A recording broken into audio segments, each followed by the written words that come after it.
7 o'clock in the morning in Jiangxing. Zhou Yun sat on the sofa of his rented room, a can of coffee cooling in his hand, as his eyes remained fixed on the television screen. On the television, Jiangxing Satellite TV's morning news was playing. Yesterday, Jiangxing First Martial High School held its annual Vocational Awakening ceremony. According to reports, the talent of this year's students is said to be the highest in the recorded history of Tianjiang province. Rows of data charts appeared on the screen, crimson arrows surging sharply upward. In this awakening, there were a total of 37 A-class professions and 2 S-class professions. They are respectively Flame Swordsman and Frost Dominator, both top-tier combat-type vocations. Excitement that could not quite be concealed colored the female anchor's voice. Zhou Yun took a sip of coffee, his face expressionless.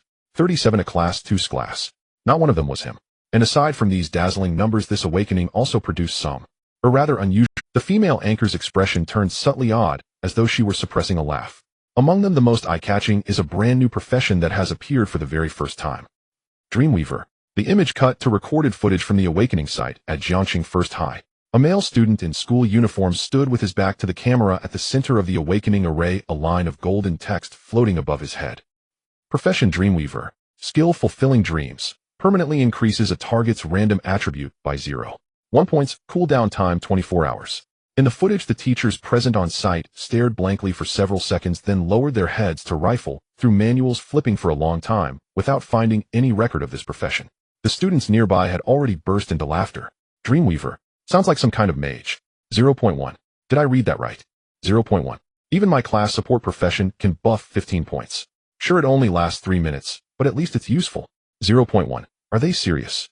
The female anchor's voice continued. According to our station's investigation, the Dreamweaver's initial skill, fulfilling dreams, can only increase another person's attribute value by 0.1. The instant she saw him, she froze, as if caught between dream and reality. Brother. Zhou Yun reached out, gently wiped away her tears, and pulled her into his arms, holding her tightly. She paused, her tone turning subtly odd. In other words, the actual effect of this skill is almost negligible. The image froze on the boy standing in the center of the array, his face calm. Bullet comments drifted up from the bottom of the screen. Ha ha ha, what kind of ridiculous profession is this? Dreamweaver. Sounds like a profession for daydreaming. 0.1. I could buff a mosquito better than him. This guy must have seriously offended the god of awakening in his last life. Suggested apply for welfare assistance. Zhou Yun watched his own face on the television, his expression scarcely changing. He finished his coffee, crushed the can, and tossed it into a trash bin 2 meters away with unerring accuracy. Just then his phone vibrated. Caller ID Lu Xiaoyong. Zhou Yun picked up. Before he could speak, a burst of explosive laughter crashed through the speaker. Ha, Zhouga. Did you see the news this morning?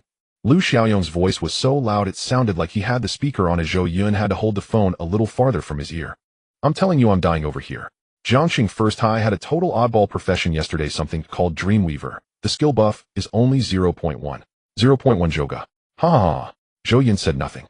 Lu Xiaoyong kept cackling. Who do you think that unlucky bastard who awakened it is? Talk about rotten luck.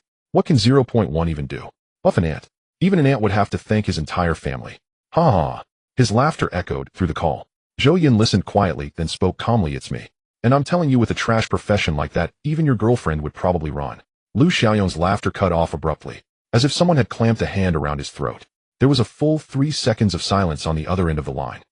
Zhouga. Lu Xiaoyong's voice suddenly turned cautious, tinged with a bad premonition. When you say it's me, which it's me do you mean? I mean the Dreamweaver is me, Zhou Yun said. There was another 2 seconds of silence. Then Lu Xiaoyong let out a scream like a slaughtered pig. What? That 0.1 unlucky guy is you. Wait. Hold on. What about Meng Meng? Does Su Meng Meng know? She does, Zhou Yun replied lightly. We broke up last night. Lu Xiaoyong drew in a sharp breath. Damn. She said she awakened in a class profession and that I no longer measure up to her.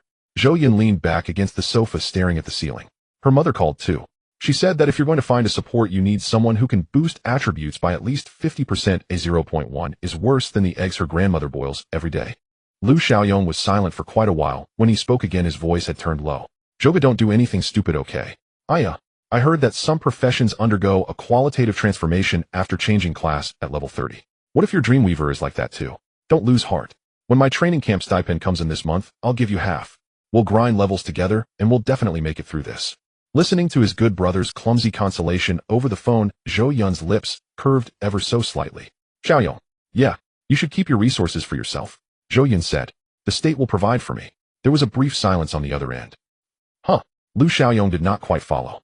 Zhou Yun did not explain further, he merely said you'll understand in a while. Lu Xiaoyong wanted to press him, but by then Zhou Yun had already steered the conversation elsewhere. The two of them chatted a bit more, and only after Lu Xiaoyong repeatedly urged him not to do anything rash and promised to come find him as soon as his training camp ended, did he finally hang up. The morning news on the television had already moved on to the next segment. Zhou Yun stood up and walked to the window. The morning sunlight poured into the rented room. Outside, the announcement chimes of an early bus drifted up from the street below. He glanced at his attribute panel. Name Zhou Yun. Profession Dreamweaver. Level LV1. Skill Fulfilling Dreams, LV1. Permanently increases a target's random attribute by 0.1 points. Cooldown time 24 hours. Note skill can be leveled up along with user level, increasing the buff value. Dominion Hidden. The attribute points you add to others will through the dreams affected feed back into yourself, granting identical attribute growth. HP 120. Strength 38. Mana 200. 200 mana. That number was actually not low, it was even higher than that of many mage-type professions. Yet no one had paid it. All anyone saw was 0.1. They also automatically overlooked the unremarkable and seemingly deliberately downplayed word, permanently. As for the Dominion talent, that only he could see, it had never once been exposed to anyone. Zhou Yun closed the panel, picked up his backpack, and stepped out the door. Jiangxing No. One high school, one of the top 3 martial arts high schools in Tianjiang province. The moment Zhou Yun stepped through the school gate, gazes from all around pierced him like nails. Here he comes. Isn't that our dream weaver? Brother. Point 1. Ha ha ha. I heard Su Mingming broke up with him. She awakened as a rank fire mage and dumped him right away. Of course, who wouldn't? A support who adds. Point 1. What's the point of keeping him? As a mascot? Seriously, why does he even come to school? Can he find a job after graduation with that class? Be a personal trainer at a gym? Hello, would you like a membership card? Add. Point 1 strength super boost. Ha ha ha ha. Laughter flew from all directions like knives. Zhou Yun did not stop walking. He had already prepared himself mentally. Hey Zhou Yun. A tall boy blocked the way, followed by several others. Zhou Yun recognized him, Zhang Wei from the neighboring class, who had awakened as a rank berserker and was considered a notable figure in the grade. Zhang Wei crossed his arms, looking down at him with a mocking smile. He said, I say, do you still have the face to come? Jiangxing No. One high school is the best martial arts high school in the province. It admits geniuses, not trash. Your Point 1 class. Aren't you ashamed? The few behind him started jeering. Exactly. Drop out. Don't lower the school's average. Zhou Yun glanced. That gaze was very calm, so calm it could almost be called indifferent. Zhang Wei felt uncomfortable under that look and was about to lash out when a cool female voice came from behind. Enough. The crowd parted automatically, making way. A girl walked over. She wore the uniform of Jiangxing No. One high school, with a low ponytail and a pair of black-rimmed glasses. Her delicate features were mostly obscured by the lenses. In her arms, she held a stack of documents. The nameplate on her chest read Class 1 Senior 3 Class President Zhao Yini. Zhao Yini was ranked first in the grade. She had awakened and a rank class judicator. Neither her strength nor her status could be compared to Zhang Wei's.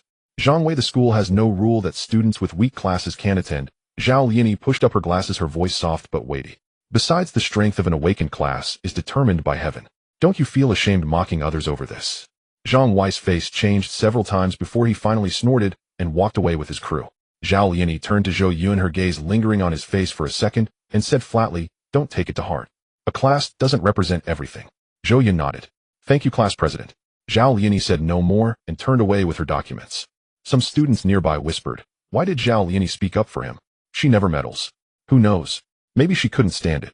Zhou Yun ignored the whispers and headed straight to the top floor of the faculty building. The homeroom teacher's office door was open. Zhou Yun knocked.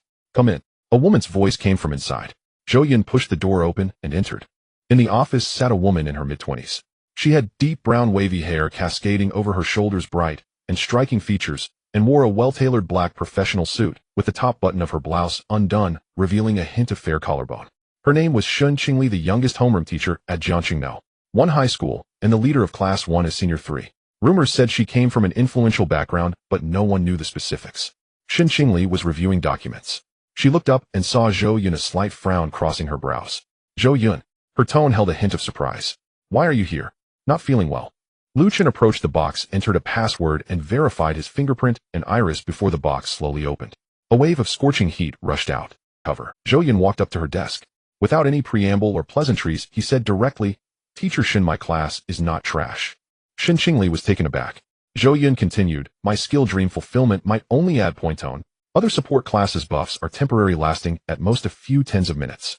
Mine is different, once added it never fades. Shen Qingli's expression shifted from surprise to seriousness. Zhou Yun didn't stop. Moreover, as the skill level increases, the added value will grow. Right now it's 0.1. At level 2 it will be at least 0.0, or even more. And there's another key piece of information. Shen Qingli had already stood up, her eyes sharp. My dream fulfillment skill doesn't require scrolls or other conditions like other classes to level up.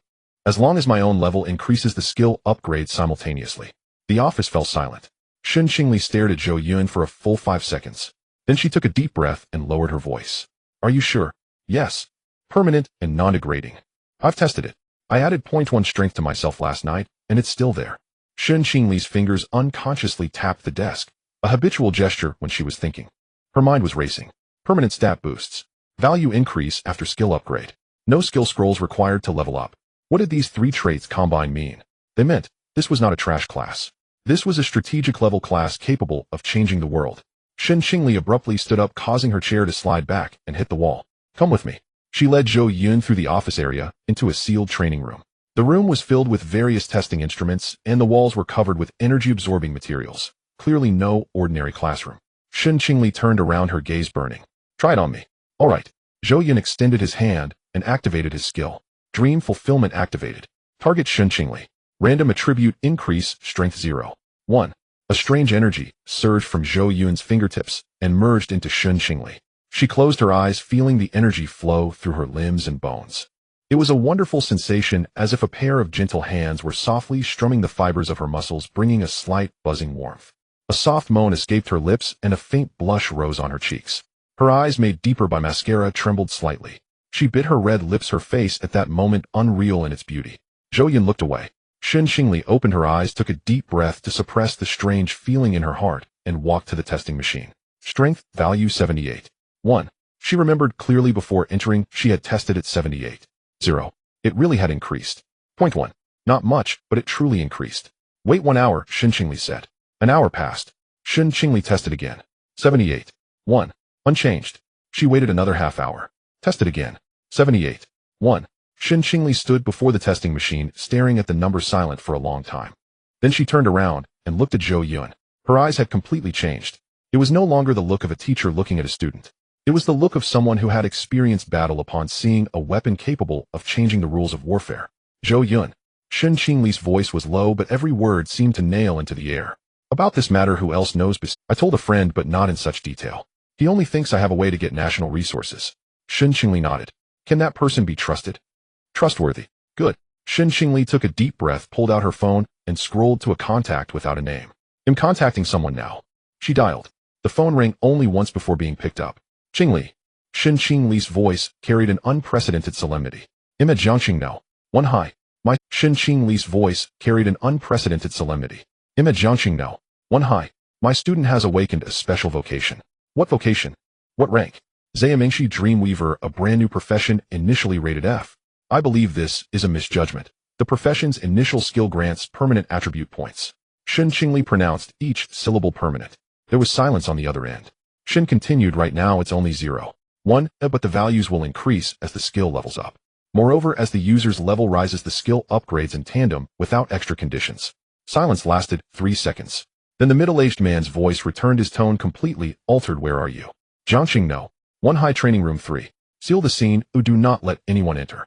I will bring people personally. The call ended. Shen Qingli put down her phone and looked at Zhou Yun. The boy's expression remained calm, as if the call had been nothing more than ordering takeout. You do not seem worried at all, Shen Qingli said. Zhou Yun considered for a moment and replied, perhaps because I know I cannot be worse off than I was yesterday. Shen Qingli was momentarily stunned, then she smiled. The smile held an indescribable emotion, part tenderness, part admiration. Rest assured, she said. From today onward, no one will dare look down on you. Zhou Yun looked out the window. The sunlight was gentle and right. He did not know what would happen next, but he knew the path he had chosen was not wrong. The training room lights were bright, and the energy-absorbing panels on the walls gleamed with a muted gray. After hanging up, Shen Qingli waited in the training room with Zhou Yun. She said little, only stealing the occasional glance at Zhou Yun, her eyes full of a complex appraisal, like observing an uncut jade, and yet like discerning a variable poised to alter the world's balance. After roughly 40 minutes, someone knocked on the training room door. 3 measured steady knocks. Shen Qingli. 2 people stood at the doorway, a man and a woman, both about 25 or 26 years old. They wore matching deep blue combat suits. On the left chest was a silver badge, crossed blades lifting a star, and in tiny letters beneath it were the two characters Tianshu. Tianshu. Zhou Yun's pupils contracted slightly. He had certainly heard of the organization. Tianshu was one of Huaxia's highest-level strategic bodies for the Awakened, responsible for handling threats above S-level and national strategic affairs. Those able to enter Tianshu were at minimum top-tier level Awakened combatants, most with military backgrounds. Ordinary people never reached that echelon in their lifetimes. And now members of Tianshu stood directly before him. The man was tall and lean, his features clear and handsome, a gentle smile at his mouth, someone who appeared approachable. He entered the training room, first his gaze resting on Shen Qingli before he inclined his head slightly. Sister Qingli, long time no see. Shen Qingli nodded. Lu Chen, thank you for coming. The woman followed close behind, about 1.7 meters tall, with neat short hair and a sharp edge to her. She scanned the training room and finally fixed her gaze on Zhou Yun, sizing him up from head to toe. A faint frown creased her brow as she seemed hardly impressed. Is this the student you mentioned? The woman asked in a low voice threaded with obvious skepticism. Teacher Shen, are you sure you're not wasting our time? Shen Qingli's expression remained unchanged. Lin Shuang, Uncle Chen sent you to verify the situation. Whether it is a waste of time or not, testing will tell. Lin Shuang snorted and fell silent. Lu Chen had already stepped in front of Zhou Yun, offering his hand in a gentle tone. Hello, I'm Lu Chen, deputy leader of Tianshu's 7th Action Group. This is my partner Lin Shuang. Zhou Yun shook his hand. Zhou Yun, General Chen has been called away by urgent matters and could not come, so he sent us to take a look first. Lu Chen spoke politely, though his eyes never stopped appraising Zhou Yun. Sister Qingli roughly explained your situation by phone. If possible, we'd like to perform an on-site test of your skills effects. That is fine. Zhou Yun nodded. Lin Shuang produced a portable attribute analyzer from her tactical pack, set it on the table, and looked at Zhou Yun. Come on, add a point to one of us first. Well, record the before and after data. Zhou Yun glanced at her and replied calmly, the skill is still on cooldown. The training room went silent for an instant. Lin Shuang's brow tightened further. Cooldown? What cooldown? My skill Yuanming Dream Fulfillment has a 24-hour cooldown, Zhou Yun said. I used it on Teacher Shen this morning. The next use won't be available until tomorrow morning. Lin Shuang's expression visibly chilled. She turned to Shen Qingli, her tone sharp. Teacher Shen, you said it was urgent when you called. We dropped our tasks to come here. Now your student tells us he cannot add a point today. What does that mean? Shen Qingli's face darkened, as well as she had indeed overlooked the cooldown detail. Lin Shuang, what Zhou Yun said is true, Shen Qingli said, striving to remain calm. Skills having cooldowns is normal. That very fact indicates his profession is not counterfeit. I am not saying his profession is fake. Lin Shuang crossed her arms, her tone nakedly distrustful. I just feel that a newly awakened student who alarms Tianshu but cannot even demonstrate his ability. Who would believe such a tale? Her gaze fell on Zhou Yun again, sharp as a blade. Kid, do you know how many people claim each year to have awakened special professions and scheme to meet Tianshu? 9 out of 10 are frauds. The 10th merely exaggerates. You're fortunate to have Teacher Shen speaking for you, but Tianshu's rules cannot be broken. No evidence, no discussion. Lu Chen stood to one side, his face troubled. He glanced at Shen Qingli, then at Zhou Yun, hesitated, and said, Lin Shuang, you cannot say it like that. Sister Qingli is not unreliable. If she called, she must have conviction. Conviction? Lin Shuang sneered. Her student cannot even use his skill. What proof is there? The atmosphere stiffened. Shen Qingli bit her lip about to reply when Zhou Yun spoke. His voice was quiet. The cooldown problem can actually be resolved. All eyes turned to him. Zhou Yun looked at Lu Chen, his tone calm. As my level increases, the cooldown time of my skill will shorten and the points will also increase. I am currently at level 1 with a cooldown of 24 hours and an increment of 0.1. However, if I can reach a higher level, the cooldown will be reduced, and once I level up, the skill can be refreshed for immediate use. He paused and revealed his true intention. Therefore, I need a beast crystal core. The training room fell silent again. Lin Shuang's gaze sharpened and a hint of a cold smile appeared at the corners of her mouth. Beast crystal core. You went around in circles just to ask for something. Lu Chen remained silent, but his expression became subtly calm. Shen Qingli added from the side. Zhou Yun's skill upgrade does not require scrolls or other special conditions, as long as his own level increases, the skill will upgrade in tandem. I can vouch for this. Lin Shuang glanced at Shen Qingli, her tone softened somewhat, but still laced with skepticism. Teacher Shen, I do not doubt you. But you know the value of the beast crystal core, especially the higher level ones. What if I am a fraud? I will take full responsibility. Zhou Yun interjected. His voice was not loud, but each word resonated clearly. I can write a written promise. If my skill's effects do not match the description, I am willing to accept any punishment. I will compensate for what needs to be compensated. I will be held accountable for what needs to be held accountable, and I will not evade responsibility. The training room fell silent for a few seconds. Lu Chen stared into Zhou Yun's eyes. There was no panic, no guilt, only an uncharacteristic calmness and certainty beyond his years. He pondered for a moment and turned to Shen Qingli. Shen Qingli nodded slightly, her eyes filled with earnestness. Lu Chen took a deep breath and made a decision. All right. He took out a palm-sized black metal box from the inner pocket of his combat suit, opened it, revealing 4 neatly embedded beast crystal cores emitting a faint glow. He took out 2 of them and handed them to Zhou Yun. These are 2 level 20 beast crystal cores from the Iron Spine Wolf and the Rock Armored Bear. Level 20 beasts usually require a team of 5 to 6 professionals of the same level to hunt safely. The quality of these 2 cores is quite good, with a market price of about 500,000 each. 500,000 each. Zhou Yun silently calculated in his heart. The annual income of an ordinary family is only about 100,000, so 2 cores amount to 1 million. For a child from an ordinary family awakening and wanting to save money to buy crystal cores to upgrade would probably take several years. This is why most low-level professionals upgrade so slowly. A level 1 beast crystal core costs several thousand, and to go from level 1 to level 10 one would need at least dozens of low-level crystal cores. Ordinary families simply cannot afford it and can only rely on the limited resources provided by the school. It is common to take months to level up once or several levels in a year. But if supported by national resources, it is an entirely different story. Zhou Yun did not hesitate and accepted the 2 crystal cores. Lin Shuang watched coldly from the side, saying nothing, but her expression was filled with skepticism, as if to say, "Let's see what you can do." Zhou Yun gripped the 2 crystal cores and closed his eyes. The energy within the cores began to surge into his body like 2 warm rivers flowing throughout him. His meridians trembled slightly under the energy's wash, and a tingling sensation spread from his spine to his limbs. He could clearly feel his level rising. LV1, LV2, LV3, LV4, LV5. The level stabilized at 5. The energy contained in the 2 level 20 crystal cores far exceeded that of low-level cores. If they were level 1 crystal cores, it would take hundreds to achieve the same effect. But the energy of level 20 cores is more refined, and the absorption efficiency is higher. This is the advantage of high-level resources. Zhou Yun opened his eyes, feeling a surge of power throughout his body. He immediately brought up the attribute panel. Name Zhou Yun. Profession Dreammaker. Level LV5. Skill Dream Fulfillment LV5. Permanently increase 2 random attributes of the target, cooldown time 12 hours. Master Hidden Refeed Self, gain the same attribute point growth. Health 210.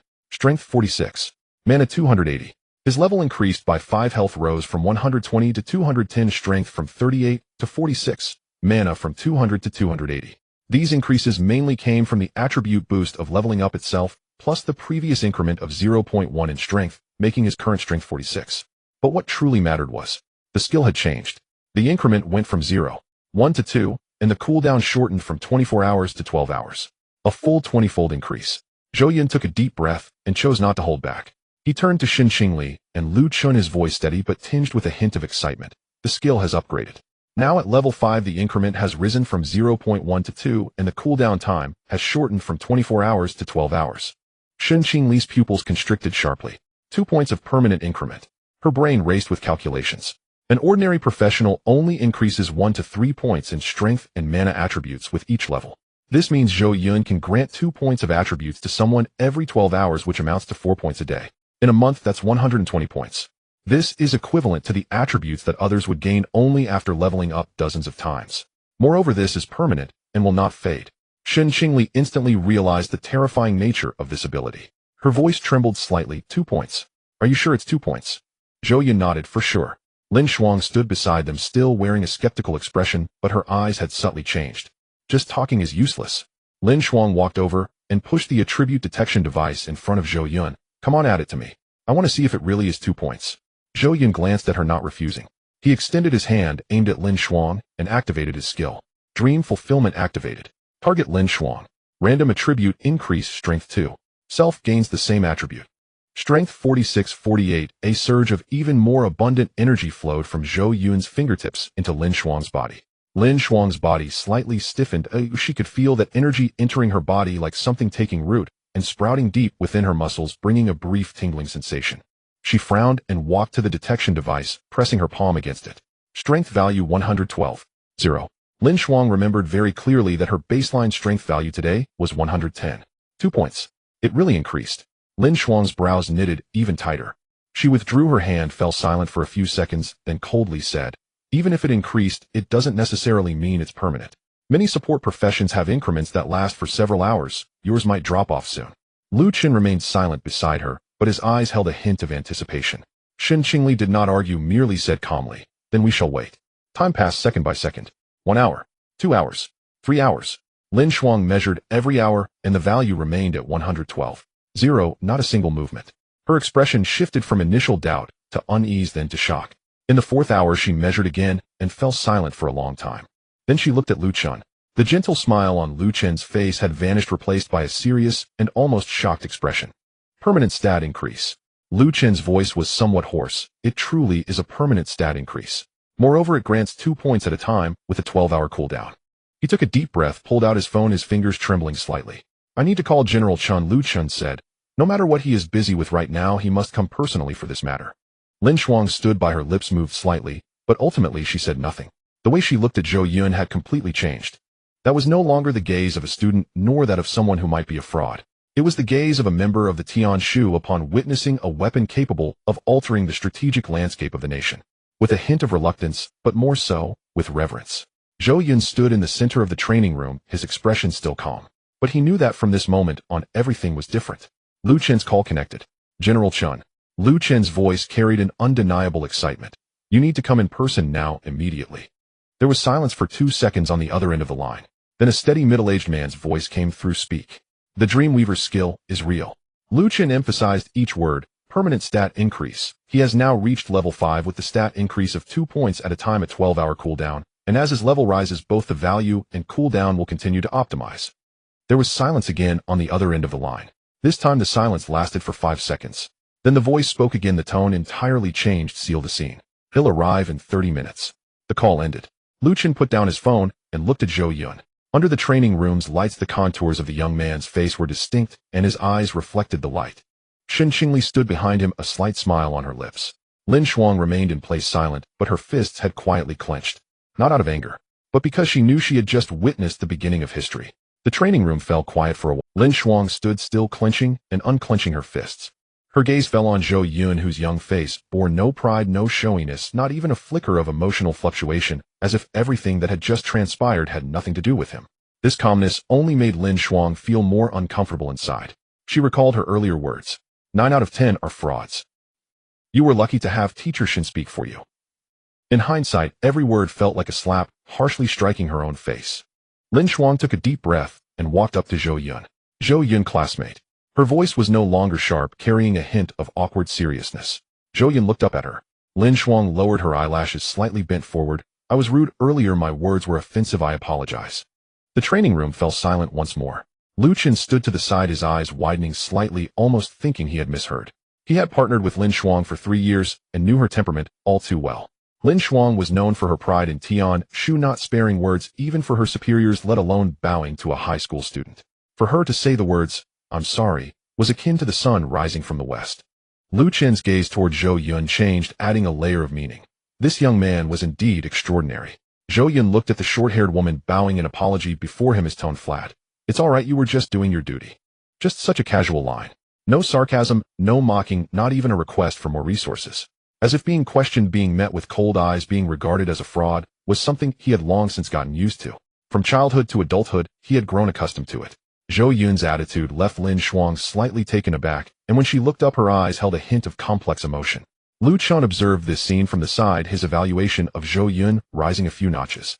At this age, a young man wronged would either explode in anger or feel wronged. It was rare to see someone like Zhou Yun who was neither servile nor arrogant, taking it all in stride. All right, it's good that the misunderstanding has been resolved.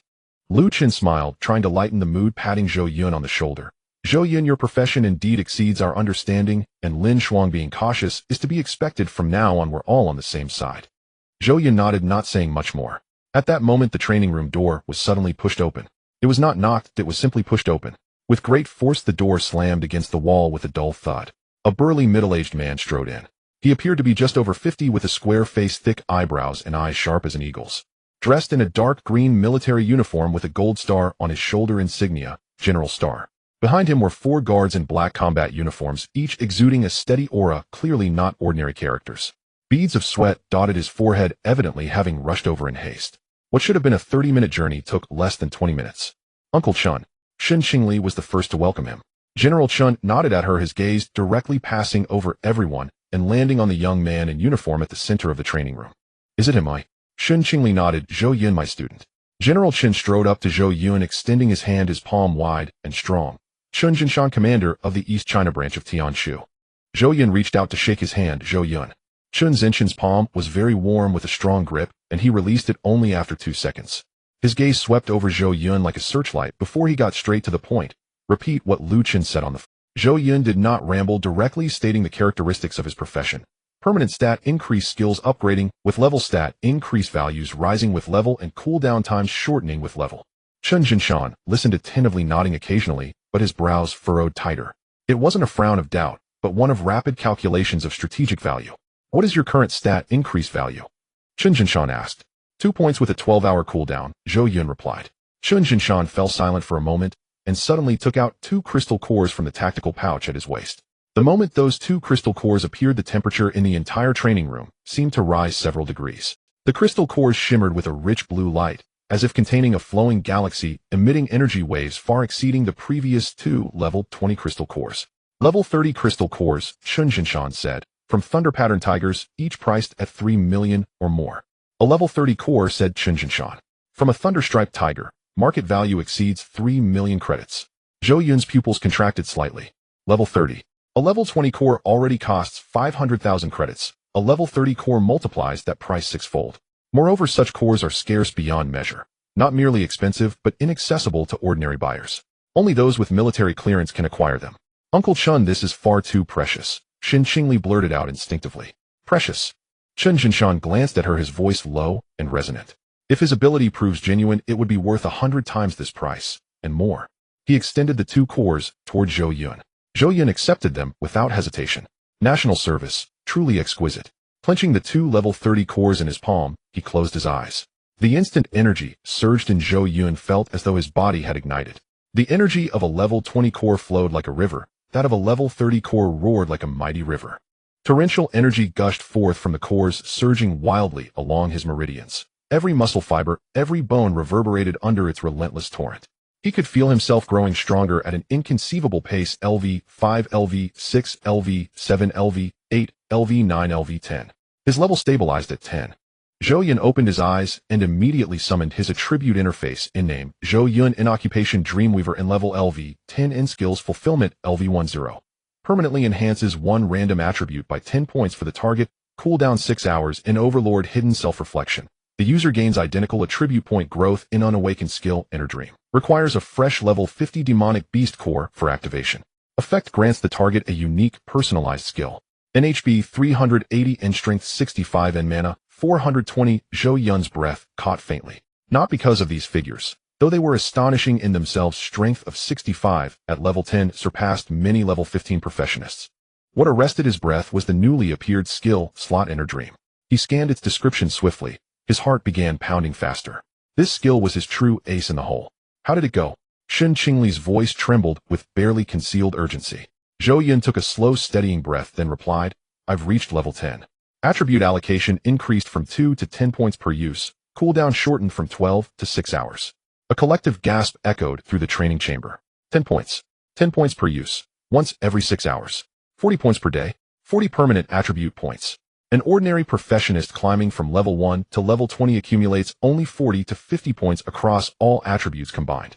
In other words, 2 days of Zhou Yun's enhancement equaled the lifetime achievement of another's grueling ascent to level 20, without grinding monsters, risking life, or spending credits on cores.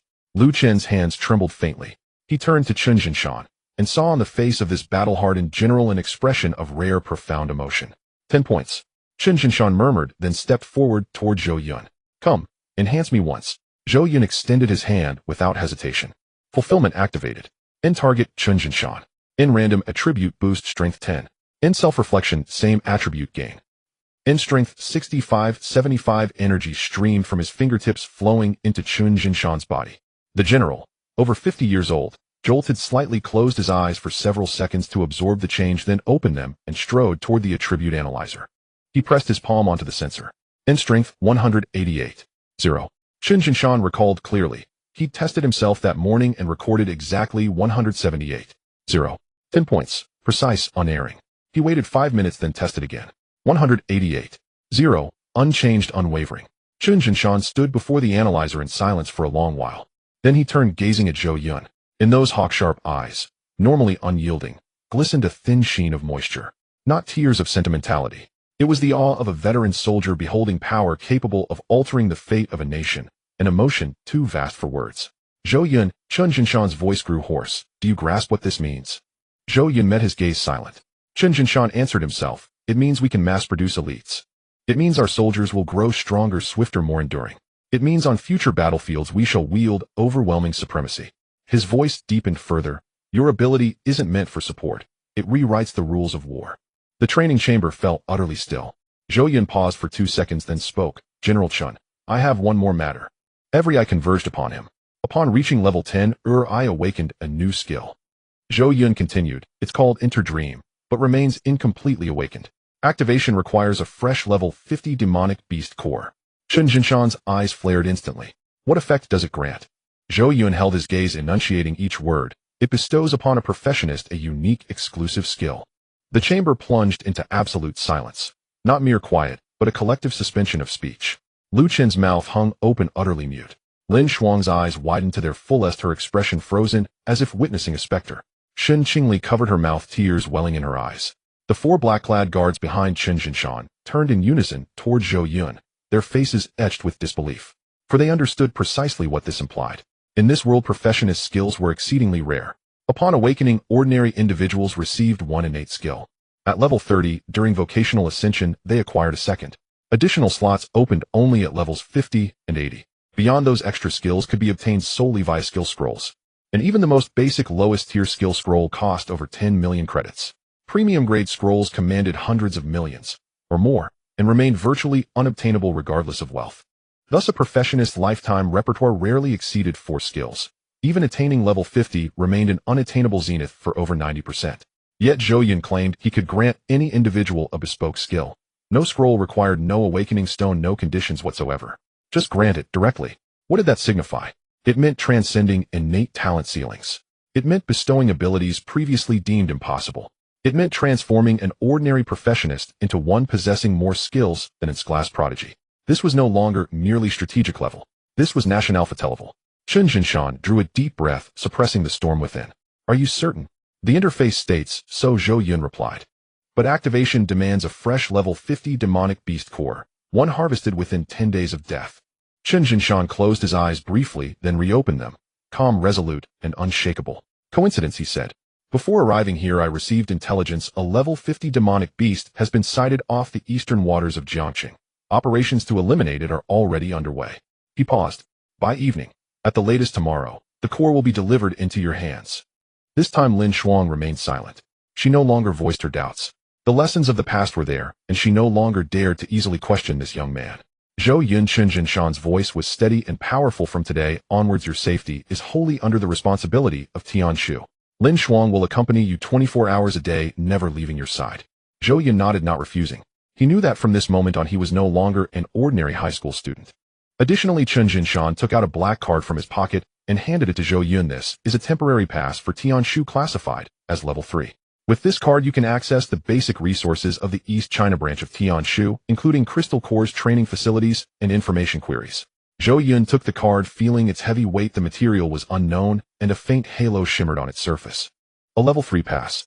He didn't know what this level meant, but judging by the subtle changes in Lu Chun and Lin Shuang's expressions, it was definitely not an ordinary item. General Chen Lu Chen couldn't help but speak up. Isn't a level 3 pass a bit too high? Generally, official members of Tianshu can only obtain level 3 permissions after 3 years of service. Chen Jinshan glanced at him, his tone calm. Can an ordinary Tianshu member permanently add 10 attribute points to someone? Lu Chen silently closed his mouth. Chen Jinshan turned to Zhou Yun, his gaze profound. Before evening, a level 50 crystal core will be delivered. Before that, you should go back and pack your things. I've arranged a new place for you to stay. A new place to stay? Zhou Yun was slightly taken aback. The security level of your current rental is 0. Chen Jinshan said your importance now does not permit you to live in such a place. Zhou Yun thought for a moment and did not refuse. The state provides accommodation, and there's no reason not to accept it. Dusk. The setting sun bathed the tall teaching building in Jiang City in golden hues. After the school bell rang, students trickled out of the school gate. Zhou Yun's situation had already spread throughout the school. Not the truth of his abilities, but rather that he had awakened a trash profession, becoming the laughingstock of the entire school. But today, everyone's attention was not on Zhou Yun. At the school gate, as Zhou Yun walked out of the teaching building, a woman was by his side. With short hair, neat attire, and a commanding aura, her features were not stunning, but rather appealing, especially her eyes cold as the waters of a winter lake. Lin Shuang. She was assigned to protect Zhou Yun, and from today onwards, wherever Zhou Yun went, she would follow. The students at the school gate erupted in chatter. Wow, who is that woman next to Zhou Yun? She looks pretty good, but she has a fierce look. Could she be his sister? No way, isn't Zhou Yun an orphan? He only has a younger sister who came out of the orphanage with him. Where would a sister come? Could it be that he hired her? Where would he get the money? Can that useless profession of his earn money? Zhou Yun walked past the crowd with a blank expression, ignoring the chatter around him. At that moment, a familiar figure appeared at the school gate. Su Mingming. She was dressed in a well-tailored school uniform with long hair cascading down her shoulders, her features sweet, the kind that one could easily remember. After awakening as a grade fire mage, her aura was even more outstanding than before, walking with an air of pride. The moment she spotted Zhou Yun, her steps faltered. Then she saw Lin Shuang beside Zhou Yun. Su Mingming's brows furrowed slightly, and a cold smile flickered across her lips. In her eyes, Zhou Yun was intentionally finding a woman to provoke her. Harmful little trick, Su Mingming muttered under her breath, and walked away without looking back. She didn't even say a word to Zhou Yun. On the day they broke up, she had made it very clear. Henceforth, they were like strangers. Zhou Yun watched her retreating figure, his expression unchanged. He had long since let go, or rather he had never really grasped onto it. Ex-girlfriend. Lin Shuang's voice came from beside him, tinged with a hint of amusement. Zhou Yun did not answer. Lin Shuang snorted, not much of an eye for choice. Zhou Yun remained silent and continued to walk forward. At that moment, a voice he disliked rang out from behind. Yo yo yo, isn't this our number one loser? Zhou Yun stopped in his tracks. Zhang Wei emerged from the crowd, followed by a few lackeys. He had his hands in his pockets, a signature grin that was asking for trouble, his gaze sweeping back and forth between Zhou Yun and Lin Shuang before breaking into laughter. Not bad, Zhou Yun, a loser is still a loser, but your skills with girls aren't too shabby. Zhang Wei's gaze landed on Lin Shuang, scrutinizing her up and down, his eyes turning lecherous. This beauty, what future do you have following him? He can't even support himself. He took a step forward, smiling even more brazenly. Why not come with me? My family has 3 houses in Jiang City. My dad is the vice president of the business association, and I get pocket money of 50,000 a month. How much would he pay you to hire you? He'll pay you double. Lin Shuang's gaze grew cold. She said nothing, only took a step forward. Zhang Wei thought she was coming over to negotiate, and his smile widened, even extending his hand. What do you say, beauty? Think it over. His words were cut short. Lin Shuang's foot had already kicked his knee. A cracking sound echoed. It wasn't a fracture, but the sound of a dislocated knee. Zhang Wei let out a cry, curling up on the ground like a shrimp, clutching his knee and wailing, "Ah! My leg! My leg!" The lackeys behind him were so frightened they took several steps back. Lin Shuang looked down at Zhang Wei, her gaze as if observing a cockroach. According to Chinese law, Article 17 of the Professional Mage Management Regulations, if a fellow professional mage provokes you, you may respond in self-defense.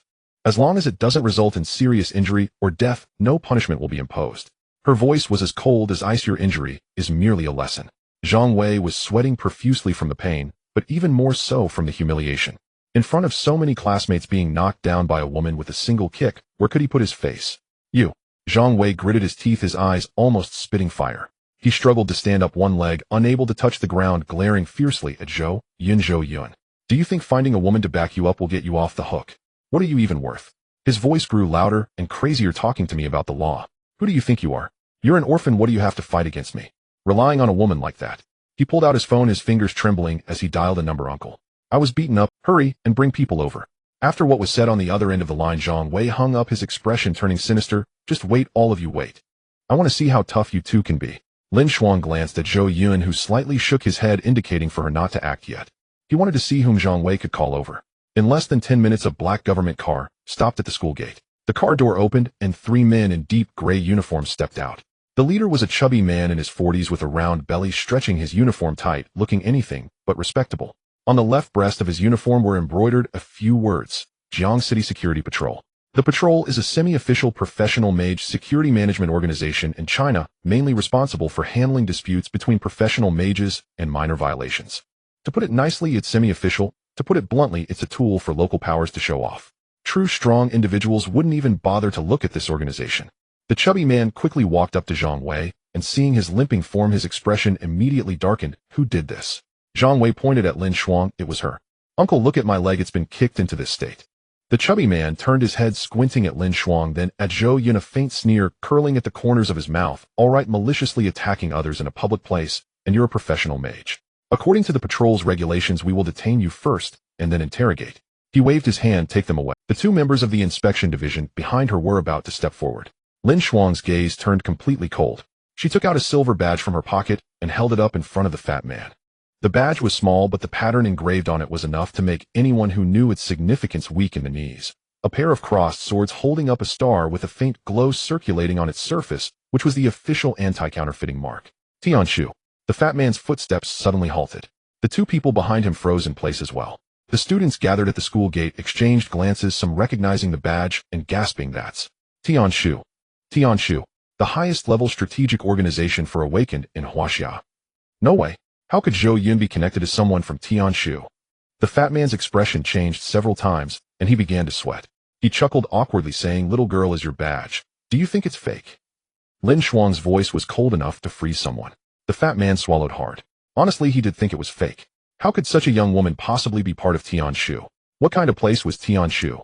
It was a place only the top Awakened in Huaxia could enter. Awakened below a grade couldn't even touch the threshold. But what if it was real? Just as the fat man hesitated, Zhang Wei shouted from behind, "Uncle, what are you dawdling for? It must be fake. How could such a young woman possibly enter Tianshu? She must have forged it. Capture her. Hurry and capture her." Zhang Wei had completely lost his mind.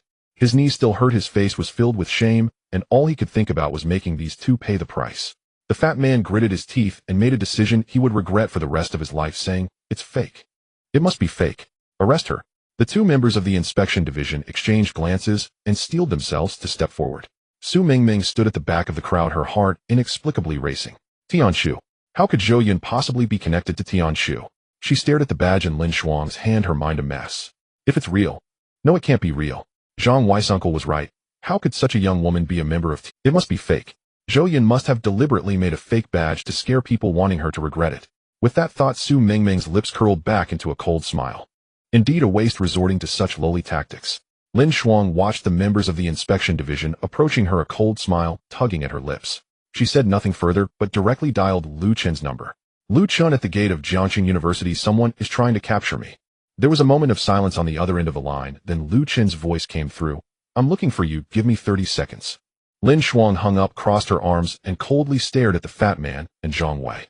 The fat man felt uneasy under her gaze, but still steeled himself to have someone approach. Just as the inspection division members were about to reach Lin Shuang, a rumbling sound came from afar. Everyone's attention was drawn in that direction. 3 military off-road vehicles lined up, speeding toward the end of the street at the school gate. The vehicles were painted deep gray, each equipped with warning lights flashing red and blue alternately. The same badge was printed on the bodies of the vehicles, the crossed swords holding up a star. Tianshu. The convoy stopped at the school gate, and the doors opened simultaneously. Lu Chun jumped down from the first vehicle, followed by a dozen Awakened in Tianshu uniforms. Not just 2 or 3. It was a dozen. Moreover, each of their auras was unfathomable. Just picking one out would be many times stronger than those from the inspection division. Even more astonishing, the second and third vehicles were transporting several huge alloy boxes. The surfaces of the boxes were sealed with talismans, and one could faintly sense a powerful and daunting energy fluctuation sealed within. That was a convoy for transporting 50-level monster crystal cores. The area at the school gate fell completely silent. Everyone was dumbfounded. Those who had once mocked Zhou Yun now had their mouths agape, unable to utter a word. Those who had been gossiping behind his back about him being a waste turned pale, their legs trembling. Zhang Wei's smile froze on his face, as if someone had hit the pause button. The fat man's legs began to weaken as he recognized these people's uniforms, these people's badges, the aura emanating from them. All of it was real. Tianshu. The real Tianshu. And not just 1 or 2 members, but an entire Tianshu action team. They had personally come to the gate of Jiangxing University. Lu Chun walked up to Zhou Yun, glancing at the fat man on the ground, and the pale-faced Zhang Wei then looked at Zhou Yun and asked quietly, "Do you need to deal with this?" Zhou Yun glanced at Zhang Wei. That Zhang Wei who had just been shouting, "What can an orphan like you fight against me?" now lacked the courage to even look Zhou Yun in the eye. Zhou Yun withdrew his gaze, his voice very soft. "I don't want to see him at school anymore." At this, Zhang Wei instantly exploded in rage, but looking at the Tianshu members surrounding Zhou Yun, that fire in his heart suddenly dissipated. Zhou Yun, however, did not spare him another glance, but turned his attention back to Lu Chun, his expression returning to calm. "Where do we hand over the crystal cores?" Lu Chun smiled. General Chun said, "Wherever is convenient for you." The wind at the school gate blew, stirring up a few fallen leaves. Zhou Yun stood in front of the Tianshu convoy with Lin Shuang and Lu Chun by his side, and a dozen Tianshu Awakened behind him. The setting sun cast a long, elongated shadow behind him. Meanwhile, those who had once laughed at him now stood silently in the distance, not daring to breathe too loudly. Until Zhou Yun left with the Tianshu members, a group of law enforcement officers approached Zhang Wei and the fat man, displaying their investigation orders and preparing to take these two away. Zhang Wei suddenly exclaimed as if waking from a dream. I get it now, Zhou Yun must have committed a crime and been taken away by Tianshu. He framed me and wants to take me along. Dusk. The setting sun dyed Jiang City in a golden red hue. When Zhou Yun stepped out of the rental apartment, he carried only a backpack.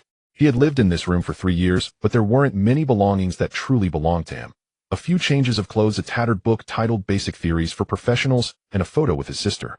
In the photo, a little girl with twin ponytails smiled, with crescent-shaped eyes revealing 2 small tiger teeth.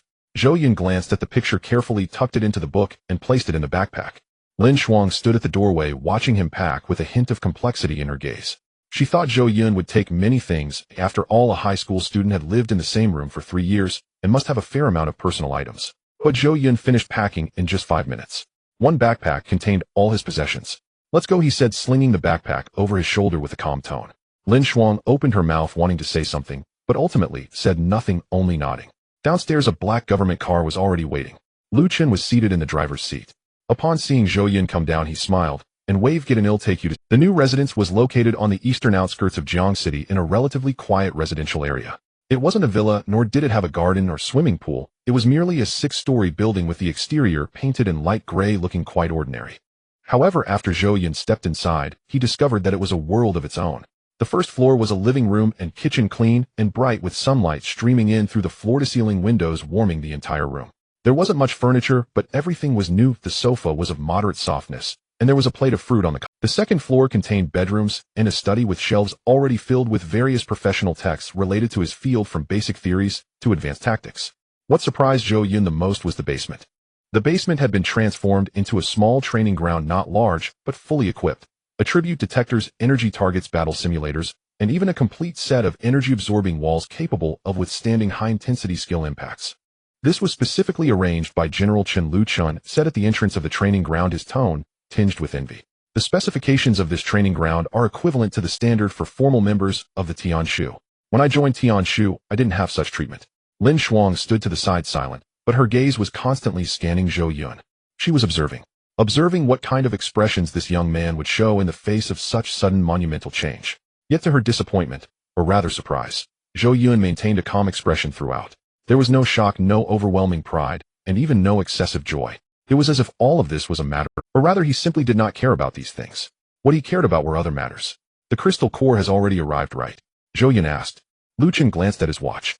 Yes, the escort team is waiting outside. 3 military off-road vehicles parked downstairs.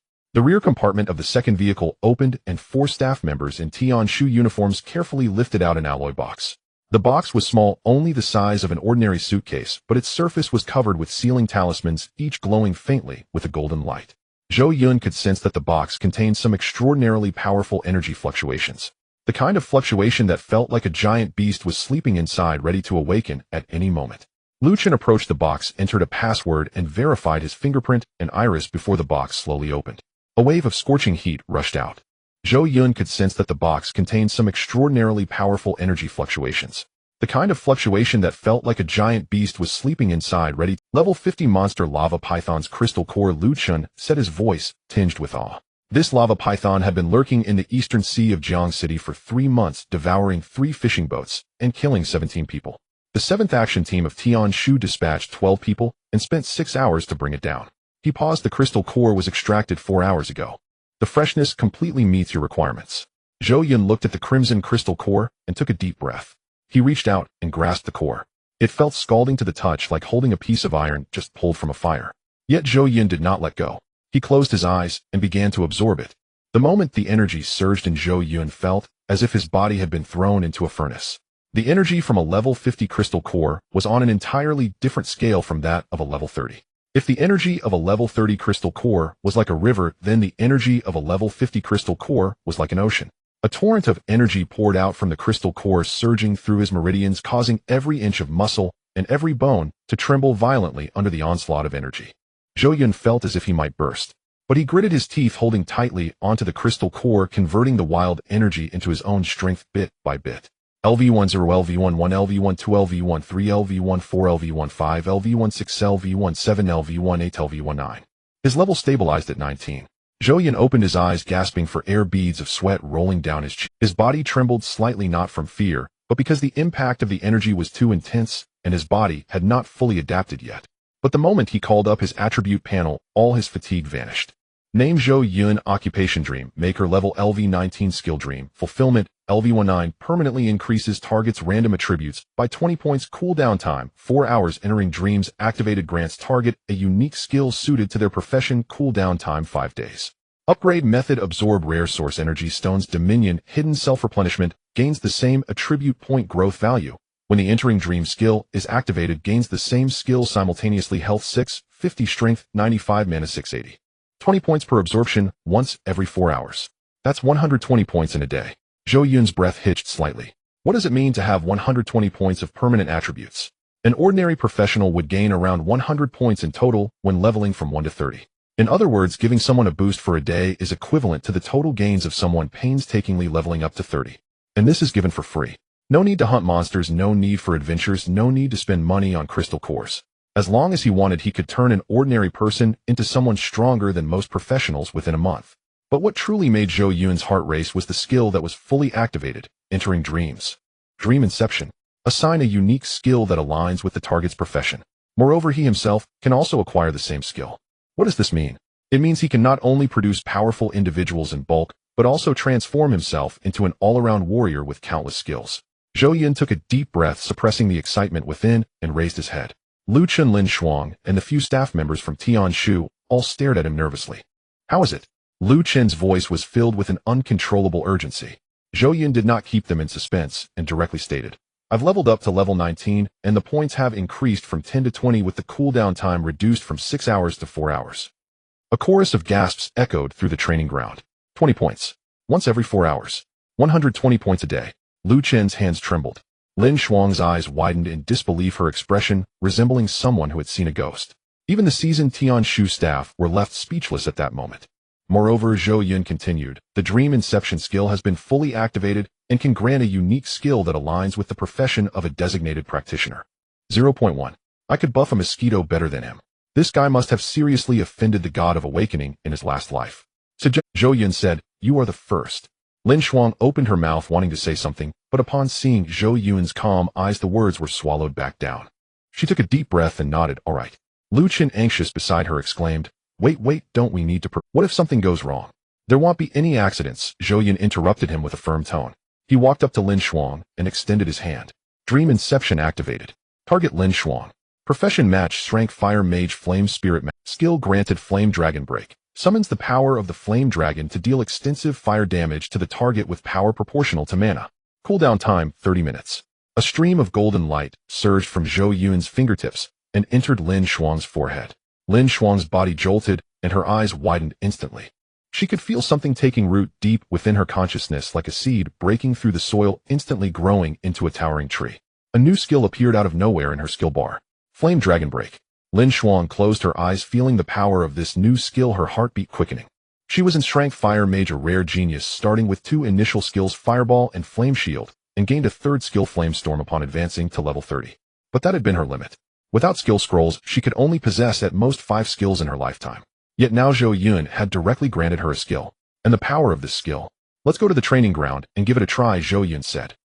The training ground was on the 2nd underground level, 3 times larger than the one above, with thicker energy-absorbing materials on the walls. Lin Shuang stood in the center of the training ground, took a deep breath, and raised her right hand. Flame Dragon Break. A crimson flame dragon roared forth from her palm, charging towards the energy target with a devastating momentum. Boom! The entire training ground trembled. The energy target exploded upon the impact of the flame dragon, shards flying everywhere, the energy-absorbing materials on the walls charred black, and the air filled with a scorching heat. Lu Chen stood at the edge of the training ground, his mouth agape enough to fit an egg inside. What kind of power is this? His voice had changed pitch. Lin Shuang was also stunned. She looked down at her hand, still feeling the residual heat from the activation of Flame Dragon Break. The power of this skill surpassed her strongest skill, Flame Storm, by at least 3 times. And the cooldown time was only 30 minutes. Lin Shuang turned around to look at Zhou Yun, her expression completely transformed. That was not the gaze of someone looking at a high school student. It was the gaze of a practitioner witnessing an overwhelming power beyond comprehension. This skill. Lin Shuang's voice was somewhat hoarse. Was it you who gave it to me? Zhou Yun nodded. You granted me in strength skill. Zhou Yun nodded again. Lin Shuang fell silent. Her eyes turned red, her lips trembled slightly, but ultimately, she said nothing, only giving Zhou Yun a deep look. In that gaze there was gratitude, shock, and an indescribable emotion. Lu Chun had already taken out his phone, capturing a segment of the training ground surveillance footage and sending it directly to General Chen Zhongshan. General Chen, you need to see this. Less than 10 seconds after sending the message, even before the video finished playing, Chen Zhongshan's call came through. Lu Chen took a deep breath, his voice trembling. Zhou Yun's new skill has been activated. He granted Lin Shuang an strength fire skill with power exceeding 3 times that of Lin Shuang's strongest existing skill. Moreover, this skill appeared out of thin air, requiring no scrolls, no awakening stones, directly manifesting in the skill bar. There was a complete silence on the other end of the line for 5 seconds. Then Chen Zhongshan's voice came through, filled with an uncontainable tremor. He'll be there right away. 20 minutes later, Chen Zhongshan arrived at Zhou Yun's new residence. He had run in sweat beading on his forehead, the first button of his military uniform still unfastened. Following him were 3 middle-aged men in military uniforms, all bearing the star insignia on their shoulder epaulets. One was a major general, and 2 were colonels. This kind of lineup would usually make any practitioner weak in the knees. But at this moment, all 4 of their gazes were fixed on one person, a high school student in a school uniform. Zhou Yun. Chen Zhongshan walked up to Zhou Yun, his tone unusually solemn. We have a full understanding of your abilities. On behalf of Tianshu, I formally extend an invitation to you. He took out a document from his pocket, unfolding it, revealing a red seal. First, grant you the status of a Tianshu reserve member enjoying the treatment of a second lieutenant. Second, unconditional special recruitment to any vocational college in the country. You can go wherever you wish. Third, your upgrade resources will be fully covered by the state. Whatever level of crystal core you need, as long as the state has it, will be prioritized for you. The training ground fell silent, with a pin drop being audible. Second lieutenant rank. An 18-year-old second lieutenant. Special recruitment to any university in the nation. Full resource supply. Any one of these conditions would be enough to drive any practitioner insane. And now all of these conditions were being offered to the same person. There is one more thing, Chen Zhongshan continued. In 3 days the headquarters of Tianshu will open the hall. This is the place of inheritance left by the predecessors of Huaxia and the heroic spirits, where one can gain upgrading energy faster than from demon beast crystal cores, and even awaken certain special talents. He paused for a moment. The conditions for entering the Hall of Inheritance are extremely strict. Among the formal members of Tianshu there may not even be 1 in 100 who can enter. But you have already obtained a quota. Zhou Yun's pupils contracted slightly. The Hall of Inheritance. He had seen this name in a book. It is the most prestigious sanctuary for awakeners in Huaxia. Every batch of individuals who enter the Hall of Inheritance experiences a qualitative leap upon their return. What do I need to do? Zhou Yun asked. Be prepared, and follow me in 3 days, Chen Zhongshan said. Additionally, if you have any requirements, feel free to mention them. As long as the country can manage it, they will definitely be met. Zhou Yun was silent for a moment. Then he spoke, his voice soft, but each word was clear. I have a younger sister. Chen Zhongshan was slightly taken aback. Her name is Zhou Yun. She is 14 years old, and she is in the 2nd year of junior high at Jiangqing 7 middle school. Zhou Yun's voice remained calm, but something was surging deep within his eyes. She, like me, came from an orphan. In this world, she is my only family. He looked into Chen Zhongshan's eyes. I need her to receive the best protection, the best education, and the best resources. She cannot suffer any grievances. The training ground fell silent for a few seconds. Chen Zhongshan looked into Zhou Yun's eyes, which held no greed, no desire, only a brother's simplest and most steadfast protection for his sister. That can be arranged. Chen Zhongshan nodded, his tone serious. Your sister is the sister of the nation. I will arrange it personally. Zhou Yun nodded slightly, the turbulence in his eyes gradually calming down. But what he did not know was that at the moment he spoke, his sister was undergoing something. In Jiangqing 7 middle school, class 2-3. The school bell had rung for 10 minutes, but Zhou Yun had not yet left the classroom. Not because she didn't want to leave. It was because she couldn't. She was cornered at the back of the classroom. 3 girls surrounded her, the leader with exaggerated curly hair, thick foundation on her face, and her school uniform jacket draped over her shoulders, revealing a finger painted with red nail polish. Her name is Zhao Mimi, the queen bee of class 2-3, whose family runs a building materials business, making her a notable figure in Jiangqing. Oh, isn't this our Zhou Yun? Zhao Mimi crossed her arms, a malicious smile on her lips. Why are you sitting here? Isn't your genius brother coming to pick you up? The 2 girls beside her laughed along. Mimi, have you forgotten? Her brother awakened a trash profession. Point 1, haha. Right, I saw it on the news. What was it called? Dream maker. Adding a little can only add point 1. What a joke. How can this even be called a profession?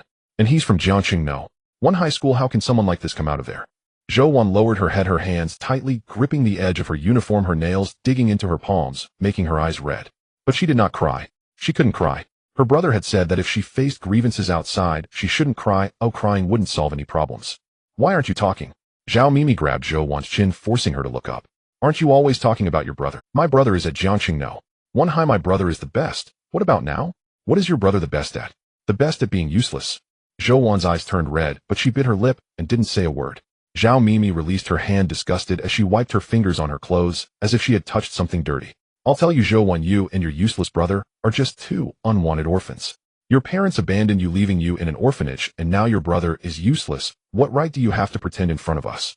She leaned closer to Zhou Yun's ear, her voice low, but each word pierced Zhou Yun's heart like a knife.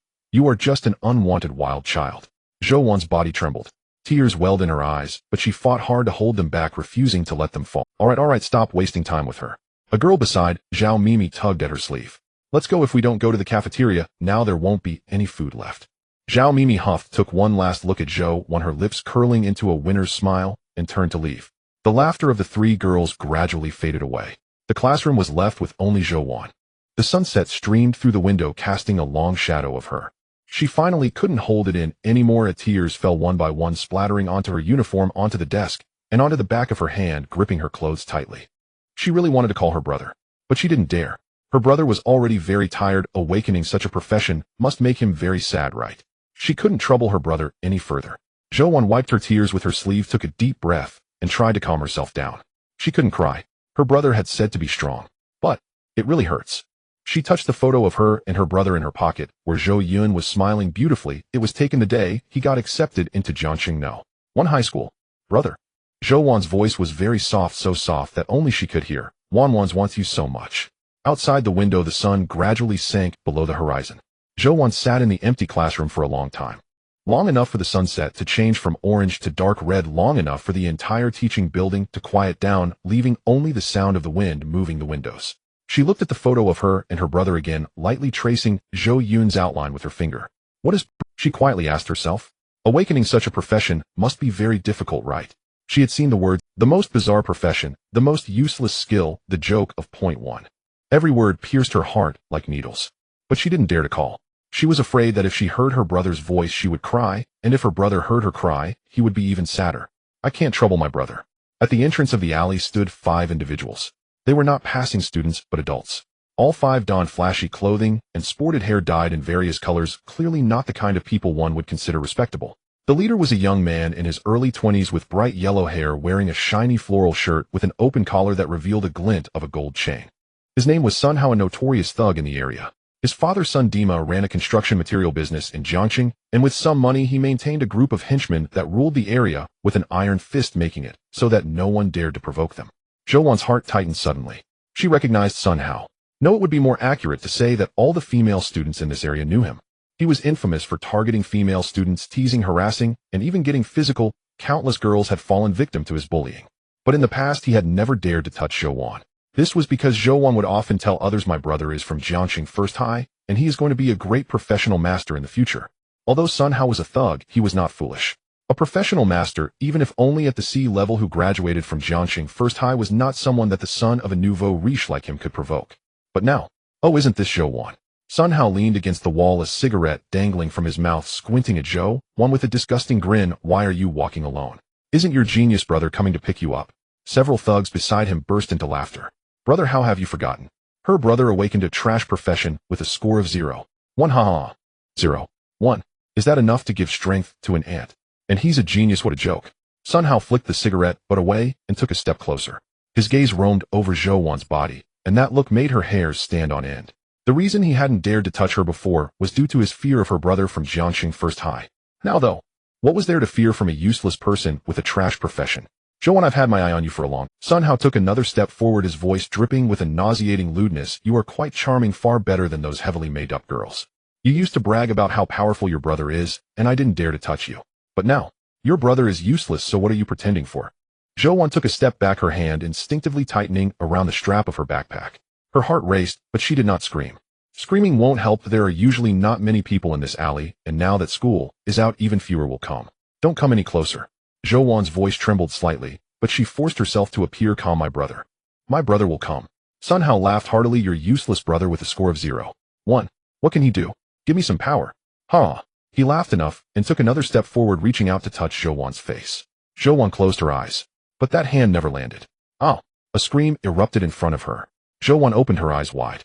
Sun Hao's hand was firmly gripped by an iron-like hand, twisting his body into an awkward position, his face contorted with pain.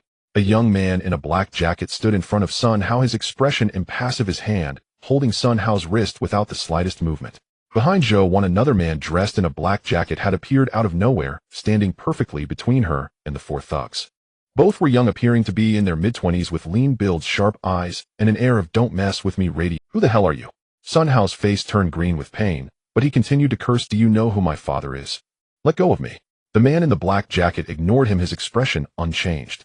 He turned to Zhou Yuan and spoke softly. Zhou Yuan was taken aback. She did not recognize this person. You. Who are you? We are.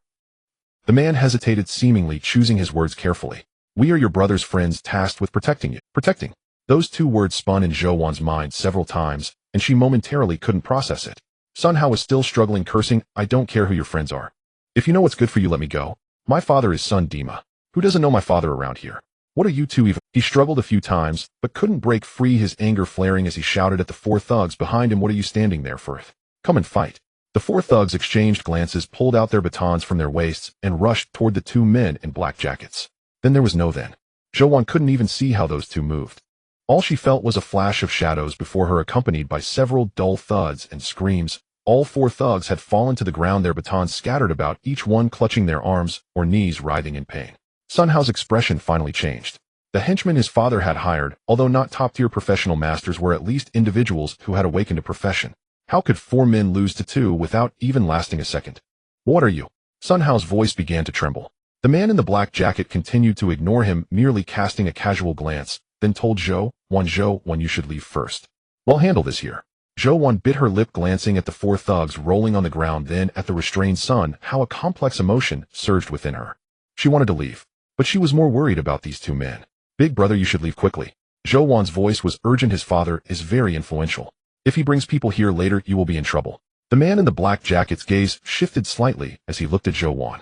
This little girl who had just been on the verge of being bullied was now worried about them.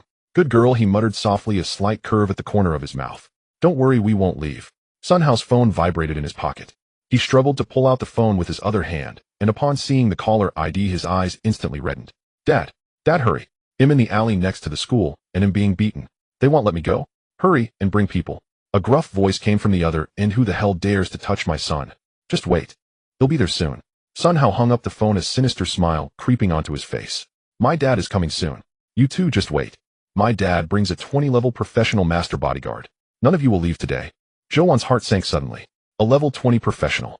Although she was only in the second year of junior high, she understood what a level 20 professional meant. That was a height that ordinary people could never reach in their lifetime. She looked at the two men in black jackets in front of her. Their expressions remained calm, even carrying a hint of disdain. Level 20. One of the men in black jackets chuckled softly. The heck contained too much, but Zhou Yuan couldn't decipher it. All she heard was fear. Within 10 minutes, a sudden screech of brakes echoed from the alley. 3 black commercial vehicles stopped at the alley entrance, and the doors opened simultaneously. At the forefront was a chubby man in his 50s, wearing a gold chain thicker than Sun Hao's, dressed in a flamboyant suit, with a belly as large as that of an 8-month pregnant woman. Sun Dima. Behind him were 8 burly men in black suits, each broad-shouldered and fierce-eyed, unmistakably professional thugs. As soon as Sun Dima entered the alley, he saw his son being held by the wrist, his face turning green. Who the hell are you? Let go of my son. The men in black jackets glanced at Sun Dima, and then at the 8 bodyguards behind him, still not releasing their grip. Sun Dima was furious. Get them. Beat them to death. The 8 bodyguards charged forward in unison. Zhou Yuan's heart rose to her throat. Then she witnessed an unbelievable scene. The 2 men in black jackets faced the 8 bodyguards, all level 20 professionals, as if they were adults beating children. 1 punch for each, 1 kick for each. In less than 30 seconds, all 8 bodyguards were down on the ground, unable to stand. Zhou Yuan's mouth fell open, unable to utter a word. Sun Dima's face changed from red to white. The 8 bodyguards he brought were level 20 professionals he had hired at a high price. They usually ran rampant in this area and had never encountered rivals. Now they had all been taken down in 30 seconds. You guys, Sun Dima's voice began to tremble. Just then a familiar voice came from the alley entrance. Old Sun, What are you doing here? Sun Dima turned his head and instantly showed a look of relief upon seeing his savior. Old Zhong. The newcomer was a middle-aged man in a dark gray uniform in his 40s with a pair of small mustaches and the words Jiangxing Public Security Patrol embroidered on his uniform. He was followed by 7 or 8 armed law enforcement officers from the patrol. This man was Zhang Fulai, a small leader of the Jiangxing Patrol, and was another uncle of Zhang Wei. Zhang Fulai had passed through here with his men and came to check when he saw the commotion, unexpectedly bumping into an acquaintance. What's going on? Zhang Fulai walked up to Sun Dima, glanced at the fallen bodyguards and thugs, and then looked at the 2 men in black jackets, frowning. Sun Dima, like he had grasped a lifeline, pointed at the 2 men in black jackets. Old Zhang, these 2 are committing violence in the street, beating my son and my men. Look at my son's wrist, it's twisted to such an extent. Zhang Fulai looked at Sun Hao's wrist, which was indeed swollen, and his frown deepened. He stepped forward to the 2 men in black jackets, speaking with authority. Who are you? Do you know what kind of behavior this is, assaulting people in public?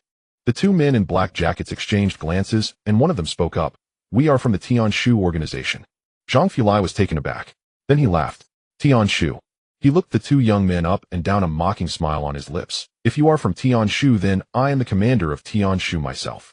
I have been with the patrol for over a decade. Oh, I've met many people from Tianshu. At your age, with your attire and style, which person from Tianshu looks like you too?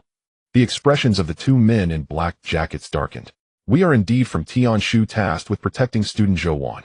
The situation earlier was initiated by Sun Hao and the others. Enough, enough. Zhang Fulai waved his hand impatiently. Whatever you have to say, do it at the patrol. First apprehend the suspects, then interrogate them. With a wave of his hand, the 7 or 8 law enforcement officers from the patrol moved forward. Zhou Yun could no longer hold back, rushing forward from behind to stand in front of the 2 men in black jackets. It's not their fault. They were the ones who attacked first. They are here to protect me. Zhang Fulai glanced at Zhou Yun, his gaze resting on her face for a second before shifting away. Little girl, step aside.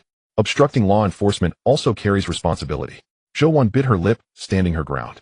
Although she was young, she could tell. This man in uniform was in cahoots with the thug's father.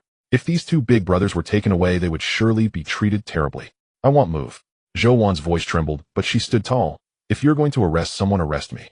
The 2 men in black jackets looked at Zhou Yun's small back, warmth surging in their hearts.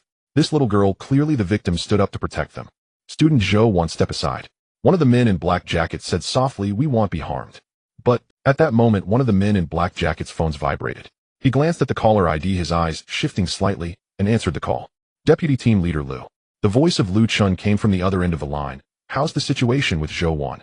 The man in the black jacket lowered his voice and quickly explained the situation. Liu Chun was silent for 2 seconds before saying one sentence. At all costs, protect Zhou Yun, whose identities can be exposed. The eyes of the man in the black jacket brightened. Understood. He hung up the phone, looked at Zhang Fulai and Sun Dima, the corners of his mouth curling into a cold smile.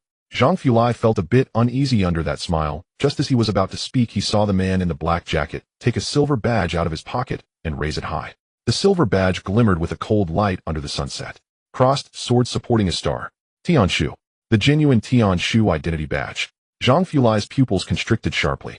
His first reaction was, this is impossible. How could such a young person be from Tianshu? But the light from the badge bore the official anti-counterfeiting mark, something that could not be faked. Having worked in the patrol for over a decade, he had seen real Tianshu identity badges, and they looked just like this. Zhang Fulai's legs began to go weak. This. His lips trembled. This is impossible. Sun Dima didn't know what Tianshu was, but seeing Zhang Fulai's change in expression, his heart sank. Old Zhang, what's wrong? Is that badge real? Old Zhang, what's wrong? Is that badge genuine? Zhang Fulai did not answer. His mind raced at lightning speed. They were from the Tianshu Bureau. He had just said he was ordered to protect that young girl, which meant behind her stood the Tianshu Bureau. And moments ago he had attempted to apprehend agents of the Tianshu Bureau. Cold sweat gushed down Zhang Fulai's spine. Yet one sliver of hope remained. Though they bore the Tianshu badge, how could its agents possibly appear in plain clothes here? How could they be guarding an ordinary junior high school student? Perhaps the badges were stolen or forged. Zhang Fulai gritted his teeth and made a decision that would haunt him for life. Fake. His voice boomed as if to bolster his own courage. That badge is counterfeit. Tianshu agents would never appear in a place like this. Arrest them, all of them. The inspectors from the patrol division exchanged uneasy glances, but stepped forward nonetheless. Sun Dima exhaled in relief, his face once again breaking into a smile. Yes, fake. Take them all. Arrest that girl too. She incited the assault on my son. Zhou Yun's face paled. The 2 men in black blazers stiffened visibly. Had it been only themselves, they wouldn't have feared even 8 or more patrol officers. Doubling that number would still pose no threat. But Zhou Yun stood beside them. If a fight broke out, and she were harmed, we must leave. Now, one of the men murmured softly to Zhou Yun. We'll go out the back. Zhou Yun shook her head. Her eyes brimmed with tears, but she did not weep. She drew a deep, steadying breath, turned to face Zhang Qingli and Sun Dimeo, and spoke. Her voice trembling, yet each word clear and deliberate. I'll go with you. Please don't harm them. Both men in black blazers froze in stunned silence. Zhou Yun glanced back at them once, forcing a fragile smile, even as tears streamed silently down her cheeks. Thank you for protecting me. Her voice was barely a whisper. Please tell my brother. Wan has been good. She hasn't caused him any trouble.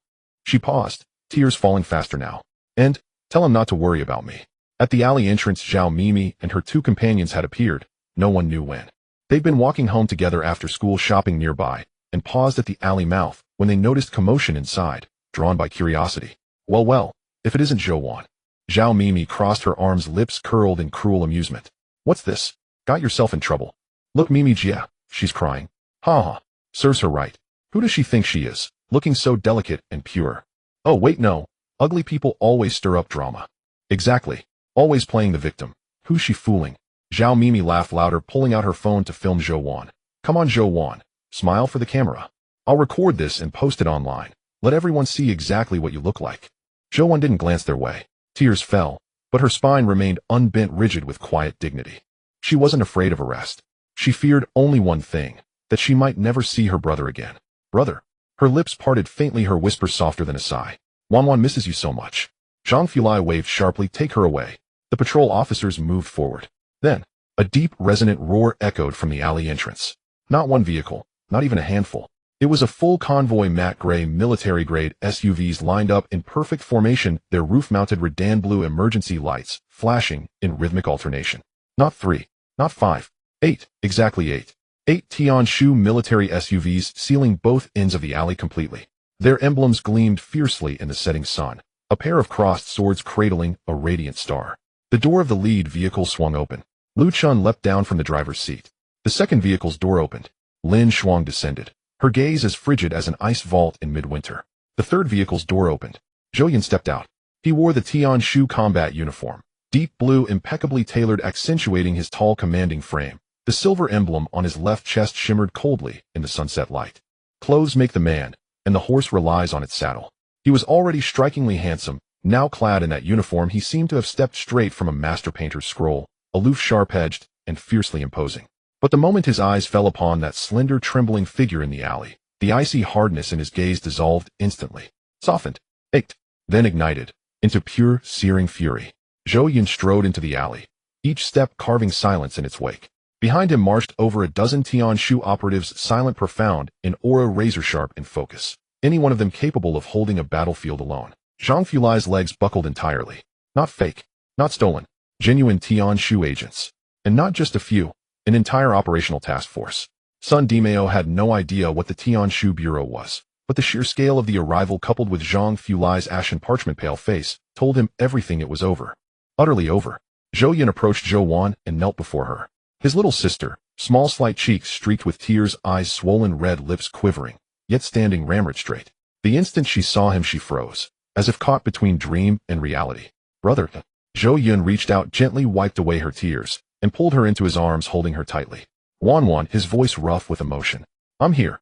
Her body stiffened for a heartbeat. Then, every ounce of sorrow, every shard of terror, every tear she'd held back shattered at once.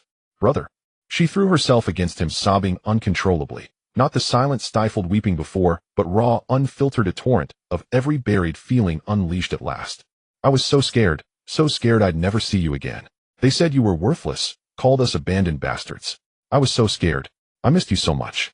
Zhou Yun held her close, one hand soothingly stroking her back, while the other clenched into a tight, trembling fist. His eyes reddened, but he refused to shed a tear.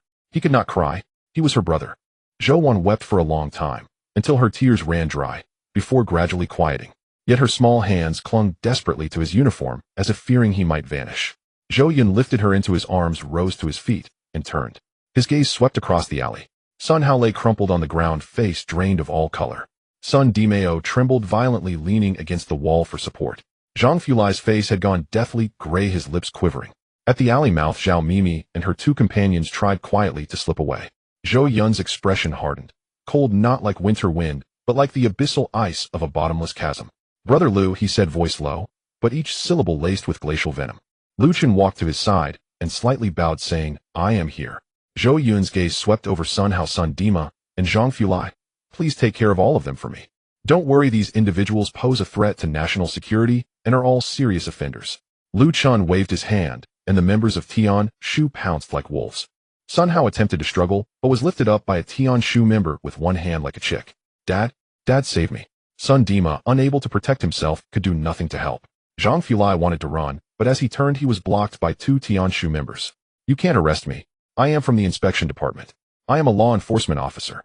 Lin Shuang stepped in front of him, looking down with disgust in her eyes. "A law enforcement officer? Do you deserve that title?" She punched Zhang Fulai in the stomach, and he let out a cry, bending over like a shrimp. "You should count yourself lucky to spend the rest of your life in prison otherwise." Lin Shuang's voice was as cold as ice. "If you were to get out, it would be worse than death." Zhang Fulai was completely paralyzed. The two men in black jackets approached Zhou Yun and slightly bowed their heads. "Zhou Yun, we are sorry, we did not protect Zhou Wan well." "Don't blame yourselves," Zhou Yun interrupted them. "You did well. After you return, I will have General Chen commend you." The eyes of the two men in black jackets lit up, and they exchanged glances, saying in unison, "Thank you, Zhou Yun." At the alley entrance, Zhao Mimi, along with two accomplices, was crouched down, preparing to sneak away amid the chaos. As they took a step forward, they were stopped by the two men in black jackets. "Three classmates, don't be in such a hurry to leave." Zhao Mimi's expression changed. We didn't do anything. We were just passing by." "Passing by?"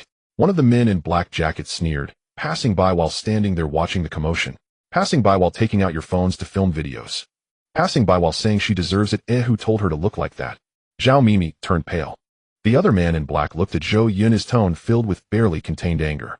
"Zhou Yun, these people just verbally insulted Zhou Wan at the alley entrance, saying she was an ugly person causing trouble, and even filmed a video to post online." Zhou Yun's gaze shifted to Zhao Mimi. Under his stare, she felt a chill run down her spine and instinctively took a step back. I didn't mean it that way. I was just..." Her voice trembled. "I was just joking."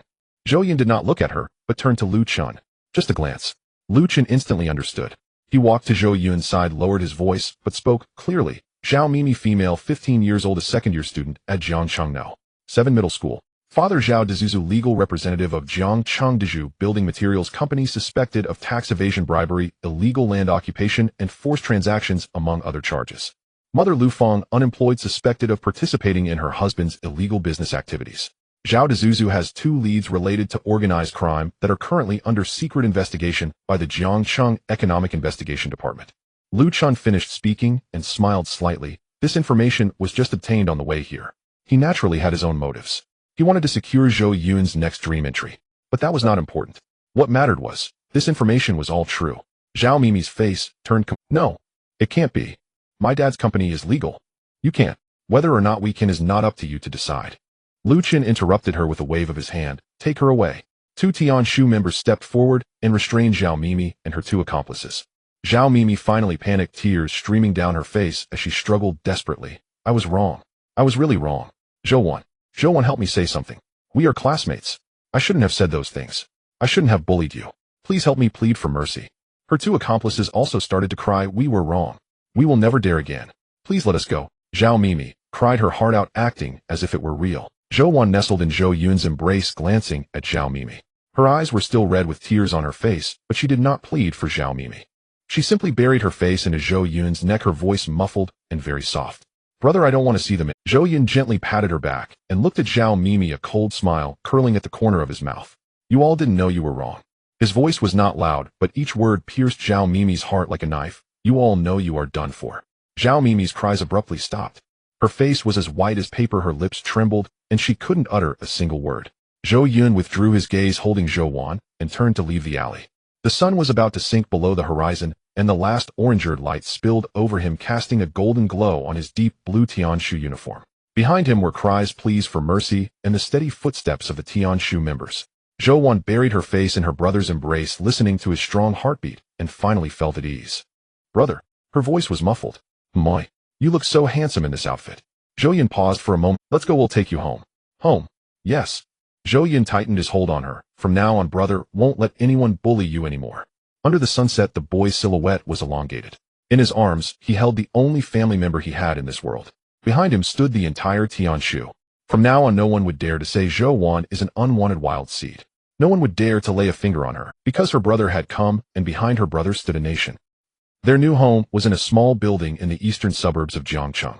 When Zhou Yun carried Zhou Yun through the door, the little girl's eyes instantly lit up. Brother, this. Zhou Yun let her down and nodded. Zhou Yun stood at the entrance looking at the spacious and bright living room, the brand new furniture, and the sunlight streaming in through the floor-to-ceiling windows, stunned for several seconds. She had lived in a large dormitory in an orphanage when she was younger, then cramped in a less than 20 square meter rented room, with her brother separated by only a cloth curtain between their two beds. She had never lived in such a big house. Wan, go upstairs and take a look, Zhou Yun said. Zhou Yun ran up the stairs, pushed open a door, and froze. It was a pink and white bedroom. The walls were painted a light pink, the curtains were white sheer, the bed was covered with soft bedding, and a plush rabbit was placed on the pillow. On the desk were brand new stationery, on the bookshelf were books suitable for her age, and on the windowsill sat a small succulent plant. Zhou Yun stood at the door, her eyes turning red again. Is this for me? Is this for me? Yes. Zhou Yun walked behind her saying, it's your room. Zhou Yun turned her head to look at him, her little face flushed, tears shimmering in her eyes, but the corners of her mouth were turned up. Brother. She hesitated for a moment, her voice small. Can I sleep in the same room with you today? Zhou Yun was taken aback for a moment, then his expression turned serious. You're already 14, a young lady, and you still want to sleep with your brother. Not shy at all. Zhou Yun pouted, starting to act coquettishly. Just for today. I'm scared. I can't sleep in a new place. No way. Brother. Calling me brother won't help. Zhou Yun's lips were pouting so much they could hang an oil bottle, and she turned away, showing her back to Zhou Yun. Brother is a big bad guy. Zhou Yun watched his sister sulking, unable to suppress a smile. He reached out to ruffle Zhou Yun's hair. All right, you're old enough to stop acting spoiled. Him next door, call me if you need anything. Zhou Yun huffed, but unconsciously leaned her head into Zhou Yun's palm. Just then a knock came from downstairs. Zhou Yun went downstairs to open the door, and Lu Chun was standing at the entrance holding a document bag. Zhou Yun, a classmate, General Chun, asked me to deliver this to you. Lu Chun walked into the living room and placed the document bag on the coffee table. It's about your sister's arrangements. Zhou Yun opened the document bag, and inside were several documents. The first document was Zhou Yun's transfer certificate, Jiangqing No. 1 affiliated middle school, the top junior high school in Jiangqing without exception. The second document was a bank card with the name Zhou Yun. The third document was a small dark blue booklet with the national emblem and the words Tianshu printed on the. Zhou Yun opened the small booklet, which had a photo of Zhou Yun attached along with her name, age, and a line of small print. Family member of Tianshu preparatory member entitled to corresponding benefits. General Chun said your sister is the sister of the nation. Lu Chun said, this card contains 1 million, which is her settlement fee. In addition, there will be a monthly living allowance of 50,000. Tuition, accommodation, and meal expenses are all waived. Zhou Yun looked at the documents in his hand, remaining silent for a few seconds. Then he raised his head. Please thank General Chun for me. You can tell him that yourself. Lu Chun smiled. He considers you a precious treasure now, and he'll agree to anything you say. Zhou Yun did not respond to this, but instead asked a question that concerned him greatly. Can you help me arrange something at the training camp? I want to find Lu Xiaoyong. Lu Xiaoyong. Lu Chun thought for a moment. He's your good brother, right? Yes. Just as Lu Chun was about to respond, his phone suddenly vibrated. He glanced at the caller ID, and his expression immediately became serious as he answered the phone. General Chun. On the other end of the line, Shen Qingli said something, and Lu Chun's expression changed from serious to surprised, then to contemplative. Okay, I understand. Lu Chun hung up the phone and looked at Zhou Yun, his gaze somewhat subtle. What's wrong? Zhou Yun asked. Lu Chun pondered for a moment. General Chun said that the training camp your good brother is in is an elite training camp under the Jiangxing military district where an extremely important piece of protective gear is stored. Protective gear. Yes, it's called Heart of the Mystic Armor. Lu Chun's tone became serious. It is said to have been forged with the master's all-out effort 30 years ago before his death, capable of withstanding a fatal blow once. This piece of gear has been stored in that training camp as the highest honor reward. Whoever can consecutively break all the records of the training camp will earn it. He paused. But this training camp has been running for over 20 years, and no one has ever achieved that. Over 20 years, not a single person. Zhou Yun frowned slightly. None. Lu Chun shook his head, because the records themselves are set unreasonably, with some even based on the standards of SS-level professional masters. So many people think it's just a gimmick to attract sign-ups. Zhou Yun nodded, thoughtfully, not asking further. It was late at night. Zhou Yun tossed and turned in her room, unable to sleep. She hugged her pillow and ran to Zhou Yun's room door, hesitating for quite a while, but ultimately didn't dare to knock. Brother said that at 14, she was already a young lady.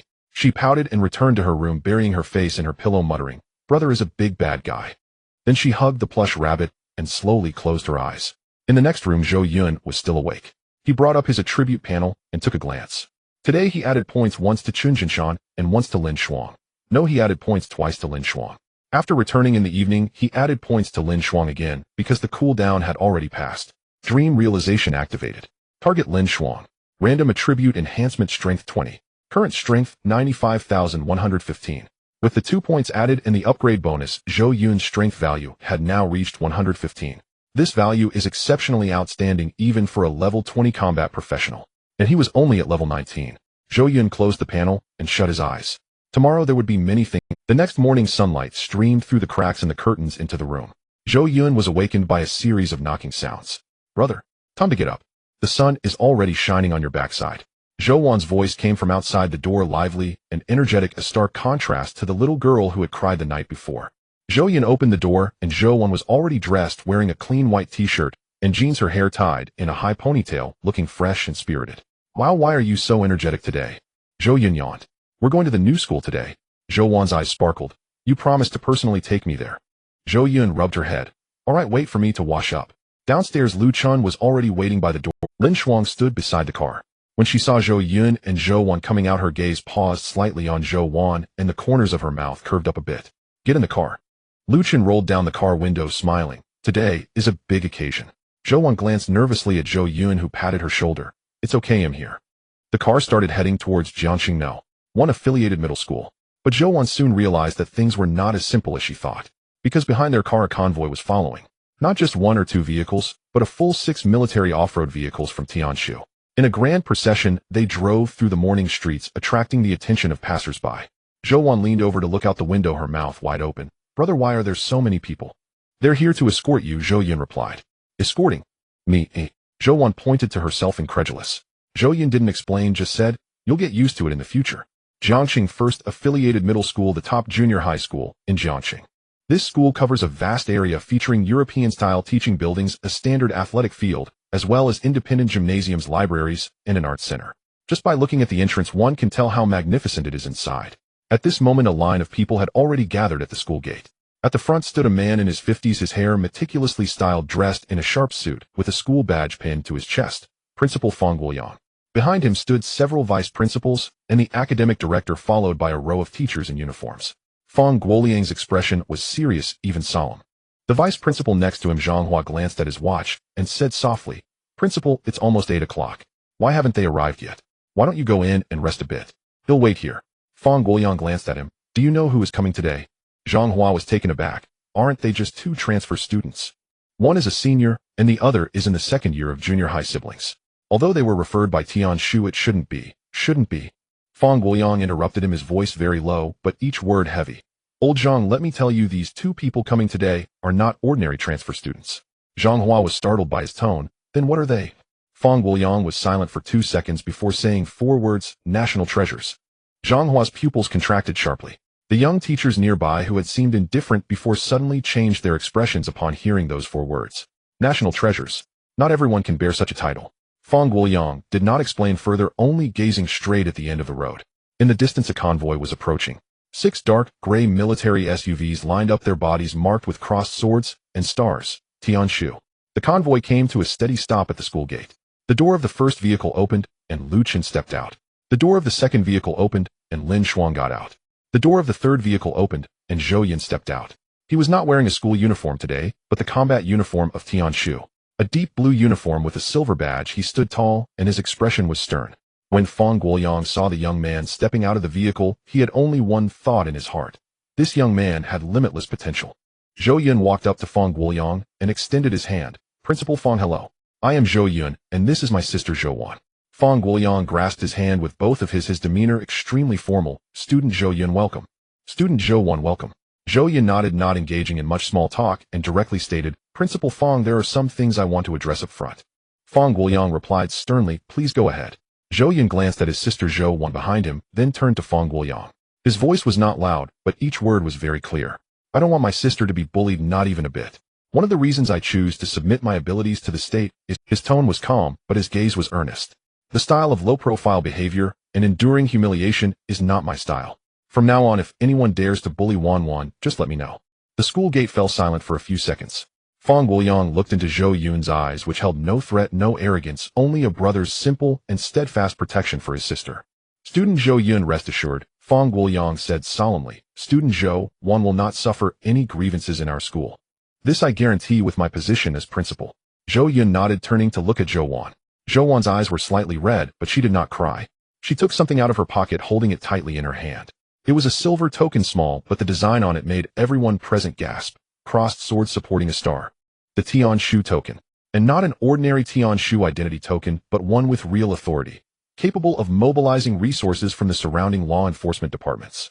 Fang Guoliang's pupils contracted slightly. He understood better than anyone the significance of this token. Many of the children studying in this school came from powerful families in Jiangxing, wealthy and influential, but to obtain such a token there might not be even one among 100. Yet Zhou Wan, a 14-year-old girl, held such a token in her hand. Zhou Yun reached out and ruffled Zhou Wan's hair. Wan, from now on, if anyone dares to bully, you just tell your brother. Zhou Wan nodded vigorously, gripping the token tightly. Then she looked up at Zhou Yun, her voice small. Brother, are you? Zhou Yun paused for a moment. Yes, he squatted down, looking into Zhou Wan's eyes. Brother has to go to a place, and it might take some time to come back. Zhou Wan's lips moved, her eyes turning red again, but she held back and did not cry. Where is brother going? A very safe place. Zhou Yun did not elaborate. The state needs brother to do some things. Zhou Wan was silent for a while, then asked, Brother, are you very strong now? Zhou Yun thought for a moment. I suppose so. Will you come back? Of course. Zhou Yun flicked her forehead. Your brother is not going to die. Zhou Wan covered her forehead, finally smiling, but tears also followed. Then brother, come back early.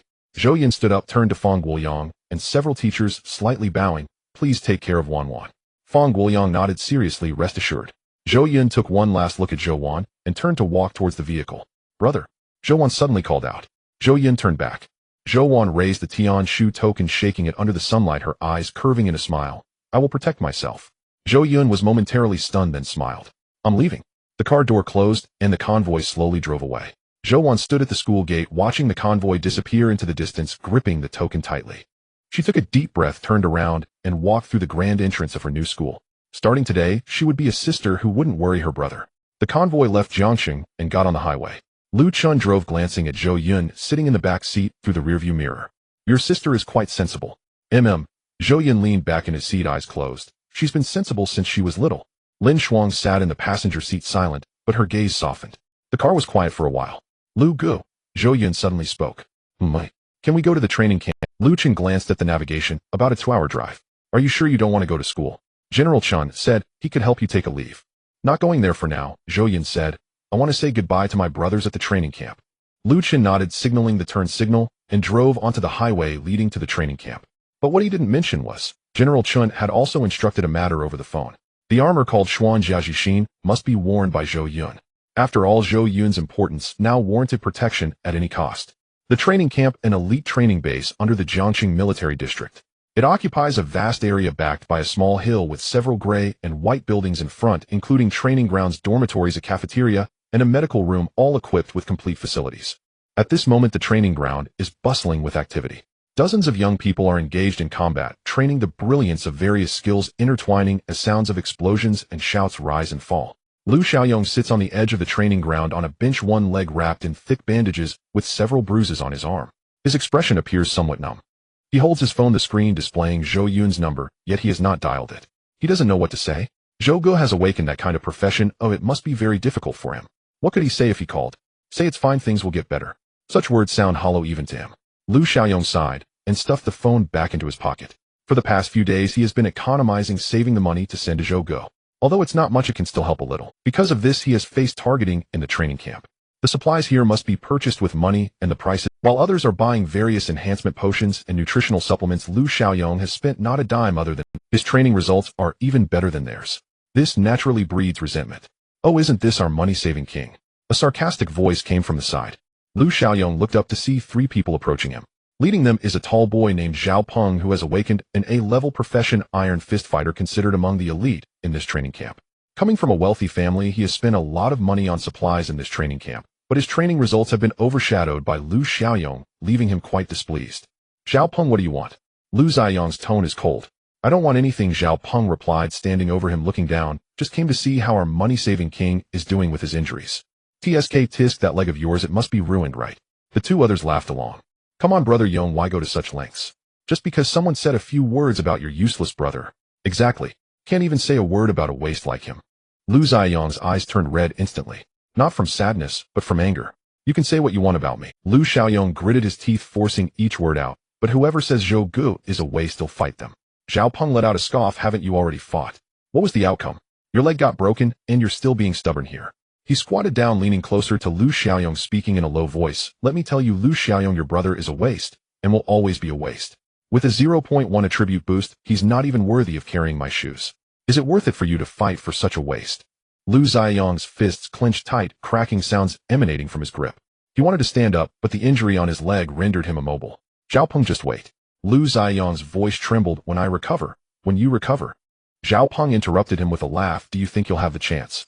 He stood up, gesturing to the side. Lu Xiaoyong followed his gaze, and his heart sank. The person in charge of the training camp, a fat man in his 40s, was walking over. His name is Qian Monsong, notoriously known for being a sycophant. He treats those with money well, while ignoring those without. Lu Xiaoyong has spent not a dime in this training camp, and has long been on his blacklist. Lu Xiaoyong. Qian Monsong approached with a stern face. You have caused injuries through private combat, violating the regulations of the training camp. As per the rules, I am formally notifying you that you are expelled. Lu Ziyong's face turned pale. Instructor Qian, they attacked first. Who attacked first is not important, Qian Monsong interrupted. What matters is your injuries will affect future training. The training camp is not a charity institution and has no obligation to support an injured person. Lu Xiaoyong opened his mouth, wanting to say something, but not a word came out. He knew that nothing he said would matter. Qian Monsong only cared about money, not reason. Zhao Peng laughed even harder beside him. Brother Yong, don't be sad. Go back and find your useless brother. You two useless people will make a perfect match. Lu Xiaoyong closed his eyes. His fists trembled, nails digging into his palms, causing pain that made him shake all over. Not because of his injuries, but because of his unwillingness. He is an A-level professional, he has talent, he works hard, and he could have broken records in this training camp, obtaining that legendary armor and making a name for himself in the college entrance examination. With resources, he could help Zhou Gu even better. But now he has lost everything. Everything is ruined. And the one who destroyed it all is still smiling in front of him. Instructor Qian, please listen. Lu Xiaoyong wanted to make one last struggle, but Qian Monsong was already impatient, waving his hand. Stop the nonsense, pack your things and leave. Lu Xiaoyong took a deep breath, slowly stood up, dragging his injured leg, as he stepped out with Zhao Peng and the other two laughing behind him. Take care, brother Yong. Go back and find your useless brother. Two wastes make a pair, a perfect match. Lu Xiaoyong gritted his teeth and did not look back. But his eyes were red. Not from grievance, but from anger. Not because he was injured, but because he knew he could no longer help Zhou Gu. Just then, a roar of engines echoed from afar. It was not the sound of ordinary vehicles, but of off-road vehicles, and there were many of them. Lu Xiaoyong instinctively looked up. He saw a convoy driving toward the entrance of the training camp. Dark, gray military off-road vehicles with crossed swords and stars emblazoned on their bodies. Tianqiu. Qian Mankang's expression changed instantly. He pushed Lu Xiaoyong aside and hurried toward the entrance, his face shifting from arrogance to flattery, changing faster than turning a page. Tianqiu. Why are they here? Zhao Peng was also stunned. Everyone rushed toward the entrance. The convoy stopped at the entrance of the training camp. The door of the first vehicle opened, and Lu Chen stepped out. The door of the second vehicle opened, and Lin Shuang stepped out. The door of the third vehicle opened. Zhou Yun stepped out. He was wearing the combat uniform of Tianqiu, standing tall and composed. Qian Monsong jogged up to greet them, smiling like a blooming chrysanthemum. Ah, the leaders of Tianqiu have graced us with their presence. My apologies for not welcoming you properly.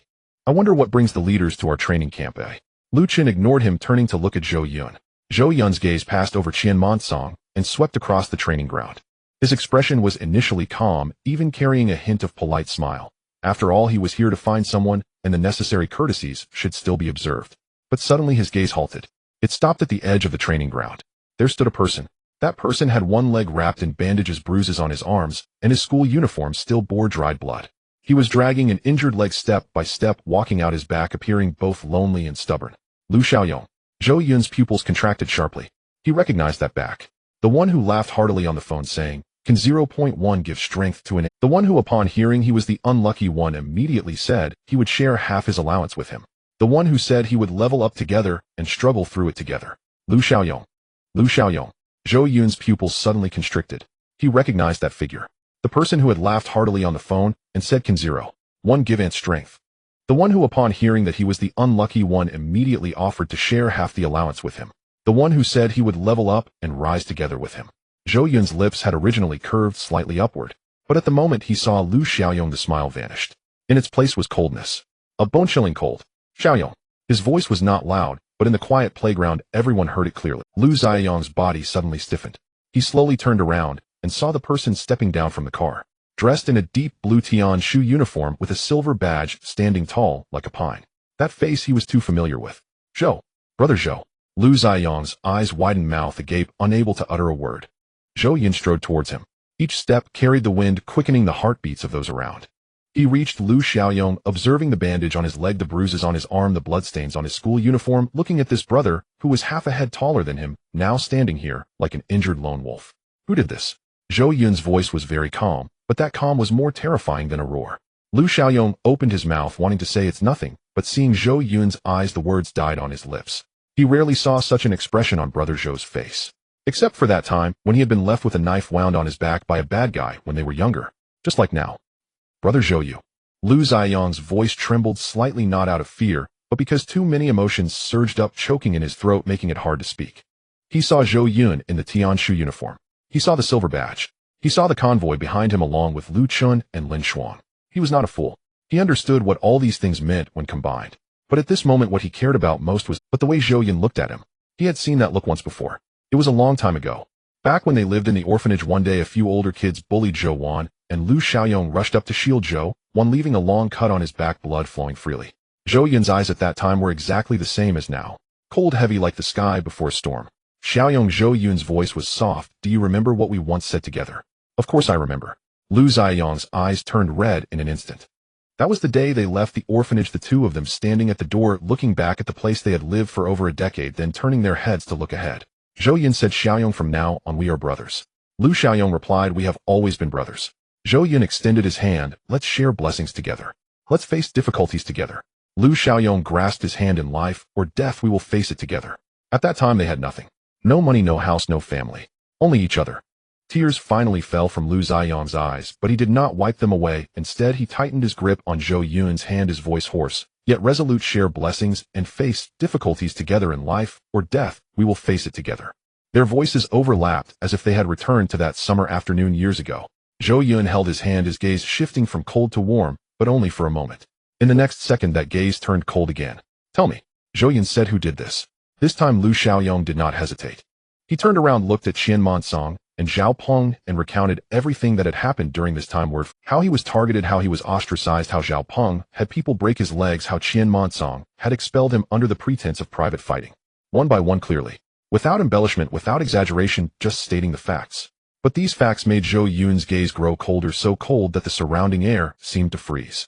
Lu Qin stood by, and after listening, the gentle smile on his face had completely vanished, replaced by a chill. Lin Shuang was even more direct, her fists were clenched, knuckles cracking. Qian Mankang's face turned as pale as paper, beads of sweat rolling down his forehead. He opened his mouth, wanting to say something to smooth things over, but when Zhou Yun's gaze swept over, he felt as if his throat was being squeezed, unable to utter a word. Zhao Peng was in no better position. His legs trembled, the arrogant expression on his face long gone, replaced. Tianshu. He had messed with people from Tianshu. No, it was more than that. He had even hurt the brother of someone from Tianshu. Zhao Peng felt his mind buzzing, his legs so weak he could hardly stand. Qian Monsong finally found his voice, forcing out a smile that looked worse than crying. This student Zhou. It's all a misunderstanding, all a misunderstanding. He desperately gestured to Lu Xiaoyong. The meaning in his eyes was clear. Say it's a misunderstanding, and I will keep you here, I will give you resources, anything can be negotiated. Lu Xiaoyong saw that look. He hesitated for a moment. Not because he was afraid, but because he did not know what Zhou Yun's situation was. Although he was wearing the Tianshu uniform, what if? What if it was just temporary? What if offending these people for his sake would cause trouble for Zhou Yun? He did not want to cause trouble for Brother Zhou.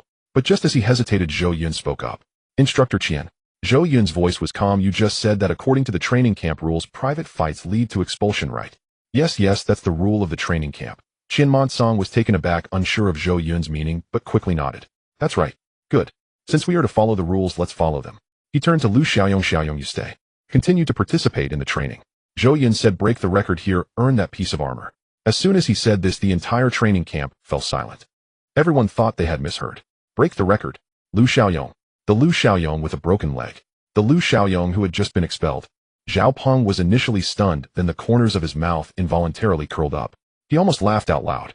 He thought Zhou Yun was going to do something serious, but it turned out he wanted Lu Xiaoyong to break the record. Just based on him. The fear in Zhao Peng's heart dissipated by more than half in an instant. So what if they were from Tianshu? Tianshu people couldn't just act unreasonably right. The record was there unbroken for over 20 years. What right did Lu Xiaoyong have to break it? The record has stood for over 20 years, and no one has been able to break it. What makes you Lu Xiaoyong think you can? Even if you are in a level profession master, and even if you train diligently, your foundation and attributes are what they are. No matter how hard you practice, you cannot shatter those records. Some of those records were set according to the standards of SS level profession masters. Don't even mention Lu Xiaoyong. Even the strongest instructor in the training camp cannot break them. Because some difficulties exceed common sense. Zhao Peng found it increasingly ridiculous, the arc of his smile widening. Qian Monsong also let out a sigh of relief. He thought Zhou Yun was going to use the power of Tianshu to pressure him, but unexpectedly, it was going to be according to the rules. If it's according to the rules, then it's easy to handle. The record is there. If it can't be broken, it can't be broken. It doesn't matter who comes. Classmate Zhou Qian Monsong wiped the sweat from his forehead, a smile returning to his face. Of course, there's no problem with going by the rules, but regarding Lu Ziyong's injury. You don't need to worry about the injury, Zhou Yun said. He turned to look at Lu Chun. Lu Chun understood immediately and took out his phone to make a call. In less than 20 minutes, a white medical vehicle drove into the training camp. The door opened, and 3 medical masters in white coats stepped down. The leader was a young woman appearing to be around 25 or 26, with long hair cascading down her shoulders, gentle features, wearing gold-rimmed glasses, exuding a warm aura. On her white coat at the left chest position was embroidered a badge. A green snake coiled around his staff, the mark of a senior medical master. Hello, classmate Zhou. The female medical master walked up to Zhou Yun with a slight smile. I'm Su Qing, sent by General Chun. Zhou Yun nodded. Thank you, Dr. Su. Can my brother's leg be treated? Su Qing approached. Lu Xiaoyong crouched down and gently unwrapped the bandage on his leg, examining the injury closely. There's a fracture in the tibia, a ligament strain, and several soft tissue contusions. Her tone was very professional. Under normal circumstances, it requires 2 to 3 months of rest. Lu Ziyong's heart sank. 2 to 3 months, and the college entrance examination would be over. But Su Qing raised her head, adjusted her glasses, and smiled slightly. I'm not an ordinary doctor. She extended her hand, and a soft green light emanated from her palm. Healing light. The green glow enveloped Lu Ziyong's leg, and warm energy seeped into the bones and muscles like the spring sun melting away snow. Lu Xiaoyong felt a tingling warmth spreading from his leg, the pain swiftly fading away. In less than 10 minutes, Su Qing withdrew her hand and stood up, saying, all right, try moving a bit. Lu Xiaoyong moved his leg with disbelief. It didn't hurt anymore. He tried standing up and took 2 steps. It didn't hurt. He widened his eyes, looking at Su Qing in disbelief. Is it really okay now? Su Qing smiled. The bones have healed, and the ligaments have been repaired. But don't engage in strenuous activity today. Of course. Tomorrow you'll be completely fine. Lu Xiaoyong's mouth dropped open as he looked at Su Qing's gentle face, his heart suddenly skipping a beat. Her smile was beautiful. Not in a stunning way, but in a manner that made one feel comfortable and at ease. Thank you, Dr. Su. Lu Xiaoyong's voice involuntarily softened. Zhou Yun observed nearby, the corners of his mouth curving slightly. All right, stop looking. Zhou Yun patted his shoulder. She's already gone. Lu Xiaoyong came to his senses, realizing Su Qing had turned to pack her medical kit. His face flushed, and he glared fiercely at Zhou Yun. What nonsense are you talking about, brother Zhou? Zhou Yun chuckled, not exposing him. But at that moment, as their eyes met, both saw the long-lost ease in each other's gaze. It felt as if they had returned to the past. In the afternoon, Zhou Yun pulled Lu Xiaoyong to a small grove beside the training camp. Brother Zhou, why did you bring me here? Lu Xiaoyong asked, puzzled. Zhou Yun remained silent, simply placing his hand on Lu Xiaoyong's shoulder. Dream fulfillment activated. Target Lu Xiaoyong. Random attribute enhancement, strength 20. A warm current surged from Zhou Yun's palm into Lu Ziyong's body, causing Lu Xiaoyong to tremble, feeling a power taking root and sprouting deep within his muscles. What is this? Lu Xiaoyong's eyes widened. My skill. Zhou Yun responded, permanent attribute, increased 20 points at a time. Lu Ziyong's mouth dropped open wide enough to fit an egg inside. TW. 20 points. Permanently. Yes. But weren't you only able to increase by 0.1? That was yesterday. Zhou Yun said today is different. Lu Xiaoyong looked at Zhou Yun, his shock gradually turning into excitement, then into exhilaration. Brother Zhou, I knew it. I knew you weren't useless. He hugged Zhou Yun tightly, nearly choking him. I knew it. Zhou Yun was gasping for breath, slapping him on the back of the head. Let go, or you'll choke me. Lu Xiaoyong released his hold, but the smile on his face couldn't be wiped away. Brother Zhou, what's your situation now? What's going on with Tianshu? How did your skill change to 20 points? Zhou Yun didn't elaborate, just briefly mentioned a few things. The specialty of the profession, the country's emphasis, and the current treatment. Lu Xiaoyong listened, falling silent for a while. Then he lifted his head, looking at Zhou Yun, his eyes reddening again, but this time, he was smiling as he cried. Brother Zhou, you finally made it. Zhou Yun looked at him, a warm current surging in his heart. This brother who did not leave him when he was at his lowest, who did not disdain him when he was ridiculed by the whole world, even sharing half of his allowance with him. And now it was his turn to repay.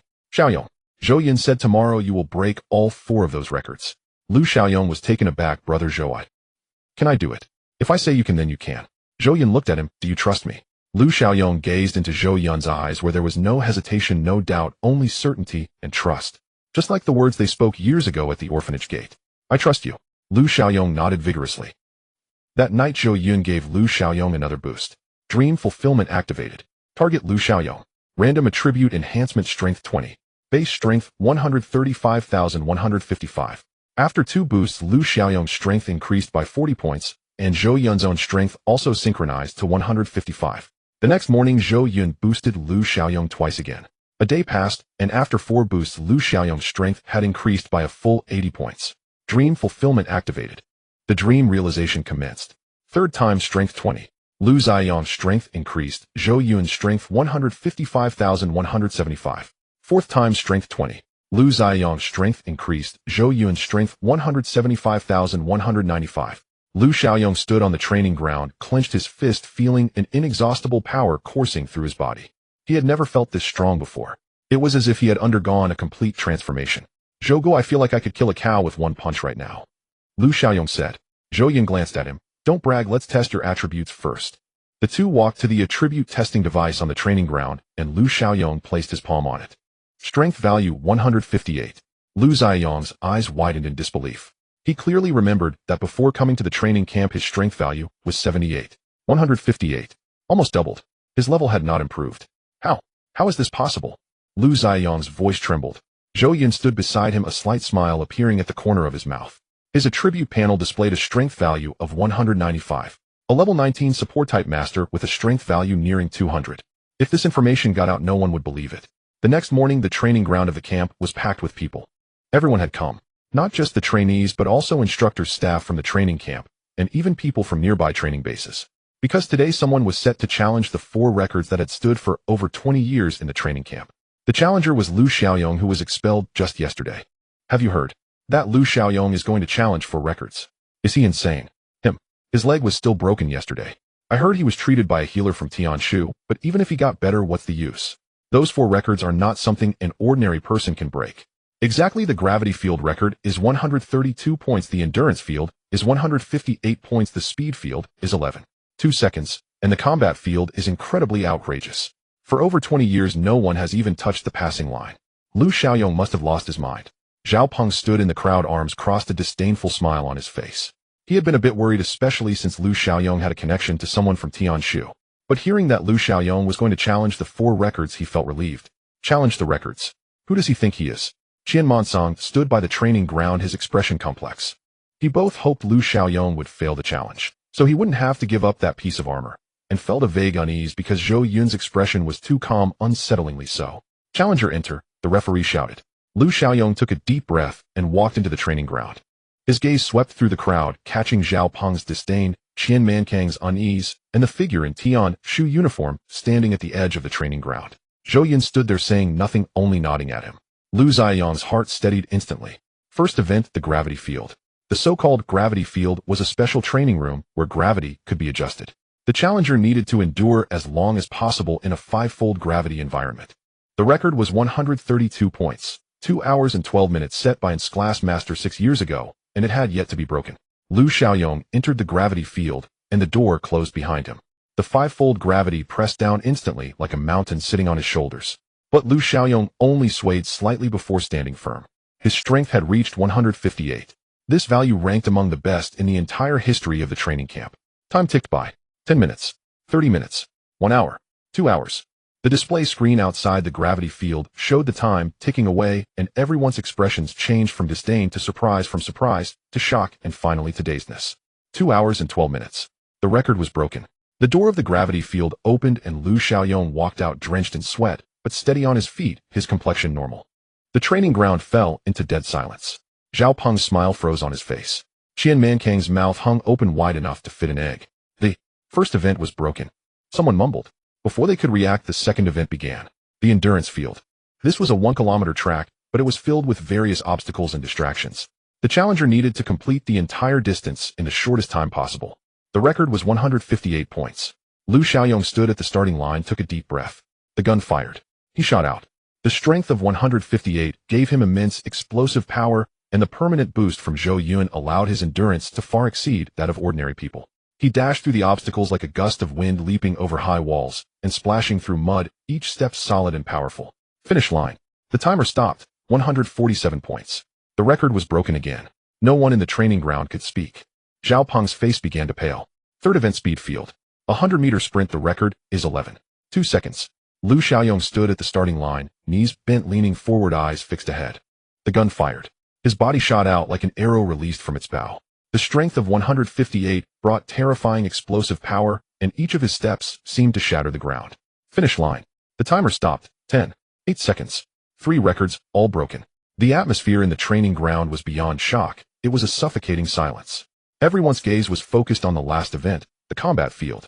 This was the most difficult of the 4 records, as there was no fixed standard. It was judged by an SS-class simulated combat device. The challenger needed to fight against opponents of similar levels generated by the simulation device. The stronger the opponent defeated, the higher the score. For over 20 years, the highest score was 63 points, and no one had even touched the passing line. The full score is 100 points. No one knew what the full score meant, as no one had ever come close. Lu Xiaoyong stepped into the combat field, standing on the circular platform in the center. The simulated combat device activated, and the first opponent appeared before him. A level 1 beast Ironback Wolf. Lu Xiaoyong threw a punch. The Ironback Wolf was sent flying, dissolving into a point of light. The screen displayed 10 points. The second opponent. A level 2 beast Rock Armored Bear. 1 punch. The Rock Armored Bear shattered. 20 points. The third opponent. A level 3 beast Thunder Pattern Tiger. 1 punch. The Thunder Pattern Tiger turned into a point of light. 30 points. The fourth. A level 4 beast Frost Python. 1 punch. 40 points. The fifth. A level 5 beast Lava Giant. Lu Xiaoyong took a deep breath and clenched his fist. The lava giant roared and charged at him, its massive fist carrying a scorching wave towards Lu Xiaoyong. Lu Xiaoyong didn't dodge. He met it with a punch. Boom. The fists of the lava giant and Lu Xiaoyong collided, shaking the entire combat field. Cracks appeared on the lava giant's arms, spreading from its fist to its shoulder, then throughout its body before it shattered. 50 points. The sixth. An 8-level beast Shadow Demon Wolf. Lu Xiaoyong's strength was nearing its limit, but his gaze remained determined. The Shadow Demon Wolf moved like lightning, leaving behind traces on the platform. But Lu Xiaoyong caught its trajectory. 1 punch. The Shadow Demon Wolf howled and turned into a point of light. 60 points. Passed. Outside the training ground, everyone was left speechless. 60 points, the highest score in over 20 years. But the simulated combat device did not stop. The seventh opponent appeared, a level 10 beast Golden Behemoth. A trickle of blood appeared at the corner of Lu Xiaoyong's mouth, but his eyes were shining. He knew he might not win, but he was not afraid. Because Zhou Gu was standing behind him. The Golden Behemoth charged its massive form, blocking out the sun. Lu Xiaoyong roared, pouring all his strength into his fist, and charged forward. Boom. The entire training camp shook. The light in the combat field faded, and the Golden Behemoth vanished. The screen displayed 70 points. Yet Lu Xiaoyong knelt on one knee, gasping heavily. The light of the combat simulation device dimmed. No new opponents were generated. It was not because Lu Xiaoyong had failed, but rather because the device had a limit of level 10 opponents, with level 10 corresponding to the current maximum score. Lu Xiaoyong defeated the level 10 beast and scored 70 points. Though he did not achieve full marks, this was already the highest score in the training camp's 20-plus years. 4 records were shattered. The training ground fell into silence. Everyone was stunned. Zhao Peng's face had drained of color, slumped on the ground, his lips trembling, unable to utter a word. Qian Mansong fared even worse, his legs weakened, barely holding onto a nearby pillar to avoid falling. A single thought echoed in his mind. It's over. Completely over. Lu Xiaoyong walked down from the platform of the battlefield, drenched in sweat, with blood at the corner of his mouth, yet his eyes sparkled like stars. He approached. Zhou Yun grinned widely, revealing a set of white teeth. Brother Zhou, I didn't embarrass you. Zhou Yun looked at him, his eyes slightly red, but the corners of his mouth were turned up. Well done. He reached out and high-fived Lu Xiaoyong. The crisp sound of their clap resonated loudly in the silent training ground. Zhou Yun turned to look at Qian Mansong. Qian Mankang's face was as white as paper, beads of sweat covering his forehead, his lips quivering, unable to say a word. Instructor Qian. Zhou Yun's voice was not loud, but each word pierced into Qian Mankang's heart. Like a nail, the record has been broken. The protective armor, it should be given right. Qian Mansong opened his mouth wanting to say something, but upon seeing Zhou Yun's icy gaze, he swallowed his words back. Qian Mankang's legs trembled violently. It was not a slight shiver, but a severe shaking that was impossible to stop. Sweat beads rolled down his forehead, hitting the ground with faint sounds. Zhou Yun stood before him, looking down from a higher place, his eyes calm like a still pond, but Qian Mansong knew that beneath that stillness was a current capable of devouring everything. I said. Qian Mankang's voice was squeezed out from his throat, hoarse, trembling, tinged with a sobbing tone. He took a deep breath and finally spoke the truth. That protective armor is not from the training camp at all. A commotion erupted in the training ground. Qian Mansong lowered his head, his voice growing softer. 3 years ago, I visited a master craftsman and saw that piece of mystic armor heart. I was tempted for a moment and borrowed it. Saying it was borrowed, but it was actually a deception. I used it as a gimmick for the training camp to attract people to sign up. He spoke faster and faster, pouring out everything like spilling beans. That master had no idea about this. He didn't know I used the mystic armor heart as a decoy. Over the years, the training camp's fame grew and more people signed up, all because of the legend surrounding that armor. But the legend was fabricated by me. No one has ever seen the mystic armor heart in the training camp because that thing doesn't belong to the camp at all. The training ground fell into a deathly silence. Everyone's eyes widened in disbelief at what they were hearing. Over 20 years. This training camp had been operating for over 20 years with countless young people signing up for the name of mystic armor. They trained desperately, striving to break records, dreaming of the day they could obtain that legendary armor. But the truth is, this armor does not belong to the training camp. Everything over the past 20 years has been nothing but a scam. A greedy, shameless scam that lasted for over 20 years. Lu Chen's expression had darkened. His fists clenched tightly, knuckles turning white. Though he was not a part of the training camp, he was a member of Tianshu. The existence of Tianshu was to uphold order and justice in Huaxia. A scammer who had deceived for over 20 years stood right before him. Qian Mansong. Lu Chen's voice was as cold as ice. Do you know who you have deceived? You have deceived all the young people who have participated in the training camp over the past 20 years. You deceived their efforts, their sweat, and their dreams. Lu Chen took a step forward. You even deceived General Chun believed that this armor was a legitimate asset of the training camp, which is why he sent me to retrieve it. You dared to deceive even the general. Qian Mansong finally could not hold on any longer. His knees buckled, and he fell to the ground with a thud. I was wrong. I was truly wrong. Please spare me my life. I can take you to find that master craftsman.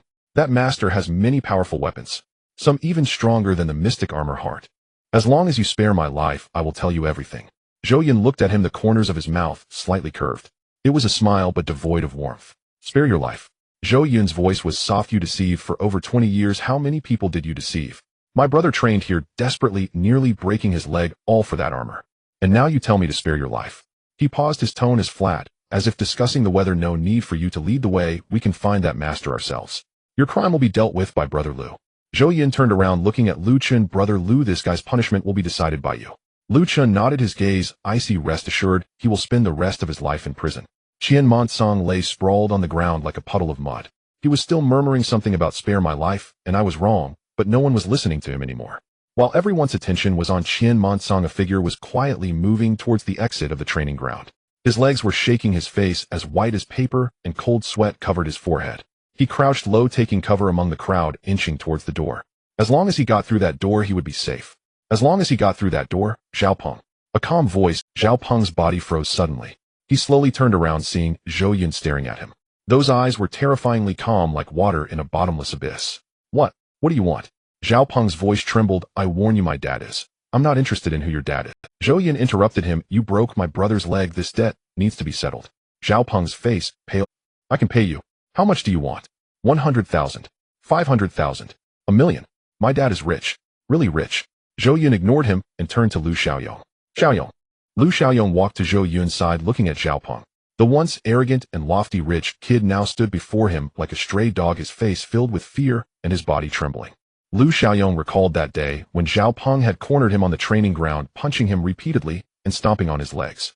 Your useless brother with just 0.1 attribute points isn't even worthy of carrying my shoes. Is it worth it for you to risk everything for such a useless person? Go back and find your useless brother. The two of you are perfect companions. Each word felt like a knife stabbing into Lu Xiaoyong's heart. But the most painful part wasn't the beating he received or the broken leg, but Zhao Peng's derogatory remark about Zhou Yun being useless. His brother was not useless. He never was. Zhao Peng Lu Ziyang's voice was calm surprisingly, so even to himself. You broke one of my legs, I will break one of yours. Is that fair? Zhao Peng's eyes widened in shock, the blood draining from his face.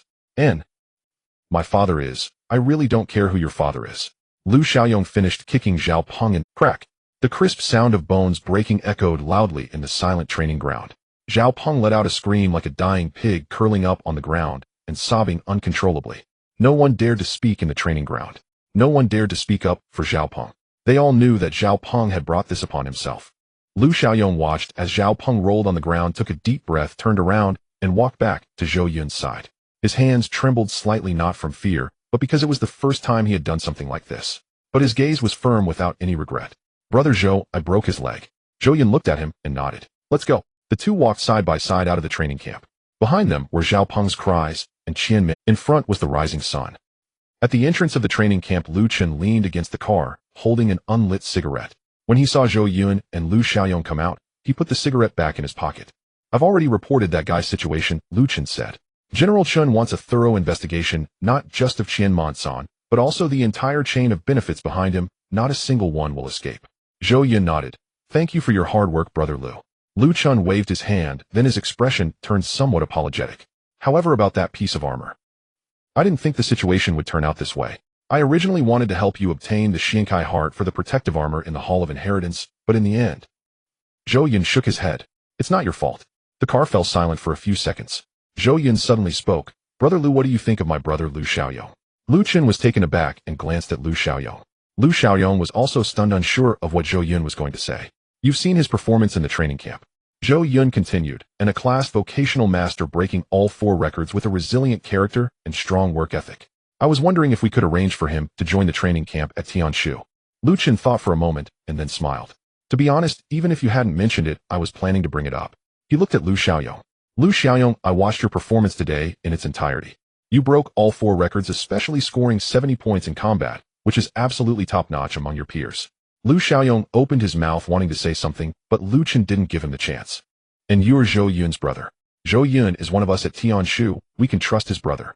Lu Chen pulled out his phone. He'll call General Chen right now. The phone rang twice before being answered. Lu Chen briefly explained the situation, and after a few seconds of silence on the other end, General Chen's voice came through, accompanied by a hearty laughter. This kid just finished arranging things for his sister, and now he's arranging things for his brother. Good, I like this kind of General Chen paused for a moment. Lu Xiaoyong, you are admitted as a special case to become a reserve member of Tianshu, enjoying the same treatment as Zhou Yun. He can report to the Tianshu training camp today. Yes. Lu Chen hung up the phone, looked at Lu Xiaoyong, and smiled as he extended his hand. Congratulations, comrade Lu Xiaoyong. From now on, you are a reserve member of Tianshu. Lu Xiaoyong stood there, stunned, mouth agape, eyes wide like a fish struck by lightning. Tianshu. Reserve member. His voice didn't even sound like his own. Me. Yes. Lu Xiaoyong slowly turned his head to look at Zhou Yun. Zhou Yun nodded at him, a smile on his lips. Lu Ziyang's eyes instantly turned red. He wasn't a person who cried, never had been. A child from an orphanage, his tears had long since dried up. But today he couldn't stop his tears. It wasn't out of grievance, nor out of fear. It was because he was touched. His brother didn't abandon him when he was at his lowest, stood up for him when his leg was broken, and paved a path he had never even dared to dream of when he was uncertain about his future. Brother Zhou. Lu Ziyang's voice was choked. All right, stop being sentimental. Zhou Yun slapped him on the back of the head. Hurry up and report. Don't embarrass Tianshu. Lu Xiaoyong sniffed hard, held back his tears, and nodded vigorously. Brother Zhou will be leaving now? Once I'm done training, he'll treat you to a meal. Sure, he'll be waiting. Lu Xiaoyong glanced at Zhou Yun one more time, then turned and strode towards the exit of the training camp. His steps were firm, his back straight. From today onward, his path would be different.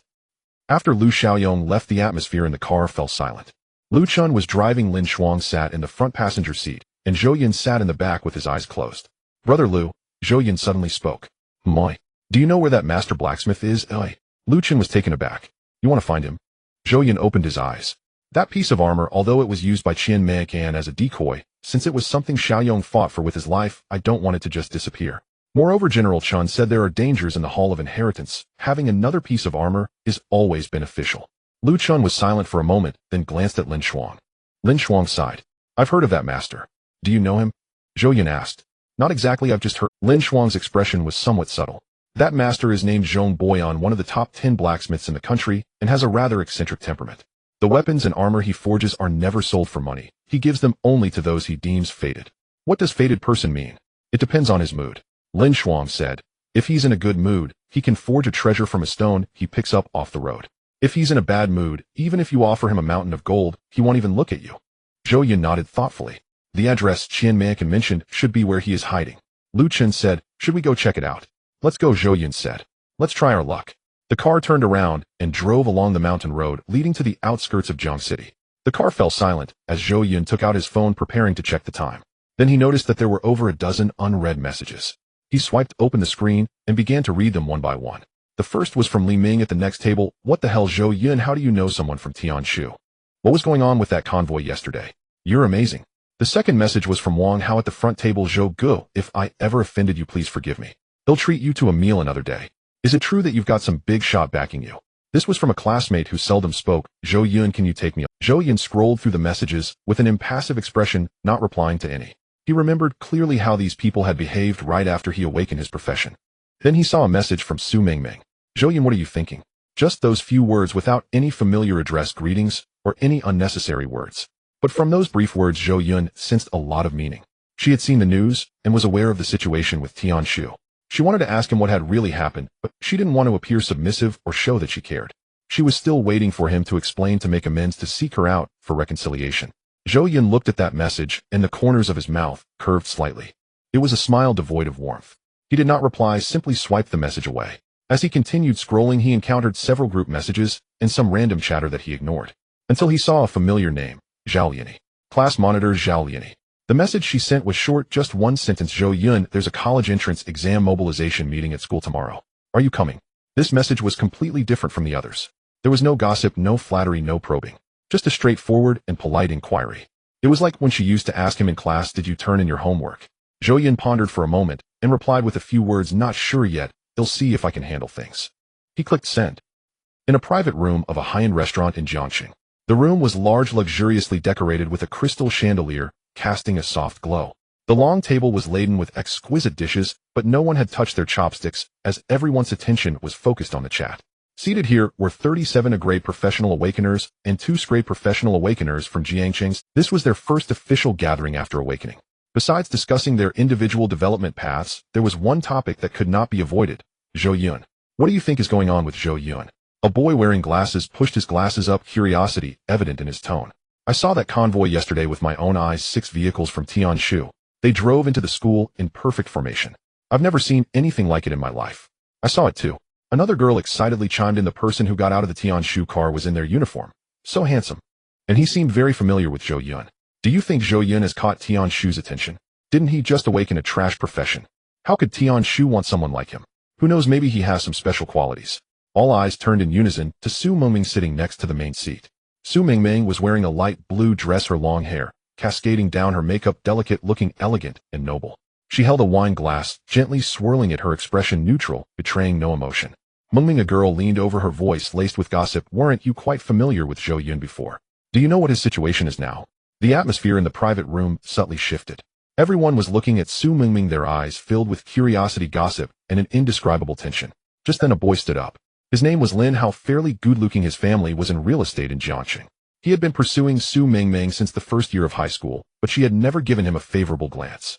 Mingming has nothing to do with Zhou Yun, Lin Hao proclaimed with a tone of smug defense.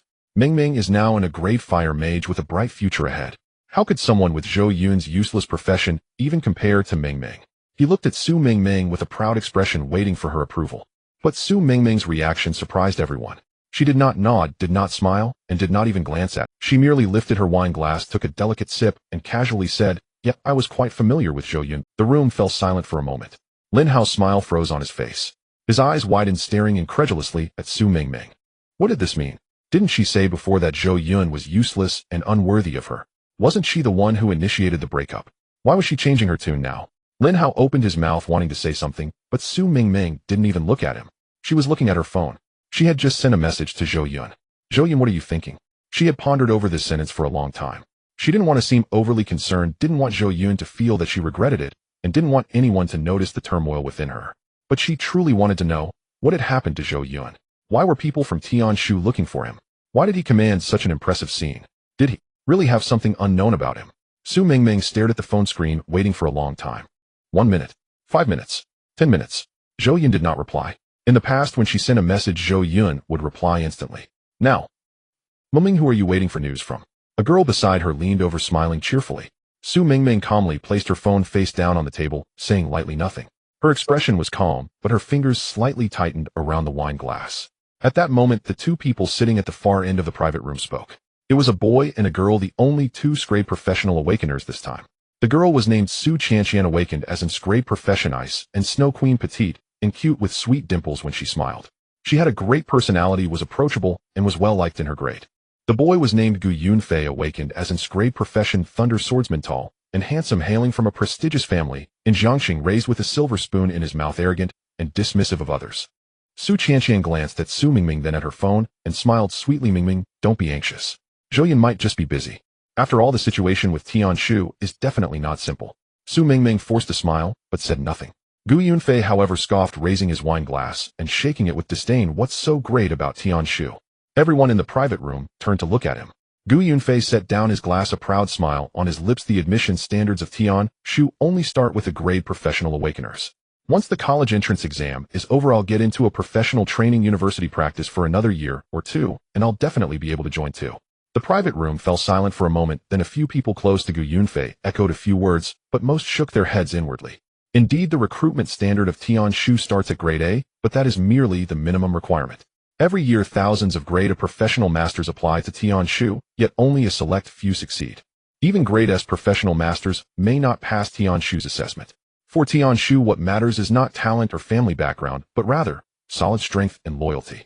Although Gu Yunfei has good talent, his personality, everyone is aware of it, they just do not dare to speak up due to his family's influence. Su Qianqian, however, was straightforward and said with a smile, Brother Yunfei, getting into Tianshu is not easy. I heard that last year in grade senior went for the exam and was eliminated in the first round. Gu Yunfei's expression darkened slightly, but he quickly regained his arrogance, stating that's because he wasn't capable. It doesn't mean I won't be. Su Qianqian stuck out her tongue and fell silent. The atmosphere in the private room became somewhat delicate. At that moment, Zhao Yini, who had been sitting quietly, suddenly took out her phone. Wearing her signature black-rimmed glasses and a low ponytail, dressed in a simple white shirt, she appeared somewhat plain among the meticulously dressed girls, but that cool demeanor made her stand out even more. She opened her phone and saw a reply from Zhou Yun. It's not certain yet, let me see if I can deal with things. After reading it, Zhao Lianya's lips curved slightly, then she put down her phone and continued to sit quietly. But a girl sitting next to her with keen eyes noticed the smile on her lips and the name on her phone screen, and immediately exclaimed in surprise. Sister Liani, you messaged Zhou Yun. He replied to you. The private room instantly fell silent, and everyone's gaze turned to Zhao Liani. Zhao Lianya's expression remained unchanged as she said calmly, yes, I asked him if he would come to tomorrow's mobilization meeting. He replied. He did. What did he say? Zhao Liani glanced at her phone. He said it's not certain yet, depending on whether he can finish dealing with things. The private room erupted in discussion. Zhou Yun replied to Zhao Liani. Then why hasn't he replied to me? Same here. I sent him 3 messages, and he hasn't replied. It seems Zhou Yun only replies to Zhao Liani. Su Mingming sat there, her expression gradually becoming. Her hands trembled slightly, but her expression remained that of aloofness and pride. She had messaged Zhou Yun, and he did not respond. Zhao Liani messaged him, and he replied. What does this mean? It means Zhou Yun saw her message but chose to ignore. Su Mingming's heart felt as though it were being squeezed, both painful and suffocating. She took a deep breath, striving to make her expression less unpleasant. Beside her, Lin Hao was still causing trouble, saying, Mingming, don't mind it, as Zhou Yun is just a petty person who got lucky. Su Mingming coldly interrupted him. Lin Hao was taken aback, opened his mouth, and dared not say anything further. The atmosphere in the private room grew awkward. Su Qianqian glanced at Su Mingming, then at Zhao Liani, stuck out her tongue, and wisely refrained from saying more. Gu Yunfei, however, spoke again with a sarcastic tone. It's just a reply, what's the big deal? Even if Zhou Yun managed to get into Tianshu, so what? Isn't it all thanks to others? Once he finishes his college entrance exams, he can only enter a lower-tier vocational school, and then hell know the reality. No one responded to him. Su Mingming tightened her grip on her cup, her nails digging into her palm. She told herself inwardly, it's just Zhou Yun, what's so great about him? Even if he has connections with Tianshu now, it doesn't mean he himself is strong. My profession is grade A fire mage with boundless prospects. And Zhou Yun, a support role, no matter how high his stats are, he's still just a liability. She didn't need to. Yet her fingers unconsciously picked up her phone again, opening the chat interface with Zhou Yun looking at the message she had sent and the blank space on Zhou Yun's side. She wanted to send another message. She wanted to ask him why he hadn't replied. She wanted to question whether it was intentional. She wanted to tell him that she actually. But in the end she sent nothing. She placed her phone face down on the table, raised her glass, and revealed a proud, indifferent smile to everyone. It's just a trick to attract my attention, she reassured herself lightly, casually, saying, does he think that by getting close to Tianshu, I would regret it? Dream on. The people in the private room exchanged glances, no one daring to respond. Su Qianqian lowered her head silently, taking a sip of juice, sighing in her heart. She recalled the video she had seen. Zhou Yun stepping down from a Tianshu vehicle wearing Tianshu's uniform with an entire convoy behind him, exuding an aura as powerful as a movie's protagonist. Did such a person still need to use attracting an ex-girlfriend as a tactic? Su Qianqian found it unlikely. Yet she did not voice her thoughts. Some things if spoken would only offend others, oh why bother? Meanwhile, on the mountain road outside Jiang City, a black official vehicle drove along the winding mountain road flanked by dense trees, the air fresh, and the sound of birds chirping. Zhou Yun sat in the back seat, putting his phone back into his pocket. He had just replied to Zhao Lianya's message, then switched his phone to silent and chose not to check it again. He was uninterested in others' messages. He was even less interested in Su Mingming's messages. She had already become unimportant to him.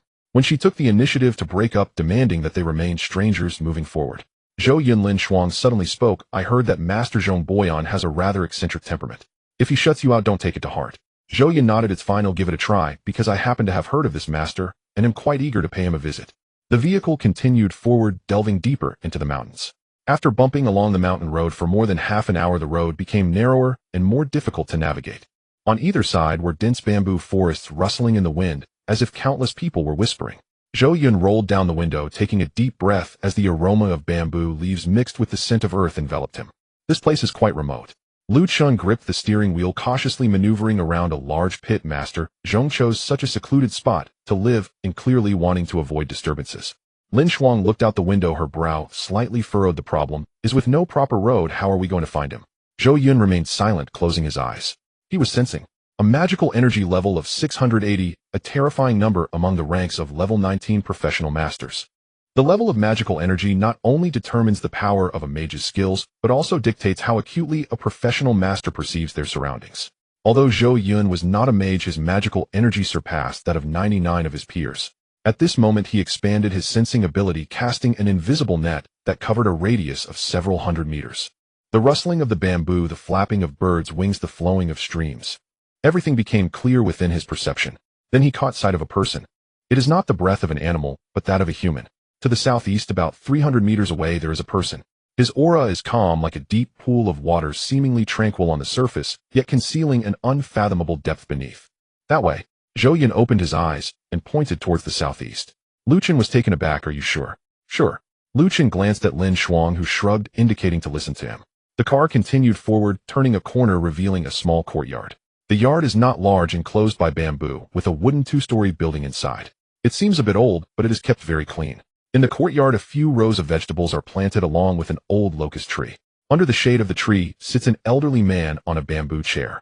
His hair and beard are completely white, messy, as if he hasn't been groomed for a year. Dressed in a gray worn cloth shirt and wearing a pair of muddy cloth shoes, he holds a fan and leisurely waves. At first glance, he looks like an ordinary rural old man.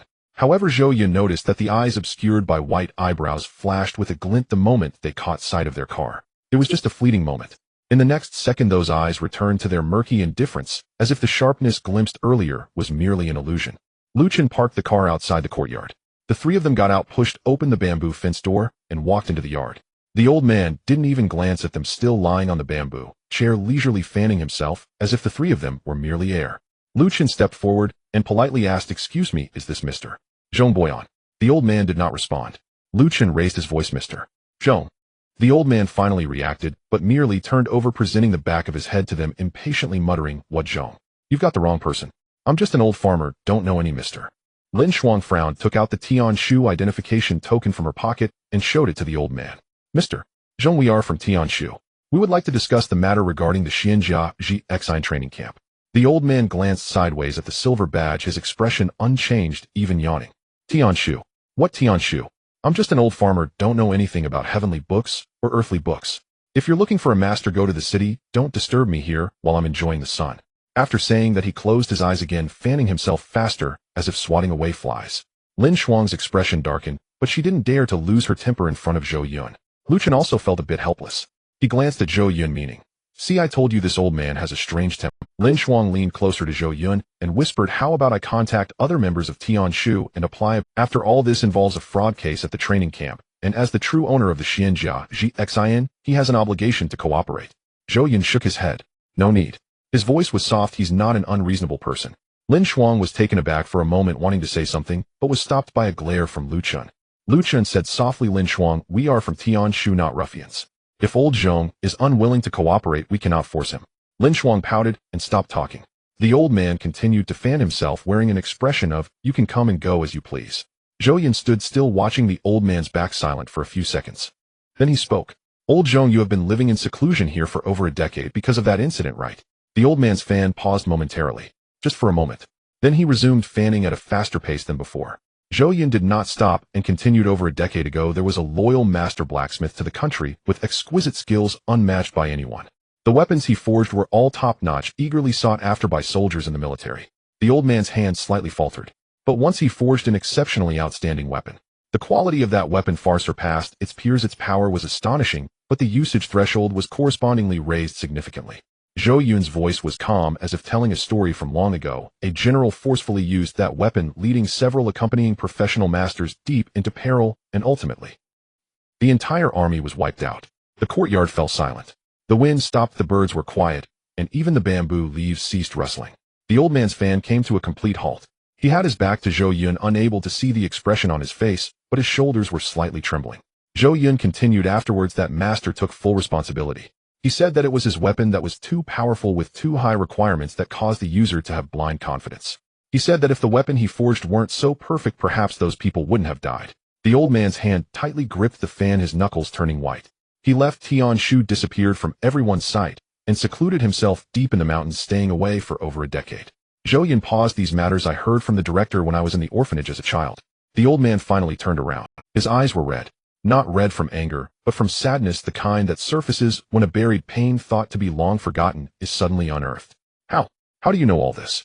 The old man's voice was hoarse, as if he hadn't spoken to anyone in a long time. Zhou Yun looked into his eyes, speaking clearly. "The director said that old Zhong is a great master blacksmith who loves his country and people.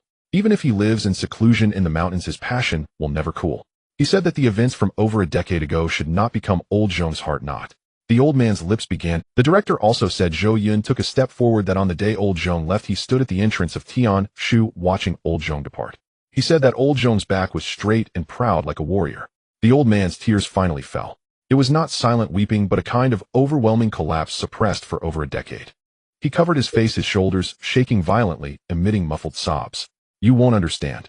His voice was intermittent, as if squeezed from deep within his throat. "You won't understand. The weapon being too powerful is also a fault. Having too high a requirement can kill people. I was wrong. I have always pursued perfection, striving for the ultimate. But I ignored that not everyone can bear that kind of perfection." He lifted his head, tears streaming down his face, looking at his calloused hands. "That weapon was the pinnacle of my forging career. Its grade was only gold, but its power was infinitely close to platinum. However, its usage requirements were a whole tier higher than ordinary gold-grade weapons. A level 30 professional master simply couldn't wear it. At least level 35 was needed to barely wield it." His voice was growing softer. "That general. He was only level 30, but he wanted that weapon so badly. He begged me for a long time, but I didn't give it to him. Later he found an auxiliary professional master to temporarily boost his stats, and forcibly raised his level, barely managing to wear that weapon. He thought that with that weapon he could fight above his level, that he could sweep through everything. But the result?" The old man closed his eyes, tears streaming down his wrinkled cheeks. "He is dead. The brothers who went with him have all died as well. They are all dead, and that weapon has vanished as well." The courtyard fell silent for a long time. Lu Chen and Lin Shuang stood nearby, both with serious expressions. They were unaware of this past event, and upon hearing it, it felt as if a heavy stone pressed upon their hearts. Zhou Yun walked up to the old man, extending his hand to steady his slightly swaying body. "Old Zhong," his voice was not loud, but each word was steady. "There is nothing wrong with forging a perfect weapon." The old man raised his head, looking at him. "A weapon is merely a tool. The stronger the tool, the greater the responsibility of its user." Zhou Yun met the old man's gaze. "The general's death was not due to your weapon being too powerful, but because he was too arrogant. It was his arrogance that wasted your hard work." The old man's lips moved, but he did not speak. Zhou Yun continued, I grew up in an orphanage where the headmaster told me many stories. There were stories of heroes, stories of sacrifice, and also your story. He said that the person he admired most in his life was not those generals with great military achievements, but you. Why, oi? The old man's voice was very soft. Because the generals protect the country with weapons, while you create the weapons that protect the country with your own hands. Zhou Yun said, the generals charge into battle on the front lines, while you quietly forge in front of the furnace. The generals' achievements are known to all, yet few know your name. Tears streamed down the old man's face again. Zhou Yun supported him, helping him sit back down on the bamboo chair, then squatted down to meet his gaze. Old Zhong, I am here today not just for that Xuanjia heart. The old man looked at him. I have come to ask you to come out of. The country needs you. Tianshu needs you. And then, he paused, a slight smile forming at the corner of his mouth. I have a ability that may allow your perfect weapon to have no regrets. The old man frowned. What ability? Zhou Yun did not answer, but instead reached out and placed his hand on the old man's shoulder. Dream realization was activated. Target Zhong Boyan. Random attribute increase, strength 20. Current strength 195,215. A warm energy surged into the old man's body, causing him to shudder as he felt a new power taking root deep within his muscles. He stared wide-eyed, looking at Zhou Yun in disbelief. What? What is this? My skill permanent statting. Zhou Yun withdrew his hand. 20 points at a time, permanently effective and will not fade. The old man's pupils constricted suddenly. Permanent stat increase. 20 points at a time. His mind raced. As a master forger, he knew all too well what this meant. The flaws in his weapons were due to the high requirements for use. And high requirements were essentially due to the user's insufficient attributes. But what if? What if the user's attributes could be permanently enhanced? What if Zhou Yun's stat increases could allow a level 30 professional to possess attributes of level 35 or even 40? Then the perfect weapon he forged would no longer be flawed, but truly perfect. Because as long as the attributes met the standard, there would be no restrictions based on level. The old man's hands began to tremble, not out of sadness, but excitement. You? Are you telling the truth? His voice trembled. Can it really be a permanent increase? 20. Absolutely true. Zhou Yun nodded. And my skill will continue to strengthen with level increases. Right now it's 20 points at a time, and it will be more in the future. The old man looked at him, then glanced at Lu Chun and Lin Shuang. Lu Chun nodded. Old Zhou Yun is the most valued talent in Tianshu. We have already verified his abilities. There is no problem at all. Lin Shuang also rarely showed a serious expression. Old Zhong, what Zhou Yun said is true. I can vouch for it. The old man fell silent. He lowered his head, looking at his calloused hands, and remained quiet for a long time. Then he lifted his head, looking at Zhou Yun, his eyes reddening again, but this time it was not out of sadness but relief. For over a decade I have always believed I was wrong. The old man's voice was soft. I thought pursuing perfection was a sin. I believed my weapon had killed someone, and I was unworthy of picking up the forging hammer again in my lifetime. He took a deep breath, his voice becoming resolute. But now I understand. The fault lies not with me, it lies with those who use the weapon. My weapons are not at fault, and pursuing perfection is not a fault. He stood up, and though his hair was gray and his back slightly hunched at that moment, his eyes shone like a freshly drawn sword. Thank you, Zhou Yun. Zhou Yun shook his head. Old Zhong, the one who should be thanking is me. Your willingness to come out of retirement is a blessing for the country. The old man smiled. It was the first time in over a decade that he smiled sincerely. I have agreed to come out of retirement, he said. But before that there is something I must give you. He turned around and walked towards the dilapidated wooden building. Lu Chun and Lin Shuang exchanged glances. What could possibly be in that rundown building? The old man stood in front of the wooden building, pulling out a palm-sized metal disc from his pocket and pressing a button. Click! A mechanical whirring sound came from inside the wooden building. Then Zhou Yun and the others witnessed a scene they would remember for a lifetime. The dilapidated wooden building began to transform like a transformer. Walls flipped, floors rose and fell, and the furniture that looked like junk began to change shape under the drive of mechanical structures. The broken wooden table transformed into a precision forging table. The rusty iron racks became weapon racks neatly arranged with various weapons. The pile of rotten wood in the corner surprisingly turned into a small furnace with blue flames dancing in the hearth. In less than 30 seconds, the dilapidated wooden building had transformed into a modern forging workshop. Lu Chen's mouth fell open wide enough to fit an egg. Lin Shuang's eyes bulged, unable to utter a word. Zhou Yun was momentarily stunned, but quickly regained his composure. He looked at the weapons on the racks, each radiating a faint glow ranging from silver to gold, with even a few gleaming with a platinum sheen. The old man walked up to the weapon rack and picked up two items. The first was a dark golden disc fist-sized with a soft glow. This was the Xuanjia heart. The second item was a short knife, entirely black with dark red patterns faintly flowing on the blade, as if magma was flowing within the knife itself. The old man cradled the two items in his hands and turned to Zhou Yun.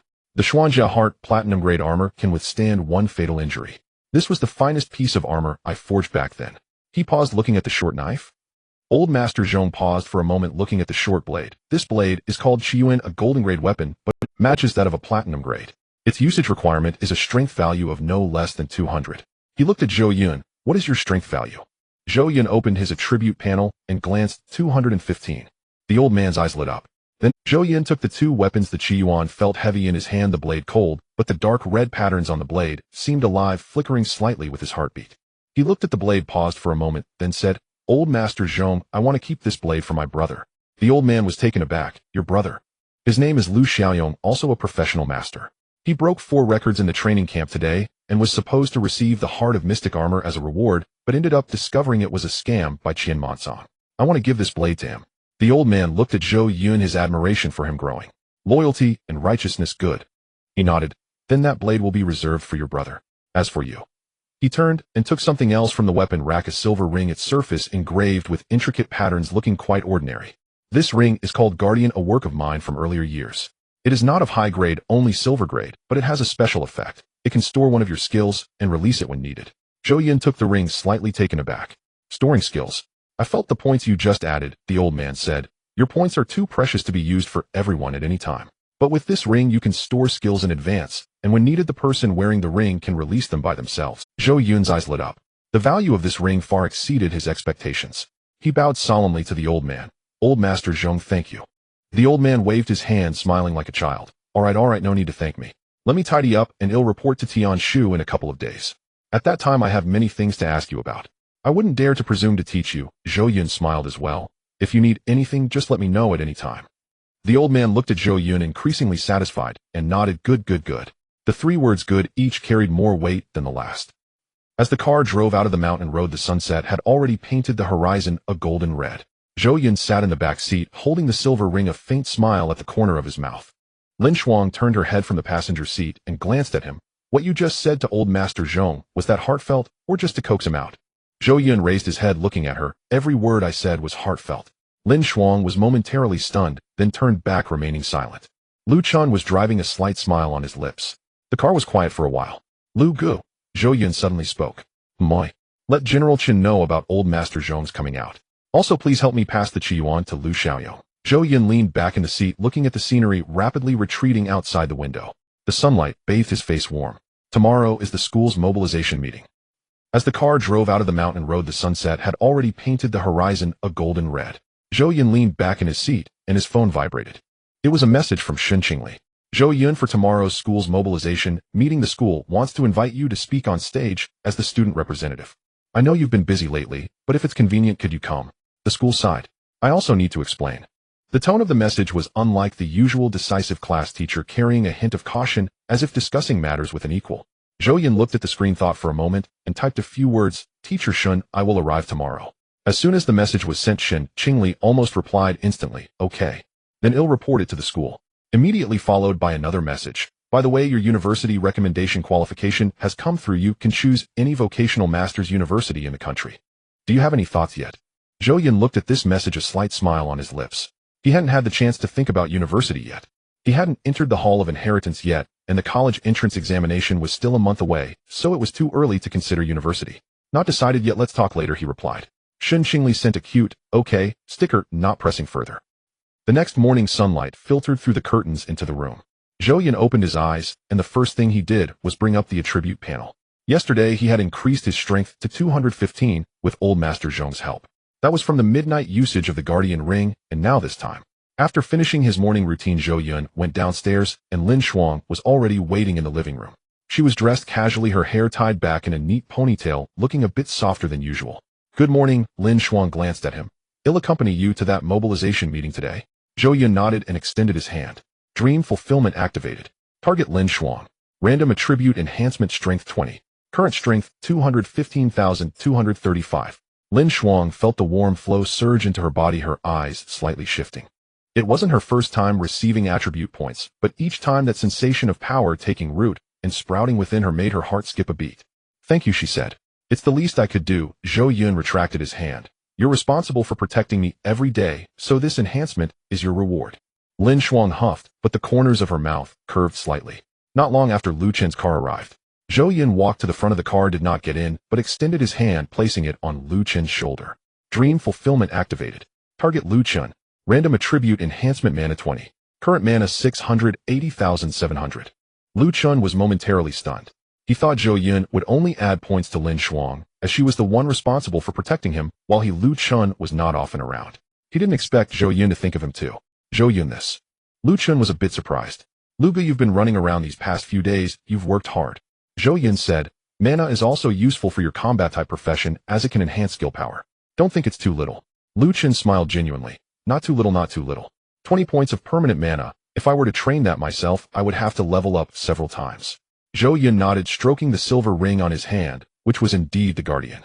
The dream fulfillment that he just activated for Lu Chen was stored in it for midnight. As long as he waited for the cooldown time to be over, even if there was no target around that needed enhancement, he could store it for future needs. This ring is really nice. Zhou Yun looked at the ring, then said to Lu Chen, Lu Guil, wear this ring for now, and when needed in the future, I can store an enhancement for you in advance for emergencies. Lu Chen's eyes lit up. It can be used like that. That's great. The three of them got in the car heading towards Jiangxing First High School. 3 individuals boarded the vehicle heading towards Jiangxing First High School. Previously, during 2 attribute enhancements, Zhou Yun had bolstered his own stats by 40 points. On Zhou Yun's attribute panel, his strength had reached 235, and his mana was at 700. If he continued to wait for his health to improve. A level 19 support class master possesses attributes 2 to 3 times greater than those of a warrior of the same level. No one would believe it, but this is the truth. At Jiangxing First High School, on the playground, over 3,000 senior students and teachers gathered in the square, the crowd extending from the podium to the edge of the field. A red banner hung above the podium. Jiangxing First High School College Entrance Examination Mobilization Meeting. Below the stage, students chatted in small groups, the atmosphere not overly serious, as mobilization meetings were held every year, and everyone had long since gotten used to them. However, today, some different news circulated among the crowd. Have you heard? Today's student representative speech isn't by previous alumni, but by a student from our school. From our school? Who? I don't know, it's said to be a secret. Moreover, I heard that someone from this year's seniors has already received a guaranteed admission to the vocational college. Is that true? Who is so impressive? I don't know, the news is tightly kept. Su Mingming stood among the crowd, listening to the discussions around her, the corners of her mouth lifting slightly. A guaranteed admission. She instinctively glanced over at Gu Yunfei, who was standing not far away. After the latter half of yesterday's gathering, Gu Yunfei had drunk a few glasses and had become quite talkative. In front of everyone, he boasted proudly that he had already secured a guaranteed admission to Jiangxing Vocational College. Although Jiangxing Vocational College could only be considered average, the guaranteed admission itself was a form of recognition. After Gu Yunfei finished speaking, he deliberately cast a glance at Su Mingming. The meaning in his eyes was clear. You chose Zhou Yun back then, now you must be regretting it. Su Mingming had simply smiled at that time, saying nothing. Yet now, hearing the surrounding discussions about the guaranteed admission, she couldn't help but think, if that person were Gu Yunfei, it wouldn't be surprising. After all, he was his class master. Although his personality left much to be desired, his talent was undeniable. Mingming, who do you think that guaranteed admission student will be? A girl nearby leaned in and asked.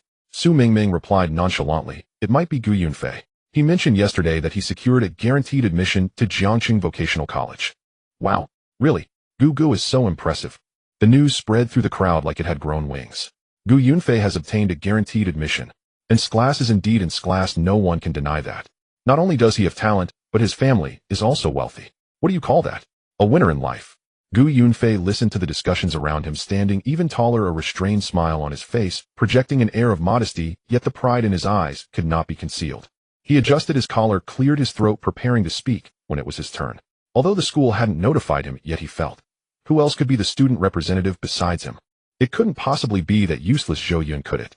Thinking of this, Gu Yunfei couldn't help but chuckle. Su Qianqian, standing not far from Gu Yunfei, frowned slightly as she overheard the discussions around her.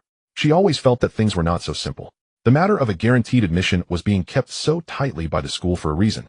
If it were someone like Gu Yunfei, who was already famous for being in class, what was there to keep secret? She scanned the crowd, but did not see Zhao Liani. Zhao Liani was not among them. She stood in the shadow beside the podium, wearing a pair of black-framed glasses, her hair tied back in a low ponytail, dressed in a faded school uniform, quietly holding a speech manuscript, waiting patiently. Her expression was calm, but her heart raced faster than usual, because she was waiting for someone. On the podium, the academic director finally finished the same old statements that were repeated every year. Next, please welcome teacher Shen Qingli to introduce today's student representative. Teacher Shen Qingli walked up to the podium and took the microphone. Today she wore a deep blue professional suit, her long wavy hair cascading over her shoulders, her makeup exquisite, exuding an aura that made her seem entirely different from her usual strict self. She glanced at the audience, her gaze lingering for a moment among the crowd before she spoke. Today's student representative is a student from our Senior 3-1 class. The crowd fell silent for a moment. Senior 3-1. That was Zhou Yun's class. Zhou Yun frowned. He was in Senior 3-2, not 1. The student representative wasn't him. This student is someone everyone is familiar with. Shen Qingli's voice carried a subtle smile. 2 days ago, he just awakened his profession. The audience began to whisper. Awakened 2 days ago. Wouldn't that be the one? He is. Shen Qingli's words were interrupted by the roar of engines.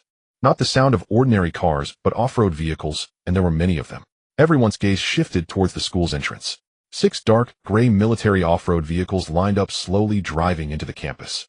The vehicle bore the emblem of crossed swords and stars, Tianshu. The convoy stopped in front of the teaching building. The door of the first vehicle opened, and Lu Chen stepped down. The door of the second vehicle opened, and Lin Shuang stepped down. The door of the third vehicle opened. Zhou Yun emerged. He wore the Tianshu combat uniform, the deep blue attire glinting coldly in the sunlight. The silver badge on his left chest shone brightly, the crossed swords supporting the stars, piercing the eyes of onlookers. His posture was tall, his expression stern, and his steps were steady. In a playground filled with over 3,000 people, there was utter silence. Everyone stared, wide-eyed, mouths agape, unable to utter a single word. The person who walked down from the vehicle had been the laughingstock of the entire school just 2 days ago. Most bizarre profession, most useless skill, the joke of 0.1 inch. These labels had still been affixed to him just 2 days prior. Yet now he was dressed in the Tianshu uniform, escorted by the Tianshu convoy, walking step by step towards the podium under the gaze of over 3,000 teachers and students. Zhou Yunfei's face turned green. Not in metaphor, but truly green. His lips trembled, his fists clenched audibly, and the bloodshot veins in his eyes seemed ready to burst. He had just been thinking the student representative couldn't possibly be that useless Zhou Yun, right? The result was Zhou Yun. And not just any Zhou Yun, but the one wearing the Tianshu uniform, escorted by the Tianshu convoy. Su Qianqian's eyes widened, her mouth forming an O shape before she burst into laughter. She glanced at Zhou Yunfei's expression quickly covering her mouth, but her shoulders couldn't help but shake with mirth. Su Mingming stood among the crowd, her face as pale as paper. She looked at the person stepping down from the vehicle, her heart feeling as though someone had pressed the pause button, her entire being frozen. That person was Zhou Yun, the one she had deemed useless, the one who had taken the initiative to break up with her. The one her mother had said, when looking for a support, find one that can provide at least 50% enhancement. 0.1 is worse than boiling an egg. He was wearing the Tianshu uniform, being escorted by the Tianshu convoy onto the podium before over 3,000 people. And she stood in the crowd looking up at him. Like looking at a star in the sky. Out of reach. Zhao Liani stood to the side of the podium, watching Zhou Yun walk up, a slight curve forming at the corner of her mouth. She did not applaud, nor did she speak. She simply gazed at him quietly, as if observing someone she had known for a long time. Zhou Yun ascended the podium, taking the microphone from Shen Qingli. Below, over 3,000 pairs of eyes were fixed upon him. There was shock, jealousy, resentment, confusion, and a minority of respect and curiosity. Zhou Yun glanced at the crowd below, spotting Su Mingming among them, noticing Zhou Yunfei's ashen face, catching sight of Su Qianqian, who was secretly laughing in the crowd, and also seeing Zhao Liani at the side of the podium. His expression remained unchanged. He took a deep breath and began to speak. Dear teachers and fellow students, hello everyone. I am Zhou Yun. His voice was not loud, but steady, resonating across the entire playground through the speakers. 2 days ago, I awakened my profession, dream maker. Initial skill with a value of 0.1. News across the internet has been reporting this as the most bizarre profession and the most useless skill. Below, some lowered their heads. Because of that news, they too had laughed. Honestly, that night, I sat alone in my rented room, watching my own face on the television, hearing the host's stifled laughter, and it really did not feel good inside. Zhou Yun's voice was calm, as if recounting someone else's story. But I did not cry, I did not throw a tantrum, and I did not give up on myself. Because I have always known one truth since I was young. Crying solves nothing. In the orphanage, crying was useless. When being laughed at, crying was also of no use. The crowd fell completely silent. Over 3,000 people, no one spoke, no one whispered, all heads were raised looking at the young man on stage dressed in Tianshu uniform. The crowd fell completely silent. Over 3,000 people, no one spoke, no one whispered, all heads were raised looking at the young man on stage dressed in Tianshu uniform. The profession I awakened to was laughed at by everyone, looked down upon by everyone. Some said I had the most useless profession in history, some said my life was over, and some suggested I apply for welfare. His voice was neither loud nor soft, every word clearly penetrating the ears of everyone present. Because I know that every profession has its value. Anyone willing to contribute to the country will not. He paused, scanning the audience below. I reported my situation honestly to the country. The country did not disdain my low skill value, nor did it ridicule me for having a useless profession. The country gave me an opportunity, gave me trust, and provided me with a platform to prove myself. In just 2 days I saw a world I had never encountered before. I witnessed the strength of the country and those who silently protect us. Wearing this uniform is not because I am remarkable, but because the country is willing to give me this chance. His voice gradually gained strength. I stand here not to show off nor to slap anyone in the face. I want to tell everyone present, do not deny yourself because of temporary lows. Do not give up on yourself because of others' laughter. Your value is not defined by others. As long as you hold the country in your heart and are willing to work hard for it, the country will not abandon you. The entire place was silent. Zhou Yun took a deep breath, his voice becoming more resolute. I am an orphan without parents, without a background, with nothing. But I have the country. The country has given me a second chance at life. From today, I am willing to use all my abilities to repay the country and protect its people. This is my promise as a member of Tianshu's preparatory team, and it is my duty as a citizen of Huaxia. He placed the microphone down and gave a slight bow. The audience was silent for 3 seconds. Then Lin Shuang began to applaud. The crisp sound of applause echoed loudly in the quiet playground. Lu Qin followed suit, clapping. Then came Shen Qingli, the principal, and teachers on the podium, Su Qianqian and Zhou Yun. The applause spread like a tide from the podium to the front row, from the front row to the back. Eventually, over 3,000 people stood up, the applause thunderous and unending. Many people's eyes turned red, not out of emotion, but because Zhou Yun's words struck the softest part of their. As long as you hold the country in your heart, the country will not abandon you. This phrase echoed in everyone's hearts. Su Mingming stood among the crowd, not applauding. Her hands hung by her sides, clenched into fists, her nails digging into her palms, causing her to tremble all over. Her eyes turned red, not from emotion, but from resentment. She looked at the shining figure on stage, her mind filled with just one thought. That person should have been hers. If she hadn't broken up with him, if she hadn't said those hurtful words, if she hadn't looked down on his profession, the person standing beside him would have been her. But there are no ifs. She had pushed him away with her own hands, pushing him to a place she could no longer reach. Muming, are you okay? A girl beside her asked softly. Su Mingming did not respond.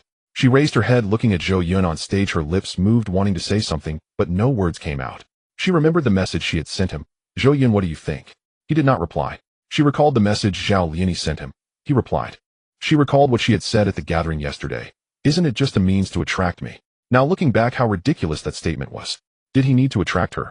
He wore the Tianshu uniform, standing before over 3,000 people, being admired by all the teachers and students.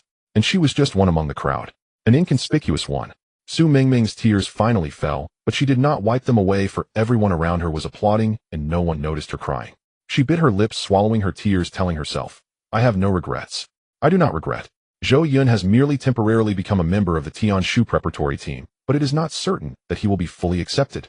Moreover, his useless profession has not changed, fundamentally unaltered. Just luckier, yes, just a bit. Yet Su Mingming's heart felt inexplicably heavy. The applause gradually faded away. Zhou Yun set down the microphone and turned to leave the stage.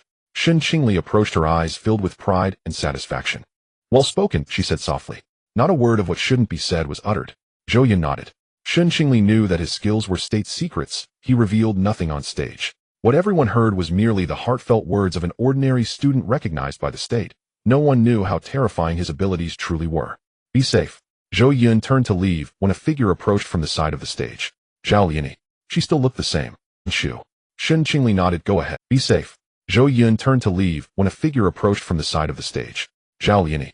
She still looked the same. With black-rimmed glasses, a low ponytail, a faded school uniform, and holding a speech draft.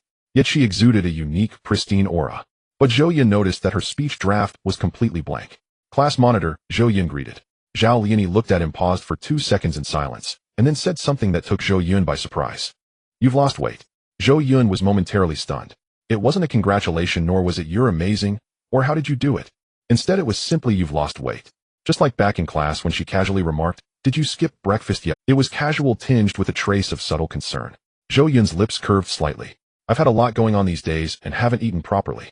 Zhou Yun nodded, saying nothing further, and turned back to the crowd. Su Qianqian bounced over, her eyes sparkling, as if she had seen her idol. Zhou Yun, you were amazing just now. I almost cried listening to you. She exaggeratedly wiped her eyes, then leaned in and whispered, can I borrow your Tianshu uniform for a bit? Just for a moment. Zhou Yun glanced at her expressionless. No. Su Qianqian pouted so stingy. Yet she quickly laughed, waved at Zhou Yun, and hopped back into the crowd. Zhou Yun stood still, scanning the crowd. He spotted Gu Yunfei.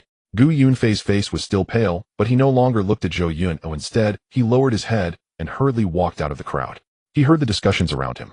So the recommended student is Zhou Yun, not Gu Yunfei. It seems uncertain, though. They haven't officially said Zhou Yun has been granted a college recommendation. Anyway, Zhou Yun is at least a reserve member of Tianshu. Gu Yunfei's face was so pale just now. Huh. Gu Yunfei quickened his pace, almost fleeing the playground. Zhou Yun withdrew his gaze, no longer looking at him. Not worth watching. After all, in his impression, this person did not have much interaction with him. Somewhat inexplicable. He turned and walked towards the convoy waiting at the edge of the playground. Lin Shuang and Lu Chun followed behind him. Zhou Yun and Lin Shuang suddenly spoke. "My, was what you said just now sincere?" Zhou Yun paused, turned to look at her. "I have said before, every word I speak is sincere." Lin Shuang looked at him, fell silent for a moment, then nodded. "That's good." The three of them got into the car, the door closed, and the convoy slowly drove out of the campus. On the playground, over 3,000 teachers and students watched the convoy leave in silence. Zhao Liani stood at the edge of the crowd, watching the departing convoy with a faint smile. She lowered her head, glanced at the blank speech draft, folded it neatly, and put it into her pocket. She took out her phone from her pocket and opened the chat interface with Zhou Yun. After a moment's thought, she typed a line, "Your speech was very good." Then she deleted it. She typed another line, "You looked very handsome today." Again she deleted it. Finally she typed 2 words, "Keep it up," and hit send. In the car, Zhou Yun's phone vibrated. He glanced down. "Zhao Liani, keep it up." Zhou Yun looked at these 2 words, a slight smile appearing on his lips. He didn't reply, putting his phone back into his pocket. The car drove onto the highway, and the scenery outside transformed from the city's concrete jungle to the lush mountains and rivers of the countryside. Lu Chun was driving, glancing at Zhou Yun in the back seat through the rearview mirror, and said, "Zhou Yun, while we have some time, let me tell you about the situation at Tianshu." Zhou Yun leaned back in his seat and nodded. The real headquarters of Tianshu is in the capital, but our Tianshu branch in Changming City, the capital of Tianjiang province, is equally powerful and well-equipped as the headquarters. Lu Chen's tone carried a hint of pride. Because the Hall of Inheritance is located in Changming City. It's a sacred place left by our Huaxia ancestors, opening once every 3 years with no more than 20 people allowed in each time. Zhou Yun's pupils slightly constricted. Once every 3 years, no more than 20 people. This threshold was even higher than he had imagined. "You are currently a reserve member of Tianshu," Lu Chen continued. "According to the rules, reserve members must train together with other selected individuals and pass assessments to become official members. However, General Chun has already paved the way for you. Your qualification as a core member of Tianshu is already in process." Lin Shuang added, "To put it simply, it's just a formality for you. Training is optional. Mainly it's to give you some time to understand the operations of Tianshu and meet your peers. After all, they will be your comrades in the future." Zhou Yun nodded. "I understand to hold an official position, one must start from the grassroots and work with the brothers for a while to have a grasp of things." Lu Chen smiled. "I'm glad you understand." Lin Shuang turned back from the passenger seat, her expression becoming serious. "By the way, during this time, Tianshu has collected quite a few beast crystal cores for you of various levels, but you can't use them yet." Zhou Yun looked at her. "The Hall of Inheritance is about to open," Lin Shuang explained. "The spirits inside have an affinity for human energy, but are very sensitive to beast energy. The lighter the trace of beast energy on you, the better the effect of gaining the inheritance. So during these few days, it's best not to absorb any crystal cores and keep your energy pure." Zhou Yun nodded thoughtfully. "Then let's talk about it once the Hall of Inheritance opens." Meanwhile, in Changming City, headquarters of Tianshu in Tianjiang province. This is a vast complex surrounded by gray high walls with dozens of buildings of varying heights. At the center stands an ancient hall with flying eaves and upturned corners made of blue bricks and dark tiles, exuding a sense of the passage of time. That is the Hall of Inheritance. At this moment, in the training ground on the eastern side of the headquarters, 11 individuals were already lined up. They all wore matching gray training outfits with no badges on their chests, only numbers. This is the mark of reserve members of Tianshu. Until they officially pass the assessment, they are not qualified to wear the Star Sword badge. Lu Xiaoyong stood at the very end of the line, gazing up at the magnificent buildings before him, his mouth slightly agape, his eyes filled with astonishment. From childhood to adulthood, the best place he had ever lived was the dormitory of the training camp. Here, even the toilet in the training ground was more spacious than the dormitory. "Lu Xiaoyong, stop looking around." A cold voice came from the front. The speaker was a man in his 30s, dressed in a deep blue Tianshu formal uniform with a silver badge on his left chest gleaming in the sunlight.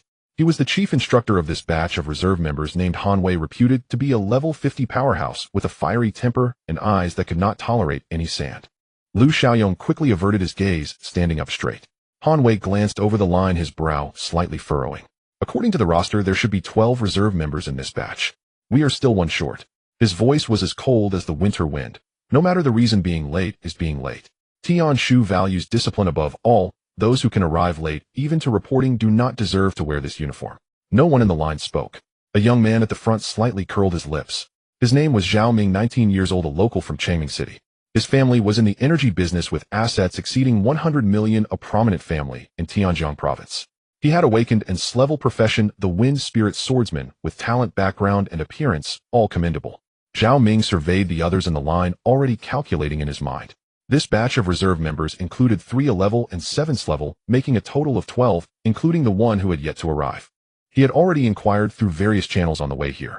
Among the 7th level members, 2 were from other cities with ordinary backgrounds. 3 were locals from Changming City, but their family backgrounds were not as good as his. As for the 3 A-level members, there was no need to consider them at all. The only one to watch out for was the one who hadn't arrived yet. But that person was late. In Tian Shu, being late indicated a problematic attitude, and a problematic attitude meant one could not be selected as the team leader. The last piece of worry in Zhao Ming's heart finally settled. He slightly tilted his head and glanced at Lu Xiaoyong, who stood at the end of the line. This person he had never seen before, looking unfamiliar, and clearly not someone from Changming City's circle. Given that he stood at the very back, Zhao Ming guessed his ranking should be the lowest. However, out of caution, Zhao Ming decided to probe a little. During a break in training, Zhao Ming casually walked over to Lu Xiaoyong while holding a cup of water. "Brother, where are you from?" His tone was very natural, as if chatting with an old friend. Lu Xiaoyong was stretching his wrist when he heard this and looked up at him, grinning. "I'm from Jiangxing." "Jiangxing?" Zhao Ming raised an eyebrow. "What a great place, Jiangxing. No. One high school. That school is ranked among the top 3 martial arts high schools in Tianjiang province." Yes, Jiangxing. No. One high school is the best high school in our area." Hearing someone praise his school, Lu Xiaoyong immediately perked up. "Although I didn't get in, my brother did attend Jiangxing. No. One high school." "So your brother is here at Tianshu now?" Zhao Ming interrupted him. "Not really." Lu Xiaoyong scratched his head. "I came here by myself." Zhao Ming had a clearer idea now. From Jiangxing, a level profession, without any background, arriving alone for reporting, this kind of person could only rank at the bottom among the 12. "What's your profession? What level are you?" Zhao Ming asked again. "A level Iron Fist Fighter, level 2, Lu Xiaoyong answered honestly. "A level 2 within a level profession." The last thread of concern in Zhao Ming's heart vanished. He was in level Wind Spirit, Swordsman level 6. In terms of both profession level and personal level, he was above Lu Xiaoyong. "Not bad, keep it up." Zhao Ming patted Lu Xiaoyong's shoulder, his tone carrying a hint of condescension. Lu Xiaoyong smiled innocently, not thinking much of it. Just then, a staff member in a Tian Shu uniform hurried into the training ground, holding a long wooden box, and walked straight to Lu Xiaoyong. "Comrade Lu Xiaoyong, someone asked me to deliver something to you." Lu Xiaoyong was taken aback. "What is it?" The staff member did not answer, but handed him the wooden box with both hands, and then turned to leave. The box was small yet heavy to the touch, the surface intricately engraved with patterns, clearly not an ordinary item. Lu Xiaoyong opened the box and froze instantly. Inside the box lay a short blade. The blade was entirely black with faint dark red patterns swirling along the edge, as if magma were slowly flowing within the blade. The hilt was embedded with a dark red gemstone, its interior glowing like the eyes of a living creature. A sharp aura emanated from the blade, causing the surrounding air to drop a few degrees. "This is..." Lu Xiaoyong stared at the blade, unable to utter a word. Zhao Ming's gaze was also drawn to it. His pupils constricted suddenly, and he blurted out, "A golden-grade weapon." The training ground fell silent instantly. Everyone, including the few reserve members who were resting, turned their heads, their gazes fixated on the blade in Lu Xiaoyong's hand. A golden-grade weapon. In this world, weapons are strictly categorized black, iron, bronze, silver, gold, platinum, emerald, diamond. With each grade increased, the value doubles, or even multiplies by 10. Bronze-grade weapons range in price from 100,000 to 500,000 and can add around 10 to basic attributes. Silver-grade weapons range from 500,000 to 2 million and can add around 20 to basic attributes. Golden-grade weapons start at 3 million and can reach several tens of millions. They can add around 30 to basic attributes, often accompanied by additional skill effects. Most of the reserve members present used bronze-grade weapons, with a few fortunate ones using silver-grade. Zhao Ming himself wielded a silver-grade longsword, which cost his father 180,000. He had been heartbroken for several days after it got a scratch during training, yet every time he took it out, he could garner envious glances. And now the orphan Lu Xiaoyong, whom he looked down upon from the bottom of his heart, was holding a golden grade sword. Zhao Ming's eyes were about to pop out. He couldn't help but step forward to take a closer look at the blade. The dark red patterns on the blade, the gemstone on the hilt, and that sharp aura.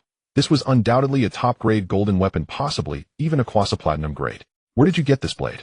Zhao Ming's voice was somewhat dry. Lu Xiaoyong, still immersed in shock, instinctively replied, "It should be. My brother gave it to me." Brother? Zhao Ming frowned. You said you were an orphan. Oh, where would a brother come from? You said you had no back. Doubt laced Zhao Ming's tone. Lu Xiaoyong finally came to himself, cradling the blade with delight, and saying that yes, he was an orphan, but he had brothers.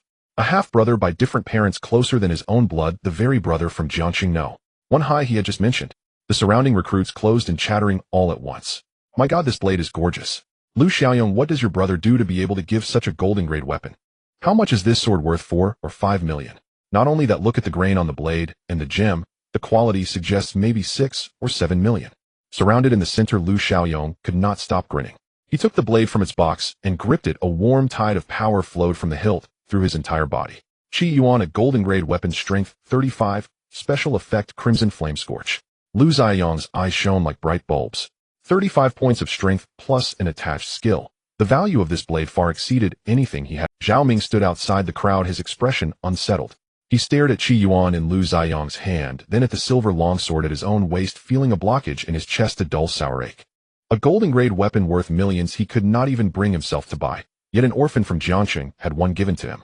What kind of person is that brother of yours? Zhao Ming's voice carried a sharp edge. Lu Xiaoyong, still jubilant, did not notice and answered breezily that his brother was Zhou Yun and that he was promising. Support class, Dreamweaver, Lu Xiaoyong replied. Dreamweaver? Zhao Ming froze, then the news flashed back to him. He had seen that. Support class, Dreamweaver, Lu Xiaoyong replied. Dreamweaver? Zhao Ming froze, then the news flashed back to him. He had seen that report. The mock profession that had awakened with only 0.1 points and become the subject of ridicule across the network. You mean the 0.1 Dreamweaver? Zhao Ming's tone betrayed disbelief. Yes, that's him. Lu Xiaoyong nodded, his smile swelling with pride, as if he were boasting of his own achievement. Zhao Ming's mouth twitched. How could someone with a pitted profession afford a golden grade weapon? Unless, is his family wealthy? He asked cautiously. Lu shook his head, saying that Zhou Yun was an orphan like himself. Zhao Ming's mouth twitched again. An orphan with a ridiculed profession who nonetheless gifted his brother a golden grade weapon. The whole scenario made no sense. As Zhao Ming was about to press further, Han Wei's voice rang from the center of the training ground, calling everyone to assemble. Everyone immediately fell into formation, standing in a neat line. Han Wei swept his gaze over the ranks. His eyes lingered on Qi Yuan for a moment, but he said nothing, speaking with cool restraint. First training exercise, a strength test.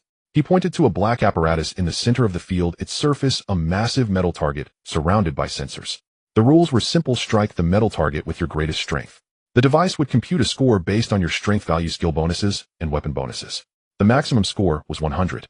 Han Wei paused, his gaze steely as he looked over everyone. The result of this test would serve as the first record of your training period. The recruit with the highest overall score would become the leader of this provisional squad. Everyone's expressions turned serious. Captain. It meant greater responsibility and greater opportunity. Only the captain would stand a better chance of becoming a candidate for the core members in years to come. Zhao Ming's lips curved slightly. He had come for the captaincy. First up, Zhao Ming, Han Wei named him. Zhao Ming drew a deep breath and stepped before the metal target. He gripped the silver longsword at his waist and summoned all his strength. Level Wind Spirit Swordsman at level 6, his base strength had reached 85. With the silver longsword's 20-point bonus, his total strength surpassed 100. This was undeniably the peak among this group of recruits. Zhao Ming unleashed a pale azure wind blades coiling around his sword as it crashed into the metal target. Boom. The metal target shuddered violently. The numbers on the screen leapt and then froze. Zhao Ming, 89 points. Han Wei's voice held no emotion, yet Zhao Ming read astonishment on the faces around him. 89, nearly 20 points above the passing mark. Zhao Ming withdrew his sword, a modest smile curving his lips as he nodded slightly to the recruits in a gesture of humble acceptance. Impressive, Brother Zhao. 89, that is probably the highest score today. Level is level, you can't deny it. Zhao Ming listened to the praise, and his smile widened. He deliberately glanced at Lu Xiaoyong, hoping to find shock or envy on his face. But Lu Xiaoyong's expression remained utterly calm, not pretending, genuinely uninterested. Zhao Ming's face darkened slightly. What's he playing at? A level practitioner at level 2. Even with a golden grade weapon, how high could he possibly score? Next, Lu Xiaoyong, Han Wei announced. Lu lifted Qi Yuan and strode to the metal target. The recruits around him began to murmur. Is he the one with the golden grade weapon? An A-level practitioner only level 2, weapon bonus or not he can't be that strong. Exactly a fine weapon is useless without true strength. I bet he tops out at 70. Zhao Ming stood aside, arms crossed, a smirk of anticipation on his face. Lu Xiaoyong stood before the target and tightened his grip on Qi Yuan. Dark red patterns along the blade began to glow as if sensing their owner's fighting intent. A scorching force surged from the hilt into his arm, merging seamlessly with his strength. He used no ornate technique. He simply held the blade, raised it above his head, and then brought it down. Qi Yuan tore through the air, trailing a dark crimson afterimage. In the instant of the strike, the blade's radiance detonated like a little sun erupting on the training ground. Boom! The metal target shook violently, a shockwave several times more powerful than Zhao Ming's rolled outward, knocking a few nearby recruits off balance and forcing them to stumble back. The numbers on the screen jumped frantically. Everyone stared at the display, mouths opening wider and wider. 79, 85, 91, 97, 99, 100. The figures kept leaping and the apparatus sounded an alarm. Its upper limit was 100. A chime sounded. The final number fixed 100, a perfect score. The training ground was enveloped in an eerie silence. Zhao Ming's smile froze on his face, as if someone had pressed the pause button. His mouth hung open, eyes wide in disbelief, the expression on his face shifting from shock to daze, then to a pallor of fright. 100. Full marks. For over 20 years no one had ever achieved full marks on the strength testing device in this training ground. An A-level professional at level 5 scored 100 points. 11 points higher than his own level 6. Zhao Ming's mind went blank. Han Wei stared at the screen in silence for a few seconds, then looked at Lu Xiaoyong with an assessing gaze. What is your basic strength value, he asked. Reporting to the instructor, 158, Lu Xiaoyong answered. The silence in the training ground deepened further. 158. An A-level professional at level 5 with a basic strength value of 158. Is this even 2 levels? This is clearly attributes at the level of a dozen. Zhao Ming's face completely. He recalled the sense of superiority he felt when testing Lu Xiaoyong earlier, remembered his thought that 2 levels of a level is nothing to mention, and thought about how proud he was boasting about his 89 points. All those feelings turned into resounding slaps, striking hard against his own face. A basic strength of 158 combined with a 35-point bonus from a golden level weapon resulted in a total strength value of 193. And he, Zhao Ming, at level 6S, with weapon bonuses, only had a total strength value of just over 120. A difference of 70 points. What does a 70-point gap mean? It means Lu Xiaoyong could crush him barehanded without a weapon. Zhao Ming's legs felt weak. He struggled to turn and look at Lu Xiaoyong. Lu Xiaoyong was staring at the Qi Yuan in his hands, grinning foolishly, mumbling, "This blade is just too fierce. Brother Zhou is really good to me." Zhao Ming's mouth twitched. Brother Zhou. It was that Zhou Yun again.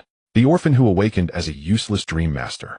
What on earth did he do to make an A-level professional at level 5 achieve a strength value of 158? Zhao Ming took a deep breath, trying to restore his expression to normal. He walked over and forced a smile. Lu Xiaoyong, impressive. What exactly does your brother Zhou Yun do? Lu Xiaoyong looked up, grinning widely. He's a candidate member of the Tianshu, and he became one before me. Zhao Ming's smile froze again. A candidate member of the Tianshu. That dream master.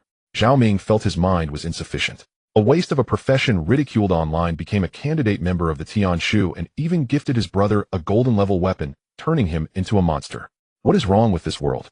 Just as he was about to say something, a sudden sound of footsteps came from the entrance of the training ground. Everyone's gaze was drawn there. 3 individuals were approaching. 2 women and 1 man. Leading the way was a short-haired woman in a formal Tianshu uniform, her steps sharp, exuding a powerful aura, with a silver badge on her left chest gleaming in the sunlight. Behind her walked a tall and handsome young man, also in Tianshu uniform, holding a document. The last one was a boy in a Tianshu uniform. The deep blue uniform accentuated his tall and upright figure, his expression stern, eyes calm, with a dazzling silver badge on his left chest. Lu Xiaoyong's eyes instantly lit up. Brother Zhou, he shouted, charging forward with the Qi Yuan in hand. Everyone in the training ground was stunned. Is that the Dream Master? Zhao Ming watched the steady-footed, cold-faced boy, and then looked at Lu Xiaoyong, who was grinning foolishly with the golden blade, and suddenly a thought flashed through his mind. This Zhou Yun is definitely not as simple as the news portrayed. Brother Zhou. Lu Xiaoyong's loud voice erupted in the training ground, charging forward like a cannonball, still holding the Qi Yuan, the dark red patterns on the blade shimmering in the sunlight. Zhou Yun glanced at the foolish giant rushing towards him, the corner of his mouth curling slightly. Xiaoyong. Lu Xiaoyong reached him, panting heavily, his eyes red again, but this time it was from joy. Brother Zhou, you came. You really came. He glanced down at the Qi Yuan in his hand, then looked at Zhou Yun, his lips quivering slightly before extending the blade. Brother Zhou, this blade is too precious. Why? I can't take it. You keep it, you need it more than I do. Take it, just hold on to it. Zhou Yun interrupted him, his tone as casual, as if commenting on the nice weather. But, no buts, Zhou Yun looked into his eyes. From now on I will rely on you for protection. If you're not strong enough, how can you protect me? Lu Xiaoyong was stunned. He looked into Zhou Yun's calm eyes, which held no niceties, no pushbacks, only a firm trust. Brother Zhou. Lu Xiaoyong felt a lump in his throat, took a deep breath, then gripped the Qiyuan tightly, as if holding onto the entire world. Don't worry. From today onwards, whoever wants to harm, you must first get through me. Zhou Yun nodded, saying nothing. Among brothers, some words need not be spoken too much. Everyone in the training ground watched this scene with expressions ranging from envy to curiosity, and some were unconvinced. Zhao Ming stood among the crowd, arms crossed, a cold smirk on his lips. A waste of a profession and a level fool holding a blade. These two together are truly. Before his thoughts could drift further, a cold voice yanked him back. Are you the one who's late? Han Wei strode over, his gaze piercing Zhou Yun like a knife.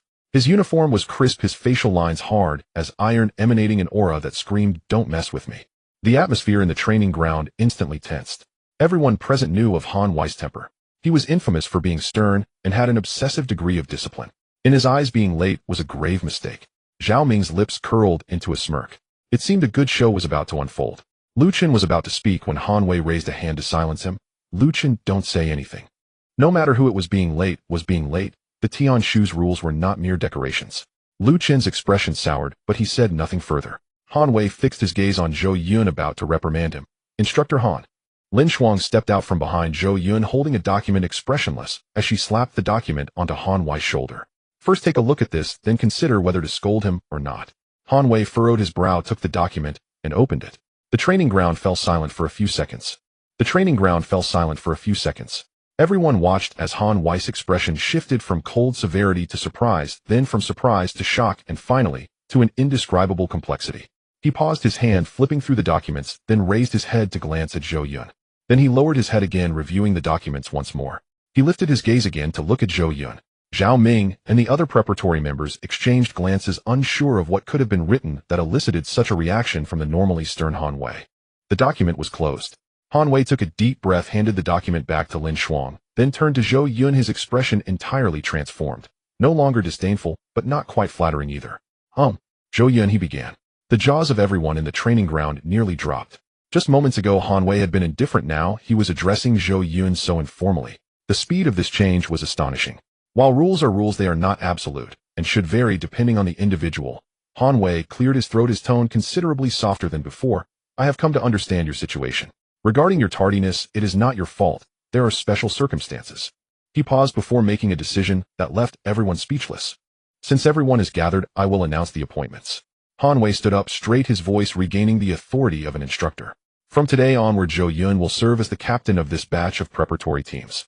The training ground erupted in chaos. The vice-captain will be Lu Xiaoyong. Lu Xiaoyong was left stunned, his mouth agape, his eyes wide as if struck by a sudden blow. Me? Vice-captain? He looked at Zhou Yun, then at the Qiyuan in his hand, and broke into a grin, looking like, Brother Zhou, I'm the vice-captain now. Zhou Yun glanced at him, and said, don't smile too much, your teeth will get cold. Lu Xiaoyong quickly closed his mouth, but the corners of his lips still couldn't help but curl upward. Zhao Ming's face turned completely green. He stepped forward, his voice low but filled with anger. Instructor Han, I refuse to accept this. Han Wei looked at him, his expression cooling. The captain should be the one with the strongest overall strength. Lu Xiaoyong is a vice-captain. Though he is an A-level professional, his strength assessment is 100, and I have no objections. But Zhou Yun, Zhao Ming glanced at Zhou Yun, barely containing his anger. What qualifications does he have to be captain? He hasn't even completed an assessment. How can he be appointed directly? This is against the rules. The training ground fell silent for a few seconds. Everyone looked at Han Wei, waiting for his response. Han Wei looked expressionless at Zhao Ming and uttered one sentence, my rules are the rules. Zhao Ming's lips twitched. Continue training. Everyone has their tasks. Han Wei said, no longer looking at him as he turned towards the center of the training ground. After the strength test, we will proceed with the endurance test. Though the preparatory members were filled with confusion, they obediently returned to the training ground. Endurance tests, speed tests, reaction tests. One after another, everyone was left gasping for breath. And Zhou Yun. He stood with his hands clasped behind his back, leisurely strolling along the edge of the training ground like a retired old cadre.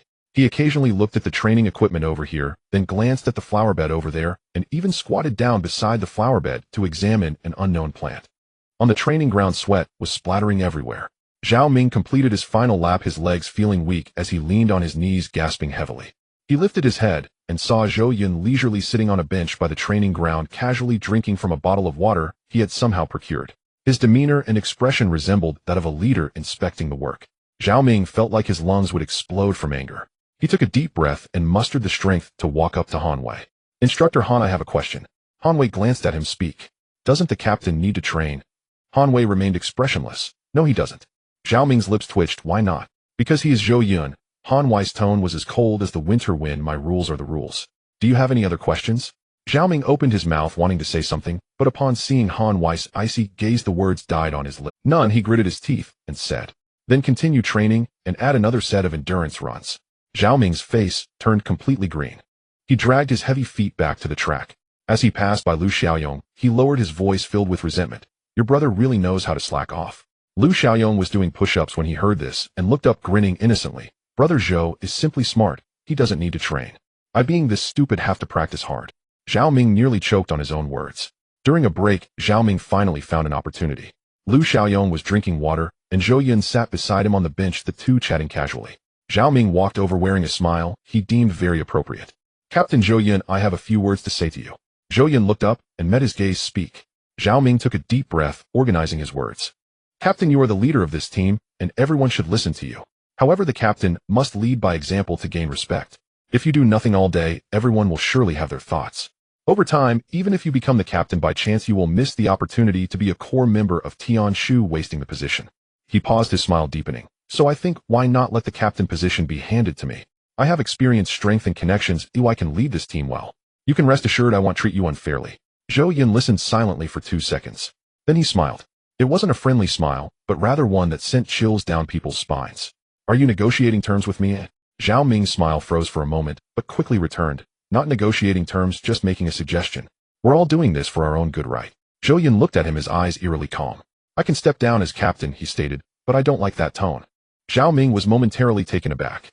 Zhou Yun had already turned his head, looking towards the center of the training ground, where Han Wei stood, his voice not loud, but every word was clear. "Instructor Han, I don't like Zhao Ming." Zhao Ming was first stunned, then laughed. He laughed loudly. "Ha!" He laughed so hard he nearly fell over, as if he had heard the funniest joke in the world. "Zhou Yun, do you think this is your home? Do you think this is an orphanage? You can't just say you don't like someone. How could Instructor Han possibly listen to you?" Zhao Ming's words were cut off, for Han Wei was already approaching. "Captain Zhou Yun, what did you just say?" Han Wei's tone was serious. Zhou Yun pointed at Zhao Ming. "I don't like him. He annoys me." Han Wei glanced at Zhao Ming, then nodded, and decisively said something that left Zhao Ming starting today, report to Team 2. Zhao Ming's laughter abruptly ceased. His mouth still agape, his expression transformed from smugness to daze, then to pallor. The second team. Not just any second team, but the punishment second team. A place designated for members who have made mistakes during training or missions. Once assigned to the second team, not only does one face a demotion in status, but regaining the position of a reserve member requires notable achievements and at least a year of waiting. Not to mention the humiliation, one's future is practically shattered. "Han. Instructor Han." Zhao Ming's voice trembled. "You. What did you say?" "I said report to the second team." Han Wei's voice left no room for negotiation. "Go now." Zhao Ming's face turned as white as paper. He suddenly turned to Zhou Yun, his eyes bloodshot. "Zhou Yun, who do you think you are? You, a useless profession and an orphan. What qualifications do you have?" Zhao Ming. Han Wei's voice was as cold as ice. "If you insult again, you will be directly removed from your position as a reserve member." Zhao Ming's mouth hung open, unable to utter a single word. His body trembled not from fear, but from rage. Extreme rage. He gritted his teeth, squeezing out a phrase through them. "Instructor Han, my cousin, is arriving this afternoon. He is a formal member from the Tianshu headquarters in the capital, selected for the Hall of Inheritance. Are you sure you want to do this?" Han Wei looked at him, his gaze unwavering. "Are you threatening me?" Zhao Ming's lips quivered twice, yet he remained silent. Han Wei's tone was as flat as if discussing the weather. "Even if your cousin arrives, whether or not your father comes, you still have to go to the second team. Go." Zhao Ming stood rooted, his legs feeling as heavy as lead. He glanced at the surrounding reserve members, their eyes filled with sympathy, mockery, and schadenfreude. Not a single person stood up to speak for him. He gritted his teeth, turned around, and walked step by step towards the training ground exit. Every step felt like walking on a razor's edge. Humiliation. An unparalleled humiliation.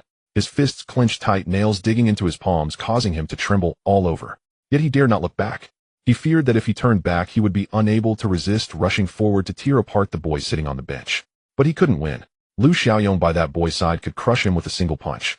Zhao Ming's figure vanished from the training ground exit. The training ground fell silent for a few seconds before returning to normal. No one mentioned Zhao Ming again, as if he had never existed. Afternoon. The atmosphere at the Tianshu headquarters had changed. The training ground was filled with many unfamiliar faces. They wore uniforms from their respective divisions, each displaying different badges, yet every gaze was the same, sharp, steady, carrying a seasoned aura from years of battle. The Hall of Inheritance would open tomorrow. Selected members from various Tianshu branches had all arrived in Changming City today. They were generally around 20 years old, but their ranks far exceeded those of ordinary peers. Elites selected from various branches with ranks of at least a dozen. Those coming from the capital's headquarters even reached the 20th rank. Their gait was distinct with straight postures, gazes fixed ahead, exuding an aura of "I am strong." Zhao Ming stood at the entrance of the training ground, his eyes scanning each unfamiliar face like a radar. He was waiting for someone. He waited for quite a while. A black government vehicle stopped at the entrance of the training ground. The door opened, and a young man in his mid-20s. He wore a deep blue uniform from the Tianshu headquarters, the silver badge on his left chest slightly larger than that of ordinary Tianshu members, signifying he was selected for the Hall of Inheritance. Tall and well-built, his facial features bore some resemblance to Zhao Ming, yet his demeanor was entirely different. Zhao Ming was flamboyant while he was profound. Zhao Ming was restless while he was composed. Zhao Ming, a formal member of the Tianshu headquarters, 23 years old, level 19, selected for the Hall of Inheritance. The moment Zhao Ming saw him, his eyes reddened instantly. "Cousin." Zhao Ming's voice reached him, causing him to turn his head slightly, his brow furrowing. "What is it?" "I was bullied." Zhao Ming ran to him, his face a mix of grievance and anger, like a child who had been bullied finding a protector. "Cousin, I was bullied. Cousin, that Zhou Yun was late and appointed as team leader, didn't train, and because of a simple 'I don't like it,' he sent me to the second team. He exaggerated every detail. Cousin, that Zhou Yun even insulted our Zhao family." Zhao Ming gritted his teeth, said, "We are nouveau riche and unrefined," and also said, "You only got into the Hall of Inheritance by sheer luck." Zhao Ming's expression turned cold. His fists tightened slightly, knuckles turning pale. "Where is that Zhou Yun now?" His voice was calm, but that calmness was more terrifying than a shout. Zhao Ming felt a surge of joy inside, yet his face still bore a look of grievance. He should still be over there in the training ground. He has nothing to do and is just wandering around. "Let's go." Zhao Ming turned and strode towards the training ground. Behind him followed 3 other young men, all dressed in the capital's headquarters uniforms. They were Zhao Ming's companions from the selection in the Hall of Inheritance, all above level 18, each emanating a deep aura, not individuals to be trifled with. Zhao Ming followed behind, unable to suppress the smile at the corner of his mouth. "Zhou Yun, you're finished." At the flower bed by the training ground, Zhou Yun was squatting there studying an unknown flower. He was genuinely studying. The leaves of this flower were light purple, the petals deep purple, and the stamens golden yellow, looking less like an ordinary plant and more like a spiritual plant nourished by some energy. "This flower is quite beautiful," Zhou Yun muttered to himself. He reached out and touched the petals. "That's Zhou Yun." A cold voice came from behind. Zhou Yun stood up and turned around. 5 people stood before him. Zhao Ming along with 4 other young men in capital headquarters uniforms. The leader was tall with sharp eyes exuding an overwhelming pressure. Zhao Ming hid behind him, still wearing a look of grievance, but the delight in his eyes was impossible to hide. "Cousin, that's him." Zhao Ming pointed at Zhou Yun. "That's Zhou Yun." Zhao Ming inspected Zhou Yun from head to toe. A boy dressed in the Tianshu reserve member uniform squatting by the flower bed studying a flower. He looked quite ordinary, even a bit foolish. But this was the person Zhao Ming referred to as insulting the Zhao family. Zhao Ming's expression turned cold. He took out a dark golden token from his pocket and held it up in front of Zhou Yun. The token was small, but the patterns on it were ancient and profound, radiating an aura of time's accumulation. The inheritance token, a credential to enter the Hall of Inheritance. "My name is Zhao Ming, a formal member of the Tianshu headquarters in the capital and a selected candidate for the Hall of Inheritance." Zhao Ming's voice was calm, yet each word carried weight as he stated, "According to the regulations of Tianshu, selected candidates for the Hall of Inheritance possess temporary adjudication rights during the inheritance period, allowing them to rule on prospective members suspected of violating Tianshu's discipline." He paused, gazing into Zhou Yun's eyes. Regarding the situation, Zhao Ming mentioned, "I need you to provide an explanation." Zhou Yun looked at him, his expression unchanged. "Explain what?" "What did you say?" Zhao Ming's tone turned cold. Zhou Yun pondered for a moment and replied earnestly, "I said I don't like Zhao Ming, then he went to the second team. And that's it." Zhao Ming jumped in anger behind him. "Cousin, he even insulted our Zhao family as nouveau riche. When did I ever say that?" Zhou Yun shot him a glance. "You." Zhao Ming raised his hand to stop Zhao Ming, his gaze fixed on Zhou Yun. "Regardless of whether you said it or not, Zhao Ming being sent to the second team is related to you. I need an explanation for this matter." He raised the inheritance token in his hand, which shimmered faintly with light. With the inheritance token here, I temporarily adjudicate you as a selected candidate of the Hall of Inheritance, Zhao Ming. A clear and cold female voice came from the entrance of the training ground. Zhao Ming's brow furrowed as he turned towards the sound. Lin Shuang strode over her steps brisk, her short hair fluttering in the wind, the silver badge on her left chest shimmering in the sunlight. Her expression was not pleasant, her gaze cold as winter ice. Zhao Ming's face changed slightly. Lin Shuang, a genius from the Tianshu Tianjiang branch, and level fire, mage level 29 known within Tianshu. Stronger than him. And not just by a little. Zhao Ming's expression subtly shifted, a smile tugging at the corners of his mouth. Lin Shuang, long time no see. I didn't come to cause trouble. Oh, I just wanted to understand the situation with my cousin. Does understanding the situation require the use of the inheritance token? Lin Shuang walked to Zhou Yun's side and stood firm, her gaze directed at Zhao Ming with an unmasked coldness. You just said you would judge him as a selected candidate of the Hall of Inheritance. Zhao Ming's smile froze. He glanced at Zhou Yun, then at Lin Shuang, his heart racing. What was the relationship between Zhou Yun and Lin Shuang? Lin Shuang, you misunderstood. I misunderstood. Lin Shuang interrupted him, her voice soft, but each word sharp as a blade. Then tell me, holding the inheritance token and calling a strategic level talent of Tianshu judgment, what could I misunderstand? Zhao Ming's pupils constricted sharply. Strategic level talent. This dream maker. Zhou Yun stood quietly to the side, his expression calm. He observed the changes in Zhao Ming's expression, from high and mighty to flustered, from cold to obsequious, the speed of his transformation astonishing. Lin Shuang, I genuinely did not know Zhou Yun was your. He is not mine. Lin Shuang interrupted him again. He is a strategic level talent of Tianshu.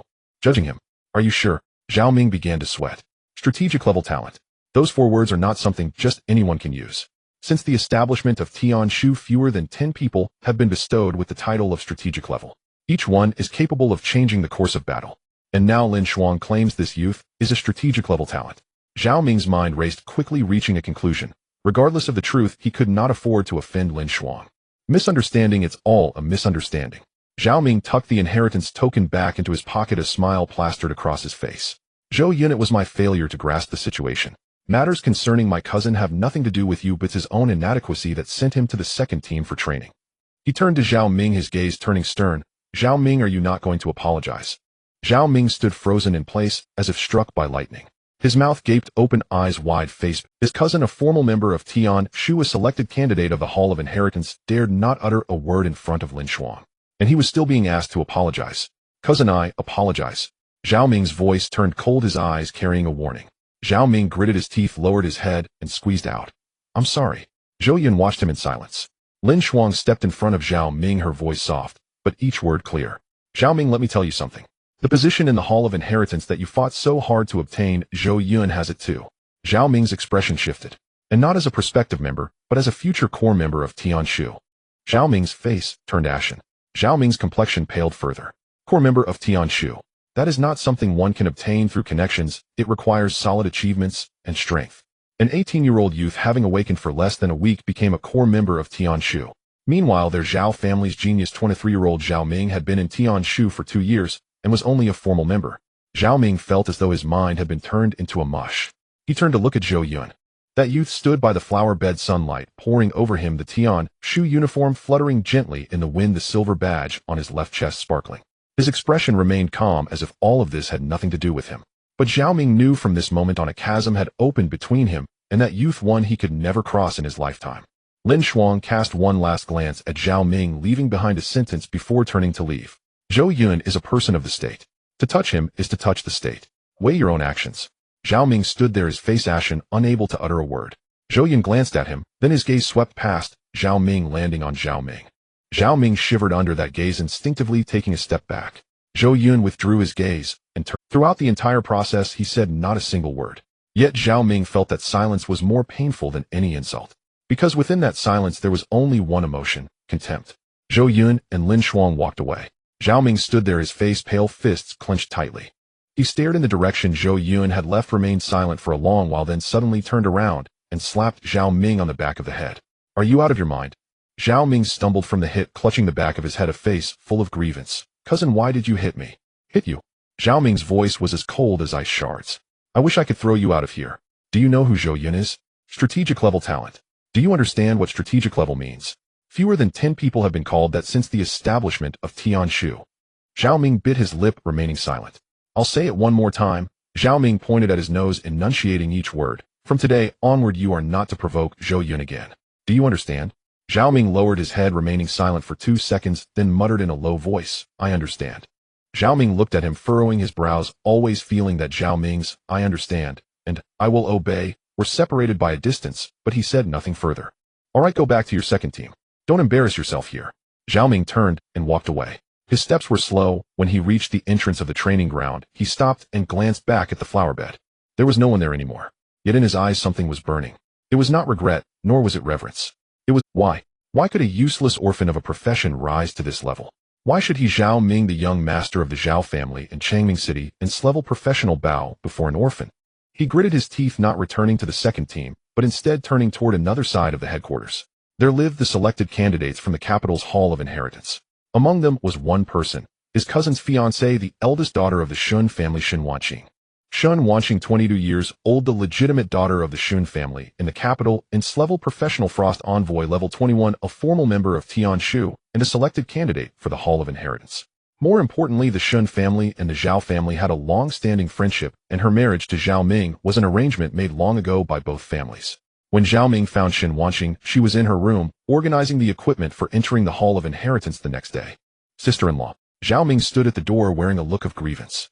Shen Qingli turned her head, glanced at him, and frowned. What's wrong? Who bullied you? Zhao Ming sighed, entered the room, and exaggeratedly recounted the events. Zhou Yun was appointed as captain after being late, didn't train, and sent Zhao Ming to the second team just because he said, I don't like it. Every incident was described vividly. You should have seen it, sister-in-law, that Zhou Yun was quite arrogant. Zhao Ming gritted his teeth. He even said our Zhao family is a nouveau riche, not worthy of respect. He also said that my cousin got lucky to enter the Hall of Inheritance, saying that someone like him could enter the threshold for the Hall of Inheritance was too low. Shen Qingli's gaze turned cold. She put down the equipment in her hand, stood up, her voice chillingly calm. What profession is this Zhou Yun you're talking about? Zhao Ming hesitated. A dream weaver. It's that worthless profession with a starting stat of 0.1. Shen Qingli's lips slightly curled. It was not a smile but a sneer. A worthless profession of 0.1 dares to be arrogant in front of her fiancé. Tomorrow the Hall of Inheritance opens, I will also go. Shen Qingli's voice was light, but every word was sharp as a knife. At that time I will see what kind of person this Zhou Yun is. Zhao Ming felt a surge of joy in his heart, but still wore a worried expression on his face. Sister-in-law, that Zhou Yun seems to know Lin Shuang, and Lin Shuang even said he was a strategic level talent. Strategic level? Shen Qingli laughed. A 0.1 dream weaver, a strategic level. Lin Shuang must have lost her mind. She paused, looking at Zhao Ming. Don't worry, I will help you get revenge tomorrow. Zhao Ming nodded vigorously, feeling elated inside. He didn't tell Shen Qingli what Lin Shuang meant by strategic level talent, because he instinctively thought it was something Lin Shuang made up. How could a worthless profession possibly be strategic level? Impossible. Absolutely impossible. The morning sunlight bathed the plaza of the Tianshu headquarters, casting a golden glow over the ancient Hall of Inheritance. In the plaza in front of the hall, 21 people had already gathered. 20 selected candidates for the Hall of Inheritance, plus Zhou Yun. The instructors in charge of the team included 2 others besides Han Wei. One was a female instructor in her 40s, surnamed Meng, with a cold face that indicated she was not to be trifled with. The other was a male instructor in his 50s, surnamed Zheng, with graying hair, yet a vigorous demeanor, his eyes sharp as an eagle. The 20 candidates stood in 2 rows with Zhou Yun at the very end. Last night, he had allocated points to Lu Xiaoyong, Lin Shuang, and Lu Chun. With the cooldown time over this morning, he allocated points to Lin Shuang once more. For allocations, 80 points, all added to strength. His strength value had already reached 335. A level 20 support-type professional with a strength value exceeding 300. This figure, if spoken out loud, would likely be met with disbelief. But Zhou Yun did not care whether others believed it or not. What he cared about was today's Hall of Inheritance. Zhou Yun. A voice came from beside him. Zhou Yun turned his head and saw Zhao Ming walking over with a polite smile on his face. Zhou Yun nodded, his attitude neither warm nor cold. Zhao Ming approached him, lowering his voice. What happened yesterday was my cousin's lack of understanding. I have already taught him a lesson, don't take it to heart. Zhou Yun glanced at him and replied blandly, oh. Zhao Ming pressed his lips together, about to say something, when a cold female voice came from behind. Zhao Ming, who are you talking to? Zhao Ming's body stiffened slightly. He turned around and saw a young woman in a deep blue Tianshu uniform striding toward them. Her features were exquisite, her demeanor cold and elegant, exuding an aura that forbade intrusion. Shen Qingli, Zhao Ming's fiancée.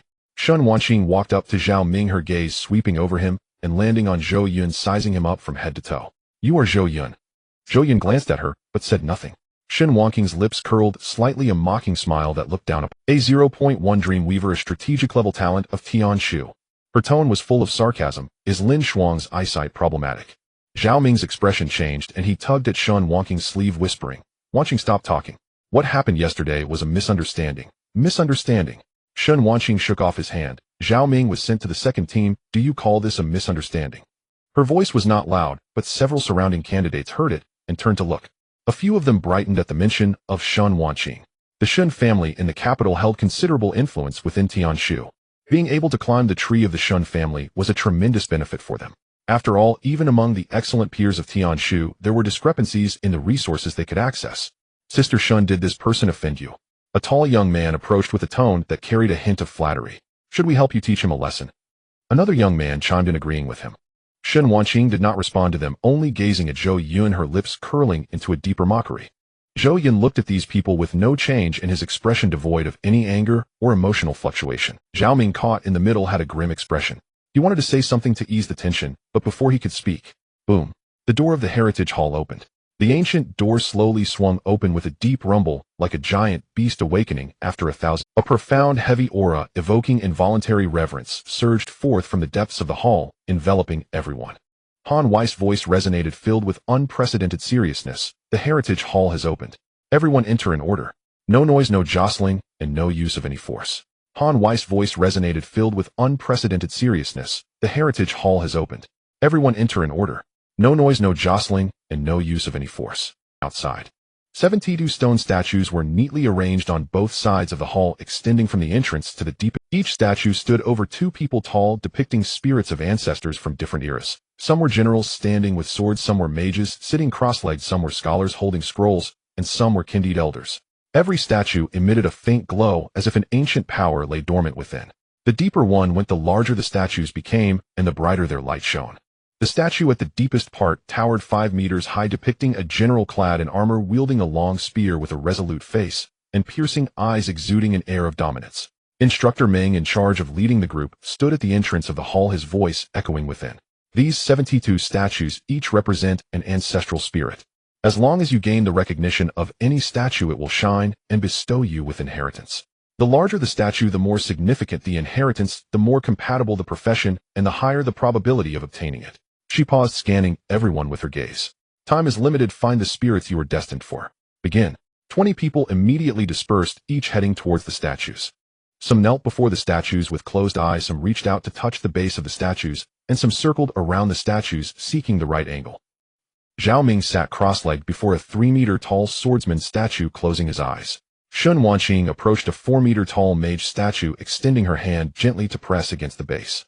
The others also found their targets. Only Zhou Yun remained standing still, not moving. Not because he did not want the inheritance, but because from the moment he stepped into the hall, he heard voices. Not the voice of one person, but many. Deep, ancient, hoarse, and gentle voices intertwined, as if someone was whispering softly, and yet like the wind sweeping through a vast valley. Someone has arrived.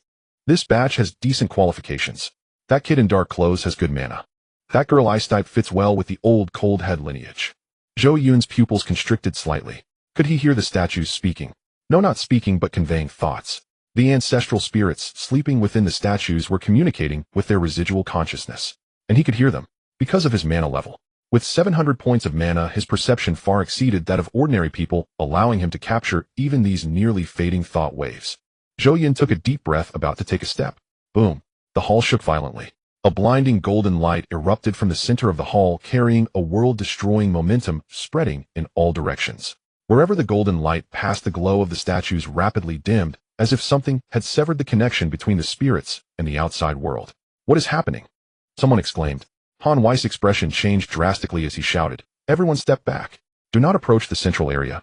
Instructors Meng and Zheng acted simultaneously. 2 powerful energy barriers instantly unfolded within the hall, trying to block the spread of that golden light. But the power of the golden light far exceeded their expectations. The barriers crumbled like paper under the golden light continued to spread, the glow of the 72 statues extinguishing one by one, as if a row of lamps were being turned off. Someone is tampering with it. Instructor Zheng's voice was filled with suppressed anger. This is a platinum-level skill seal. It took at least 3 years to lay it down quietly. That was not Shen Qingli's smile. It was another person smiling through her body. Eagle Nation Shadow. Han Wei recognized that smile, his face turning ashen. That was not Shen Qingli's smile. It was another person smiling through her body. Eagle Nation Shadow. Han Wei recognized that smile, his face turning ashen. You have some guts. Shen Qingli, or rather the Eagle Nation agent possessing her, smiled more happily. Instructor Han, save your breath. This platinum-level sealing ring was prepared by our Eagle Nation for a full 3 years, just for today. Her gaze swept across everyone present, her voice full of pride. The Heritage Hall opens once every 3 years, and at most 20 people can inherit the spirits each time. But now that opportunity for these 20 people is gone. Everyone's expressions changed. Do you know what this means, eh? The agent's voice was light and airy, but each word pierced like a knife into everyone's hearts. In a month, the World Exchange competition will commence. Young professional masters from around the world will compete on the same stage, and the outcome will determine the allocation of resources among nations. If your young generation from Huaxia cannot obtain the inheritance, how will you fight against us? Zhao Ming's face turned as white as paper. He stared blankly at Shen Qingli, his fiancée, the legitimate daughter of the Shen family, his future wife. At this moment, however, she had become a tool for the Eagle Nation agents. Qingli. His voice trembled. Shen Qingli glanced at him, her mockery deepening. Stop calling her name. Her consciousness has already been suppressed by me. By the time the seal ends, even if she doesn't die, she will become a worthless person. Your fiancé is gone. Zhao Ming's fists clenched tightly, his nails digging into his palms, blood dripping through his fingers. But he could do nothing. The power of the sealing ring was beyond his ability to resist. Han Wei, Instructor Meng, and Instructor Zheng combined could only barely stop the seal from spreading further, unable to reverse the damage already done. The glow of the 72 statues had already dimmed significantly. If this continued, everyone would leave empty-handed. A sense of despair filled the hall. Some began to curse softly, some had red eyes, and some slumped to the ground. 20 people had gone through countless hardships to gain entry to the Heritage Hall, only to have all hope snatched away in an instant. At this moment, Zhou Yun moved. He walked up to Zhao Ming. Brother Zhao, do you have any beast crystal cores? Zhao Ming was taken aback, looking at him with reddened eyes. What? Beast crystal cores? Zhou Yun's voice was calm, so calm that it seemed out of place in this atmosphere of despair. The higher the level, the better. Zhao Ming opened his mouth, wanting to say, are you crazy? Who has time to care about beast crystal cores now? But seeing the calmness in Zhou Yun's eyes, he suddenly remembered what Lin Shuang said. He is a strategic talent of Tianshu. Strategic level. Zhao Ming gritted his teeth and took out a small box from his pocket, opening it to reveal a fist-sized crystal core glowing a deep blue with electric currents flowing within. This is the crystal core of a level 40 thunder pattern tiger. I haven't had the heart to use it. Zhao Ming's voice was somewhat hoarse. What do you need it for? Zhou Yun did not answer. He took the crystal core and held it in his hand. He closed his eyes. Energy surged in. The energy from the level 40 crystal core was gentler than he expected, yet still tumultuous. The energy surged through his meridians, sending tremors through every muscle and bone. LV19, LV20, LV21. The level stabilized at 21. Indeed, the higher you go, the harder it becomes to level up. A level 40 crystal core only allowed him to level up 2 times. But that was enough. Zhou Yun opened his eyes and summoned his attribute panel.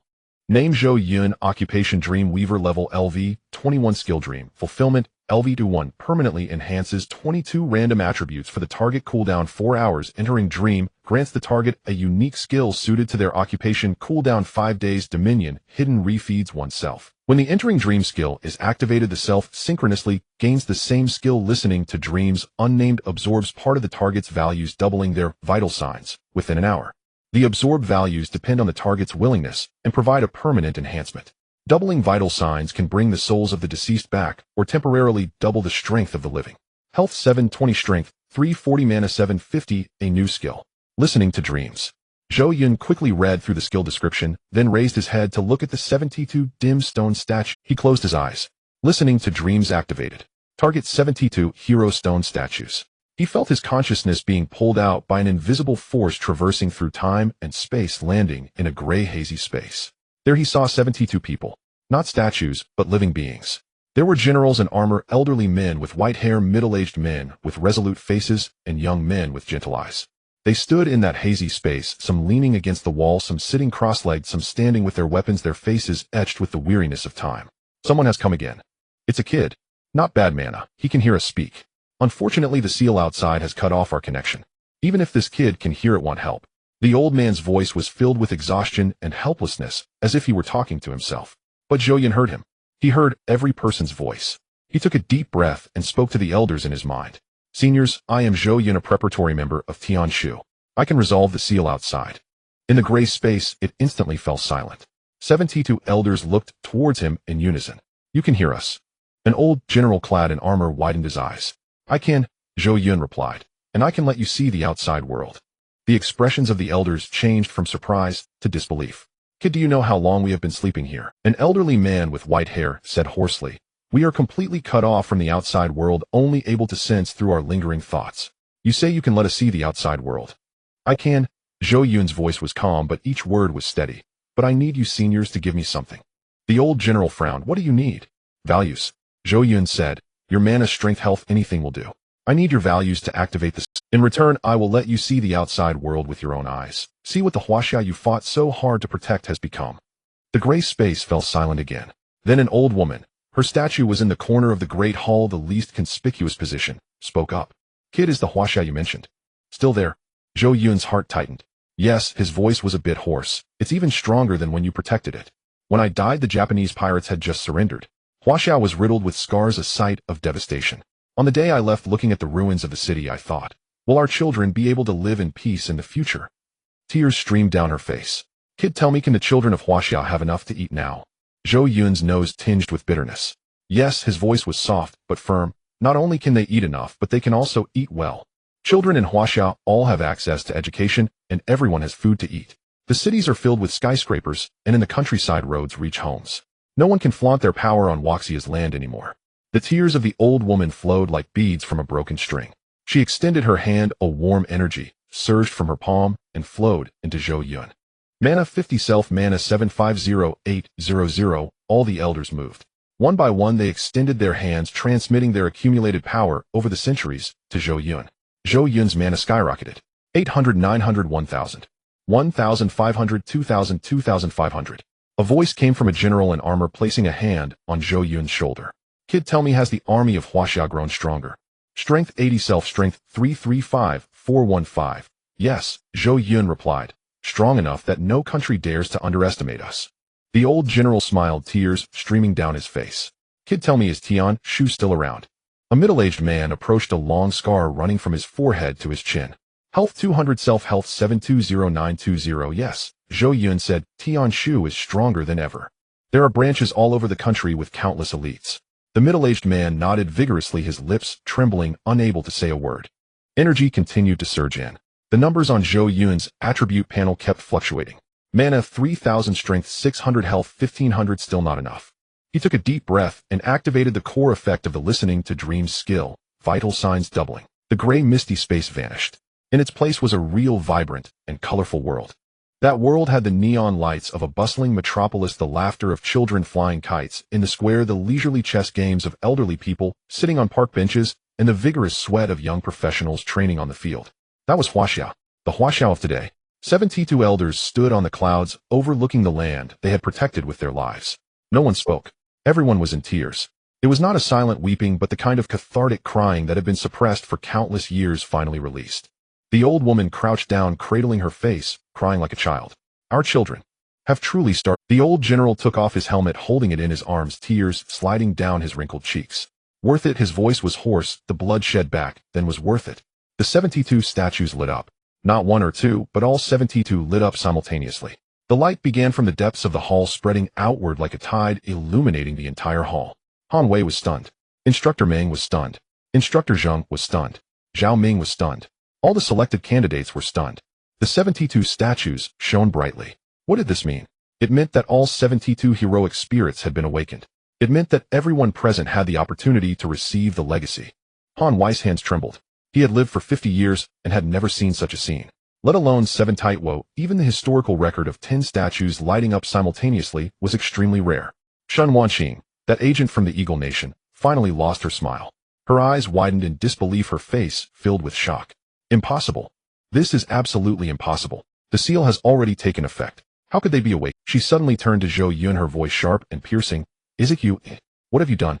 Zhou Yun did not. His consciousness was still connected to the 72 heroic spirits, energy continuously pouring in. Magic power 4500, strength 900, health 2500. Kid. The old general's voice echoed in his consciousness. What do you plan to do about that thing possessing the girl? Zhou Yun's consciousness stirred slightly. Senior, can you handle it? The old general smiled like a child. We have been sleeping here for thousands of years. Although we cannot leave, there is nothing we cannot do within this hall. He raised the spear in his hand, the tip pointing to the sky. The light from the 72 statues erupted simultaneously, converging into a thick beam of light, fiercely rushing towards Shen Qingli. No! The Eagle Nation agent let out a mournful scream. Her body trembled violently. A mass of black mist was forcibly expelled from her head. The black mist struggled in the air for 2 seconds, then exploded with a loud bang, dissipating into nothing. Far away in a dark room 1,000 miles away, a person in a black robe suddenly spat out a mouthful of black blood, collapsing to the ground, his gaze vacant, breath gone. Dead. And Shen Qingli, the real Shen Qingli, softened and fell to the ground. Zhao Ming rushed over and held her in his arms. Qingli. Shen Qingli slowly opened her eyes, her gaze shifting from vacant to clear. She saw Zhao Ming's face and tears instantly poured out. Zhao Ming. What have I done? Her voice trembled, her whole body shaking. Did I? Although she had no awareness, she knew. She knew her body had been used. She knew the Eagle Nation agent had destroyed this chance for inheritance using her hands.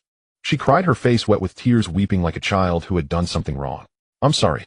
I shouldn't have come here. I shouldn't have. Zhao Ming held her, his lips trembling, wanting to say it's not your fault, but he couldn't bring himself to say it. Because the consequences of this matter were too great.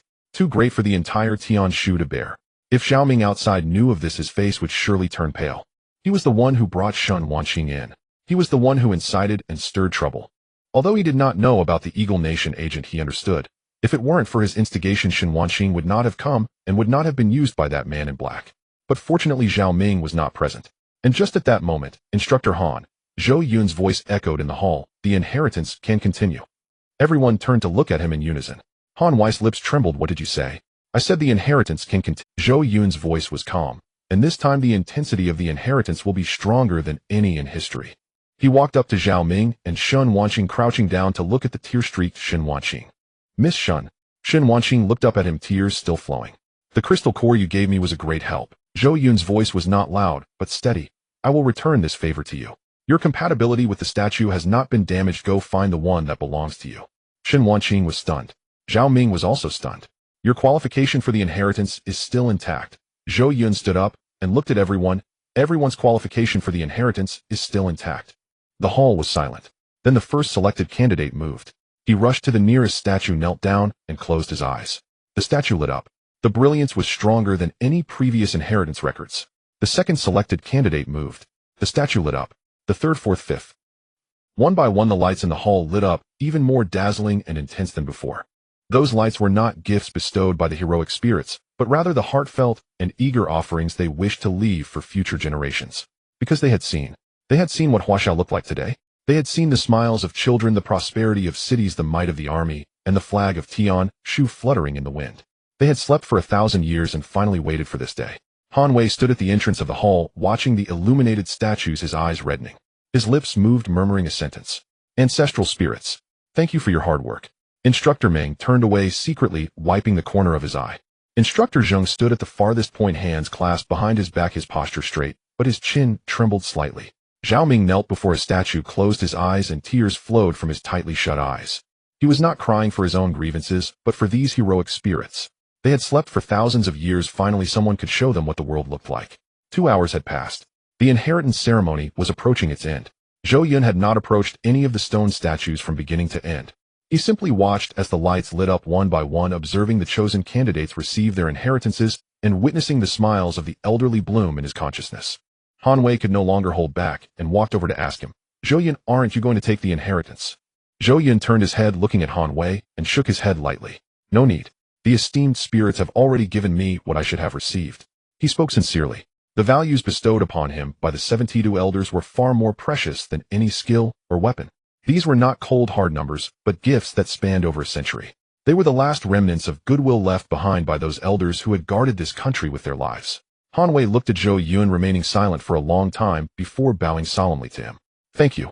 Zhou Yun did not dodge the gesture, nor did he say, no need to thank me. He accepted the bow. For this was not meant for him, but for the 72 esteemed spirits. Just then the light from the 72 statues surged simultaneously. All the lights converged into a torrent, flooding into Zhou Yun's body. The energy surged like a tidal wave, and Zhou Yun felt as if his body were about to burst. His level skyrocketed. LV21, LV22, LV23, LV24, LV25, LV26, LV27, LV28, LV29, LV30. His level stabilized at 30. An ethereal prompt echoed in his mind. Congratulations on reaching level 30. Your class transfer quest has been activated. Zhou Yun took a deep breath and opened his eyes. The light from the 72 statues gradually subsided, returning to its previous warm and tranquil glow. But they were no longer cold hard stone. They had gained warmth. The inheritance was over. The doors of the great hall slowly opened. 21 people emerged, each with traces of tears on their faces, yet every pair of eyes shone with light. Zhao Ming supported Shen Qingli as she walked out, her eyes swollen, like peaches, repeatedly saying, "I'm sorry." Zhao Ming kept saying, "It's not your fault," but Shen Qingli was still crying. The three candidates who had previously mocked Zhou Yun approached him, their heads bowed. "Zhou Yun, I'm sorry. We spoke thoughtlessly before. Thank you. Without you we would have gained nothing today. If you need anything in the future, just let us know. We will do anything for you." Zhou Yun glanced at them and shook his head. "No need to thank me. If thanks are to be given, it should be to those esteemed spirits. They are the ones who granted you the inheritance. I merely helped them take a glance at this world." The three of them had red eyes again. The three individuals stepped in front of Zhou Yun and stood still. The leader, named Jiang Han, was a formal member of the Tianshu headquarters in the capital at level 20 with the class profession of Frostblade Warrior. He had been the most vocal in supporting Shen Qingli. At this moment, he lowered his head, shame written all over his face. "Zhou Yun, this is for you." Jiang Han took out a silver token from his pocket and handed it to Zhou Yun with both hands. "This is the emblem of my Jiang family. If you need anything in the future, just bring this token to find me. No matter where I am, I will definitely come." Zhou Yun glanced at him, but did not take it. Jiang Han gritted his teeth and pushed the token forward. "I know I was wrong before. I shouldn't have spoken without understanding the situation, and I definitely shouldn't have trampled on you to curry favor with the Shen family. But I, Jiang Han, am not someone who fails to recognize gratitude. If it weren't for you today, all 20 of us would have left empty-handed. This kindness I will remember for a lifetime." Zhou Yun remained silent for 2 seconds before reaching out to take the token. "This will be the last time." Jiang Han let out a sigh of relief, nodding vigorously. The other two quickly took out their family tokens and handed them to Zhou Yun. "Zhou Yun, my name is Sun Li from the Sun family in the capital. This is the emblem of my family. Oh, feel free to ask for help in the future. I am Zhou Peng, also from the capital. We share the same surname. 500 years ago, we were one family. Take this token. If you encounter trouble in the capital, I, Zhou Peng, will be the first to rush in." Zhou Yun accepted them one by one without saying much. The three of them expressed their gratitude profusely as they left. After taking a few steps, Jiang Han turned back and shouted, "Zhou Yun, when we get to the capital, I will treat you to a meal." Zhou Yun nodded, a slight smile appearing at the corners of his mouth. Just then a steady sound of footsteps came from outside the great hall. It was not the footsteps of one person, but many. Everyone's gaze turned towards the entrance of the hall. A group of people was walking in quickly. At the forefront was a middle-aged man dressed in dark green military uniform, a golden star adorning his shoulder, General Chen. He had a square face, thick eyebrows, and sharp eyes like those of a hawk, exuding an aura of someone who had long held a high position. Shen. Behind him followed 7 or 8 high-ranking officers of Tianshu, each with a star or insignia on their shoulder. Any one of them was a person of great importance within Tianshu. Han Wei's face instantly changed. He stood at attention, back straight, his voice loud, "General Chen." Instructor Meng and Instructor Zheng also stood at attention, their expressions solemn. All Tianshu members present, including Zhao Ming, Shen Qingli, and the other candidates, stood at attention and saluted. Only Zhou Yun remained in place, unmoving. It was not that he was disrespectful, but he was not yet a formal member of Tianshu, and thus had no right to salute. Shen strode up to Zhou Yun and stopped in front of him. He looked at Zhou Yun, his eyes shining with a certain light. That light was one Han Wei had seen before. It was the light a hunter has when he spots a rare treasure, the light a general has when he sees a weapon that could change the tide of battle. "Zhou Yun." Shun Zenshin's voice was somewhat hoarse, a sign of suppressed excitement. "I've heard about what happened in the inheritance hall." Zhou Yun looked at him, his expression calm. "General Chen, I didn't do anything." "You didn't do anything?" Chen Jinshan interrupted him, his voice not loud, but each word carrying weight. 72 spirit statues were simultaneously awakened, the platinum level seal was broken, and the inheritance qualifications of all 20 individuals were preserved. "How can you say you didn't do anything?" Zhou Yun pressed his lips together, not defending himself. Chen Jinshan looked at him, took a deep breath to suppress his inner excitement, then spoke. "Zhou Yun, you are a hero. Ask for whatever you wish. Whatever Tianshu can do, we will certainly fulfill it for you." The hall fell silent for a moment. Everyone's gaze was focused on Zhou Yun. Zhao Ming watched from the side, feeling a mix of emotions. He was the young master of the Zhao family in the capital and had seen much of the world, but he had only witnessed someone of Chun Zinshan's caliber say the words "feel free" to ask once in his lifetime. Everyone was waiting for Zhou Yun's response. All eyes were fixed on Zhou Yun awaiting his response. They assumed he would demand crystals, weapons, resources, or rank, desires perfectly understandable in human nature. Zhou Yun spoke. "General Chen, I have but one request." General Chen Jinshan straightened his posture and replied firmly, "Speak." Shen Wanqing was possessed by an Eagle Nation operative, not of her own will. Zhou Yun's voice was quiet, yet each word rang with crystalline clarity. "Do not punish her severely. The true culprit is the possessing operative, and the origin of that sealing ring. Tracing the thread to its source and unmasking the mastermind behind the curtain matters far more than punishing a victim." Silence fell once more upon the grand hall. Shen Wanqing stood beside Zhao Ming. Upon hearing those words, her body jolted violently. Her eyes instantly flooded with tears, her lips trembled, utterly unable to utter a single syllable. Zhao Ming tightened his grip on her hand, his own eyes glistening with unshed tears. Chen Jinshan gazed at Zhou Yun, admiration deepening in his gaze. Not greed, not self-interest, but intercession on behalf of someone who had just moments earlier opposed him. Such magnanimity was rare indeed. Rest assured, Chen Jinshan nodded solemnly. Shen Wanqing's case will be handled leniently. We have already launched an investigation into the origin of that sealing ring. If Eagle Nation's Shadow Division dares strike on Chinese soil, they must be prepared to pay the price. His tone remained calm, but beneath that stillness surged an unmistakable current of lethal resolve. Zhou Yun gave a slight nod. However, Chen Jinshan shifted his tone, a faint smile curling at the corner of his lips. "A reward cannot be declined. I've already secured approval from higher command. You are to visit the Sacred Hall in Beijing." The Sacred Hall. At those two words, every face in the chamber paled. Han Wei's pupils contracted sharply. Instructor Meng drew a sharp, audible breath. Instructor Zhang's hands trembled. Zhao Ming's mouth gaped wide enough to swallow an egg. The Sacred Hall. It belonged not to Tianshu, but to the highest sanctum of the People's Republic of China, situated at the very heart of Beijing, enshrining the nation's most revered heroes and sages across millennia. An invitation to the Sacred Hall was 100-fold rarer than entry to the Hall of Inheritance, for the latter opened once every 3 years, admitting 20 disciples each time, whereas many spent lifetimes striving and failing to step foot inside the Sacred Hall. Only those deemed guoshi, national worthies, by the state having rendered extraordinary service to the nation, were granted passage. Since Tianshu's founding, fewer than 20 individuals have ever entered the Sacred Hall, and now Zhou Yun had earned that distinction. "General Chen," Zhou Yun frowned slightly, "I merely did what was required." "What was required?" Chen Jinshan smiled. "Do you realize that had you not intervened today, all 20 inheritance qualifications would have been forfeited? With the global exchange tournament imminent, the setback to China's youth generation would cripple our competitive standing, and the resulting loss in strategic resource allocation would be astronomical. What you did was far more than what was required. You salvaged at least a decade of national strategic advantage." His voice grew weightier still. "The Sacred Hall's invitation is yours by right. Departure is in 1 week. Prepare accordingly." Zhou Yun paused in silence for a moment, then nodded. "Understood." Chen Jinshan studied him, growing increasingly impressed, then asked, "Shall we announce this through official media? Let the entire nation know that Tianshu has produced an exceptional young man."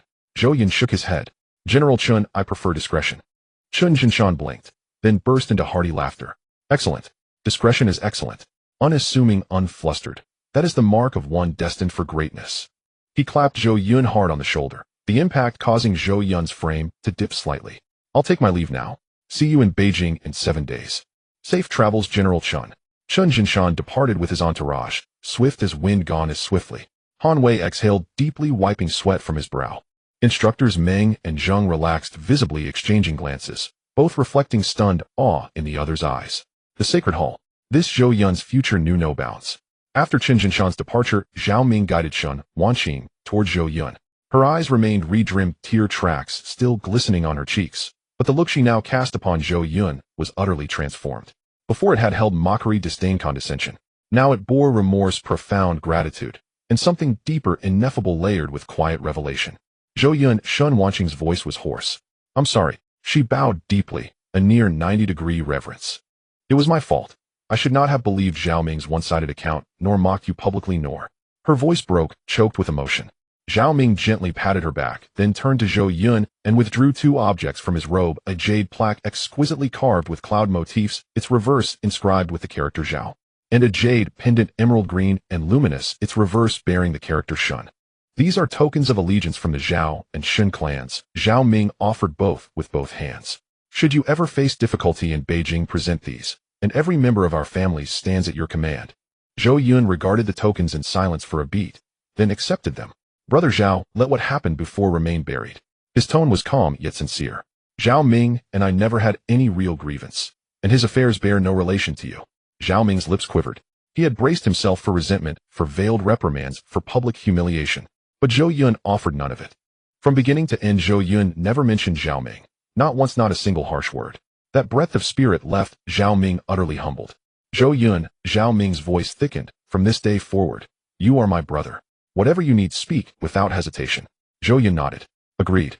Shen Qingli wiped her tears and summoned a fragile smile, slipping her arm through Zhao Ming's as she looked at Zhou Yun. Zhou Yun, when we marry you must attend. Zhou Yun paused, then smiled. I will. Without fail. Zhao Ming and Shen Qingli exchanged tender glances and walked away together. Their silhouettes merged into one, receding steadily into the distance. As Zhou Yun watched them go and turned to depart, a furtive figure materialized beside him as if conjured from thin air. Zhao Ming. A knowing smirk played across his face as he leaned in, lowering his voice with gleeful malice. Zhou Yun, why did so many people suddenly appear just now? Did something go wrong inside the Hall of Inheritance? Did Shen Qingli commit some transgression within? Zhou Yun glanced at him, then said nothing. Zhao Ming mistook the silence for confirmation. His eyes lit up, poised to press further. When a thunderclap shattered the air, Zhao Ming flinched violently, whirling around to see Zhao Ming striding back, his face dark with fury, each step resounding like judgment. Cousin I. Zhao Ming abruptly grabbed Zhao Ming's collar, pulling him aside, his voice low yet sharp, each word cutting like a knife. Do you even have the face to ask questions here? Do you know how big of a disaster you almost caused today? Zhao Ming was taken aback. Zhao Ming took a deep breath and recounted everything that had happened in the Hall of Inheritance in detail. The sealing ring, the agents of the Eagle Nation, the platinum-level seal, the dimming of the 72 stone statues, Zhou Yun's intervention, the awakening of the hero spirits, the preservation of everyone's inheritance qualifications. Every detail was recounted meticulously. Zhao Ming's complexion shifted from red to white, then to blue, and finally to gray. His legs began to... It wasn't fear, it was realization. If he hadn't provoked Shen Qingli, perhaps the trouble could have been detected from the start. Shen Qingli wouldn't have been possessed by the agents of the Eagle Nation and wouldn't have nearly destroyed everyone's inheritance. It was him. It was him who almost ruined everything. Zhao Ming's lips quivered, his eyes reddened, and he wanted to say something, but couldn't utter a single word. Zhou Yun stood not far away, silently observing the scene. Zhao Ming took a deep breath, gritted his teeth, and made a decision that no one expected. He walked up to Zhou Yun and with a thud knelt down. Not on one knee, but on both knees. The entire training ground fell silent. Everyone's eyes widened, watching the scene unfold. Zhao Ming knelt on the ground, head bowed, his voice hoarse. Zhou Yun, I'm sorry. His voice was soft, but each word was spoken with great effort. I shouldn't have provoked Shen Qingli, shouldn't have spoken ill of you behind your back, and shouldn't have looked down on others just because I'm from the Zhao family. Please give me a chance to make amends. He lowered his head even further. I don't dare to ask for your forgiveness, I just want to tell you. I realize my mistake. The training ground was eerily silent. Everyone watched Zhao Ming, observing his kneeling figure and his slightly trembling shoulders. Some were surprised, some were moved, and some were indifferent. But no one spoke. Zhou Yun looked at him, remaining silent for a few seconds. Then he bent down, reached out, and pulled Zhao Ming up from the ground. Zhao Ming raised his head, his eyes red, lips still quivering. Get up. Zhou Yun's voice was calm. There was never any significant issue between us. I don't dislike you, nor did I intend for Instructor Han to send you to the second team. It was his decision. Zhao Ming was momentarily stunned, then turned to look at Han Wei. Han Wei stood expressionlessly to the side, pretending not to hear. Zhao Ming looked back at Zhou Yun, disbelief filling his eyes. You're not blaming me. Zhou Yun looked into his eyes and shook his head. Zhao Ming's eyes reddened again. Just as he was about to say something, Zhou Yun had already turned to Han Wei. Instructor Han, please allow Zhao Ming to return to the first team. Han Wei glanced at Zhou Yun and then at Zhao Ming before expressionlessly nodding. All right. Nearby, a few members of the Tian Shu who were passing by happened to overhear this and couldn't help but chuckle. Who is this guy? Does he think he can just have Instructor Han transfer him back to the first team? Exactly what kind of temper does Instructor Han have? How could he take orders from him? They couldn't finish their words, because Han Wei had already spoken. Zhao Ming, from today onwards you will return. Normal training will resume tomorrow. The smiles of those Tian Shu members froze on their faces. Their mouths gaped open, eyes wide, expressions akin to seeing a ghost. Han Wei actually listened to him. Zhao Ming stood rooted to the spot, feeling as if he had been struck by lightning. He opened his mouth wanting to say something, but couldn't utter a single word. Then he suddenly turned around facing Zhou Yun and shouted, Big brother. Zhou Yun. Lu Xiaoyong, who was beside them, was first taken aback, then burst into laughter, gasping for breath. Ha ha ha. If you call him big brother, what about me? I know him way earlier than you. Zhao Ming glanced at Lu Xiaoyong, hesitated for a moment, and then called out again. Second brother. Lu Xiaoyong was momentarily stunned, then laughed even harder. All right, second brother. From now on, second brother will look after you. Zhao Ming's face turned slightly red, but the corners of his mouth were curling up. Zhou Yun looked at these two lively characters, shaking his head with a slight smile. The Tianshu members passing by were still in shock. Han Wei stood at the edge of the training ground, watching this scene, the corners of his mouth involuntarily curling up slightly. Having lived most of his life, he had seen too much scheming, too many vendettas, and far too many people who turned their backs on others once they gained power. But Zhou Yun was different. This person could be tolerant, could let go, and could not hold grudges. Such a person is truly capable of achieving great things. Han Wei withdrew his gaze, turning his attention toward the Hall of Inheritance. Though it could no longer be seen, the light of the 72 stone statues had faded, yet those statues were no longer cold. They had gained warmth, they had gained souls. Han Wei's lips moved slightly as he murmured a phrase. Ancestors, the ones you chose, are not mistaken.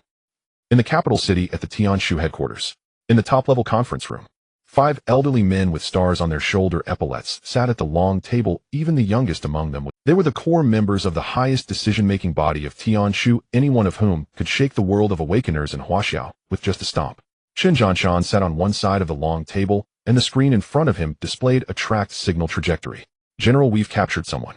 An intelligence officer pushed the door in, his voice brimming with suppressed excitement, based on the residual energy fluctuations from that sealing ring along with the positional guidance provided by the hero spirits in the Hall of Inheritance. We captured a fleeing shadow agent from the Eagle Nation at a secret base along the East China Sea.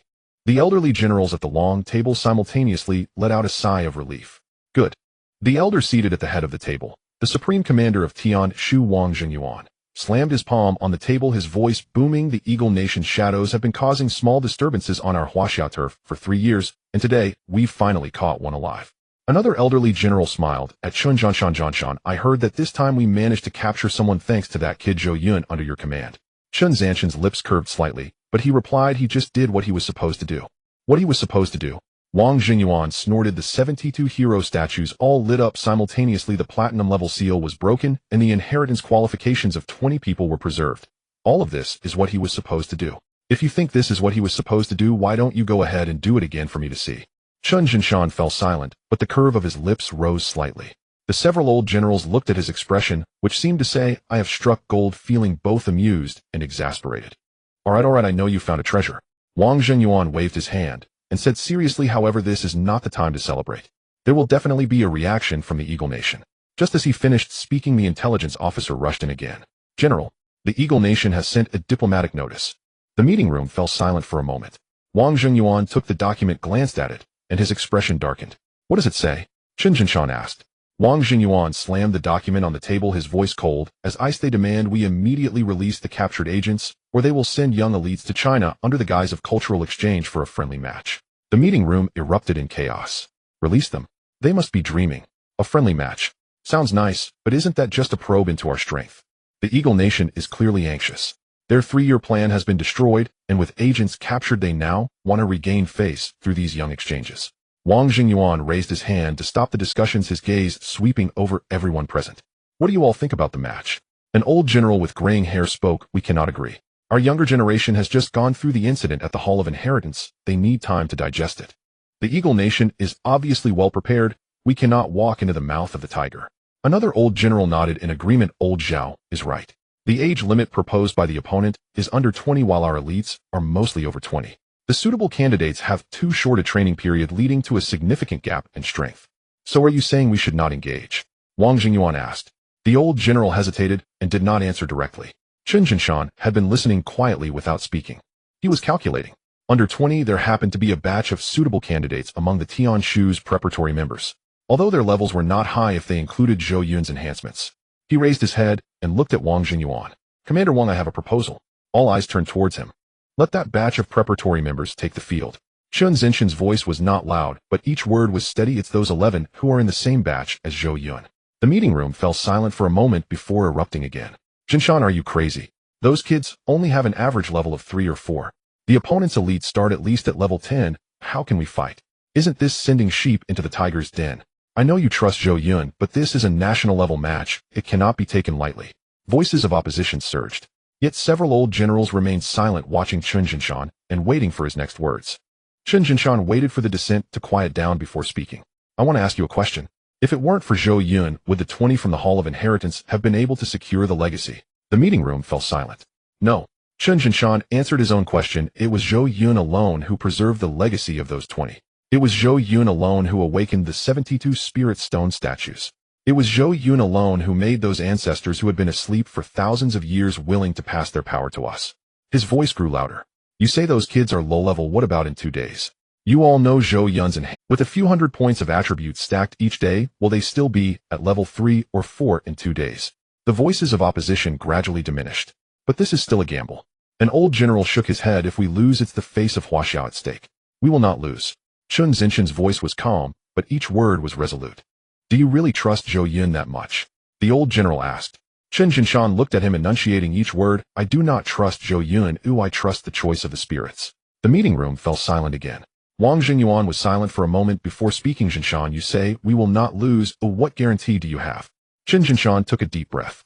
I am applying for the Super Support Talent Program from the state. If we lose this time, the program will be temporarily shelved. The meeting room erupted in an uproar. The Super Support Talent Program. That was a top-tier resource plan that Chun Jinshan had worked tirelessly to secure, dedicated to unconditionally supporting Zhou Yun's growth.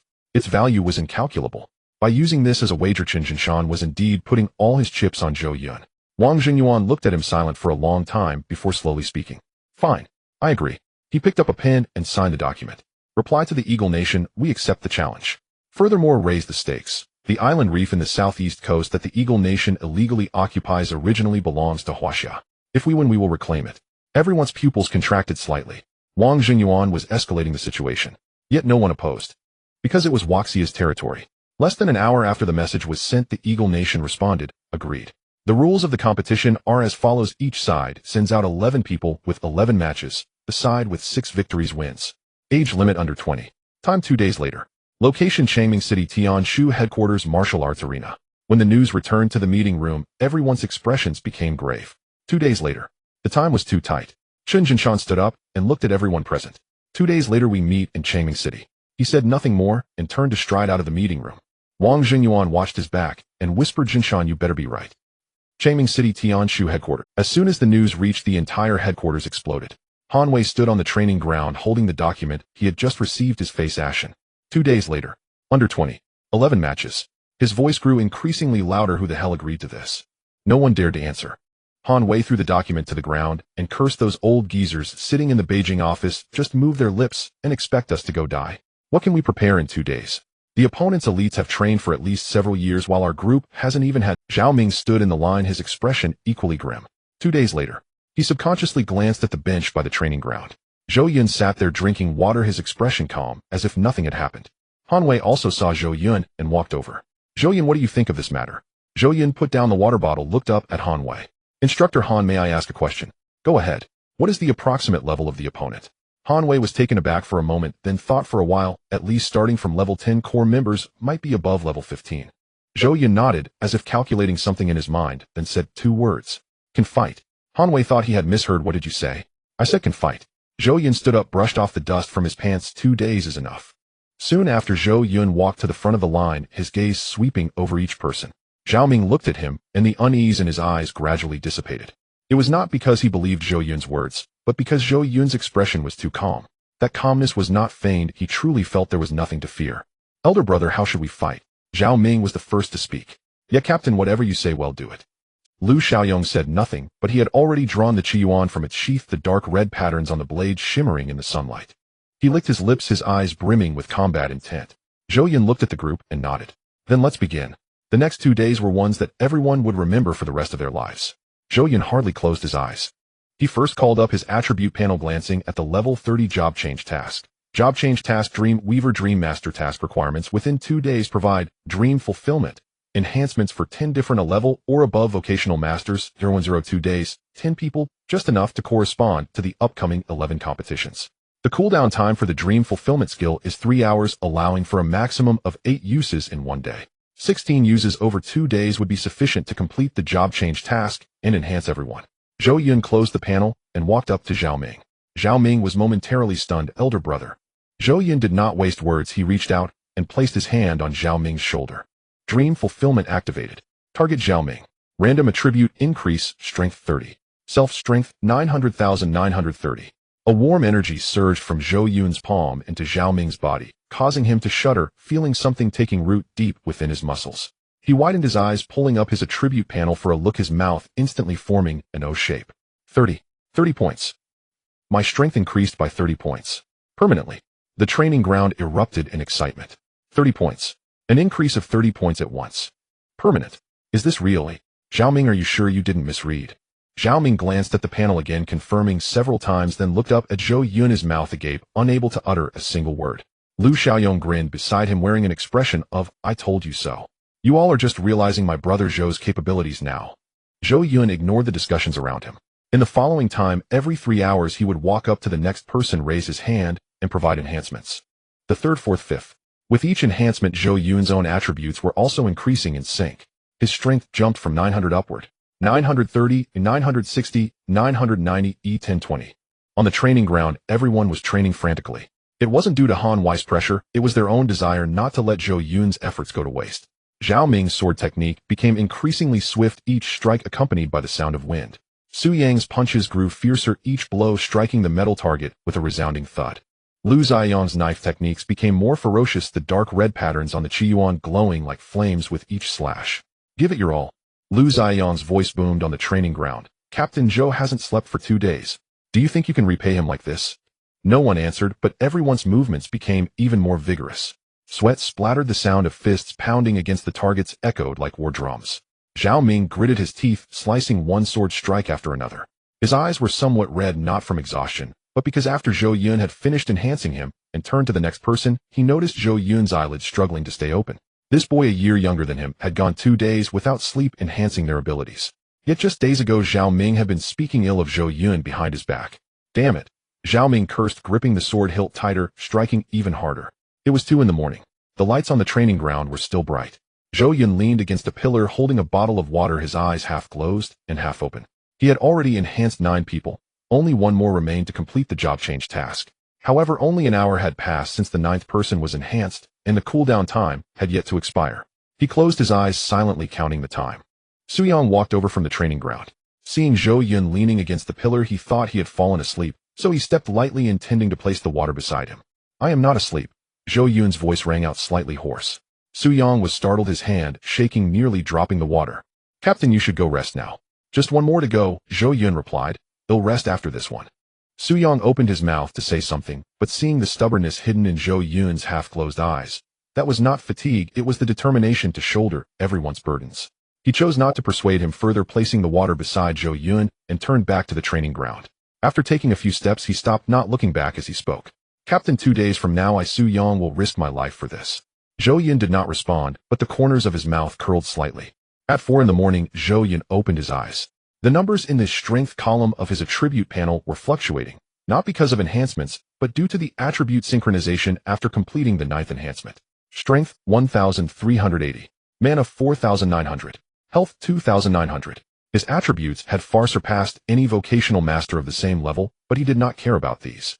What he cared about was the job change task. Just 1 more to go, he murmured. He stood up and walked towards the training ground. The training ground in the early morning was quiet, with only the sound of breathing remaining. 11 people lay scattered across the training ground, utterly exhausted and asleep. Zhao Ming leaned against a pillar with his sword, his mouth slightly open, snoring softly. Su Yang lay on the ground, his fists still clenched, as if he were still punching in his dreams. Lu Xiaoyong lay on a bench, cradling the Qiyuan, the dark red patterns on the blade faintly glowing in the darkness. Zhou Yun looked at them, remaining silent for a moment. Then he walked to the last preparatory member who had yet to receive enhancements. A young man named Fang, Suin's level vocational master thunder archer, who had had little interaction with Zhou Yun, spoke few words, but trained the hardest. Fang Su, Zhou Yun called softly. Fang Su suddenly opened his eyes, leaping up like a startled cat. Upon realizing it was Zhou Yun, he froze. Captain, what's wrong? Enhance, Zhou Yun extended his hand and placed it on his shoulder. Dream fulfillment activated. Target Fang Su. Random attribute increase, strength 30. Self-strength 13801,410. Fang Su felt the warm current surge into his body and his entire being stiffened. He pulled up his attribute panel for a glance, his lips starting to tremble. Captain, His voice was a bit hoarse. I didn't speak up for you before. Zhou Yun withdrew his hand and looked at him. No need to defend me. Just perform well in the competition 2 days from now. Fang Su nodded vigorously, a tear sliding down from the corner of his eye. Zhou Yun turned around and walked to the corner of the training ground, sitting against the wall. Job transition task: Dream Weaver Dream Master. Task requirement: within 2 days perform dream fulfillment enhancements for 10 different level or above professionals, 1010. Task status: ready for job transition. Job transition. A warm energy surged from within him, flooding over his limbs like a tide. His body began to emit a soft glow, not a blinding golden light, but a warm, gentle radiance reminiscent of the morning sun. The skill panel unfolded before his eyes, with all the text rearranging itself. Job transition complete. Dream Weaver Dream Master. Dream fulfillment evolved. Accumulate 300 attribute points daily, freely assignable to any target. Distribution method is free with no limit on single enhancements, total not exceeding daily limits. Entering Dream Evolved. Bestow a target with a unique skill suited to their profession. No cooldown period. Each target can only acquire one skill through this method unless in special circumstances. Listening to Dreams Evolved. Absorb part of the target's values, doubling their vital signs. The absorbed values depend on the target's willingness, granting permanent enhancements. Doubling vital signs can allow the souls of the deceased to reappear or temporarily double the strength of the living. Duration extended. Nightmare New. Launch against a target engulfed in fear, permanently stripping away half of their attributes for one's own gain. Zhou Yun looked at the newly appeared skill, his pupils narrowing slightly. Nightmare. Depriving the target of half their attributes for oneself. This skill is too domineering. He did not tell anyone. Some things do not need to be known by too many people. 2 days later, early morning. The sun had just risen, casting brilliant sunlight over the Tianshu headquarters training ground, illuminating the entire area. In the center of the training ground stood a massive circular arena 50 meters in diameter, surrounded by 3 tiers of seating that could accommodate thousands. At this moment, the stands were already filled with people. Senior officers of Tianshu, representatives from various branches, and powerful individuals invited to spectate. Wang Jingyuan sat in the center, his expression calm, though his fingers unconsciously tapped the armrest. Chen Jinshan sat beside him, his demeanor. Wang Jingyuan sat in the center, his expression calm, though his fingers unconsciously tapped the armrest. Chen Jinshan sat beside him, his demeanor far calmer than Wang Jingyuan. Jinshan, aren't you nervous at all? Wang Jingyuan asked in a low voice. Nervous, Chen Jinshan replied, but being nervous is useless. Wang Jingyuan glanced at him and did not ask further. On the other side of the training ground, the seats for the Eagle Nation delegation were also filled. 11 young individuals sat in the front row, dressed in matching black combat uniforms, a soaring eagle embroidered on the left chest. Their expressions were relaxed, chatting and laughing as if they were here for a holiday rather than a competition. At the forefront was a young man with blonde hair and blue eyes, around 20 years old, standing at a height of 1 meter 90, his physique robust like an ox. His name is Andre, the leading figure of the younger generation in the Eagle Nation, a level 19 class professional known as the Thunder Warrior, reputedly the strongest contender in this competition. Andre, do you think they will be too scared to show up? A companion beside him asked with a laugh. Andre's lips curled slightly, but he did not respond. He did not care who Huaxia sent, because regardless of who came, the outcome would be the same. Just then a sound of footsteps echoed from the entrance of the training ground. Everyone's gaze turned toward the entrance. 12 individuals walked in. Leading the group was a man in his 30s, dressed in a deep blue Tianshu formal uniform, his face stern and eyes sharp. Han Wei. Behind him followed 11 individuals. Zhao Ming walked at the front, standing tall, the sword sheath tapping steadily against his leg. Su Yang walked beside him, his fists clenched tightly, knuckles white. Fang Su walked third, the bowstring on his shoulder glinting in the sunlight. Lu Xiaoyong walked at the very back, holding the Qiyuan blade in hand, the dark red patterns on the blade flickering slightly in rhythm with his heartbeat. And Zhou Yun walked at the very end of the group. He wore no Tianshu uniform, instead donning a deep gray casual outfit, holding a bottle of water, looking as if he was here for a picnic. In the stand, someone recognized him. Is that Zhou Yun? That dream weaver? Is he the one who made all 72 statues light up at once? The murmurs rose and fell. Andre's gaze passed over the 11 in front, landing directly on Zhou Yun at the back. He narrowed his eyes. This is the boy who disrupted their 3-year plan. It seems very ordinary. Andre's lips curled slightly. Ordinary is good. The more ordinary, the louder the slap in the face. Han Wei walked to the front of the arena and stood still. He turned around, looking at the 11 individuals, remaining silent for 3 seconds. Then he said one sentence. I don't ask you to win. He paused, his gaze sweeping over each person. I ask you not to let Captain Zhou Yun's hard work go to waste. The 11 individuals all turned their gaze towards Zhou Yun at the back. Zhou Yun stood there holding the water bottle, his expression as calm as still water. But there was light in his eyes. Zhao Ming turned to look towards the Eagle Nation delegation, gripping his sword tightly. Don't worry, Instructor Han. His voice was not loud, but every word was heavy. Today, no one is leaving this. Su Yang grinned. Fang Su relaxed his clenched fists. Lu Xiaoyong rested the Qiyuan blade on his shoulder, the blade reflecting his face. On that face there was no fear, only excitement. Andre sat in the Eagle Nation seats observing the group of young people opposite him, his smile deepening. The whistle for the first match echoed across the training ground. The first representative from Huaxia Tianshu was called Meng Fan, 20 years old, a level profession Iron Wall Guardian, the strongest in defense among this group of reserve members. Zhou Yun had enhanced him twice yesterday, raising his strength from 68 to 128, more than doubling it. Meng Fan walked onto the arena with steady steps, his expression calm. His opponent was a tall, slim young man from the Eagle Nation, around 18 or 19 years old, with the profession of Wind Blade Assassin, a speed-type competitor. Begin. At the moment the whistle sounded, the Eagle Nation's assassin vanished like a ghost, leaving 3 afterimages on the arena, simultaneously pouncing on Meng Fan from 3 directions. Gasps arose from the stands. Zhao Ming clenched his fists. Lu Xiaoyong squinted his eyes. Meng Fan stood still, unmoving. He closed his eyes, not giving up, but sensing. The 128 points of strength not only reinforced his muscles, but also enhanced his 5 senses. Meng Fan suddenly turned around, the shield held firmly in front of him. Clang! With a crisp sound, the Wind Blade Assassin's dagger struck the shield, sparks flying. The assassin's eyes widened. His speed was clearly too fast for the naked eye to catch. How could this Huaxia man possibly block it? Meng Fan did not give him time to think. The shield thrust forward abruptly, pushing the assassin back unsteadily, and Meng Fan's fist followed closely behind. A punch with a strength value of 128 struck heavily against the assassin's chest. Pooh! The assassin spat out a mouthful of blood, his body flying backward, crashing against the railing at the edge of the arena and sliding to the ground.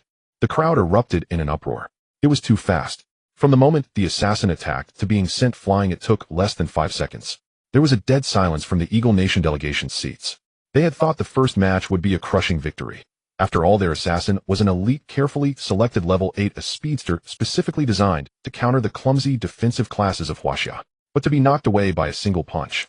Just as the referee was about to announce Meng Fan's victory, an unexpected change occurred.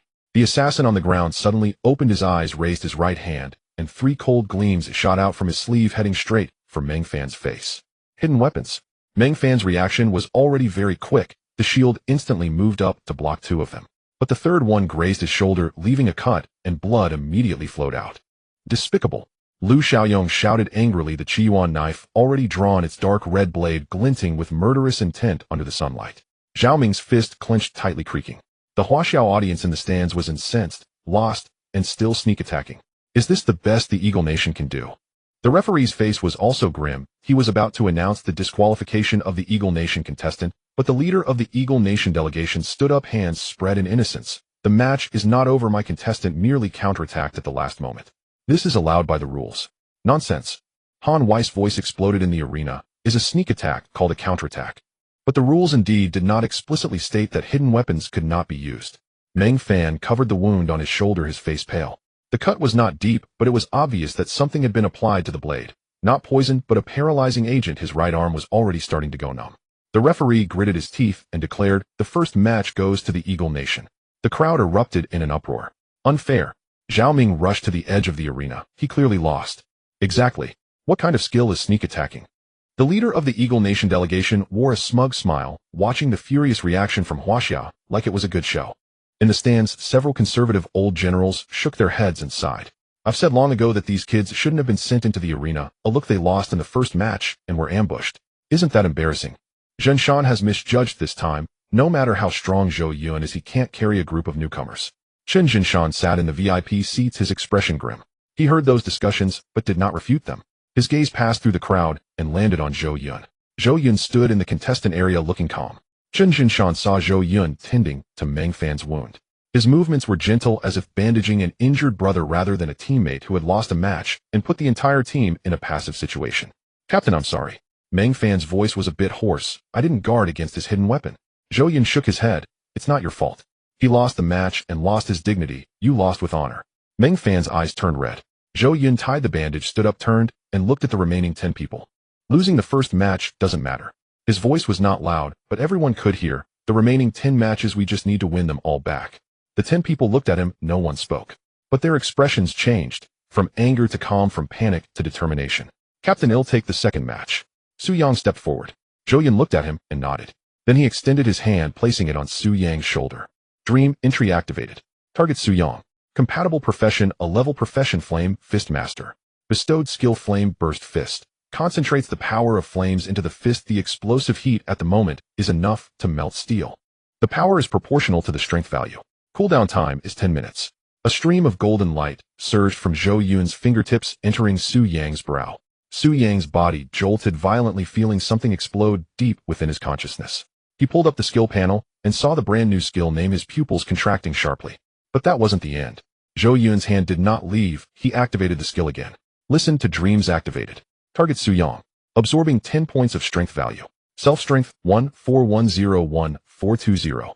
Su Yang felt his attribute panel jump sharply. All values doubled in that instant. Captain, this. Su Yang's voice trembled. 10 minutes, Zhou Yun said. 10 points of attributes for 10 minutes of doubling the cost effectiveness is high enough. Go ahead. Su Yang took a deep breath and turned towards the arena. His steps were steadier than before, each step carrying an indescribable momentum. The second person sent out by the Eagle Nation was already standing in the arena, a burly man holding 2 battle axes, a berserker, clearly a power-type contestant. Start. Su Yang did not give his opponent any chance. His foot slammed down, and he shot forward like a cannonball, the flames on his fists trailing a scorching trajectory through the air. Flame Burst Fist. The burly man raised his double axes to block in a cross. With a loud explosion, both axes shattered simultaneously, and the man was sent flying back by the shockwave, crashing heavily to the ground outside the arena. The crowd erupted in an uproar once again. Everyone fell into a dead silence. One strike to defeat the enemy. Had it only been a few seconds since it started. On the Huaxia stands, everyone's mouths dropped open in shock. Those conservative old generals who had been sighing just moments ago could not utter a single word now. Chen Jinshan's lips curved slightly, but he did not smile. There were still 9 matches left, no need to rush. In the third match, Fang Su took the stage. Zhou Yun gave him the same configuration. Entry Dream. Bestowed the skill Thunderbolt Arrow with a paralyzing effect. Listen to Dreams. Doubled attributes for 10 minutes. Fang Su was originally in S-level Thunder Archer, and after doubling he shot an arrow, and the Eagle Nation contestant on the other side didn't even have time to react before being struck and collapsing to the ground paralyzed. In the fourth match, Zhao Ming took the stage. He was now in S-level Wind Spirit Swordmaster, and Zhou Yun had added 6 points to him, pushing his strength value over 200. Zhao Ming walked onto the arena with his silver long sword, looking at the Eagle Nation contestant opposite him, a cold smile on his lips. Start. Begin. Zhao Ming executed a sword strike with a faint azure wind blade coiling around the sword's body, leaving a crescent-shaped arc in the air. The contestant from the Eagle Kingdom hurriedly raised his sword to block, only to hear a clang as the finely crafted steel sword broke into 2 halves. The Eagle Kingdom contestant stood frozen, looking down at the broken sword in his hand, unable to utter a single word. Zhao Ming did not give him time to react. He kicked him in the chest, sending him tumbling off the stage. Fourth match. In the fifth match, a young man named Lu Chuan took the stage. He was an 11th professional frost mage, and Zhou Yun had enhanced his mana twice, doubling his magical power. As he stepped onto the stage, the Eagle Kingdom contestant had not even come close before Lu Chuan's freezing spell turned him into an ice sculpture. Fifth match victory. In an instant, the score became 4-1. China had won 4 consecutive matches. They only needed 2 more wins to secure an outright victory. The atmosphere in the stands was electric. Wow, these kids brought out by Zhou Yun are incredible. Who said they were newcomers? Their strength surpasses that of the veterans. The generals who had previously been chattering were now completely silenced. Shen Jianshan sat in the VIP area, unable to suppress the smile tugging at his lips. Jianshan, how did Zhou Yun manage to? Wang Xingyuan's voice was somewhat hoarse, not from nervousness, but having lived for 60 years and seen countless geniuses, he had never encountered a support class who could double the combat power of 11 individuals overnight. Shen Jianshan pondered for a moment and said 4 words: national secret. Wang Xingyuan glared at him, but did not ask further. Sixth match.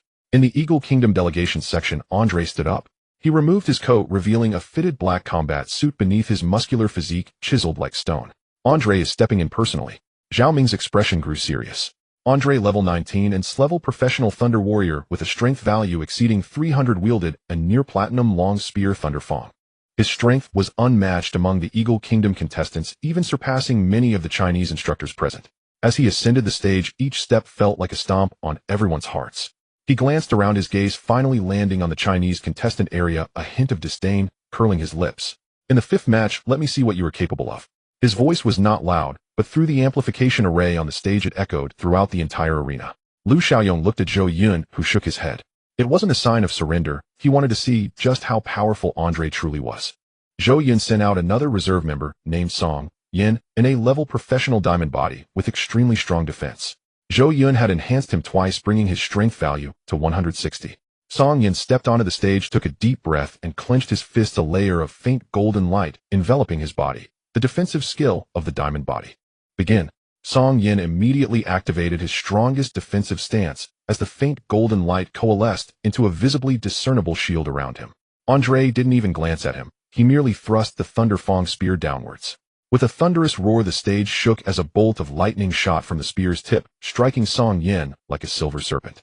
The shield shattered. Song Yin was sent flying, crashing heavily against the railing, spitting out a mouthful of blood before sliding to the ground. The entire arena fell silent. One strike. He only needed one strike. Andre retracted his spear, a deeper smile appearing at the corner. He glanced at the fallen Song Yin and said something in eagle language. The on-site translation device rendered his words, "Is this all you Chinese are capable of?" On the Chinese stands, everyone's expression darkened, but no one could refute him. Because what Andre said was, Wang Xingyuan's fingers tapped the armrest, the rhythm increasing. Chun Zanshan's expression remained calm, but his fingers tightened. Next match. Han Wei's voice rang out, but his gaze toward Zhou Yun held a question. Andrei's strength was too formidable. Among the remaining 5 aside from Zhou Yun himself, who else could compete? Zhou Yun fell silent for a moment just as he was about to speak. Someone from the Eagle Kingdom delegation suddenly stood up and said something. The translation device simultaneously conveyed, "We propose that each contestant may compete multiple times. The rules do not prohibit this." The crowd erupted in an uproar. This was clearly cheating. Andre alone could take on all of them. If allowed to compete repeatedly, he could single-handedly handle the remaining 5 matches. How could China win? Han Wei's face turned ashen. Disagree. This goes against the spirit of competition. The Eagle Kingdom's team leader spread his hands, looking innocent. The rules do not prohibit it, therefore it is allowed. Han Wei's face turned ashen. Disagree. This goes against the spirit of competition.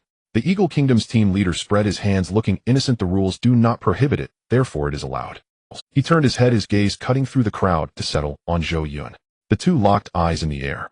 Chun Zanshan said nothing, but his expression conveyed a single message. What do you think?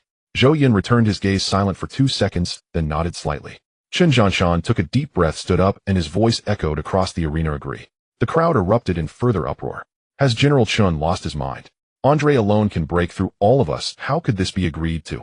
Zanshan is gambling with the nation's fate. Wang Zhengyuan looked at Chun Zanshan, his brow furrowed, but he did not speak out to stop him, because he saw the determination in Zhou Yun's eyes. Those eyes held no fear, no hesitation, only a calm that inexplicably reassured others. However, Chun Zanshan's voice continued, the corners of his mouth curling slightly. Agreeing is fine, but conditions must be added. The Eagle Kingdom team leader's smile faltered. What conditions? Chun Zanshan pulled out a piece of paper from his pocket, listing several lines: sovereignty over the islands and reefs in the southeastern coastal area, along with this batch of strategic materials, 3 tons of source energy gemstones, 50 level 50 and above monster cores, and 5 sets of platinum-grade weaponry. The crowd gasped in shock once more. The combined value of these items was astronomical. If China lost, all of these would belong to the Eagle Kingdom. The Eagle Kingdom team leader's expression changed. He hesitated for a moment, but did not speak up as Andre had already stepped up beside him, whispering a few words in his ear. The Eagle Kingdom team leader's expression shifted from hesitation to determination. We agree. He raised his head, looking at Chun Zanshan, a smile returning to his lips. But I want to add one more clause. If you lose, Zhou Yun must publicly acknowledge that the geniuses of China are inferior to those of the Eagle Kingdom. Chun Zanshan's gaze instantly turned cold. Zhou Yun stood up from the contestant area. All eyes turned to him. Agreed. Sure. Zhou Yun's voice was soft, yet every word was clear. Andre looked at him and smiled a smile full of joy. He had already begun to imagine the scene of this Huaxia youth bowing his head before him in front of everyone. Zhou Yun. Lu Xiaoyong approached Zhou Yun, the Qiyuan blade in his hand faintly glowing. Let me go up. Zhou Yun looked at him for 3 seconds, then nodded. Lu Xiaoyong smiled, turned around, and strode toward the arena. The Qiyuan blade rested on his shoulder, its dark red patterns on the blade, resembling flowing magma under the sunlight. His silhouette was broad and steady like a mountain. The audience erupted in excitement once again. Lu Xiaoyong. Is he the rank professional from Jiangxing? He is going up? What right does he have?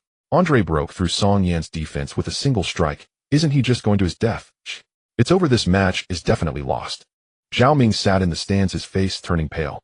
He had witnessed Lu Ziyang's strength test. A base strength value of 158 was indeed astonishing, but Andre's strength value was at least over 300 plus. He had a quasi-platinum weapon and a level 19 suppression. How can he fight? Andre looked at Lu Xiaoyong stepping onto the arena, his smile deepening. He assessed Lu Xiaoyong from head to toe and said in Huaxia language, You are the orphan from Jiangxing. I reviewed your file last night. He chuckled, and a rank professional who didn't even get into college reduced to coming to Tianshu as a reserve member. What right do you have to stand before me? Lu Xiaoyong was not angry. He simply lowered the Qiyuan blade from his shoulder, pointing the blade tip toward the ground, feet apart, slightly crouching, right hand gripping the blade, left hand gently stroking the back. The Qiyuan blade sensed its master's fighting spirit, and the dark red patterns instantly lit up like a sleeping giant dragon opening its eyes. Zhou Yun quietly watched from the sidelines, saying nothing and making no movements, because it was no longer necessary. He had given everything he could to Lu Xiaoyong. 3 direct attribute points added 90 points of permanent strength. The skill granted by Dream. Qiyuan slash and strength skill perfectly compatible with the Qiyuan blade. Although Dream did not give Lu Xiaoyong the use of it, it was no longer necessary. His attributes were sufficient to silence everyone. Andre looked at Lu Xiaoyong's stance with disdain and chuckled, raising the thunder-tooth spear with sparks flickering at its tip. Start. Andre moved. His speed was so fast that his afterimage lingered in place while his body had already charged in front of Lu Xiaoyong. The thunder-tooth spear thrust toward Lu Xiaoyong's heart with the force of thunder. This strike was made with all his strength, for he wanted to give this ignorant Huaxia orphan a lesson he would never forget. Lu Xiaoyong did not dodge. The Qiyuan blade slashed upward from below, the dark red light on the blade exploding at that moment like a red sun rising from the ground. Qiyuan slash. Blade and spear clashed. Boom. The entire arena trembled. The audience in the stands were jolted and swayed, with some falling from their chairs. Smoke and dust filled the air, and shards of stone flew, revealing a pit several meters in diameter on the arena. Everyone's eyes were fixed on the pit, waiting for the dust to settle. They all wondered the same question. Is Lu Xiaoyong still standing? The dust slowly cleared. A figure stood at the edge of the pit, covered in dust, but his back was straight. The Qiyuan blade was gripped in his hand, the dark red patterns on the blade still glowing, as if celebrating. He stood firm, his feet unmoving, the blade securely held in his grip. Meanwhile, Andre lay several meters away on the ground, blood dripping from the corner of his mouth, his hand shaking as it held the spear. The thunder-tooth spear lay to the side, the sparks on its body completely extinguished. His eyes widened, staring at the ceiling, filled with disbelief. He had lost in a single move. He hadn't even seen how Lu Xiaoyong had struck. He only felt an overwhelming force crashing against his spear, and then he was sent flying. The entire arena fell silent. Not a sound was heard. Zhao Ming stood up. Su Yang stood up. Fang Su stood up. Everyone stood up. The Huaxia audience in the stands stood up one by one, mouths agape, eyes wide. No one spoke, as everyone had lost the ability to articulate. Zhao Ming sat in the stands, his mouth open wide enough to fit an egg. He glanced at the large pit in the arena, then at Lu Xiaoyong, and slowly turned his head to look at Shen Wanqing beside him. Watching that Lu Xiaoyong. Isn't he a rank professional? Shen Wanqing opened her mouth, but couldn't utter a word. Wang Xingyuan's fist slammed against the armrest, his eyes slightly red. Chen Jinshan sat there, his lips trembling slightly, his fists clenched tightly, his nails digging into his palms, but he didn't care. Because he had one, Zhou Yun had one. Huaxia had one. Andre struggled to get up, one hand pushing against the ground, his legs trembling. He raised his head and saw Lu Xiaoyong. Lu Xiaoyong walked up to Andre, sheathed the Qiyuan blade, then bent down to help Andre up from the ground. Andre was stunned. He did not understand why this Huaxia person wanted to help him up. Lu Xiaoyong looked at him and said 4 words, "You lost." Andre's face turned pale like paper, his lips trembling, unable to utter a single word. He had lost to an orphan from Jiangxing, lost to a rank professional, lost to someone whose name he hadn't even remembered. The leader of the Eagle Country had a face as dark as a pot bottom, his fists cracking, but ultimately, he gritted his teeth and signed the documents transferring sovereignty over the southeastern coastal islands and the handover receipt for 3 tons of source power gemstones. Andre was helped off the arena, his head bowed, not daring to look at anyone. The stands erupted with cheers like a tidal wave. Long live Huaxia. Zhou Yun. Lu Xiaoyong. Long live Tianshu. Zhou Yun was lifted up by Zhao Ming and Su Yang. He struggled to get down, but Zhao Ming's grip was too strong for him to break free. Chen Jinshan walked down from the VIP seat, striding to stand before Zhou Yun, looking at the youth being held aloft, unable to suppress the smile at the corner of his mouth. Zhou Yun. General Chen, could you let them put me down first? Chen Jinshan ignored him and extended his fist. Zhou Yun was taken aback for a moment, then extended his fist, as well, lightly bumping it against Chen Zinshan's fist. Chen Jinshan turned and walked away, stopping a few steps later to say, without looking back, the matter regarding the Holy Hall will commence in a week. Prepare well. Zhou Yun watched his retreating figure and nodded. The Eagle Country delegation left Changming City overnight, arriving with arrogance and departing in disgrace. The private jet took off into the night, flying across the ocean. Inside the cabin, Andre lay in his seat, his face pale, his chest wrapped in thick bandages. His injuries were far more serious than they appeared. Lu Ziyang's strike not only shattered his ribcage, but also injured his internal organs. The medic shook his head, stating he would need at least 3 months of recovery, while the world exchange competition would be in a month. This meant Andre would miss the most important competition of the year. The leader of the Eagle country delegation sat beside Andre, his expression as dark as the sky before a storm. He remained silent for a long time, then pulled out his phone and dialed an encrypted number. The other party answered coldly, asking, "What is it? Are our dark lines in Huaxia still active?" "Yes. But this operation suffered heavy losses and the higher-ups are very dissatisfied." Dissatisfied? The leader's voice was as cold as ice. "Tell them that if they don't eliminate Zhou Yun and Lu Xiaoyong, we will have no chance once they grow stronger." There was silence on the other end of the phone for a moment, then they said, "I will relay the message." The leader hung up, closed his eyes, and leaned back in his seat. Outside the cabin the night was thick and impenetrable. Meanwhile in Huaxia, in a hidden underground base along the East China Sea, several figures were gathered under dim lighting. On the table lay several photos showing the faces of Zhou Yun and Lu Xiaoyong. "We've received news from the Eagle Nation," a hoarse voice spoke, "at any cost." "Cost?" Another voice sneered. "Our lives were barely saved, why should we care about the cost? First investigate their whereabouts. Zhou Yun will be going to the capital in a week. The journey will be the best. However, during this time, we must also try to find an opportunity to kill this kid directly. I don't believe that a mere 18-year-old brat, no matter how talented, can survive under our mighty hands." Several hands reached out simultaneously to press down on the photos on the table. In the darkness, the same pattern could be vaguely seen tattooed on their wrists. A blooming cherry blossom with petals stained in blood. The celebration banquet was held in the banquet hall of the Tianshu headquarters. The lights were bright, and the long table was filled with sumptuous dishes, but no one really had the heart to eat. Everyone was drinking, laughing, and patting each other's shoulders, saying things like, "Your move was so damn cool." Zhao Ming, with a flushed face from drinking, was toasting everywhere. When he got to Lu Xiaoyong, he suddenly knelt down with a thud, startling Lu Xiaoyong. "Second brother," Zhao Ming shouted, "from now on you are my real second brother. Whoever dares to touch you, I Zhao Ming will be the first to fight back." Lu Xiaoyong was startled and quickly pulled him up, saying, get up, why are you kneeling? I'm not dead." The people nearby laughed uncontrollably. Su Yang looked at his fists repeatedly, occasionally letting out silly laughs. The skill Zhou Yun had given him, the flame explosion fist, he had only used once on the ring, but that feeling was something he would never forget. Flames on his fist seemed ready to burn through the sky.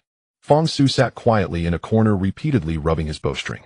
He was thinking about what Zhou Yun had said. "You don't need to speak for me, you just perform well in the competition." He had never spoken up for Zhou Yun. Even when Shen Wanqing mocked Zhou Yun, he chose to remain silent.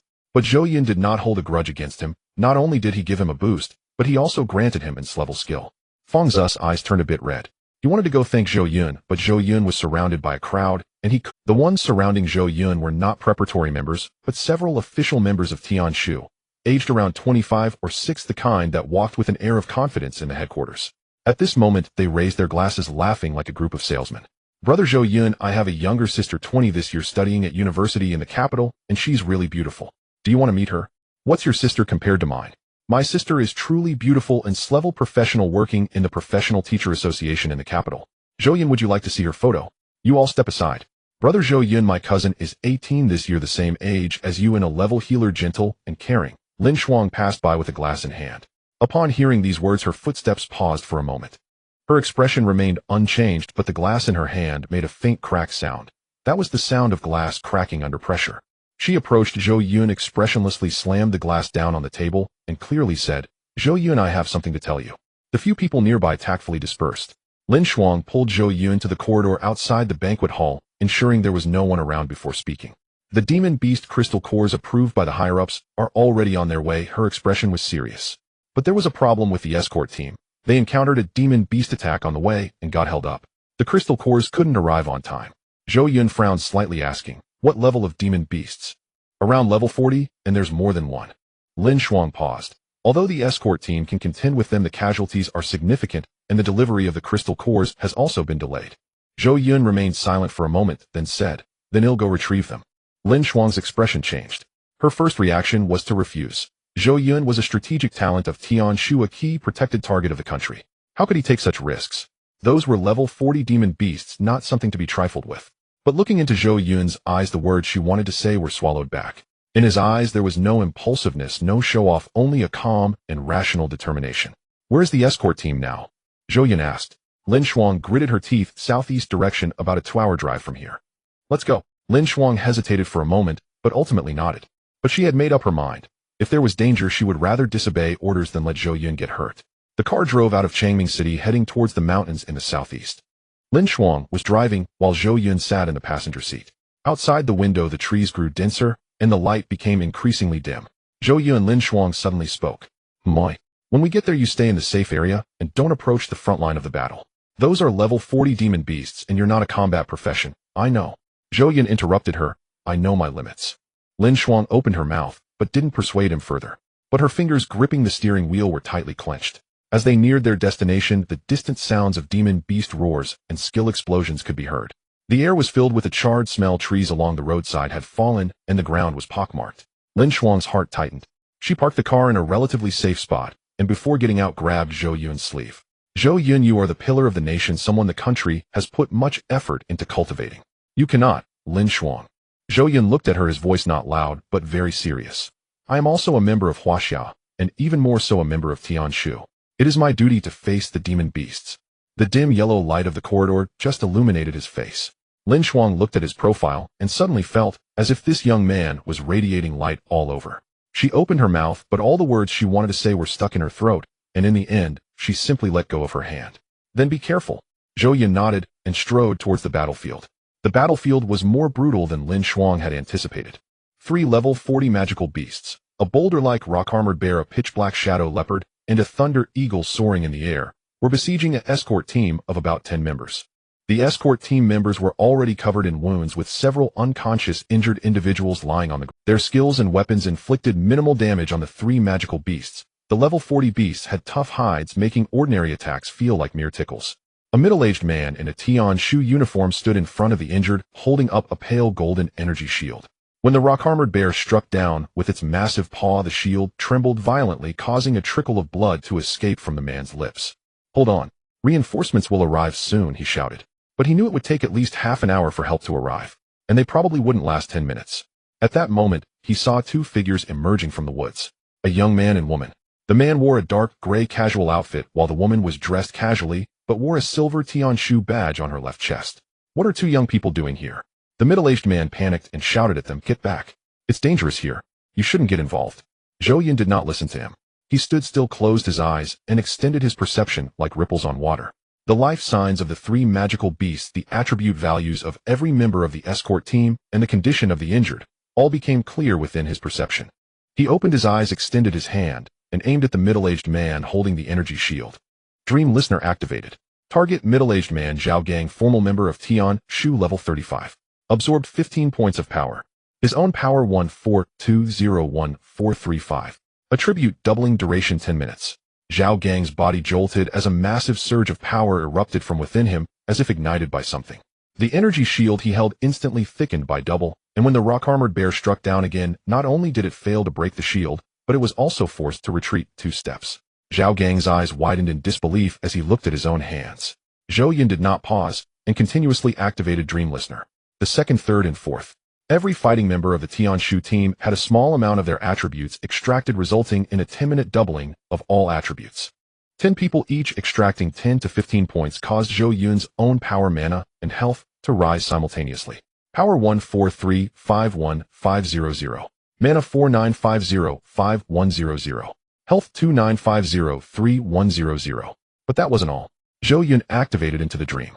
One by one, each Tianshu member was bestowed with a new skill tailored to their profession. Zhao Gang's diamond barrier upgraded to unbreakable barrier, tripling its defense. A swordsman named Li Yin received breaking blade, with power comparable to its level skill.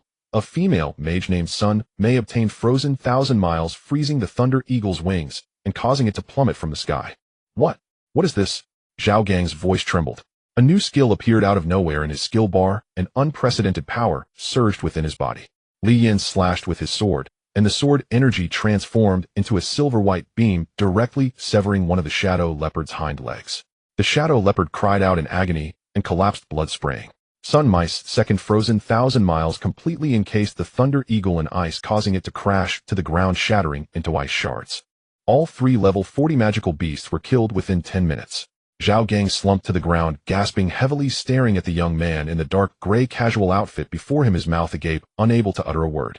He was a seasoned individual, a level 35 formal member of Tianshu, who had undertaken countless dangerous missions. Yet he had never witnessed something like this. A young man who looked to be under 20 stood still, having more than doubled the battle power of all 10 of them. Who? Who are you? Zhao Gang's voice was somewhat hoarse.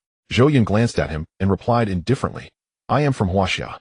Zhao Gang was momentarily stunned, then laughed until tears came out. He struggled to stand up and extended his hand toward Zhou Yun. Thank you, I am Zhao Gang, the captain of the 3rd Action Team of Tianshu's East China branch. If it weren't for you today, I fear not many of us would have returned alive. Zhou Yun shook his hand. Zhao Gang's hand trembled violently. Zhou Yun. He had certainly heard this name. Inheritance Hall 72 heroic stone statues, the Zhong Ying competition, and Lu Xiaoyong defeating Andre with a single punch. All these events had circulated wildly within Tianshu over the past few days. And Zhou Yun was the core of it all. You are Zhou Yun. Zhao Gang's voice quivered slightly. The Dream Weaver. Zhou Yun nodded. Zhao Gang took a deep breath, stepped back, and solemnly bowed to Zhou Yun. The 9 others behind him followed suit and bowed. Comrade Zhou Yun, we owe you a great debt of gratitude. If there is anything needed in the future, we will not hesitate to go through fire and water for you. Zhou Yun helped them up. Captain Zhao, no need for such formalities. What about the crystal cores? Zhao Gang's expression became somewhat awkward. He turned and walked to the escort team's vehicle, opened the trunk where alloy boxes were neatly stacked, but the most important box was missing. We were originally supposed to travel with 2 vehicles, but we encountered a magical beast attack halfway, and the other vehicle was scattered by the beasts. That vehicle carried your batch of crystal cores. Zhao Gang's voice grew softer. We have been searching for it, but the signal tracking shows that the box has remained still near a village in the southeast. Still, eh? Lin Shuang frowned. What do you mean? Either it was picked up by villagers, or taken by someone else. Zhao Gang gritted his teeth. I sent people to look, but the situation there is complicated. The villagers are very resistant to outsiders, and our people were driven away as soon as they approached. Lin Shuang's expression darkened. She looked at Zhou Yun and said, I'll handle it. Zhou Yun shook his head. We should go together. Lin Shuang wanted to object, but Zhou Yun had already walked towards the vehicle. The village was small, with dozens of households nestled in a valley surrounded by dense woods. At the entrance stood a crooked sign that read Shixiao Village. As Zhou Yun and Lin Shuang entered the village, the villagers were gathered in small groups, whispering among themselves. When they saw the 2 strangers, all eyes turned to them with vigilance. Lin Shuang's perception was much stronger than that of ordinary people. She clearly heard a few villagers discussing in low voices. Are they from the city? They wouldn't be here looking for that box, would they? Whoever they are now in our village. Lin Shuang's expression grew increasingly grim. Zhou Yun paid no heed to the discussions around him. He closed his eyes, allowing his magical energy to diffuse, enveloping the entire village in his perception. He was searching for the location of that box. Soon he pinpointed a household at the eastern end of the village. The yard was small, cluttered with debris, and the main door was half open, revealing a metallic box tucked away in the corner of the main room. He and Lin Shuang approached the door of that household. Lin Shuang did not knock. She simply kicked the yard door open. Come out. A stout woman rushed out from inside, in her 40s, with a face full of flesh and a fierce gaze. A tall, lanky young man followed her, appearing to be in his early 20s, with shifty eyes that immediately suggested he was not a respectable person. Behind them, a small, frail, old man cowered at the door, too frightened to step out. Who are you? Kicking down. The stout woman's voice was shrill, like that of a pig being slaughtered. Lin Shuang revealed her identity as a member of the Tianshu, coldly stating, Tianshu. The metallic box you picked up is vital state property. Hand it over immediately. The stout woman's expression changed momentarily, but she quickly regained her fierce demeanor. What box? I don't know. Are you city folks bullying us? You come to our village to steal. We have already traced it. The box is in your home. The signal tracking is accurate. Lin Shuang's voice was as cold as ice. I will say it once more, hand it over now. The stout woman's son, the shifty-eyed young man, blocked the doorway, wearing a look of defiance. Just because you say it existed does, eh? Where's the evidence? On what basis do you claim it's our home? Just because you are from Tianshu, you think you can barge into private homes? Lin Shuang clenched her fist, making a cracking sound. Zhou Yun stood silently behind her. He had already heard that there were 2 more people in the main room, a man and a woman hiding inside and too afraid to come out. The man was paralyzed on the bed, and the woman was presumably his wife. This family, consisting of 5 members, was all present here. I'll say it one last time. Lin Shuang stepped forward, hand over the box. The stout woman suddenly sat down, crying out loudly, Tianshu is going to kill people. Tianshu is bullying the common people. Everyone come quick. The officials from the city are here to steal. Her cries were sharp and piercing, echoing throughout the village. The surrounding villagers, hearing the commotion, gathered around, wielding hoes, carrying poles, shovels, each armed with various farming tools, encircling Zhou Yun and Lin Shuang. Their expressions were hostile, their faces clearly displaying the sentiment of outsiders. Get out. City folks are bullying us. Hand over the things. On what grounds? That box is ours, we found it. What of Tianshu? Can Tianshu just steal from the common people? Lin Shuang's face turned pale with anger. She had seen unreasonable people before, but never this unreasonable. That box was vital state property, a demonic beast core, given to Zhou Yun by the higher-ups worth a fortune. Yet in the mouths of these people it had become what they found is theirs. Just as she was about to erupt, Zhou Yun reached out to stop her. If they want to keep it, let them keep it for now. Zhou Yun's voice was calm, eerily so. Lin Shuang was taken aback. She turned her head incredulously, looking at Zhou Yun. What did you say? Zhou Yun did not explain, he simply turned and walked away. Lin Shuang gritted her teeth, glaring fiercely at the stout woman before following Zhou Yun. Coward! The stout woman spat behind them, dressed up like a proper person and yet still scared off by me. Her shifty-eyed son laughed along. Mom, they are gone. The things inside that box must be good stuff. Later we can ask the people in town how much we can sell it for. The old man who had been cowering at the doorway finally spoke, his voice timid. How about we just return it? We can't afford to mess with Tianshu. Shut up. The stout woman slapped the old man's face. You useless thing. If it weren't for me holding this family together, it would have fallen apart long ago. The old man covered his face and dared not speak again. A low sigh came from within the house, emitted by the paralyzed son. Yet he said nothing, knowing his words would carry no weight. In this household his mother called the shots. Zhou Yun and Lin Shuang walked out of the village. Lin Shuang, seething with anger, her footsteps heavier than usual. Why didn't you let me take the box? She finally couldn't help but ask. Zhou Yun did not answer immediately. He closed his eyes, expanding his sensing ability once more. After a moment he opened his eyes and said 3 words, demonic beasts are coming. Lin Shuang's pupils constricted sharply. As in strength, fire mage, her sensing ability was not as keen as Zhou Yun's, yet at this moment, she vaguely felt a fierce aura emanating from deep within the forest. Around level 30, at least one moving in this direction. Zhou Yun's voice remained calm, and not just one. They are drawn here by the scent of blood from the recent battle. Lin Shuang's expression changed. The 3 level 40 demonic beasts killed earlier at the escort team had left a bloody scent wafting through the forest, attracting lower-level demonic beasts like sharks drawn to blood. You did that on purpose. Lin Shuang looked at Zhou Yun, her voice somewhat complicated. You sensed the demonic beasts approaching long ago, so you said let them stay here for now. Zhou Yun neither admitted nor denied it. He simply stood under a large tree at the village entrance, gazing distantly at the direction of the village. In less than 10 minutes, screams erupted from the village. First came several sharp howls, followed by cries, running footsteps, and the sound of things being smashed together, blending into a boiling pot of porridge. Lin Shuang's sensing ability clearly captured those sounds. Someone was shouting, demonic beasts. The demonic beasts are coming. Someone else was yelling, run. Some were crying while others were already at a loss for words.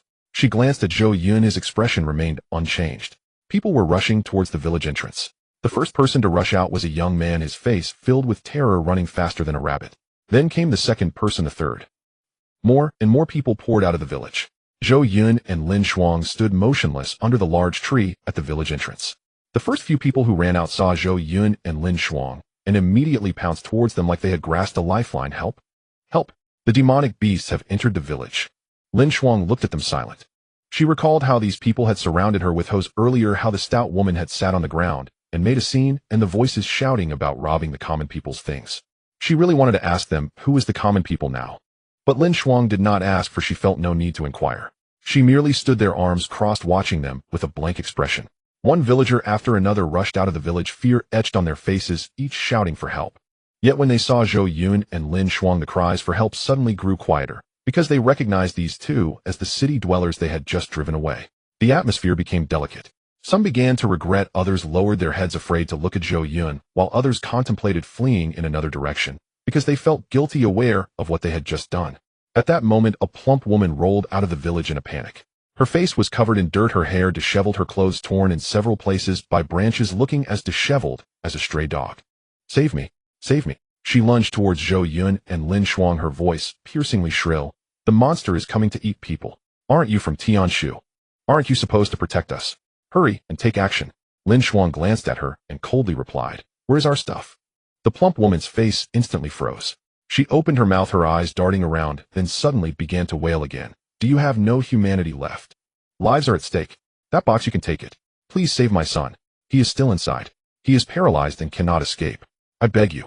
Zhou Yun looked into her eyes, which were filled with fear, devoid of any guilt. She did not realize her wrongdoing, she merely understood that death was imminent. Your son is inside by the window. The monster entered through the front door. Your son is still safe for the moment. But if that level 30 monster comes out the front door, your son will be its primary target. The plump woman's face turned as white as paper. She suddenly turned around intending to rush back into the village to save her son, but she had barely taken 10 steps before she stopped, because she saw the monster.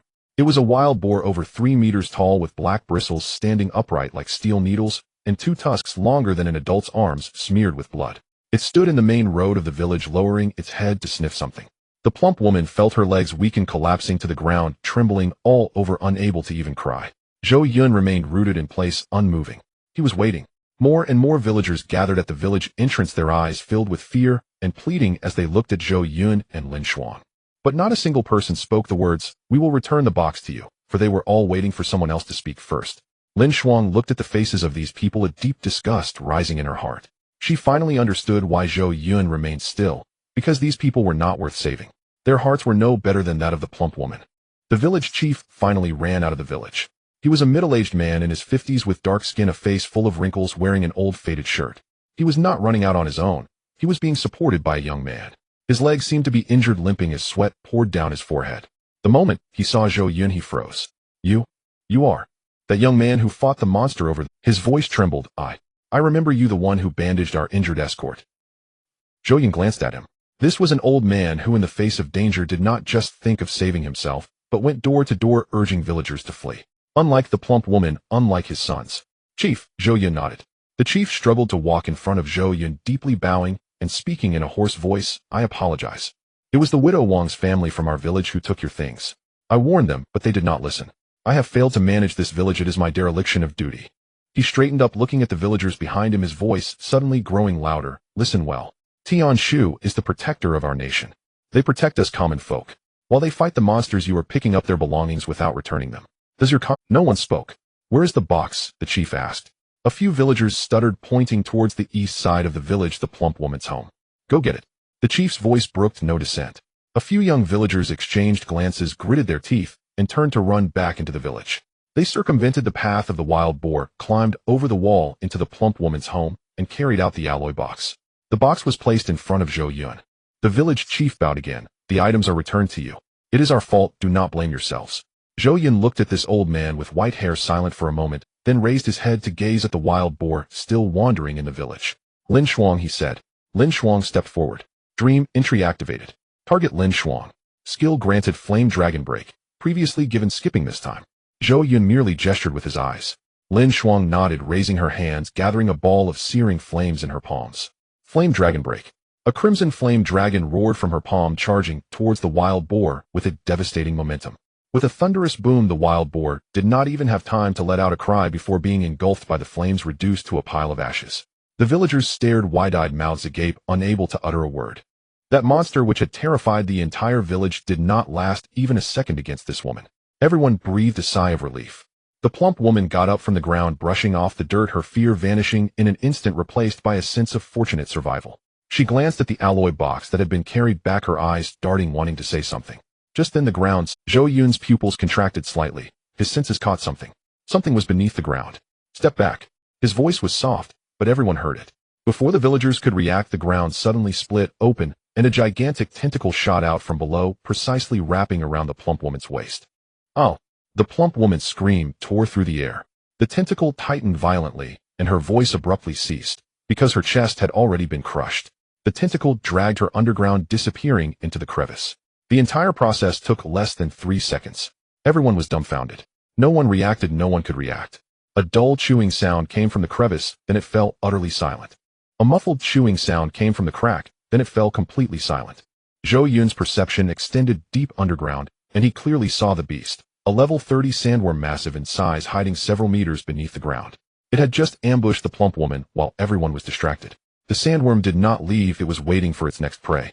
The plump woman's son, a young man with thieving eyebrows and rat-like eyes, was pale, trembling all over. He opened his mouth, wanting to cry out "Mom," but no sound came out. The sandworm moved.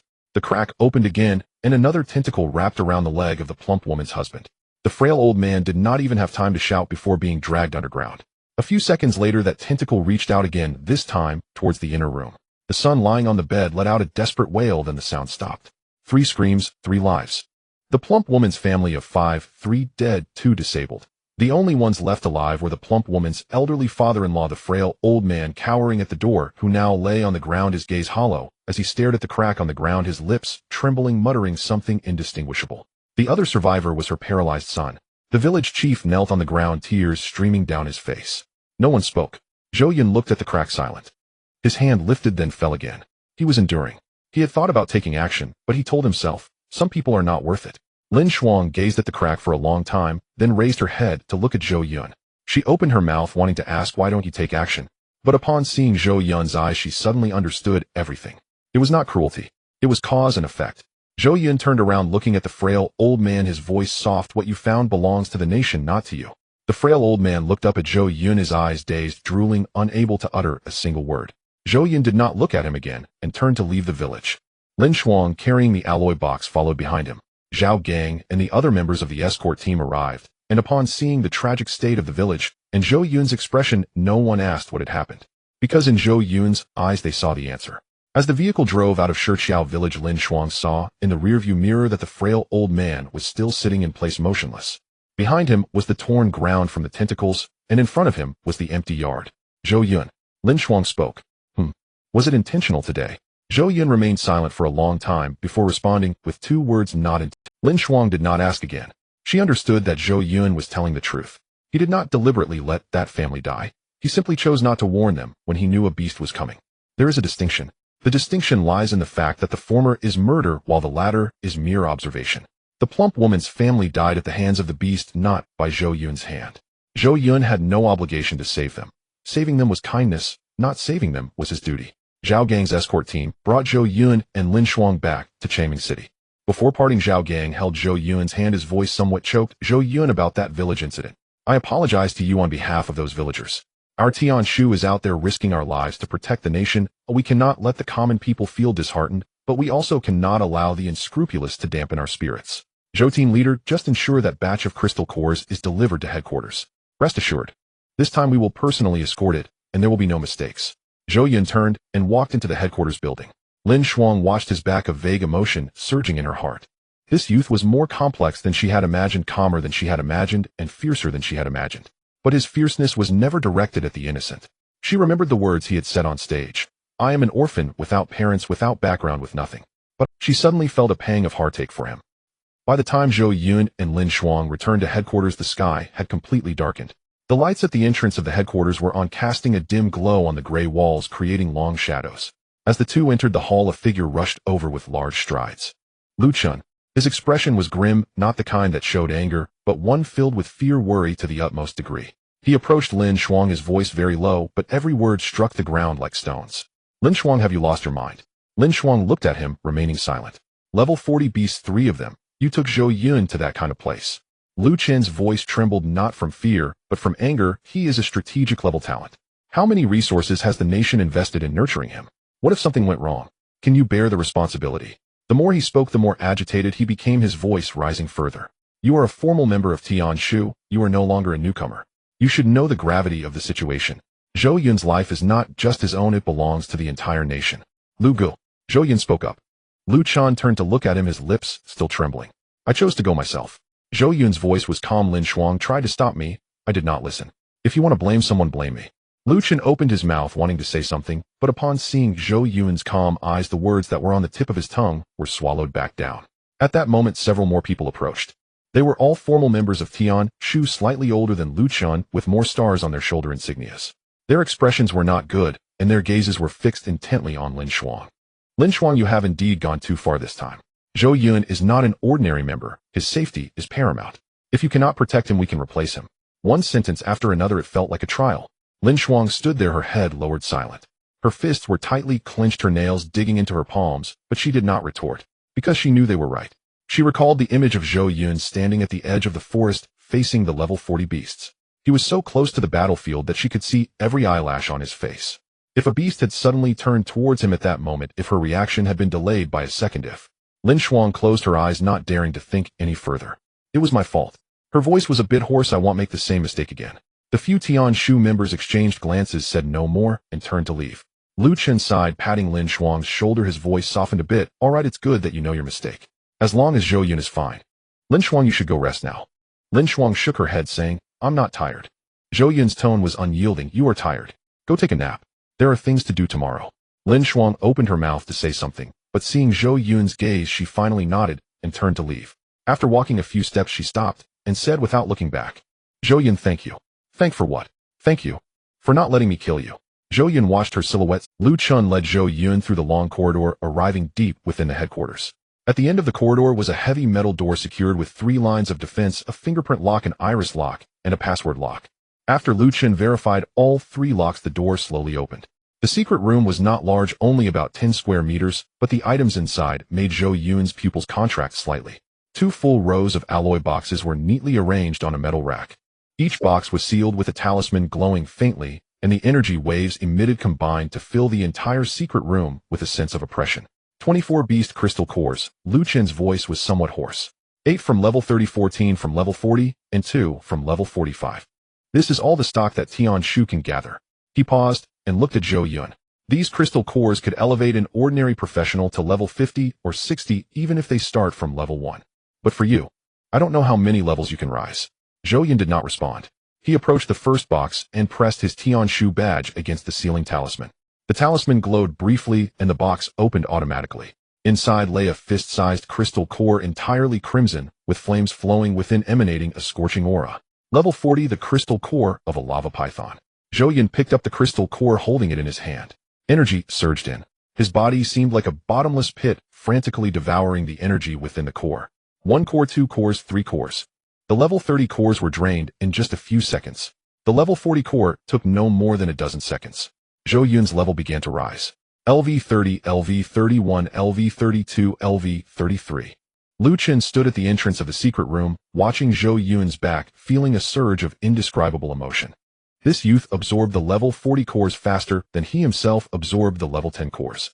The pure energy entering Zhou Yun's body was like droplets merging into the ocean, creating no splash at all. In the blink of an eye, more than a dozen cores were consumed. His level broke through 40. LV 38, LV 39, LV 40. The level stabilized at 40. The influx of energy suddenly slowed, not due to a lack of cores, but because his body was rejecting it. Zhou Yun opened his eyes, his brow slightly furrowed. He felt a strange sense of fullness in his body, not from energy saturation, but something was preventing him from continuing to level up.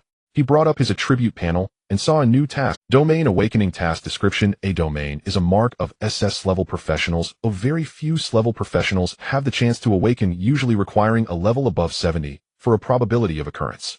Task requirement: use the skill Dream Whisper 500 times within 3 days. The more times used, the stronger the awakening effect of the domain. Note, if the task fails, you may continue to level up, but will permanently lose the chance for domain awakening. During the task period, a temporary skill Dream Whisper has been activated. Dream Whisper acts on a single target, temporarily increasing their defense by 3 to 5 times. After the duration ends, the defense is permanently increased by 30%. No cooldown time. Each target can only be affected once. Zhou Yun stared at this task, his pupils contracting slightly. Domain. That is something only SS level professionals can possess, and one must be at least level 70 to have a chance to awaken. He was currently level 40, yet had the opportunity for domain awakening. But 500 times in 3 days. Zhou Yun quickly calculated in his mind. 500 times in 3 days averages to 167 times per day. Since each target can only be affected once, it means he needs to find 500 different targets to use this skill. This is different from his dream realization skill. That skill can be repeated on the same person, but Dream Whisper can only affect each target once. He needed 500 people. Zhou Yun fell silent for a moment, then picked up the remaining crystal cores, choosing not to continue absorbing. Because if he could not complete the task in 3 days, no matter how high his level rose, he would permanently lose the domain. He placed the crystal cores back into the box and turned around. Lu Chen was still standing at the door, looking at him with a worried expression. What's wrong? Zhou Yun did not answer immediately. His gaze fell on the cores he had absorbed. Their surfaces no longer glowed, but dark stains marred their shells. It was not dirt, but blood. Human blood mixed with beast blood, dried and darkened, embedded in the crevices of the crystal cores. Zhou Yun picked up a crystal core, gently rubbing his fingertip over the dark stains. His voice was calm, but each word felt like he was asking a question to which he already knew the answer. Lu Ge, where did these crystal cores come from? Lu Chen's expression changed slightly, but quickly returned to normal. He did not answer, only saying, they were sent to you from above. Just use them with peace of mind. That's not what I meant. Zhou Yun placed the crystal core back into the box, turned around, and looked into Lu Chen's eyes. Something happened on the north line, didn't it? Lu Chen's expression froze. He looked at Zhou Yun's calm eyes, which held no accusation or anger, only a quiet, certain confirmation. Lu Chen opened his mouth, wanting to say no, wanting to say you're overthinking it, but the words were stuck in his throat, unable. Lu Gu, I am also a member of Tian Shu, a part of Huaxia, and a core member as well. Zhou Yun's voice was not loud, but every word was steady. I have the right to know. Lu Chen remained silent for a long time. Then he sighed, as if releasing a heavy burden. The North Line. His voice was somewhat hoarse. A beast wave is attacking the border. It's not an ordinary beast tide, someone is manipulating it from behind. The Eagle Nation and the Bear Nation have joined forces. Lu Chen's voice turned cold. They used a special method to make the beasts charge towards our defense line like mad. This month, 17 Tian Shu members have already sacrificed, and many more ordinary soldiers. He glanced at the absorbed crystal cores. These crystal cores should have been delivered much earlier. But the escort team was ambushed by beasts on the way. Not a coincidence, someone deliberately lured the beasts there. They want to slow down your growth rate. Zhou Yun listened quietly, remaining silent for a moment. Then he uttered 3 words. Take me there. Take me there. Lu Chen's first reaction was to refuse, an impulsive rejection that came faster than his brain could process. No. He stepped forward, blocking Zhou Yun's path, his voice urgent. Do you know what the situation is like on the northern front? That is a battlefield. It is not a competition ring nor a hunt for beasts. It is hundreds upon thousands of ferocious beasts recklessly charging towards the defense line. If you go there and something happens. Lu Gu. Zhou Yun interrupted him. I have a question for you. Lu Chen paused for a moment. The soldiers on the northern front are bleeding. The members of Tian Shu are sacrificing themselves. Can they say no? Lu Chen opened his mouth, but couldn't utter a word. They cannot say no, Zhou Yun replied for him, and neither can I. Lu Chen looked into his eyes, which held no impulsiveness or bloodlust, only a calm, unwavering determination. A voice came from the entrance of the secret room. You cannot go. Zhou Yun and Lu Chen turned their heads simultaneously. Lin Shuang stood at the door, her eyes a bit red, but her expression was resolute. Zhou Yun, you cannot go to the northern front. She walked into the secret room, standing in front of Zhou Yun. Her voice trembled slightly, yet every word was clear. It's too dangerous. That is not a place for you to go. Lin Shuang, let me finish. Lin Shuang took a deep breath, as if suppressing some emotion. Those beasts are not just 1 or 2. They are a horde. They are a group controlled by someone recklessly charging. They do not care whether they live or die. They only care about whether they can kill one more person. If you go to such a place, what if? She did not finish her sentence because she was afraid to. There was a word she could not bring herself to say. Zhou Yun looked at her, silent for a moment. So your initial refusal to let me go get the crystal core was out of concern for this reason. Lin Shuang bit her lip and nodded. Zhou Yun did not say more. He walked to the corner of the secret room, where a secure communicator was located. He picked up the microphone and dialed a number. The phone rang twice before it connected. General Chen. On the other end, Chen Jinshan's voice sounded a bit tired. Zhou Yun. What's the matter? I know about the situation on the northern front. I want to go. There was a 3-second silence on the other end. No, Chen Jinshan's voice was firm, leaving no room for negotiation. Zhou Yun, you are not a combat personnel. You are a strategic level support talent. Your task is to stay in the rear, not on the front lines. General Chen. Zhou Yun's voice was as calm as still water. What do you take me for? A tool? Chen Jinshan paused for a moment. Zhou Yun's voice was not loud, but every word pierced into Chen Jinshan's ears like nails. Just a tool meant to stay in the back and provide support. On the other end, there was silence. That was your initial thought, right? Zhou Yun said, find a safe place to hide. Let me steadily support the soldiers and allow the country to have more strong fighters. That indeed seemed safe and secure. But later you realized I am not just a tool. On the other end, Chen Jinshan's fingers unconsciously tightened around the microphone. In the Hall of Inheritance, I could have awakened only my own inheritance, but I didn't. For Lu Ziyang's leg, I could have only provided support, but I took him to smash the training camp. In the Central Eagle competition, I could have only supported the reserve members, but I made each of them stronger than twice their original capabilities. I do these things not because I am a tool, but because I am a Chinese citizen. I am a member of Tian Shu. I am a warrior. Zhou Yun took a deep breath. General, I am not a fragile flower in a greenhouse. I am a warrior of Tian Shu, a member of China. On the other end, Chen Jinshan remained silent for a long time. He recalled the first time Zhou Yun walked into his office. A boy in a school uniform with clear eyes and a calm tone saying, I want to contribute my abilities to the country. He remembered Zhou Yun awakening the 72 spirit statues in the Hall of Inheritance, 72 beams of light illuminating the entire hall simultaneously. He remembered Zhou Yun during the Central Eagle competition, calmly distributing skills, calmly doubling attributes, watching Lu Xiaoyong defeat Andre with a single punch. Then he recalled his initial thought. To find a safe place, hide this boy, let him steadily provide support, turning him into the country's secret weapon. At that time, Zhou Yun was merely a weapon, a tool in his eyes. But now, listening to the calm voice of that boy on the phone, he suddenly felt old. Not old in age, but old in heart. He had grown accustomed to calculating everything, dividing people into those worth protecting and those expendable. But this boy was different. He had not calculated gains and losses, nor weighed pros and cons. Everything he did was simply because he is a member of China. Zhou Yun. Chen Jinshan's voice was somewhat hoarse. Do you know how dangerous the northern front is? I know. Aren't you afraid? I am afraid. Then why do you still want to go? Zhou Yun was silent for a second. Because I am afraid, that's why I must go. If I wait until I am no longer afraid, it will be too late. On the other end, Chen Jinshan closed his eyes. He remembered saying something similar when he was young. At that time he too was fearless, willing to charge at anything. Later he survived, rose through the ranks, took power, and began to fear. Fear death, fear losing everything. He started to protect others because he feared loss.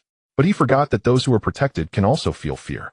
Fear of always living under someone else's wing, fear of never having the chance to prove oneself, fear of looking back one day realizing they have done nothing in their lives. Chen Jinshan opened his eyes. Zhou Yun, what is the specific effect of your new skill? Zhou Yun did not hold back, explaining the effects of dreaming. The limitation of completing tasks within 3 days. Each target can only be affected once. Temporary defense increase by 3 to 5 times, and a permanent increase of 30% after it ends. On the other end, Chen Jinshan's breathing noticeably quickened. As a seasoned general, he understood the value of this skill on the battlefield. If every soldier's defense could be tripled to quintupled, the casualty rate would be reduced by at least half. If the defense could also be permanently increased by 30%, the warriors on the northern front would grow increasingly stronger. 3 days. Chen Jinshan's voice was somewhat tense. You need 500 targets, right? Correct. There are over 3,700 soldiers on the northern front. Zhou Yun did not respond. I will arrange for a plane and military escort for you. Chen Jinshan's voice became resolute. You will leave tonight. Wait. Zhou Yun said, I can go by myself? This is an order.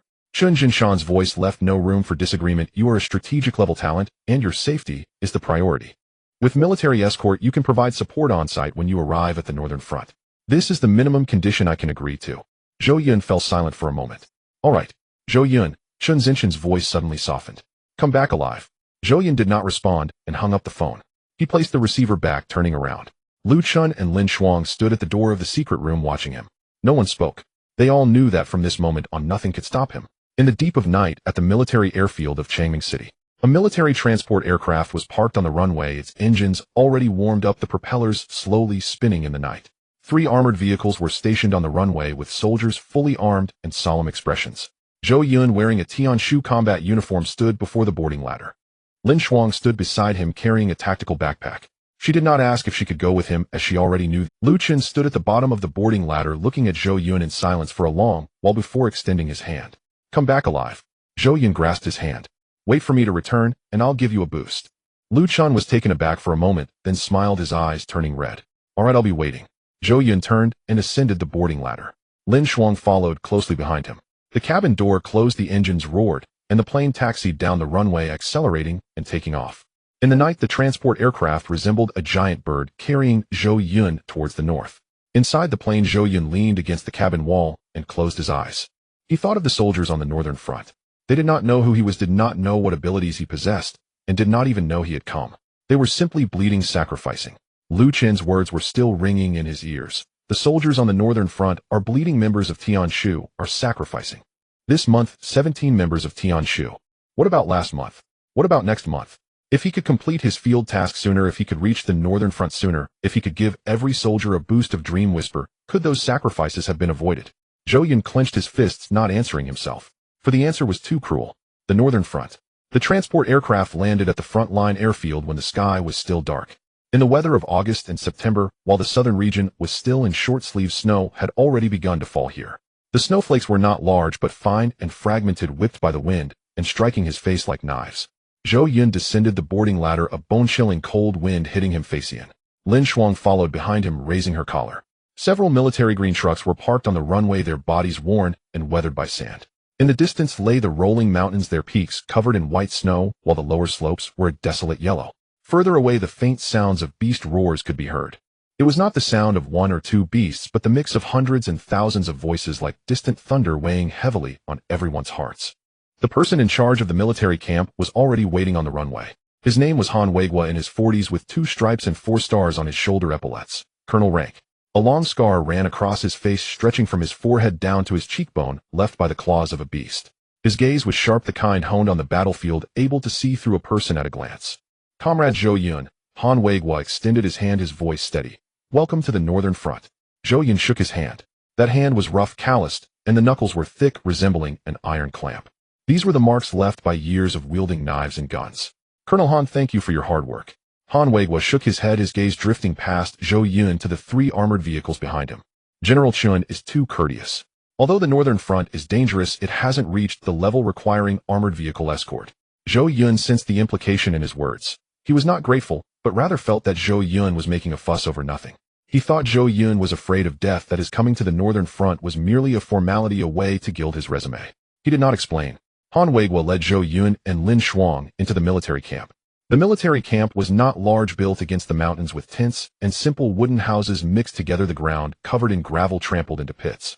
Zhou Yun noticed that the tents were numbered from 1 to 30, but at least 7 or 8 of the tent flaps were lifted, and there was no one inside. The owners of those tents would never return. The cafeteria was a large tent equipped with several long tables and several big bowls. It was hard to tell what was in the bowls, a gray-brown paste emitting an indescribable smell. The war situation is tense, and the supply of resources is inadequate. We apologize for the inconvenience. Han Weiguo's tone carried some apology. Zhou Yun walked to the table, picked up a bowl, scooped some paste into it, found a spot, and quietly began to eat. Lin Shuang glanced at him, also picking up a bowl and sitting beside him.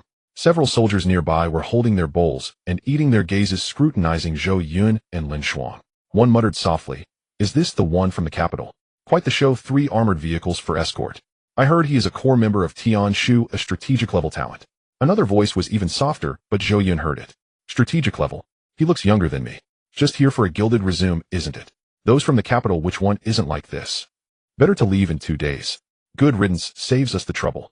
The voices were not loud, but the tent was quiet, and everyone could hear. Han Weiguo's expression darkened, just about to reprimand them. Zhou Yun set down his bowl. "Colonel Han," his voice was not loud, but clear, "how long have these soldiers been on the Northern Front?" Han Weiguo was taken aback. "Most of them have been here for over half a year, some nearly a year." Zhou Yun nodded, stood up, and walked toward the soldiers who had been discussing. The few people saw him approaching, and their expressions changed slightly. A young soldier instinctively stood up. Zhou Yun stood in front of him, extending his hand. "Hello, I am Zhou Yun." The soldier was stunned.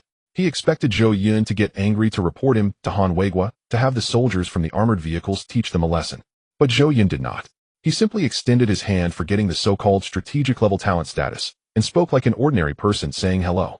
I am Zhao Tieju." The soldier grasped Zhou Yun's hand, his voice a bit shaky. Zhou Yun nodded, said nothing further, turned around, and returned to his seat, continuing to eat the paste. The tent fell silent for a few seconds, then returned to its usual noise. But those soldiers who had been talking did not speak again, lowering their heads, not knowing what to think. The alarm sounded at that moment. Sharp, piercing, and urgent, as if it were tearing the entire sky apart. Everyone in the tent stood up, their movements synchronized, as if they had rehearsed countless times. "The beasts are coming." Han Weiguo's voice was particularly clear amidst the chaos. "Everyone grab your weapons and head to the defense line." The soldiers surged out of the tents like a tide. There was no hesitation, no panic, for they had grown accustomed to it. This was the 7th wave of demon beasts this month. Zhou Yun followed Han Weiguo out of the tent. The snow was falling heavier. The cold wind whipped the snowflakes against their faces, blurring their vision. In the distance, a dark mass on the ridge was moving toward them. That was not a storm cloud, it was a horde of demon beasts. Hundreds and thousands of them, some large, some small, some running on the ground, others flying in the sky, pouring down from the ridge like a black torrent. Zhou Yun's pupils narrowed slightly. His magical energy spread out, covering the entire battlefield. Leading the charge were demon beasts around level 30, followed by those at level 20, with the ones below level 10 trailing behind. There were too many. A quick glance revealed at least over 300. Han Weiguo's face turned grim. He turned to Zhou Yun, gritting his teeth. "Comrade, Zhou Yun, you stay back." Zhou Yun interrupted him, his voice calm. "I did not come here to gild my name." He looked into Han Weiguo's eyes. "I came here to fight." Han Weiguo opened his mouth, wanting to say something, but seeing the calmness in Zhou Yun's eyes, the words were swallowed back. In those eyes there was no fear, no impulse, only a sense of inexplicable tranquility. Everyone hold the defense line. Over 3,700 warriors stood firm on the defense line, like nails. Not a single person retreated. Zhou Yun stood behind the defense line, closing his eyes. His perception expanded like a vast net, covering the entire battlefield. He took a deep breath and activated his skill. Dream Talk. Target Zhao Taiju. Defense enhancement activated. Temporary increase by 4 times. Zhao Taiju stood at the forefront of the defense line, gripping his long knife tightly. His strength was not particularly high, but his defense was his proudest asset. Before coming to the Northern Front, he was the strongest defender in the entire unit. He thought he was prepared, but when the demon beast charged in front of him, he still felt fear. That fear was not weakness, it was the Buddhist instinctive reaction, because what stood before him was not just one demon beast, but a horde, an overwhelming, boundless horde. You kill one, and there are 10 more. You kill 10, and there are 100. You can never kill them all, and as long as one breaks through your defense, it can tear you to shreds. Zhao Taizhu gritted his teeth and raised his long knife. Then he felt it. A warm power surged from deep within his body, as if something was building a wall beneath his skin. This was no illusion. For the next moment, a level 30 iron claw wolf lunged at him, its claws striking his chest. It was not the sound of flesh being torn, it was the sound of metal colliding. The claw that could tear through steel left a shallow white mark on his chest. Zhao Taizhu was stunned. He looked down at his chest, and then at the iron claw wolf. The wolf was also stunned. Without giving it time to react, Zhao Taizhu swung down his long knife, and the wolf's head rolled to the ground. What? What is this? Zhao Taizhu's voice trembled. He did not know what had happened, but he knew. He had become stronger. Not just a little stronger, but several times stronger. Zhou Yun's forehead began to bead with sweat. Dream Talk was activated continuously. Target Li Dashin. Defense increased by 4.5 times. Target Wang Zhengwo. Defense increased by 5 times. Target Zhang Xiaoshan. Defense increased by 3.5 times. For each warrior, he accurately sensed their physical condition, defense thresholds, and limits, then provided the most suitable enhancement multiplier. 300, 400, 500. The beads of sweat on his forehead increased, and his vision began to blur, but his skill did not stop. Because he knew that each warrior he enhanced could mean one less sacrifice on the defense line. 1,000, 1,500, 2,000. The release of the skill consumed mental energy, and he had already activated it nearly 2,000 times. His vision blurred, his ears rang, and his temples felt like they were being hammered. But his hands did not stop, for there were still warriors on the defense line who had not been enhanced. 2,500, 2,800, 3,000. The dawn began to break on the horizon. The last warrior's enhancement was completed. 3,200 people. Precisely 3,200 people had all received the enhancement from Dream Talk. Zhou Yun stood there trembling all over. His face was as white as paper, a trickle of blood seeping from the corner of his mouth, but he stood tall. Lin Shuang stood behind him, staring at his back with red-rimmed eyes. She wanted to rush forward to support him, to make him stop, to scold him. Are you trying to throw your life away? But she did not move, for she knew. The stubborn reason behind this young man's focus on what he wanted to do was far more profound. Even if it was for personal reasons, or for the country, it must be persisted. Zhou Yun took a deep breath, raised his hand, and wiped the blood from the corner of his mouth. He pulled up the task panel. Domain Awakening Task Number of Dream Talk Uses, 312-7500. Task complete. Far exceeded 500 times. The ethereal prompt echoed in Zhou Yun's ears, the voice steady and unhurried, as if coming from a great distance, yet reverberating deep within his heart. The number of Dream Talk uses has far exceeded the requirement. Would you like to awaken your domain early? He stood in the wind, and snow trembling all over. Continuously releasing the skill 3,200 times had nearly exhausted his mental energy. His face was as white as paper, and the blood at the corner of his mouth had dried in the wind, forming a dark red scab. Yet his eyes still shone brightly like 2 burning lamps in the storm. Awaken, he silently urged in his heart. A warmth surged from the deepest part of his body. It was not from his meridians nor from his flesh, but from the cracks in his bones, from deep within his soul. That warmth was not as scorching as flames, but felt like the gentle breeze of spring, softly and slowly sweeping through his limbs. The frozen meridians began to loosen, the dried-up magical energy began to revive, even the mental energy that had been painfully exhausted was gently soothed at that moment. Zhou Yun closed his eyes. At that moment his consciousness detached from his body, like an invisible bird soaring into the sky, gazing down at the entire battlefield. He saw 3,200 warriors standing in the wind and snow covered in blood, yet not a single one. He saw Han Weiguo standing at the forefront of the defense line, with a sword covered in the blood of demon beasts. The scar running from his forehead to his cheekbone appeared particularly hideous in the firelight, but his gaze was bright. He saw Zhao Taizhu on the left side of the defense line, his long knife thrust into the ground, breathing heavily, yet the corners of his mouth were turned upward. He saw Lin Shuang standing not far behind him, slightly, raising her hands, flames gathering in her palms, ready to strike at any moment. He saw in the distance the remaining demon beasts were fleeing in panic. Their corpses filled the entire hillside, stretching from the foot of the mountain to the peak, a black mass resembling. Zhou Yun's consciousness returned to his body. On his attribute panel a line of golden text appeared. The domain has awakened. Dreams become reality. Once the domain unfolds, it covers all allied targets within the range of spiritual perception centered around oneself. Blessing bestows the target with dream blessing, enhancing various attributes by different degrees ranging from 20 to 50 depending on the target's base attributes. During the initial 2 minutes, the blessed target is immune to over 90% of damage. After the blessing ends, the target will enter a weakened state, temporarily reducing all attributes. The weakened state lasts approximately 24 hours. For each blessing, the domain master gains a random attribute bonus depending on the strength of the blessed target, with a maximum of 10 points per blessing. Zhou Yun finished reading the skill description and opened his eyes. The wind and snow continued to blow. His body shivered slightly, not from the cold, but because he was smiling.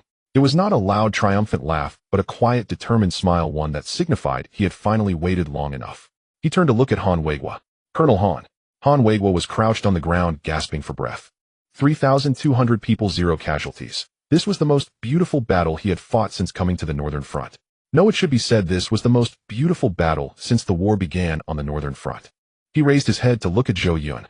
The young man stood in the wind and snow, his face still pale, but his back was very straight. There was a light in his eyes, not the kind of pride after being praised, but a deeper, weightier glow. Thank you, Zhou Yun. Han Weiguo stood up, brushed off the snow from his clothes, and extended his hand. If it weren't for you, we would have lost at least half our brothers today. Zhou Yun grasped his hand. His hand was very cold, but his grip was steady. Colonel Han, this isn't my achievement. It was your brothers who fought for it themselves. Han Weiguo's lips trembled slightly, and he said nothing. He looked at the soldiers cleaning the battlefield, at the 3,200 people behind him, seeing their faces flushed from the wind and snow, yet still alive. Zhou Yun, his voice was a bit hoarse. You have done so much for us yet. I previously said you came to gild your rep. Zhou Yun shook his head, interrupting him. Colonel Han, I didn't come here to hear apologies.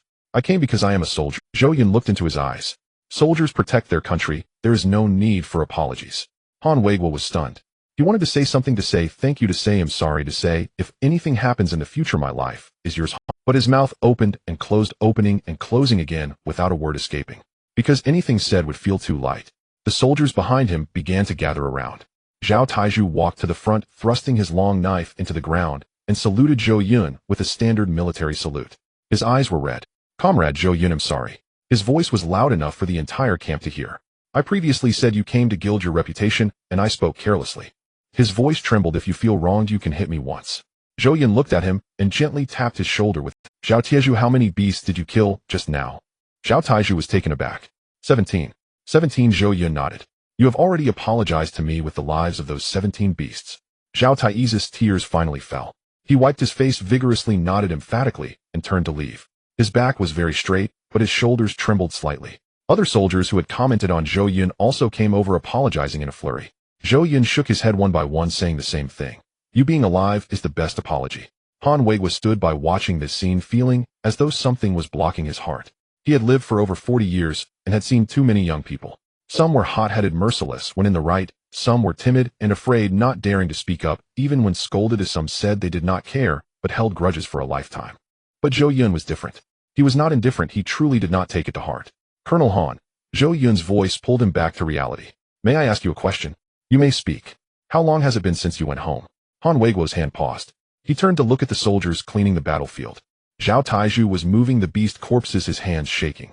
Not from fatigue, but from longing for home. Li Dashan crouched on the ground, wiping his knife. As he wiped, he stopped, looking at his reflection in the blade, a face devoid of a smile. I haven't been home for almost a year, Han Weiguo said. Zhao Taizhu, over 8 months. Li Dashan, half a year. The longest one, 1 year and 3 months. He paused for a moment. Zhou Yun, do you know why we have been able to hold out for so long? It's not because the equipment is good or the levels are high. It's because we know that home is behind us. Our parents, wives, and children are all behind. If we take a step back, they become more at risk. So we cannot retreat, not even in death. Zhou Yun remained silent for a long time.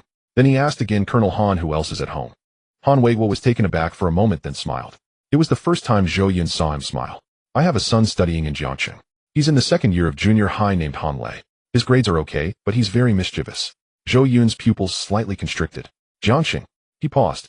Which school? Jiangqing First Affiliated Middle School, Han Weiguo said. It's the best school in Jiangqing, haha. Zhou Yun was taken aback for a moment, and then smiled. It was not a polite smile, he truly found it coincidental. My sister's name is Zhou Wan, and she is also at that school. When you return, let's get together. Han Weiguo opened his mouth, his eyes suddenly turning red. He said no more, fearing that once he spoke he would break. The battlefield gradually quieted down. The corpses of the beasts were dragged away, the injured were sent to the medical tents, and peace returned to the defense line. But that peace was not tranquility, it was the calm before the storm. Everyone knew that the beasts would come again next time and the time after. As long as the blockade line in the north remained, the beasts would continue to surge. Zhou Yun stood at the edge of the defense line, gazing northward. His perception extended to its limit, penetrating through the wind and snow through the mountains, reaching far beyond. There he sensed something. A chilling, decaying, uncomfortable aura, like a piece of rotting meat, emanating a foul odor from the northern land. The extreme cold blockade line set up by the Bear Nation and Eagle Nation. Colonel Han, Zhou Yun did not turn back. Where is that blockade line located? Han Weiguo's expression changed. He walked over to Zhou Yun and lowered his voice. What do you want to do? Han Weiguo's hands suddenly trembled. He turned to look at Zhou Yun, hoping to see impulsiveness, youthful passion, and the naivety of a young man in his eyes. But what he saw was only calmness. That calmness was not bravado, it was sincere. It was the kind of calm that comes only after one has disregarded life and death. Zhou Yun, do you know how dangerous that blockade line is? Han Weiguo's voice tightened. It was set up by the Bear Country and Eagle Country together, using the 1,000-year-old ice from the extreme cold land. Not to mention ordinary people, even high-level professionals, would be frozen into ice sculptures if they got too close. Even our official members of Tian Shu wouldn't dare stay there for more than 10 minutes. I can guess that. Then you, Colonel Han, Zhou Yun interrupted him. I have a domain. Han Weiguo was stunned. My domain. Zhou Yun's voice was calm, but each word was heavy. Once activated, can grant allied targets within its range immunity to over 90% of damage for 2 minutes.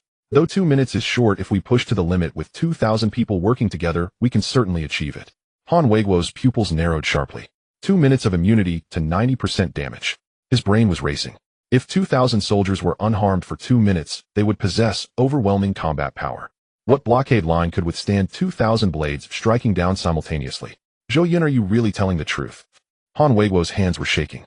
Absolutely true. Han Weiguo took a deep breath, turned around, and strode towards the communication tent. The call went through. On the other end was Su Mingyuan, the commander of the Northeast Military Region. He was an old comrade of Chen Zhanshan. They had fought together, drank together, and faced disciplinary actions together. He had a fiery temper and a loud voice, known as the cannon of Tian Shu. Han Weiguo, why are you calling in the middle of the night? Han Weiguo took a deep breath and recounted Zhou Yun's plan. There was silence on the other end for half a second, then Su Mingyuan's voice erupted. Nonsense. Han Weiguo, have you lost your mind? Just because of a kid's 2 sentences, you're going to lead 2,000 people to their deaths. Can you even touch the extreme cold blockade line? Do you know how many high-level professionals have died there? Commander Su, that kid is Zhou Yun. Suddenly there was silence on the other end. Su Mingyuan's tone shifted from furious to cautious. Zhou Yun. The Zhou Yun from Chen Zhanshan. That's him. The line fell silent once more. Su Mingyuan's fingers began to tap on the table, creating a rapid tap-tap sound. He had this habit when he was thinking. Han Weiguo passed the phone to Zhou Yun. Han Weiguo handed over the Zhou Yun. It's me, Zhou Yun replied calmly. There was silence on the other end for a few seconds, then Su Mingyuan's voice rang out again. This time it was not furious, but solemn, serious, as if speaking to a peer.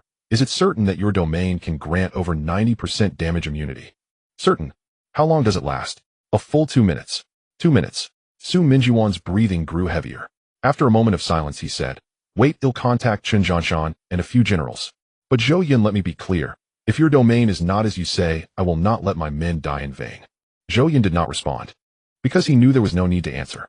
Su Mingyuan hung up and immediately dialed the encrypted line to Chen. The moment the call connected, Su Mingyuan's voice was kept low, but each word was like a cannonball. Zhanshan, that Zhou Yun of yours is about to pull off something big. Chen Zhanshan had just come out of the conference room, his mind filled with reports from the northern front. Hearing the name, Zhou Yun, his heart skipped a beat. What is it? Su Mingyuan recounted Zhou Yun's plan. After listening, Chen Zhanshan remained silent. His domain. Awakened just today. After a moment of silence, Chen Zhanshan asked. That's what Han Wei. Chen Zhanshan's fingers tapped on the table. He was well aware of each of Zhou Yun's abilities. Dream realization, dream entry, dream listening, dream murmuring. Each one capable of changing the course of battle. But this domain. 2 minutes of immunity to over 90% damage. This skill was too powerful, too incredible to believe. Yet he recalled all the previous impossibilities of Zhou Yun. Impossible to turn a 0.1 point into a strategic level, impossible to break the 20-year record of the training camp, impossible to awaken 72 heroic statues in the Hall of Heritage, impossible to lead a group of newcomers with an average level of 3 or 4 to defeat the elite of Eagle Country. Each had turned into a possibility. Chen Zhanshan picked up the phone and dialed Wang Xingyuan's number. Old Wang, Zhou Yun wants to blow up the blockade line on the northern front. Oh, I need your approval. There was silence for 3 seconds on the other end, then Wang Xingyuan's voice came through, laced with an air of, I knew this would happen. Go ahead, but you must prepare thoroughly. He must not be harmed. You agree? What can I do if I don't? That kid dares to blow up the extreme cold blockade line. Do you think my saying I disagree will make him listen? Chen Zhanshan smiled. It was not a relaxed smile, but a helpless one tinged with a hint of pride. Then gather a few generals, let's hold a meeting. At 2 in the morning in the capital at the Tianshu headquarters, the top-level conference room was fully lit. Wang Jingyuan sat at the head of the table with Chen Zhanshan on his left, Su Mingyuan participating via video link, and 3 elderly generals with stars on their epaulets gathered around the long table. Each person's expression was serious, for they were about to decide a matter that concerned the lives and deaths of 3,700 soldiers on the northern front. Wang Jingyuan spoke first. What do you all think about Zhou Yun's domain? I agree. Su Mingyuan was the first to express his stance, his voice loud enough to make the microphone buzz. If the extreme cold blockade line is not removed, the northern front will never have peace. Rather than drag it out day by day, we might as well take a gamble. An elder general shook his head in opposition. Gamble? Can 2,000 lives be gambled with? If Zhou Yun's domain is not as strong as he claims, those people will die in vain. Then what better plan do you have? Su Mingyuan's voice grew louder. Speak up. Besides charging through the blockade line, what other way can we resolve the crisis on the northern front? We could invite higher-level professionals. A higher-level vocational master. Su Mingyuan let out a cold laugh. Ask everyone present which vocational master above level 50 would be willing to go to the extreme cold land to meet their demise. The old general fell silent, because what Su Mingyuan said was the truth. A vocational master above level 50 is a treasure for the nation. Sending them to the extreme cold land would result in an even greater loss if something were to happen. The conference room was silent for a few seconds. Chen Zhanshan spoke up. His voice was not loud, but each word was steady. I do not believe in Zhou Yun's domain. I believe in Zhou Yun as a person. He has never let us down. Wang Jingyuan looked at him for 3 seconds before turning to the other generals. 5 hands were raised. In favor. 1 vote against. Wang Jingyuan stood up. Order: the Northern Front Military District will cooperate with Zhou Yun to form a suicide squad to destroy the extreme cold blockade line. The number of the suicide squad will be decided by Zhou Yun and Han Weiguo based on the actual situation. Zhou Yun's safety will be the full responsibility of Lin Shuang and all of you soldiers. If you let a single hair on Zhou Yun's head be harmed, I will hold your entire army accountable. Chun Zhenchen's lips curled slightly, but he said nothing. When the message reached the northern front, it was still dark. Han Weiguo hung up the phone and strode out of the communication tent, standing in the center of the training ground, his voice booming, as if to shake the heavens. Gather. 3,700 soldiers gathered in 3 minutes. No one asked, why? Because soldiers do not need to ask why. I need 500 people, Han Weiguo's voice echoed in the night sky, to go with me to blow up the blockade line. No one spoke. These 500 people may not come back. Han Weiguo's gaze swept over every face. Anyone afraid to die step back. No one moved. Han Weiguo's eyes turned red. Then we will go by rank, officers first, party members first, veterans first. He called out names one by one, and with each name a soldier stepped forward. When Zhao Taizhu was called, he walked out confidently, his back straighter than a gun. When Li Dashan was called, he glanced back at his comrades and smiled. He said, wait for me to come back and drink. 500 people were selected in less than 10 minutes. The remaining 3,200 stood still silent, but their eyes all spoke the same words. Why not me? Zhou Yun looked at those 500 faces. Some were young, some weathered, some scarred, some still bearing wounds. But their gazes were all the same. Bright. Zhou Yun looked at those 500 faces. Some were young, some weathered, some scarred, some still bearing wounds. But their gazes were all the same. Bright like torches burning in the wind and snow. Enough. The wind and snow grew stronger. The 500-strong team set off into the night, trudging through knee-deep snow step by step toward the north. No one spoke, only the crunch of boots in the snow and the howling of the cold wind mingled together like a silent war song. Lin Shuang walked beside Zhou Yun, silent for a long time, then spoke. Zhou Yun, are you afraid? Yes. Then why are you still here? Zhou Yun did not answer. Because there was no need to answer. Ahead lay the blockade line. The eerie, decaying aura grew stronger, like an invisible wall blocking their path. Zhou Yun's perception told him that this was the edge of the extreme cold blockade line. One more step forward and they would enter an area of nearly minus 100 degrees. Not even high-level vocational masters could survive without being turned into ice sculptures. Han Weiguo raised his hand. The 500 men halted simultaneously. He turned around, looking at the brothers who had followed him through life and death. Every one of them had frost accumulated on their brows and hair, yet not a single one trembled. Not because they were not cold, but because they were gritting their teeth and enduring. Han Weiguo took a deep breath, his eyes reddening. Brothers, ahead is the blockade line. Crossing this line may lead to death. But I promise you, as long as I am alive, I will definitely bring you back. No one spoke. No one stepped back. All eyes fell on Zhou Yun. Zhou Yun stood at the front of the line, facing that invisible wall, the wind and snow hitting his face, his eyes half closed. It was not exhaustion, but concentration. His spiritual force surged forth like a tide enveloping the 500 behind him along with Han Weiguo and Lin Xuan. He took a deep breath. Domain unfold. A gigantic silver barrier spread out from Zhou Yun like fireworks suddenly blooming in the night sky, surrounding everyone within hundreds of meters. The 500 soldiers simultaneously felt a warm power surge from deep within their bodies, as if an invisible hand was cradling their hearts, making their heartbeat stronger. A faint silver glow appeared on the surface of their skin. The light was not glaring, yet it inexplicably provided a sense of reassurance. Han Weiguo looked down at his hands. He had been in the northern front for nearly a year, his hands frozen and cracked, each cut feeling as if it was sliced by a knife. But at this moment, all that pain vanished. No, it did not vanish, he simply could not feel it. It was not numbness, his body had grown strong enough that those wounds no longer affected him. Northern front, charge with me. Han Weiguo was the first to charge out. 500 followed closely behind. They plunged into the extreme cold blockade line. The biting cold wind of nearly -100 degrees rushed toward them, attempting to shatter the silver barrier around them. The barrier trembled violently, as if it would shatter at any moment. But 1 second passed, the barrier did not shatter. 5 seconds passed, it remained intact. 10 seconds passed, it was still whole. On the other side of the blockade line, surveillance personnel from Eagle Nation and Bear Nation were observing the situation in real time. In the Eagle Nation's monitoring room, a blonde, blue-eyed officer stared at the screen, a contemptuous smile on his lips. How many batches have come to die today already? The last one, that level 45 vocational master, turned into a popsicle in less than 3 minutes. This batch doesn't even have high-level vocational masters. Can they last a minute? He turned to his colleague beside him, smiling as he asked, "Do you want to make a bet?" "I bet 30 seconds. Before he finished speaking, the figures on the screen rushed into the extreme cold blockade line. His smile froze. 1 second, 2 seconds, 3 seconds. 30 seconds passed, and not a single person fell. This is impossible. He suddenly stood up, his chair sliding back and crashing into the wall. How could they possibly stay in the extreme cold blockade line for so long? In the Bear Nation's monitoring room, a bald man with a beard stared at the screen, his pupils suddenly contracting. His fingers raced over the keyboard, pulling up various data from the blockade line. Every piece of data was within normal ranges. There were no problems. "It's that young man," his voice was hoarse. "He has unfolded some kind of domain." "Domain?" The person beside him changed their tone. "How old is he? How could he possibly possess a domain?" The bald man did not respond, for they witnessed an even more shocking scene.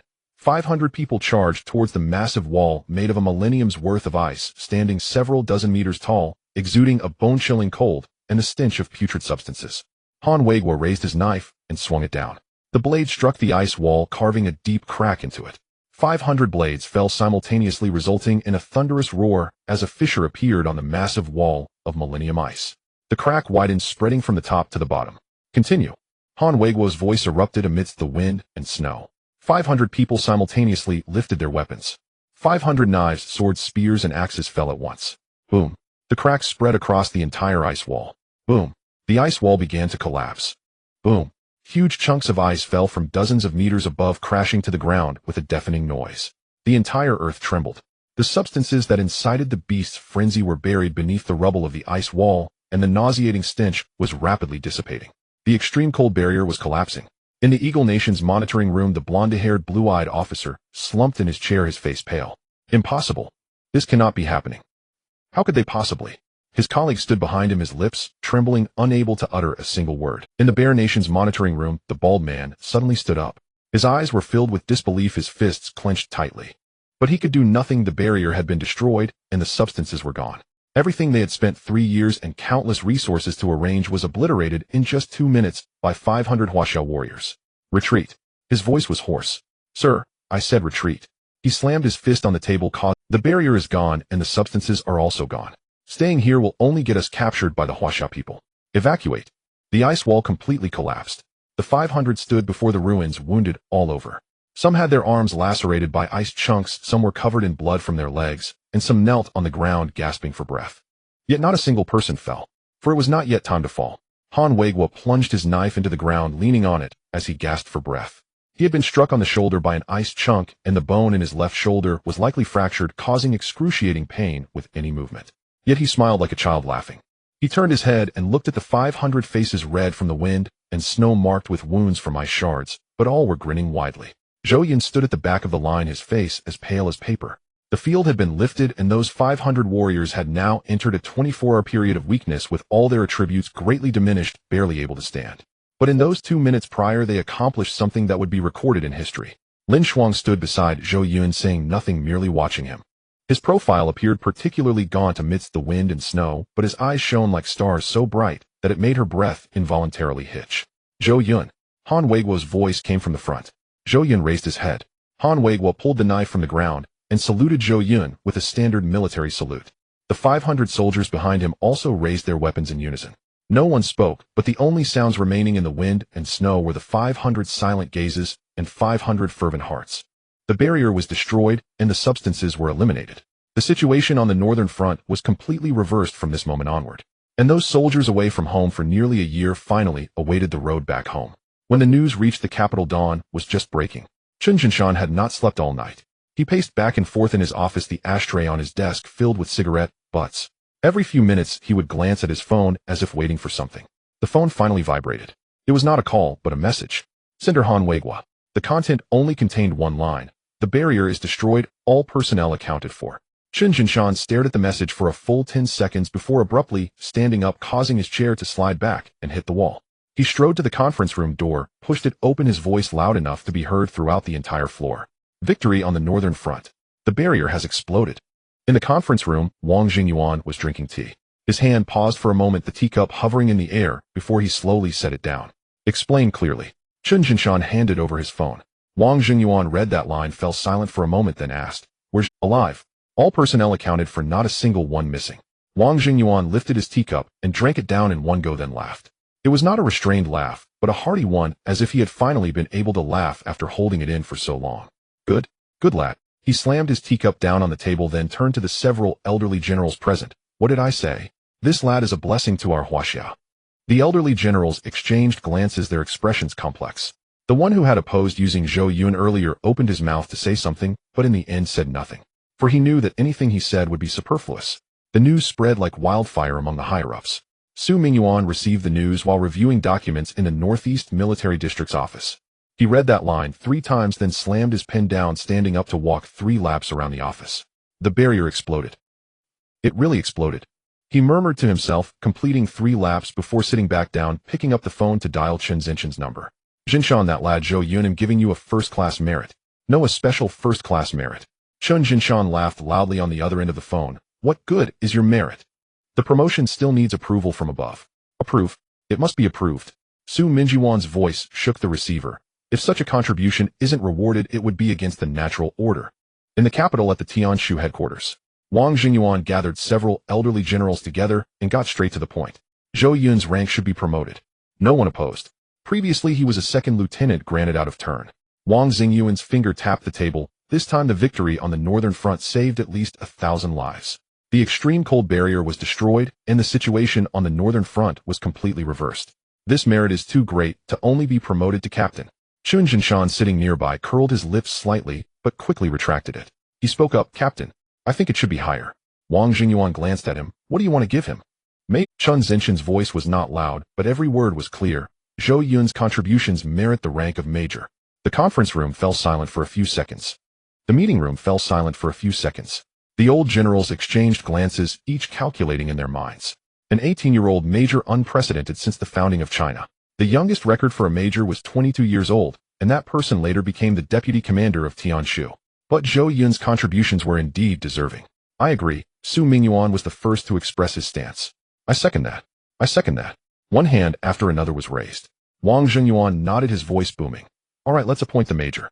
Additionally, the previously shelved Super Support Talent Program will be activated immediately with resources focused on Zhou Yun. Chen Zinshan's expression became serious. Old Wang, the crystal cores required for that program. They must be of the highest quality. Low-grade crystal cores will affect potential if absorbed excessively. We cannot gamble with Zhou Yun's future. I understand. Wang Jingyuan took a deep breath. So we must find the best for him. Currently, the high-grade crystal core inventory in the country has been depleted, and the remaining ones are too low in grade to be used. The only solution is to go to the underground caves. Underground caves. The moment these 4 words were spoken, the atmosphere in the meeting room grew heavy. Those caves were relics from ancient times buried deep underground, inhabited by various monstrous beasts. Danger and opportunity coexisted. These caves contained a vast amount of high-grade crystal cores, but each exploration came at a significant cost. The last large-scale exploration was 3 years ago, which resulted in the sacrifice of over 20 Tianshu members. Chen Jinshan furrowed his brows, but did not say no. Because Wang Jingyuan was right, to obtain the best resources one must take the greatest risks. There are over 300 caves. Wang Jingyuan's voice was grave. We will organize elite forces to explore them in batches, prioritizing all high-grade crystal cores obtained for Zhou Yun. Chen Jinshan nodded, saying little more. He knew this was what Zhou Yun deserved. There's one more thing. Wang Jingyuan opened another document. Zhou Yun's sister Zhou Wan. The state will grant her the highest preferential treatment. Notify the Jiangxing Education Bureau and the first affiliated high school of Jiangxing that after Zhou Wan graduates, she will be unconditionally admitted to any university in the country regardless of her grades. Additionally, her daily safety will be directly managed by Tianshu and no one shall harass, threaten, or harm her. Is this in accordance with regulations? An old general whispered. Wang Jingyuan glanced at him, his tone flat. Regulations are made by people. Zhou Yun has done so much for the country cannot neglect his family, and that is my regulation. No one spoke again. Jiangxing, 4:30 in the afternoon. The school bell rang on time, echoing above the first affiliated high school of Jiangxing. Zhou Wan sat in the classroom packing her backpack. Her deskmate was a girl with a ponytail named Lin Yue, who was lively and talkative. Since Zhou Wan transferred to this school, Lin Yue had taken the initiative to sit beside her, chattering incessantly every day.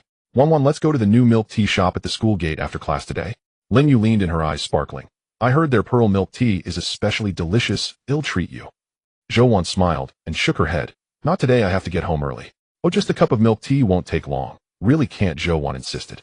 It wasn't because of anything in particular, she just had a habit of returning home early. Her brother had said not to linger outside after school.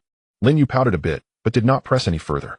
The two girls walked out of the classroom and waited at the entrance of the teaching building for two other friends. A tall, thin boy named Su Kai, who wore glasses and looked refined, and another chubby boy named Li Hao, whose eyes squinted into slits when he smiled, and was the class clown. The four of them were the first friends Zhou Wan made after transferring. Lin Yue was enthusiastic, Su Kai was thoughtful, and Li Hao was humorous. Their personalities varied, but they all treated Zhou Wan well. Let's go escort the young lady Zhou home. Li Hao exaggeratedly gestured, as if to invite her, causing The four of them walked out of the school gate, proceeding along the sidewalk. In Jiangxing in October, the evening breeze had turned slightly cool, but the sunlight was still warm, making it quite pleasant.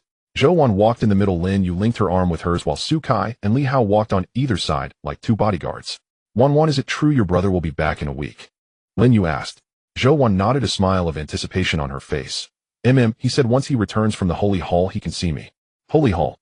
Su Kai adjusted his glasses. What kind of place is that? Not too clear, Zhou Wan thought for a moment. It seems to be a very impressive place in the capital. Li Hao interjected. Your brother is so impressive, being involved with both Tianshu and the Holy Hall. My brother is still at home playing games and my mom scolds him every day. The group laughed again. They turned a corner, and ahead was a relatively secluded alley. This was the necessary path home. Zhou Wan had walked it many times and never felt afraid. But today, as soon as she stepped into the alley, her footsteps halted. There were 7 or 8 people standing in the alley. They all looked to be around 20, dressed in flashy clothes and sporting colorful hair, clearly not respectable individuals. At the forefront was a bald man with a dragon tattoo coiling from his neck down to his ear. Zhou Wan did not recognize him, but she recognized one of the people behind him. It was a cohort of Sun Hao, one of the group that had previously blocked her in the alley. Her heart sank. Oh, if it isn't Zhou Wan. The bald man stepped forward, an unpleasant smile on his face. That kid Sun Hao is in, and you seem to be doing quite well. He scanned Zhou Wan up and down, his gaze making her feel uncomfortable. I heard you've been listed among Tianshu's ranks. Quite impressive. The bald man licked his lips. Tianshu people can't just guard you all day, can they? Are you alone today? His eyes swept over Lin Yue, Su Kai, and Li Hao beside Zhou Wan, and he gave a disdainful laugh. Just these little kids. Lin Yu's face turned a bit pale, but she stepped forward and stood in front of Zhou Wan. What do you want? I warn you, my dad is the head of the Jiangxing Chamber of Commerce. The bald man interrupted her, laughing heartily. So what if your dad is the president of the Chamber of Commerce? I'm not hitting you, just chatting with classmate Zhou Wan. Chatting isn't illegal, is it? Su Kai clenched his fists, his voice trembling, but he stepped forward anyway. If you don't leave, we'll call the police. Call the police. The bald man laughed even louder. Little kid, go ahead and try it. We haven't done anything. What can the police do when they arrive? Li Hao tugged at Zhou Wan's sleeve and whispered, Wan, you must run. We'll hold them off for you. Zhou Wan shook her head. I'm not running. We either all run together. Wan. Lin Yue was anxious. Listen to me, you go first, we'll be fine. I'm not going. Zhou Wan's voice was not loud, but it was firm. She looked at the bald man and his accomplice Sun Hao, her grip tightening unconsciously on the strap of her backpack. She wanted to run, but she couldn't abandon her friends. The bald man took a step forward. Stop stalling, Zhou Yun. Come with us and I promise you won't be hurt. What if I refuse? A strange voice came from the alley entrance. It was neither Lin Yue nor Su Kai. It was the voice of a young man, deep and steady, carrying an oppressive weight that belied his age. Everyone turned to look at the alley entrance. There stood 7 or 8 young men. At the forefront was a tall boy with dark skin and thick eyebrows, his expression unreadable, yet his eyes were sharp as blades. He wore a faded school uniform, the sleeves rolled up to his elbows, revealing strong forearms. Han Lei. The bald man's smile froze for a moment. He recognized the boy, not because he had dealt with Han Lei, but because Han Lei was too famous in this area. The leader of Jiangqing No, one affiliated high school, a person universally acknowledged as someone who should not be provoked. Not because his family was wealthy, but because he could fight. At 15, still unawakened in his profession, he had already hospitalized several gangsters in their 20s. No one knew who he learned his fighting skills from, only that his father was a soldier often away, leaving him to train on it. Han Lei, the bald man's voice was somewhat shaky. This has nothing to do with you. This girl offended my brother. Your brother? Han Lei stepped in front of the bald man. Though he was half a head shorter, his aura was unyielding. Your brother is Sun Hao, that useless person who ended up in prison.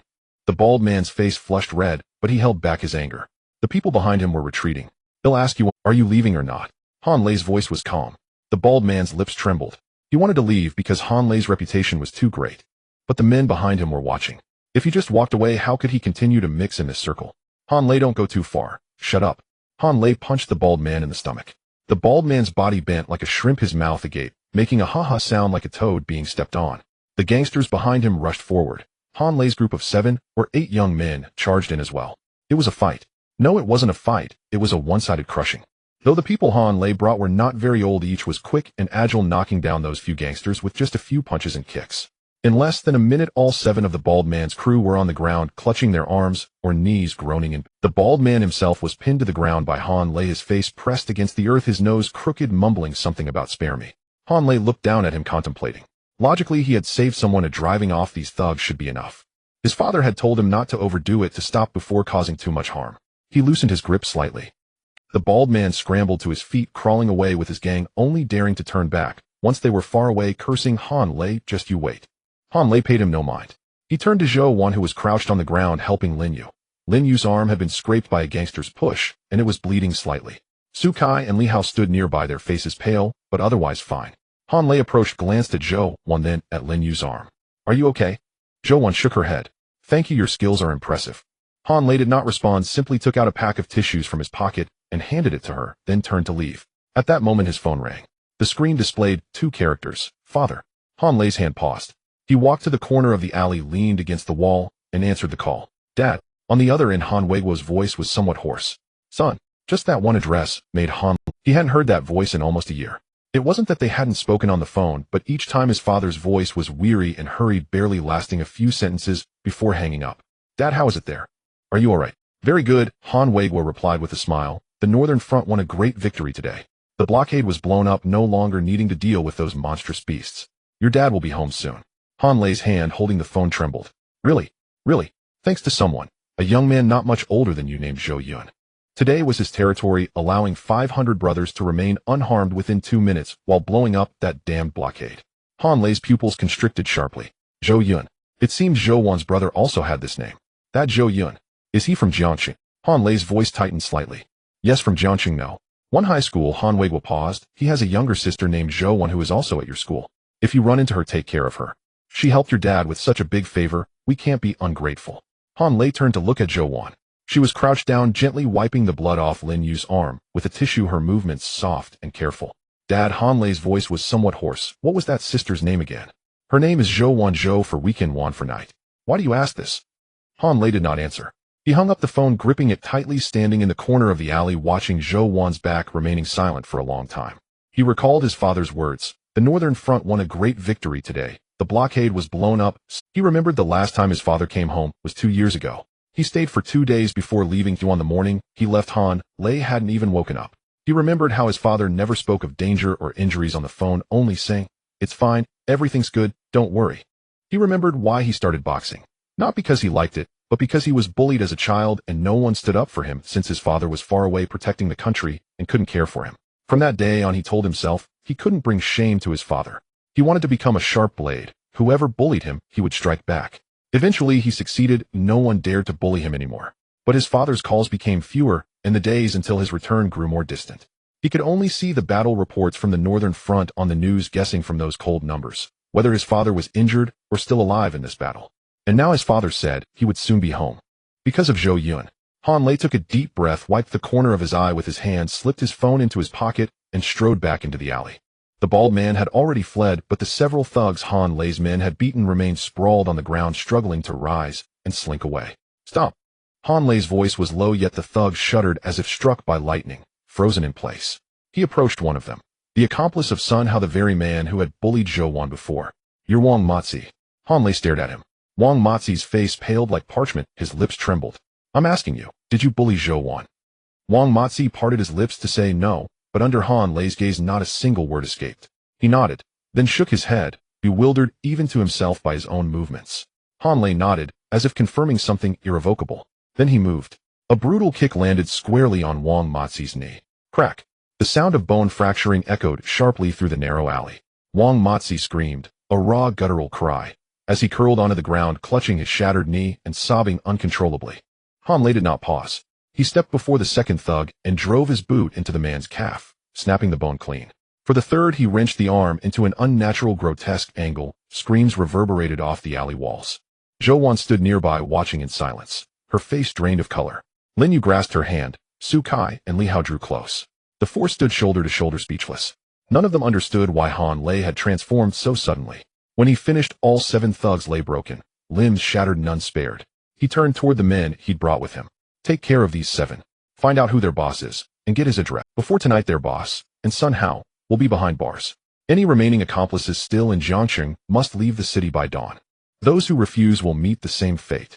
His voice was calm, eerily, chillingly calm. "And dispose of them at sea." The men exchanged glances, not a single question asked. They'd followed Han Lei for years, yet never seen him this merciless. Before, he fought only to drive opponents away, never to maim, never to break bone. But today he was someone else entirely. Han Lei offered no explanation. He walked straight to Zhou Wan and halted before her. He looked at her, silent for several long seconds, then spoke. "You're Zhou Wan." She nodded. "Your brother is Zhou Yun." Again she nodded. Han Lei drew another slow breath, and the faintest curve touched his lips. Not a smile, but the soft, quiet arc of a man releasing a long-held weight. "My name is Han Lei. My father is Han Wei, was senior colonel of the Northern Theater Command. Today the Northern Theater secured a decisive victory. Your brother led 500 soldiers to demolish the polar frost blockade." He paused. "My father said it was thanks to your brother that he'll soon be coming home." Zhou Wan froze. Northern Theater. Blockade. Brother. She didn't grasp the full meaning of those words, but she saw Han Lei's eyes. In them flickered something achingly familiar, longing. Not ordinary longing, but the kind forged across endless separation. The kind that surfaces only when, after years of absence, you hear the fragile, trembling promise, "He's almost home." "Your father will return soon," Zhou Wan whispered, softly yet with unshakable certainty.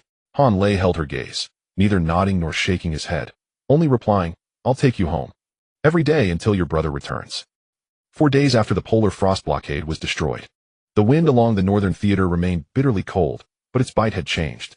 Once it cut like blades, slashing skin and flesh, and now, though still frigid, its marrow-deep penetrating chill had receded, nearly gone. Zhou Yun stood at the edge of the camp, gazing northward. Far ahead, thick snow blanketed the ruins of the demolished blockade. Shards of ancient ice scattered across the ridgeline glittered like scattered stars beneath the sun. The putrid stench that once drove beasts into frenzy had vanished entirely, replaced by the crisp, clean air unique to northern forests. "Lieutenant Zhou, you're staring north again." Zhao Taizhu approached, holding out a steaming bowl of soup. His address had shifted, from Comrade Zhou Yun to Lieutenant Zhou. Not flattery, but genuine, hard-earned respect. Soldiers of the Northern Theater spoke plainly. They followed only those whose skill commanded awe, and Zhou Yun's prowess had earned their absolute devotion. Zhou Yun accepted the bowl and drank deeply. "Brother Zhao, I've told you countless times, just call me Zhou Yun." Zhao Taizhu grinned, revealing teeth yellowed by years of northern winds. "No way. Rank is rank, discipline is discipline. You're a lieutenant. I'll call you lieutenant." Zhou Yun didn't press further. He'd grown accustomed to it.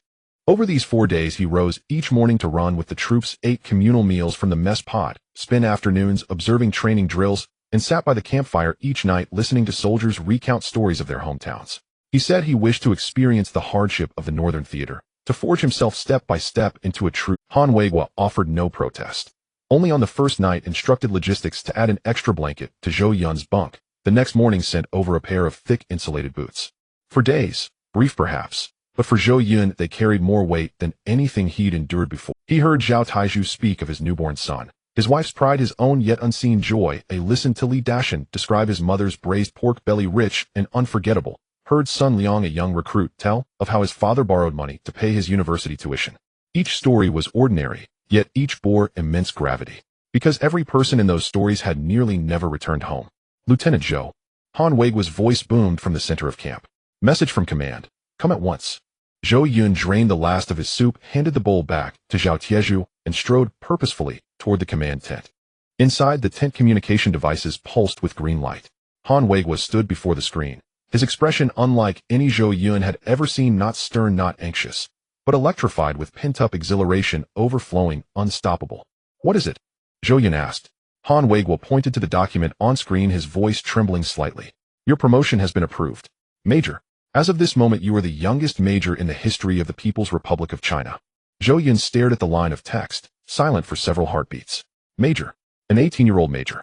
He knew its significance. The previous record holder had been 22, a man who later became deputy commander of Tianshu Command. An 18-year-old major.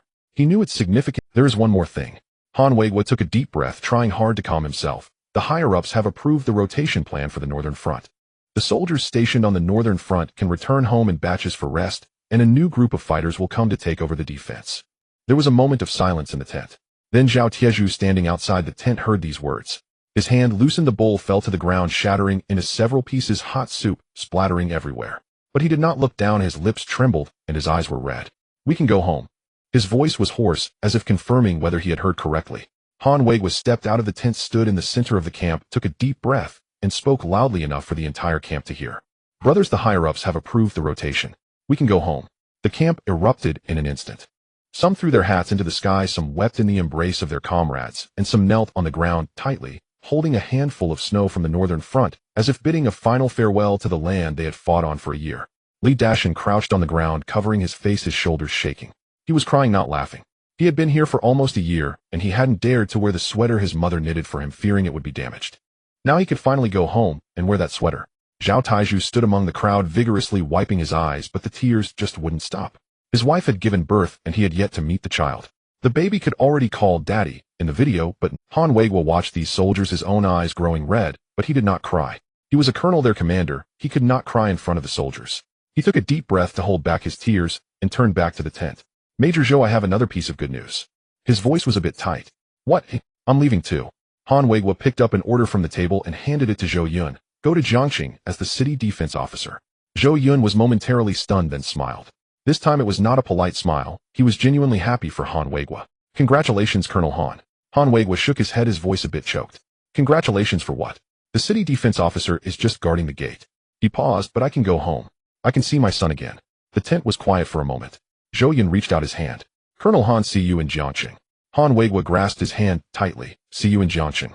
That night, a simple farewell party was held in the camp. There was no alcohol, as drinking was not allowed on the Northern Front, but the soldiers replaced it with hot water, clinking bowls and downing them one by one.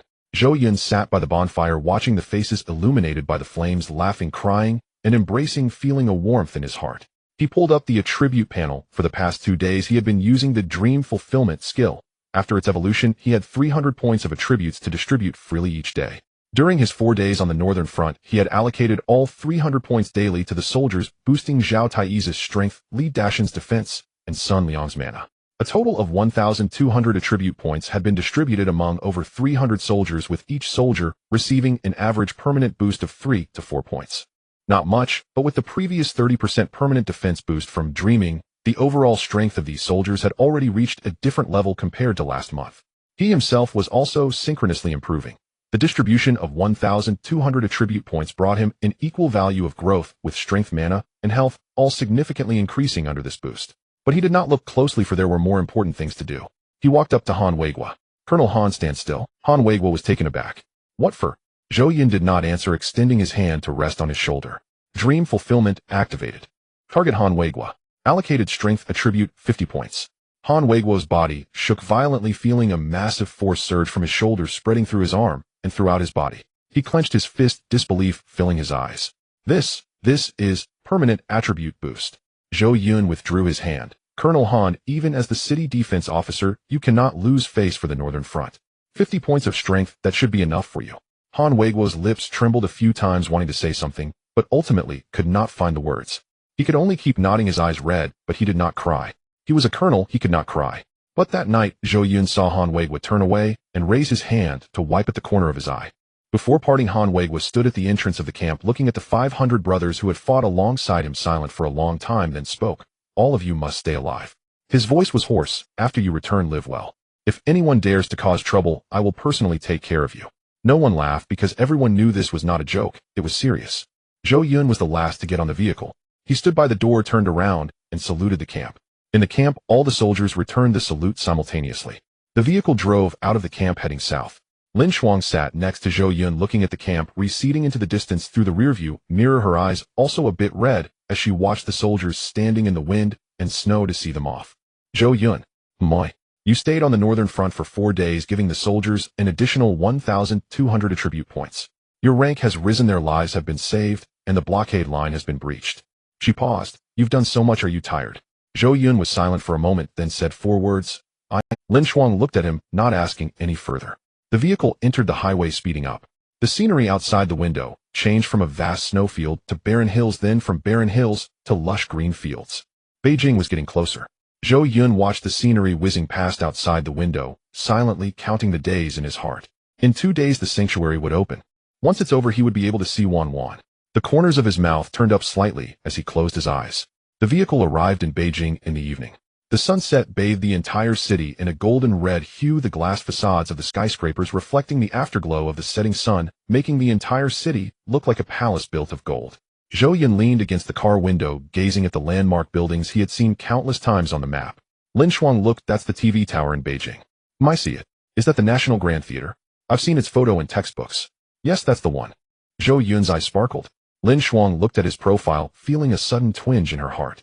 He was the youngest major in Huaxia, a core member of Tianshu, a strategic talent, and a great contributor to the Northern Front. But he was also an 18-year-old boy who had come to Beijing for the first time, having grown up in an orphanage without ever seeing these sights. Once the sanctuary business is over, Lin Shuang's voice unconsciously softened. He'll take you around Beijing. Zhou Yun turned his head to look at her, smiling. All right. The place arranged for them by Chunjinshan was not a luxurious hotel, but a quiet courtyard hotel. The courtyard was not large, but very tidy, with an old locust tree in the center, whose crown resembled a large umbrella shading half of the courtyard.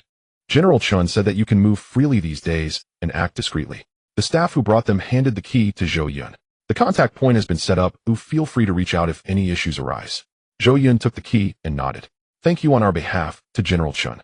General Chun said not to mention it, it's only proper. The staff left. Only Zhou Yun and Lin Shuang remained in the courtyard. The leaves of the old locust tree rustled in the evening breeze like a gentle lullaby. What are we doing tomorrow? Lin Shuang asked. Zhou Yun thought for a moment. Playing. During this time Zhou Yun was having a lot of fun. No, it was the first time in his life he had enjoyed himself so much. Later he went to the television tower, standing on the observation deck over 200 meters high, looking down at the entire city, saying he must bring Wan Wan here one day. Then he went to the National Grand Theater, taking several photos at the entrance. And he visited the Summer Palace, standing on the 17-arch bridge watching the sunset, remaining silent for a full half-hour while Lin Shuang stood beside him in silence. During lunch, he ordered a bowl of fried sauce noodles and finished it completely. Lin Shuang pushed half of her bowl over, and he finished that too. Lin Shuang, Beijing is really big. Zhou Yun put down his chopsticks, sincerely marveling. Lin Shuang looked at him, unable to suppress a smile at the corners of her mouth. Yes, it's quite large. That evening at the hotel front desk, Zhou Yun was holding the room card and about to go upstairs when Lin Shuang suddenly stood still behind him. What's wrong? Zhou Yun turned around to ask her. Lin Shuang lowered her head, a faint blush rising on her cheeks, the kind that was uncontrollable and only grew stronger the more she tried to suppress it. She opened her mouth, closed it again, and after several seconds managed to stammer out a sentence. Zhou Yun, how many rooms are we staying in? Zhou Yun looked at her, an expression of obvious understanding on his face. Of course it's 2 rooms, they can be next to each other, right? It's not like I need to be under close protection. Although Beijing is unfamiliar, it shouldn't be dangerous to that extent. Lin Shuang bit her lip. She wanted to say that's not what I meant, but she couldn't bring herself to say it. She wanted to say I'm not worried about danger, but she couldn't say that either. She wanted to say I just want to stay in the same room as you, but she couldn't say that at all. 1 room, her voice was softer than a mosquito's, a twin bedroom. Zhou Yun was taken aback for a moment, then nodded, a sense of realization dawning on him. Are you worried about my safety? Well, after all, Beijing isn't Changming City. It's better to be cautious. Lin Shuang opened her mouth wanting to say that's not why, but looking at his face full of I see now, she suddenly felt she didn't want to say anything at all. She took a deep breath, silently cursing him in her heart. Woodenhead. Inside the room were two beds separated by a bedside table. Zhou Yun put down his backpack and took out a change of clothes. He'll go wash up first. Lin Shuang sat quietly on the edge of the bed nodding. Her ears were red. The sound of water came from the bathroom. Lin Shuang sat there, her fingers gripping the bed sheet, tightening and loosening and tightening. Her heart raced quickly, her mind a chaotic mess, thinking of things she believed she shouldn't be thinking about. This is work. She was on a mission, protecting a strategic talent, safeguarding Zhou Yun's safety. Yes, that's right, nothing more. She repeatedly emphasized these words in her heart, but when she heard the sound of the bathroom door opening, her heart skipped a beat. Zhou Yun came out in his pajamas, his hair still wet with droplets of water falling from the tips onto his shoulders. His skin had become rough from the wind in the northern line, yet his features remained handsome, the collar of his pajamas open, revealing his collarbone and a small section of his chest. Lin Shuang quickly shifted her gaze. "I'm done washing up," Zhou Yun said, drying his hair with a towel, walking to his bed, lying down, covering himself with a blanket, and closing his eyes. The entire process took no more than 30 seconds. Lin Shuang sat on the edge of the bed watching as he fell asleep almost the moment he lay down. His breathing was steady and deep, his brows slightly relaxing, the corners of his mouth carrying a faint, indistinct curve. During those 4 days in the northern line, he had hardly slept a full night, always helping the soldiers with their supplies, training with them, and listening to their homesick stories. Lin Shuang watched for a while before going to take a shower. The water flowed noisily as she looked at her reflection in the misty mirror. Her skin was fair, her collarbone delicate, leading down to graceful curves with long, straight legs. She shook her head, trying to rid herself of those chaotic thoughts. After drying off and putting on her pajamas, she took 3 deep breaths and opened the bathroom door. Zhou Yun was snoring. Not the loud kind, but a gentle, even snore that sounded quite pleasant. Lin Shuang stood at the bathroom door looking at his sleeping face, which was as peaceful as a dead pig, and all the tension, anticipation, and unease in her chest turned into an indescribable emotion, wanting to laugh and cry at the same time. She quietly walked to Zhou Yun's bedside and looked down at him. He was sleeping deeply and soundly, completely defenseless like a small child. Her fingers moved, wanting to help him straighten the blanket, but in the end, she merely sighed softly, turned around, returned to her bed, covered herself with the blanket, and turned off the light. In the darkness, she lay with her eyes open, unable to sleep all night, not because of worry, but out of anger. No, it wasn't anger. It was because she lay there listening to the even breathing from the other bed, her mind filled with Zhou Yun's straight back in the wind and snow of the northern line, his pale profile, as he supplied the soldiers, and the light in his eyes, when he said, "I'll bring one here in the future." She tossed and turned, flipping her pillows several times, pulling the blanket off, and then putting it back on, yet she just couldn't fall asleep. The next morning, Zhou Yun opened his eyes feeling completely refreshed. This sleep was truly wonderful. From lying down to opening his eyes, he hadn't even dreamed, as if he had been knocked out. He sat up, stretched, and turned to look at the adjacent bed. Lin Shuang was already dressed, sitting on the edge of the bed sipping coffee. Her posture was very proper, but there were 2 noticeable dark circles under her eyes, making her face appear even paler. "Lin Shuang, you woke up so early." Zhou Yun rubbed his eyes. Lin Shuang glanced at him without saying a word. Zhou Yun studied her and suddenly exclaimed, "Did you stay up all night for my safety? You really worked hard. Rest assured today, I will cooperate with you and won't run around." Lin Shuang paused, holding her coffee cup. She gazed at Zhou Yun's face, which was filled with the expression of "I am truly moved," and her lips twitched slightly. She took a deep breath, finished her coffee, set the cup down, and stood up. "Let's go. Where should we go today? I want to check out." Lin Shuang swallowed all the words back down. "The largest auction in the capital is at Tianbao Pavilion, the top-ranked in Huaxia, located right in the city center. They'll have someone send over 2 entrance tickets." Zhou Yun nodded, not asking further. He was unaware that the mere mention of wanting to see the auction led Lin Shuang to have someone from the Tianshu branch in the capital deliver the highest-level VIP tickets to Tianbao Pavilion. This level of ticket was no more than 50 in all of Huaxia. Tianbao Pavilion was situated on the most bustling commercial street in the capital, an independent 3-story building elegantly designed, resembling a miniature palace. Luxury cars filled the entrance, each license plate a consecutive number, and any one of them belonged to a prominent figure in the capital. When Zhou Yun and Lin Shuang walked in, they attracted no attention. Lin Shuang was dressed in casual attire with impeccable style. A tailored trench coat accentuated her slender waist, while the hem revealed a glimpse of her long legs. Her features were not the delicate kind of beauty, but carried a certain sharpness that made her beauty all the more striking, starkly contrasting with the softness of the capital's socialites. In contrast, Zhou Yun wore an ordinary dark gray coat, so plain it was unnoticeable, making him seem like an inconspicuous attendant beside Lin Shuang. "Lin Shuang, let's just go to an ordinary room," Zhou Yun whispered. "Let's keep a low profile." Lin Shuang nodded and led him to the ordinary room on the second floor. The room was not large, but it had everything needed: a sofa, a tea table, tea utensils, and a floor-to-ceiling window facing the auction stage. They did not notice that a pair of eyes in a luxurious room on the third floor was following Lin Shuang's figure, tracking her from the lobby all the way to the second floor. In the room sat a young man in his early 20s, dressed in a meticulously tailored custom suit, with a limited edition watch on his wrist. Only 5 existed in all of Huaxia. His name was Sun Yaozu, the legitimate grandson of the Sun family in the capital. The Sun family had been operating in the capital for 3 generations, involved in energy, real estate, and entertainment, with assets worth billions and considerable connections within Tianshu. Sun Yaozu had awakened to his class profession, the Flame Monarch, and was currently a sophomore at the Vocational Academy in the capital, one of Tianshu's reserve members. Sun Yaozu's life creed was simple: whatever he set his sights on, he must obtain. At this moment, his gaze was fixed on Lin Shuang. Who was that woman? He turned to ask his attendant beside him. The attendant shook his head. I haven't seen her before. She's probably from out of town, not part of the capital circle. Sun Yaozu continued to observe for a moment, a slight smile curving his lips. Lin Shuang's profile appeared especially striking under the light streaming through the window. She tilted her head slightly to listen to Zhou Yun, her eyelashes casting a small shadow on her eyelids. Interesting. Sun Yaozu raised his teacup, taking a sip. He noticed Zhou Yun beside Lin Shuang. The young man in the dark gray coat looked as if his entire outfit combined wouldn't even be worth the price of a tie. The two entered an ordinary room on the second floor, not the VIP area. Sun Yaozu had a rough idea. She was from out of town, lacked any significant background. The woman was beautiful, while the man seemed neither like a proper attendant nor a boyfriend. Dressed in a way that didn't resemble a couple, yet there was an ambiguous connection between them. Never mind, let's probe a little. The auction had not yet officially started, and Sun Yaozu elegantly walked down the second floor corridor with a cup of tea in hand, casually passing by the door of Zhou Yun and Lin Shuang's room. He glanced inside, his gaze lingering on Lin Shuang for a moment, then smiled and nodded politely like a courteous gentleman. Excuse me, madam. I am Sun Yaozu from the Sun family in the capital. His tone was refined just right. You two seem unfamiliar. I assume it's your first time at Tianbao Pavilion. Would you like me to help introduce you?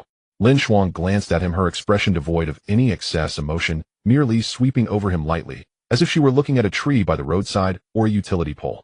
No need. Please leave. Sun Yaozu's smile froze for a fraction of a second, but quickly returned to normal. He did not press further, nodding with a smile before turning to leave. Once back in his own room, his expression darkened. Unappreciative. He slammed his teacup onto the table. His voice was not loud, but his gaze had already changed. He glanced towards the second floor again, then looked at Zhou Yun, the young man who hadn't even spared him a glance from. Zhou Yun, do you know him? Lin Shuang asked. Zhou Yun shook his head. I don't know him. Then why did he come to talk to? I don't know. Lin Shuang did not inquire further, but she noticed that when Sun Yaozu left, he cast a glance at Zhou Yun. There was something in that look. Not hostility, but contempt. She frowned slightly. The auction officially began. The first item was a Ming Dynasty blue and white porcelain vase with a starting price of 800,000. Sun Yaozu raised his paddle and directly increased it to 1,200,000. The venue fell silent for a moment. This bidding increment far exceeded normal competition, clearly a display of wealth. His room was in the VIP area on the third floor with the lights on inside, and many could see who was raising the paddle. The second item was a modern landscape painting starting at 500,000. Sun Yaozu raised his paddle again, increasing it to 1 million. The third, fourth, and fifth items followed. Sun Yaozu bid on each item, raising the price for every single one. His attendant beside him was exhausted from raising the paddle, but Sun Yaozu didn't care how much he spent. He had only one thought now. The woman sitting in the ordinary room on the second floor was watching him raise his paddle, watching him increase the price, watching him spend lavishly. The corners of Sun Yaozu's lips curled up slightly. He wanted her to know what the difference was. What future could there be mixing with that poor kid in the gray coat? Brother Yaozu, we've already spent quite a bit, the attendant whispered cautiously. Sun Yaozu waved his hand dismissively. What's there to worry about? The Sun family can afford this amount. He glanced again towards the second floor. The floor-to-ceiling window of the ordinary room revealed 2 figures sitting very close together, yet not speaking. In contrast, the atmosphere on Zhou Yun's side was quite different. Lin Shuang leaned closer to Zhou Yun, whispering, have you found anything you like? Just bid on it. General Chen said all expenses would be reimbursed. Just bid on it. Zhou Yun looked at her. The exact words were, as long as Zhou Yun likes it, no matter the cost, buy it. Lin Shuang pressed her lips together when General Chen said that. The faces of the old generals turned green, but no one opposed it. Zhou Yun was silent for a moment. Then we shouldn't waste the country's money. Lin Shuang nodded slightly, not forcing the matter. Halfway through the auction, Zhou Yun had not bid on anything. Sun Yaozu noticed this. The young man in the gray coat had not raised his paddle even once. Indeed, he is a poor boy. A deeper smile appeared on Sun Yaozu's lips. Such a person, how could he deserve to sit beside a beauty?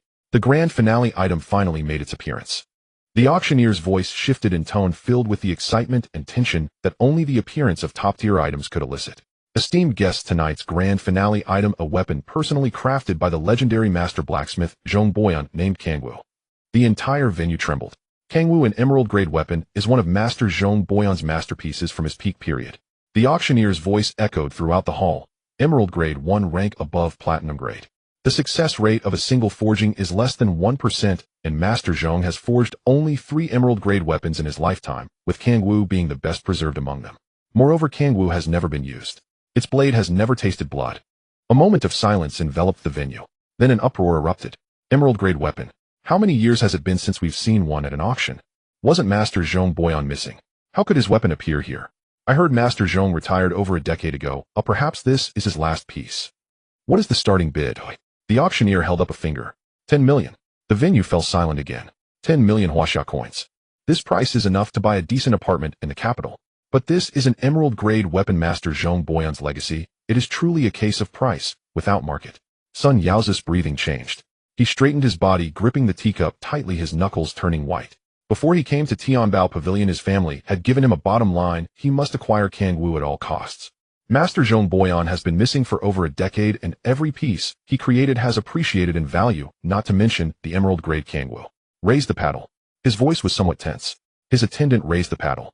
Third floor VIP room, young Master Shen, 11 million. Before his words fell, another direction lit up. Third floor VIP room, young Master Zhao, 13 million. Zhao Ming. Sun Yao's brows furrowed. The Zhao family and the Sun family are old friends, but he and Zhao Ming have never gotten along. Zhao Ming's fiancée Shen Qingli is a well-known beauty in the capital. Sun Yao once sought her favor only to be publicly rejected by her, and since then he has harbored resentment towards Zhao Ming. 15 million, Sun Yao's voice was calm. 18 million, Zhao Ming followed closely.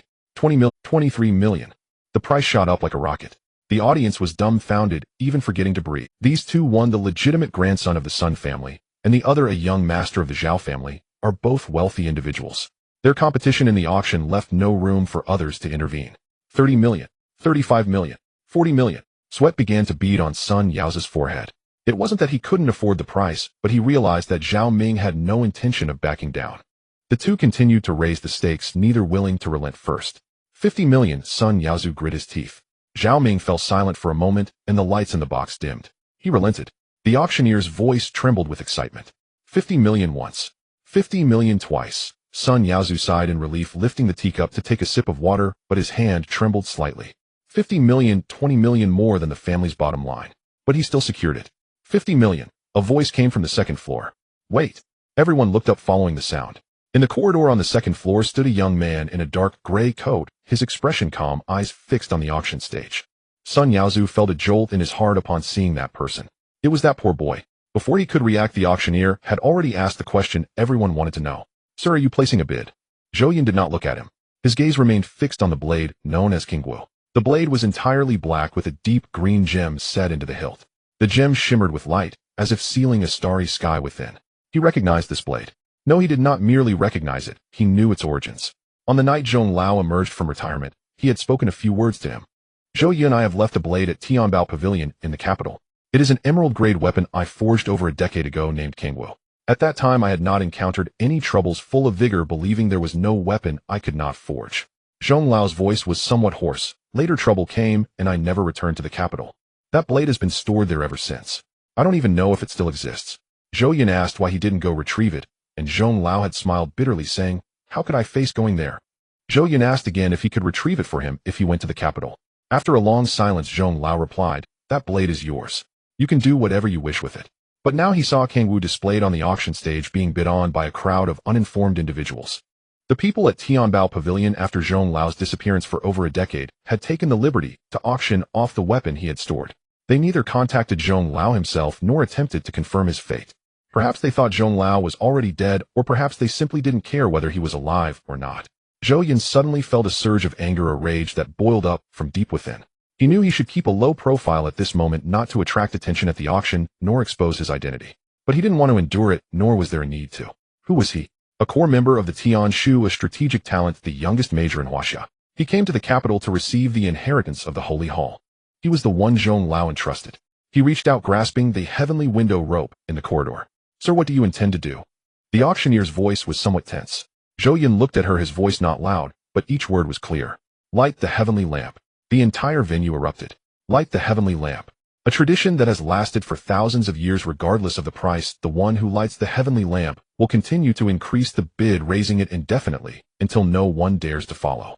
Of course, there are also instances of overestimating oneself, but those who dare to light the failure of the heavenly lamp often face dire consequences. Lin Shuang stood behind Zhou Yun watching his silhouette. She didn't understand why Zhou Yun was doing this, didn't know what relation King Wu had to him, didn't know why he suddenly became someone who didn't care and lit the heavenly lamp. But she did not ask anything, because Zhou Yun must have his reasons for acting. She only needed to stand behind him. Zhao Ming sat in the VIP room, his brows furrowing as he heard someone lighting a sky lantern. Those who light sky lanterns are not to be underestimated. They are either incredibly wealthy, wield significant power, or have formidable backgrounds. Regardless of which, the Zhao family could not afford to offend them at present. He stood up and walked to the window, glancing at the corridor on the second floor. His pupils abruptly constricted. The young man in the dark gray coat was Zhou Yun. Zhao Ming's hand paused momentarily, then he slowly set down his teacup, a slight curve appearing at the corner of his mouth. This was not a smile, but a relaxation of as expected. With Zhou Yun present, the knife must have found its owner. He said nothing further and turned back to the sofa. However, his fiancée Shen Qingli noticed Zhao Ming's unusual demeanor and leaned in quietly to ask, "Do you know that person?" Zhao Ming nodded. Though Shen Qingli was initially curious, recalling the troubles brought upon the Zhao family by those in the capital, she lost interest. Little did she know if Zhao Ming had identified Zhou Yun, she would certainly have been shocked again. At the same time, Sun Yaozu also spotted the person in the corridor. His face stiffened for a moment before he burst into loud laughter, laughing so hard he could hardly catch his breath. Ha ha ha. He stood up and walked to the window of his private room, looking down at Zhou Yun with mockery in his voice. You lit a sky lantern. Do you even know how to light a sky lantern? Do you know how much one costs? Zhou Yun did not look at him. Sun Yaozu had laughed enough, pulling out a handkerchief from his pocket to wipe the tears of laughter from his eyes. Fine, go ahead and light it. Follow along. Let's see how far you can keep up. The auctioneer's voice echoed in the venue, filled with a nearly mad excitement. The sky lantern is lit. This gentleman in the ordinary room on the second floor has lit a sky lantern. Kangwu auction is entering unlimited bidding mode. Sun Yaozu raised his paddle. 55 million. Zhou Yun did not raise his paddle. He simply stood there silent. 60 million. Sun Yaozu added again. Zhou Yun remained silent. 70 million. 80 million. 90 million. 100 million. The entire venue fell silent, all holding their breath, watching the two men. Sun Yaozu's face grew paler. 100 million already exceeded the limit set by his family. But he couldn't stop, for stopping would mean bowing to this poor kid. 110 million. His voice trembled. Zhou Yun finally spoke. 150 million. Sun Yaozu's hand shook violently. He abruptly turned to his lackey. Check. Find out where that kid came from. The lackey frantically made phone calls for a long time and returned looking very pale. Yaozu, we couldn't find out. We can only confirm they are VIPs of Tianbao Pavilion, but we can't trace how they got. Useless. Sun Yaozu gritted his teeth, staring at the calm young man in the corridor. He couldn't lose, but he didn't want to raise the bid again. 160 million. His voice was already strained. Zhou Yun looked at him as if he were an inconsequent. 200 million. The venue fell into a dead silence. 200 million. Although the emerald-grade weapon was precious, the market price was just over 100 million. 200 million, almost a double premium. Has this person gone mad? Sun Yaozu's face turned as white as paper. He opened his mouth to raise the bid, but found he couldn't. Not because he lacked money, but because he was afraid. He was not afraid of Zhou Yun, but of the person behind him. A young man dressed in low-end clothes could light a sky lantern at Tianbao Pavilion. Seeing Zhao Ming's demeanor, it was clear he recognized this kid, instantly causing him to stop bidding. The implications of this. He dared not think further. Sun Yaozu's paddle fell to the ground. He did not pick it up, only turning around to sit down heavily in his chair, his face turning extremely ugly, speechless. The lackey cautiously approached. Shouting, do you want to get lost? The auction hammer fell, its sound especially clear in the silent venue. 200 million sold. Kangwu purchased by this gentleman in the ordinary room on the second floor. The venue erupted into thunderous applause, not because Zhou Yun had won, but because they witnessed a bidding war that would be recorded in Tianbao Pavilion's history. Sun Yaozu sat in the private room, his face pale and lips trembling. He suddenly stood up, pushed the door open, and strode towards the corridor on the second floor. He wanted to see who this poor kid was that had humiliated him and how he planned to pay. The auction ended, and Sun Yaozu, along with the auction staff, blocked the corridor on the second floor. His expression was grim, but in front of the staff, he couldn't explode. He merely crossed his arms, a hint of cold laughter at the corner of his mouth. He wanted to see how this poor kid would handle the aftermath.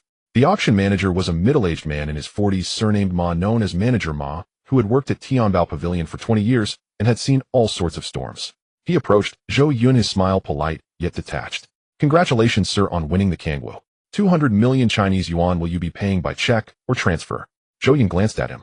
Not a single cent. The corridor instantly fell silent. Everyone thought they had missed. Sun Yaozu was the first to react. He laughed uncontrollably, tears streaming from his eyes. "Ha ha ha, did I hear wrong?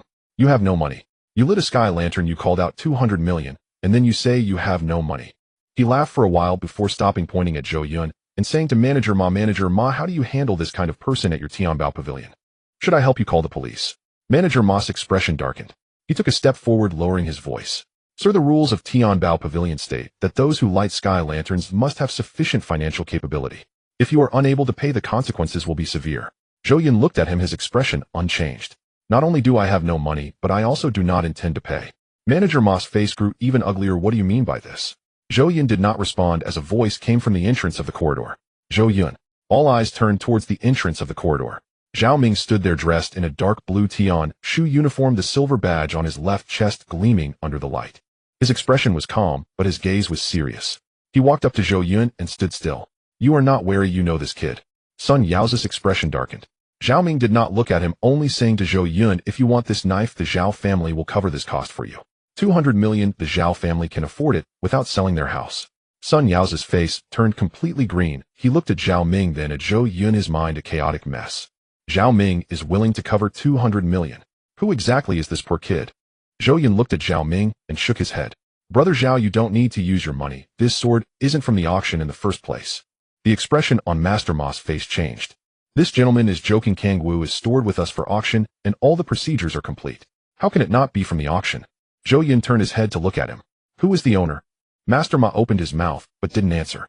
The owner's column read anonymous, which is common in auction houses, but at this moment it became a major issue. "You dare to auction with an anonymous owner?" Zhou Yun's voice turned cold. "Master Zhong Boyan is merely temporarily away, not deceased. You took out the weapon he stored here for auction without his knowledge. What kind of behavior is that?" Master Ma's face turned completely pale, beads of sweat forming on his forehead. He knew Kangwu's background. The higher-ups of Tianbao Pavilion all knew. Master Zhong Boyan indeed stored a batch of weapons here over a decade ago, but after so many years without news, they all thought he was dead. Even if he isn't dead, what waves can an old man who has been missing for over a decade stir up? "Sir, do you have a grudge against our Tianbao Pavilion?" Master Ma's voice wavered slightly. "No," Zhou Yun replied, "but I know Zhong Boyan." Sun Yaozu, standing nearby, increasingly felt that something was off. "No, Zhong Boyan. That master blacksmith who has been missing for over a decade." He couldn't help but interject. "You say you know him just like that?" "I know the King of Heaven too." Zhou Yun ignored him, simply taking off a ring from his fingertip, silver in color, with intricately carved patterns on its surface. He held the ring up in front of Master Ma. "The Guardian." Zhou Yun's voice was not loud, but every word was clear. "This is a silver-level weapon forged by Master Zhong Boyan himself." A look at the engraving on the ring. Master Ma leaned in to take a closer look, his pupils suddenly constricting. The engraving was real. No one in the world could forge Zhong Boyan's engraving. Beside the engraving there was a line of small letters left not long ago. "Gifted to my young friend, Zhou Yun Zhong Boyan." Master Ma's hands began to tremble. "This weapon was given to me by Master Zhong." Zhou Yun took back the guardian ring. "Kangwu is stored here by Master Zhong. He told me that I could come to Beijing to retrieve it for him. The fact that you privately auctioned his weapon without his knowledge is no longer just a violation of rules. It is illegal." He paused. Master Ma's face turned as white as paper. His mouth opened, but no words came out. Because he knew that every word Zhou Yun said was true. Master Zhong Boyan was not dead, he was still alive, and he had entrusted this young man to retrieve Kangwu. Sun Yaozu's face changed from red to white, then to green. He glanced at the guardian ring in Zhou Yun's hand, then at Master Ma's expression, and finally, at Zhao Ming's face, which showed no fluctuation. He began to realize a chilling fact: the poor kid he thought he could easily crush was seemingly not a nameless person. To receive a weapon personally engraved as a gift by Master Zhong. "Master Ma." Zhou Yun's voice broke the silence, as calm as if he were commenting on the pleasant weather. "Master Zhong has returned to the world and joined Tianshu. This matter is known to the higher-ups of Tianshu. Your Tianbao Pavilion's private auction of a Tianshu member's personal property requires an explanation." Master Ma's legs went soft, and he collapsed to the ground. Tianshu. That was not something he could provoke. "Report it, yes, hurry, and report this matter." Sun Yaozu stood frozen, his face ashen. He wanted to say something to save face, but he couldn't utter a word. Finally, he only snorted coldly. and turned to leave without looking back. Zhou Yun walked out of the Tianbao Pavilion's main door, the night wind blowing against him, carrying the chill of early winter in Beijing. Lin Shuang caught up to him and stood beside him, pausing for a moment before speaking. "What are you going to do with that sword?" "Return it to its rightful owner," Zhou Yun said. "Master Zhong's belongings should be returned to him."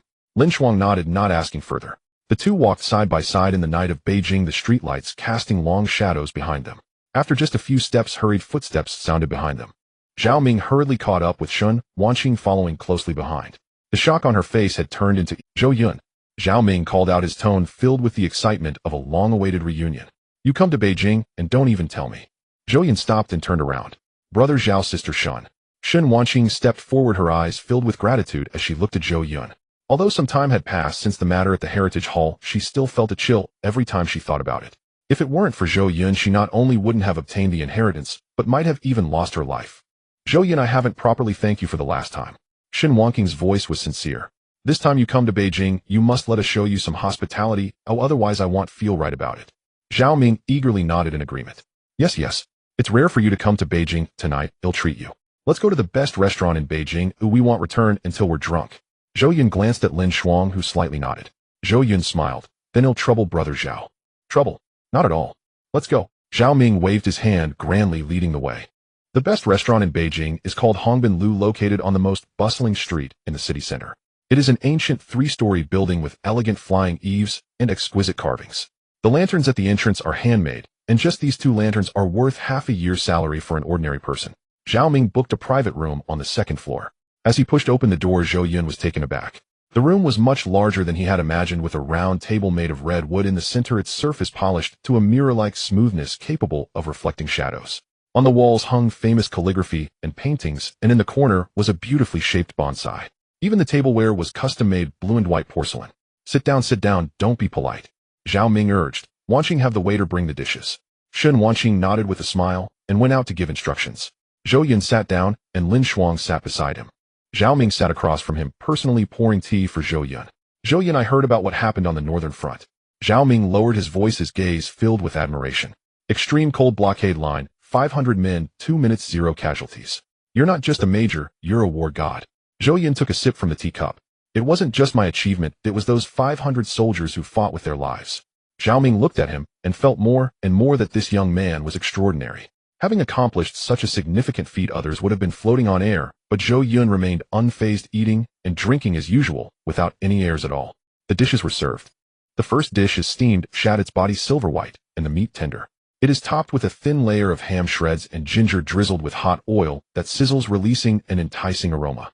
The second dish is scallion braised, sea cucumber, soft and glutinous, rich in scallion flavor, with a thick sauce clinging to it, glistening. The third dish is roasted duck.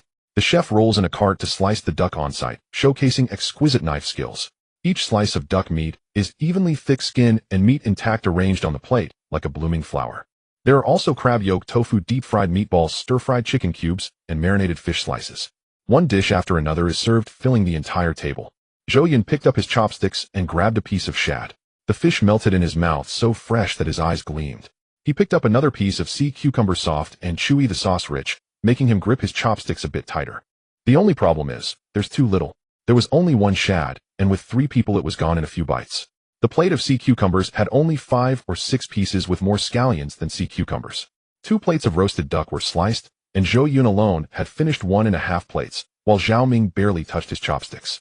After finishing the roasted duck, Zhou Yun looked at the nearly empty plates on the table, and then at Zhao Ming. "Brother Zhao, are there any more dishes?"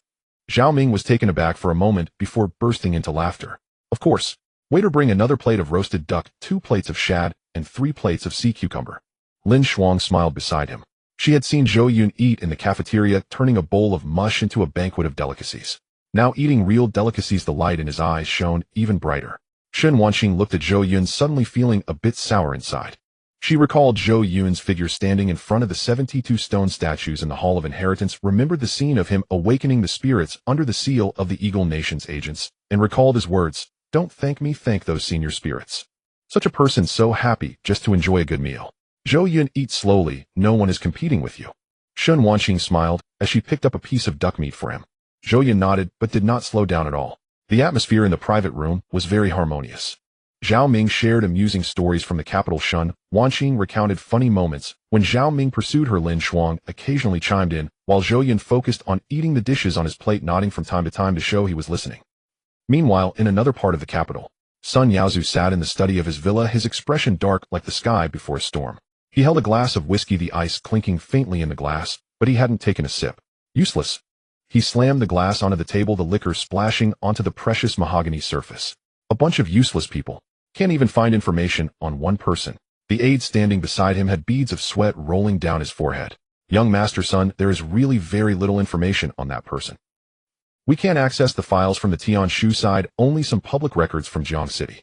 Public record? Sun Yaozu's voice was as cold as ice. What public records say? The aide swallowed nervously. His name is Zhou Yun, a senior student at Jiang City's top martial arts high school, a dreamweaver by profession, with an initial attribute point of 0.1. He was ridiculed across the internet on the day of awakening, and later for some unknown reason, he caught the attention of Tianshu. Dreamweaver. 0.1. Sun Yaozu furrowed his brow. He had never heard of such a profession, and an attribute point of 0.1. What kind of useless profession is that? Is that all? He asked. That's all. The aide cautiously replied. His Tianshu file has been encrypted. I can't access it. Sun Yaozu fell silent. A profession ridiculed across the internet, a high school student from Jiang City. Why would Tianshu encrypt his file? What right does he have for Zhao Ming to stand up for him? What right does he have to know Zhong Boyan? Keep investigating. Sun Yaozu's voice was heavy. At all costs. I want to know who this Zhou Yun really is. The aide, as if granted amnesty, scurried out. The study fell silent. Sun Yaozu sat in his chair, his fingers tapping on the tabletop, producing a rapid thump-thump sound. He had always looked down on outsiders, especially those from small places like Jiang City. In his perception, the circles of the capital and the outsiders are two completely different systems. Anyone from one of the 5 prominent families of the capital taken out would be a force to be reckoned with in any local setting. And someone from a small place should know their place upon arriving in the capital. What right does Zhou Yun have to stand? In an unremarkable hotel in the capital, Gu Yunfei sat in his room, the screen of his phone filled with an overwhelming discussion from the Jiang City one high school student group. Someone posted a photo of Zhou Yun wearing the Tianshu uniform walking onto the stage, followed by a long string of replies. So handsome. Zhou Yun is so impressive. It's Tianshu. That's Tianshu. Gu Yunfei threw his phone onto the bed, his face dark as thunder. He recalled the mobilization meeting day when he thought he was the student representative, having prepared his speech. He even knew what he wanted to say. But then Zhou Yun stepped out of the Tianshu vehicle wearing that deep blue uniform, walking onto the stage under the gaze of 3,000 people. And he, Gu Yunfei, and class professional teacher, the pride of Jiang City one high school, sat below the stage like an audience member watching Zhou Yun. What right does he have? Zhou Yun is just a waste with an awakening of 0.1. What right does he have to be the student representative? Zhou Yun is just an orphan. What right does he have to wear the Tianshu uniform? The more he thought about it, the angrier he became, the more unwilling he felt. He wanted to vent, but none of his followers dared to engage with him, because Zhou Yun is now with Tianshu and they couldn't afford to offend him. Tianshu. Gu Yunfei gritted his teeth, muttering to himself. What's so great about Tianshu? Isn't it just a reserve member? Once I finish the college entrance exams and get into the professional teachers university, I can also join Tianshu. But even as he said this, he felt a sense of emptiness. The assessments for Tianshu are as difficult as climbing to the sky, with thousands of class professional teachers applying each year and only a few rare individuals making the cut. Though he is class, he still lacked full confidence. He had also heard about the 5 prominent families of the capital, Zhao Shen's son and 2 others. These families have intertwined influences in the capital, possessing their own connections and resources within Tianshu. With their support, his power could surge in a short time. Gu Yunfei gritted his teeth and made a decision. Take a leave of absence and go to the capital. The lackey's lips were blistering from anxiety. He knew too well the temper of young Master Sun. If he couldn't find the results, his job would be at stake. Just when he was at a loss, an unexpected opportunity knocked on his door. Gu Yunfei had just arrived in the capital and hadn't yet found a place to settle down, so he stayed at a hotel near the Tianshu headquarters. He wasn't from Tianshu and couldn't enter the headquarters, but he had learned that the Sun family was the most powerful among the 5 great families in the capital, and young Master Sun Yaozu ranked among the preparatory members of Tianshu. He wondered if he could take a chance, and overheard a few people quietly discussing in the hotel lobby. Young Master Sun is looking into someone. It seems they are from Jiang City. Jiang City. What kind of person from such a small place could possibly be worth young Master Sun's attention? I don't know, but young Master Sun seems quite invested. Gu Yunfei's eyes instantly lit up. From Jiang City, and young Master Sun is investigating. Doesn't that mean the opportunity he was waiting for has arrived? He practically sprang from his chair and walked briskly towards those people. Excuse me, are you talking about young Master Sun Yaozu of the Sun family? The man looked him up and down. Who are you? I am Gu Yunfei from Jiang City. I know the person young Master Sun is looking for. Gu Yunfei's voice was a bit tense with excitement. His name is Zhou Yun, right? The group exchanged glances, and then one person stood up. Come with me. Gu Yunfei was taken to meet Sun Yan. The study of the Sun family was even more impressive than he had imagined. With mahogany furniture, famous calligraphy, and paintings, and a view of the bustling night scene of the capital from the floor-to-ceiling windows. Sun Yaozu sat on a large leather sofa, reclining with his legs crossed, holding a cigar and exhaling smoke. He scrutinized Gu Yunfei with a gaze that bore the distinct scrutiny and disdain of a young master from the capital. You are Gu Yunfei? Yes, young master. Gu Yunfei slightly bent at the waist, his tone respectful. I have long admired your name. Enough with the pleasantries. Sun Yaozu waved his hand, extinguishing the cigar in the ashtray. You say you know Zhou Yun? Yes, Gu Yunfei nodded. We are from the same school, Jiang City's top martial arts high school. Is he a formal member of Tianshu? Sun Yaozu narrowed his eyes. A preparatory member, Gu Yunfei corrected. He is a dream weaver with a starting point of 0. One of the kind that gets mocked across the internet. How did he get into your school? Jiang City, no. One high school isn't the best in Tianjiang province. Sun Yaozu's brows furrowed. Our school assesses students before they awaken their professions, but his profession. It is indeed a useless profession, a 0. 1 point allocation wouldn't even be enough to increase an. Gu Yunfei paused, leaning in a bit closer. Young Master Zhou Yun in Jiang City rose to power by attaching himself to members of Tianshu. He has no real ability. His dreamweaver profession has such a pathetic allocation. If it weren't for luck and being noticed by Tianshu, he wouldn't even be able to get into an ordinary university. Sun Yaozu's hand paused. He was all too familiar with the word attach.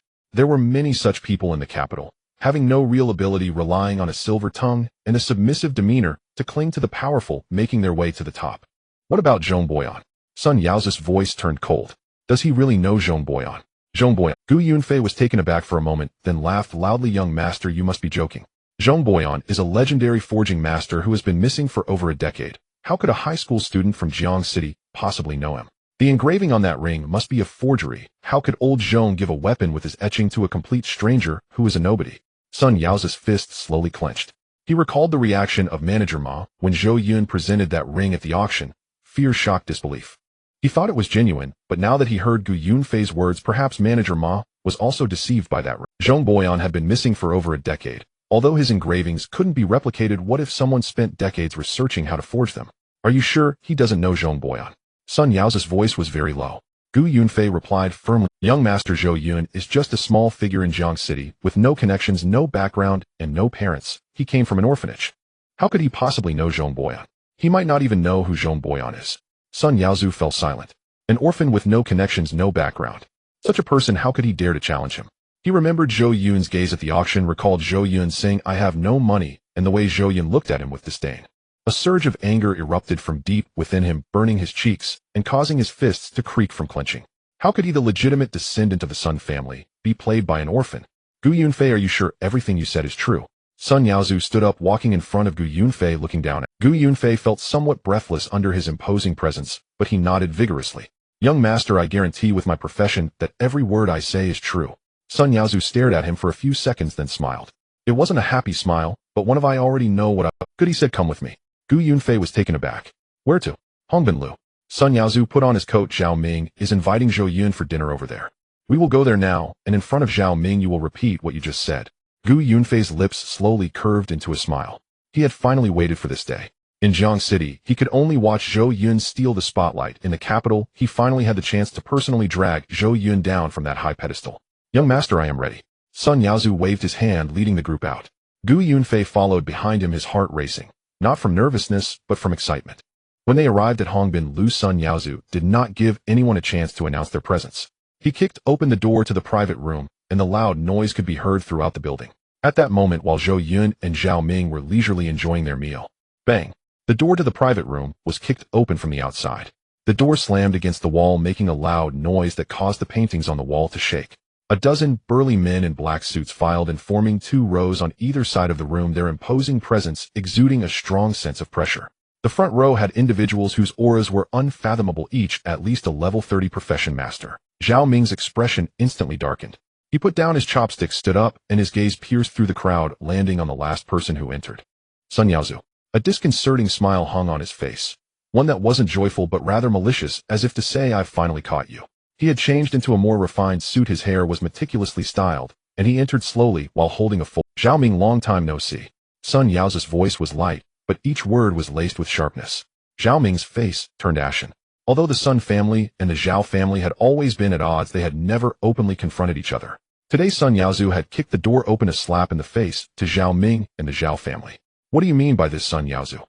I'm hosting friends, and you bring people to kick down my door. What do you think this place is, eh? Zhao Ming's voice was low, but each word carried weight. Hosting friends. Sun Yaozu laughed, his gaze shifting past Zhao Ming to Zhou Yun, his smile deepening. The friend you speak of is this fraud, eh? The air in the private room instantly grew cold. Shen Qingli's expression also changed. She stood up, walked over to Zhao Ming's side, her voice icy. Sun Yaozu, mind your words. Zhou Yun is our esteemed guest, not someone you can slander at will. Sun Yaozu looked at Shen, watching a glimmer of jealousy flashing in his eyes. Shen Qingli was renowned for her beauty in the capital. He had pursued her for 3 months, yet she hadn't even spared him a glance. Now she stood beside Zhao Ming, protecting that impoverished young man in a gray coat. Esteemed guest. A fraud who shouted for 200 million at Tianbao Pavilion and then claimed not a cent. How does he qualify as an esteemed guest? Zhao Ming, when did your judgment become so poor? Zhao Ming clenched his fists. Shen Qingli's expression was also grim, but she refrained from acting out, because she knew Sun Yaozu was determined to stir up trouble today. Zhou Yun sat in his chair, his chopsticks still holding a piece of glistening duck meat. He glanced at Sun Yaozu, then popped the duck meat into his mouth, chewed, slowly swallowed, wiped his mouth with a napkin, and finally set down the chopsticks.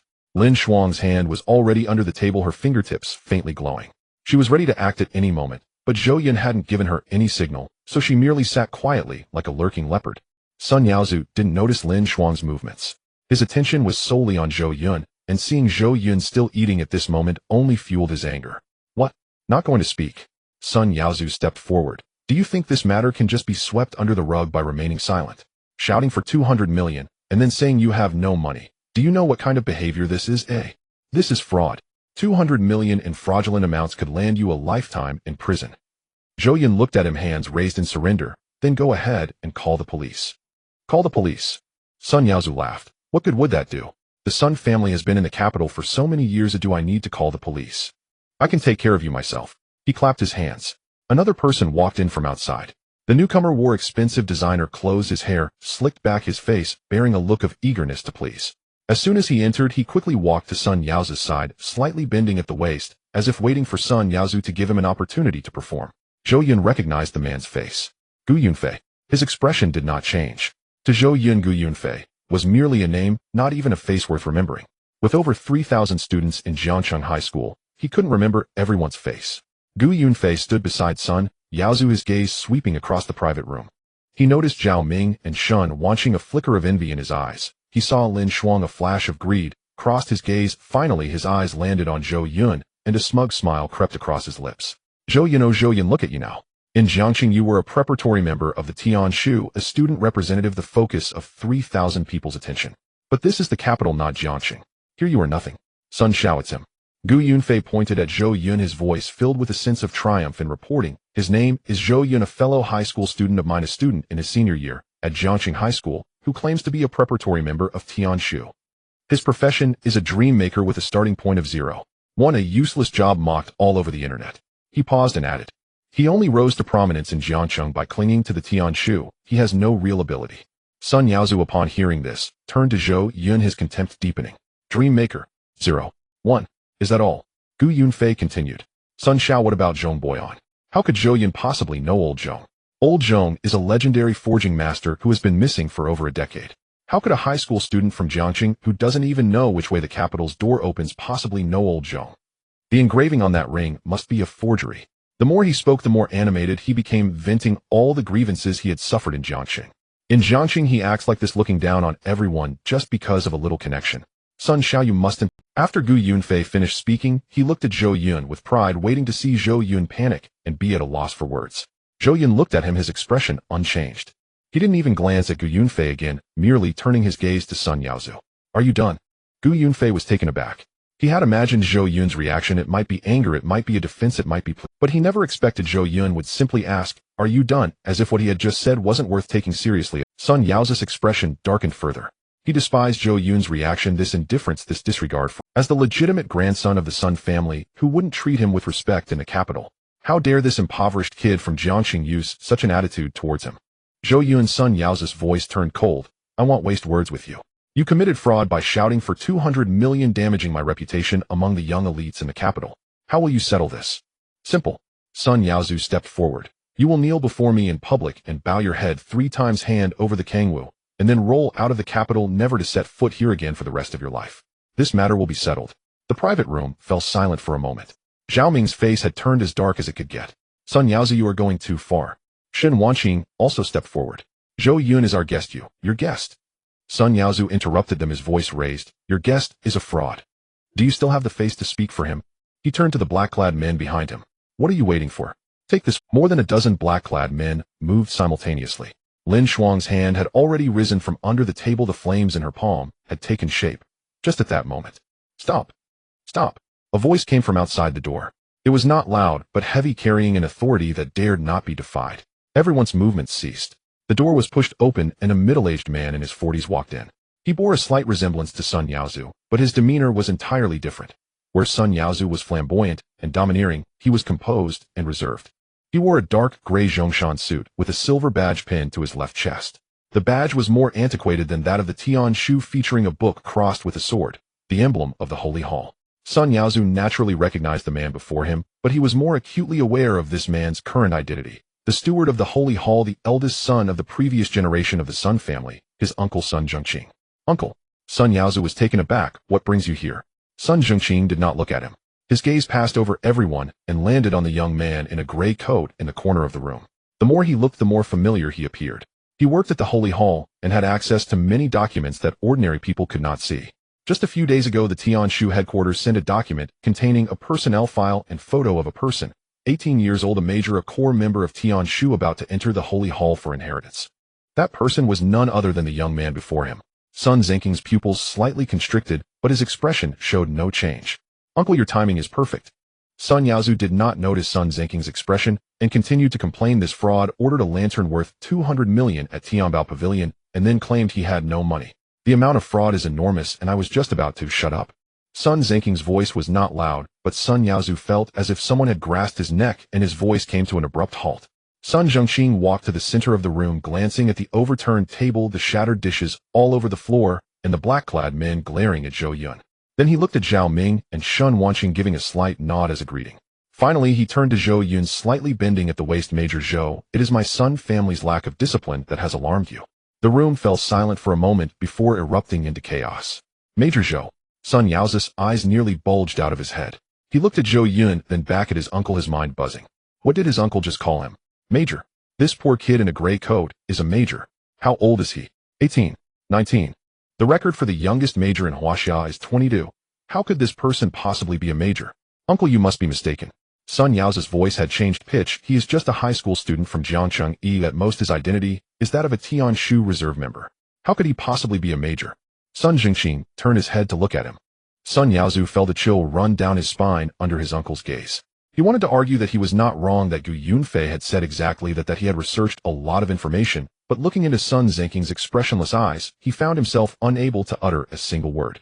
Tian Shu reserve member.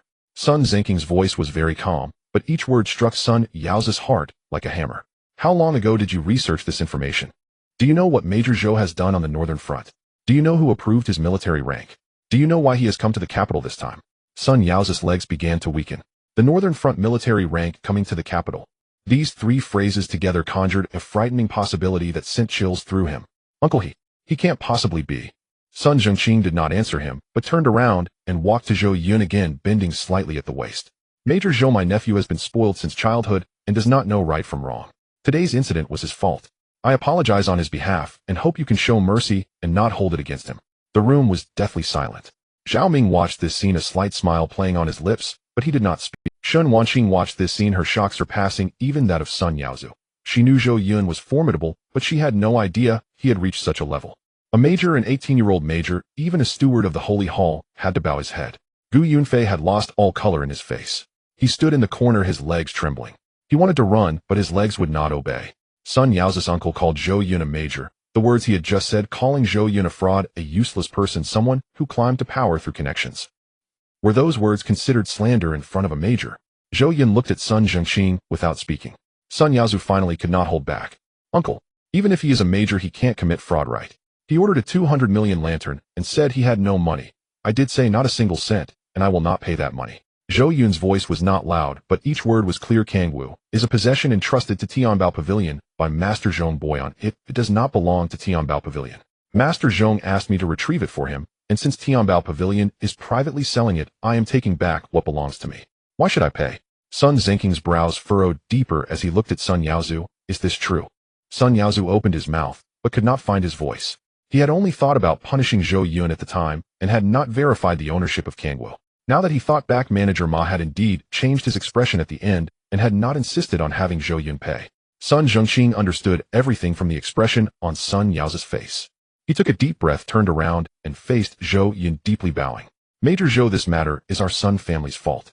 As for the ownership of Kangwu, Tianbao Pavilion will provide an explanation. I will also give the Zhao family an explanation regarding my nephew's offense against you. He straightened up, turned to look at Sun Yaozu, and his voice grew cold. Apologize. Sun Yaozu's face flushed bright red. He was the legitimate grandson of the Sun family and heir of one of the 5 great families of the capital. To apologize to a high school student from Jiangxing in front of so many people. Uncle, I said apologize. Sun Zengqing's voice left no room for negotiation. Sun Yaozu gritted his teeth, lowered his head, his voice squeezing out from his throat. I'm sorry. Zhou Yun looked at him, remaining silent for a few seconds before shaking his head. Not accepted. Sun Zengqing's expression slightly changed. Sun Yaozu suddenly raised his head, the anger in his eyes almost bursting forth. He does not accept it. A kid from Jiangxing dares to refuse the apology of the legitimate grandson of the Sun family. Major Zhou, Sun Zhengqing wanted to say something. Steward Sun. Zhou Yun interrupted him. Your nephew kicked Zhao guest's door, overturned Zhao guest's table, and attempted to assault his guest in front of Zhao Ge. You think making him apologize will just sweep this matter under the rug? Sun Zengqing's brows furrowed even tighter. Zhou Yun did not look at him, but turned towards Zhao Ming. Zhao Ge, what do you say? Zhao Ming was taken aback for a moment before smiling. Zhou Yun was backing him up. He was not fighting for himself, but for Zhao Ming's dignity. Whatever Zhou Yun says goes. Zhao Ming's voice was loud and full of confidence. I will listen to him. Shen Qingli also stepped forward. Zhou Yun is our guest, and Sun Yaozu attempted to harm him in front of us. This matter cannot be resolved with just an apology, and just now Sun Yaozu himself said that Zhou Yun should kneel and bow to apologize to him. As soon as this was said, Sun Zengqing's expression instantly changed. He realized that this matter was no longer just between him and Zhou Yun, but involved the Zhao family and the Shen family, and even related to the youngest major in Huaxia's history. While the Sun family was powerful, offending both the Zhao family and the Shen family, especially the military of Huaxia, was certainly not a wise choice. It could even be described as very foolish. Major Zhou, how would you like to resolve this?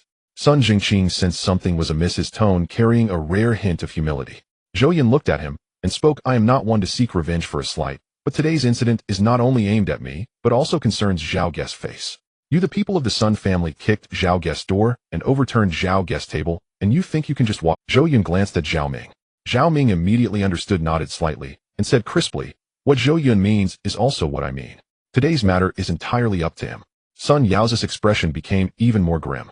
He, the legitimate grandson of the Sun family, a figure who walked arrogantly in the capital, now had to heed the decisions of a poor young man from Jiangxing. His fists were clenched tight, knuckles cracking, nails digging into his palms, yet he dared not explode in anger. For his second uncle stood beside him, eyes as cold as ice, ready to slap him again at any moment.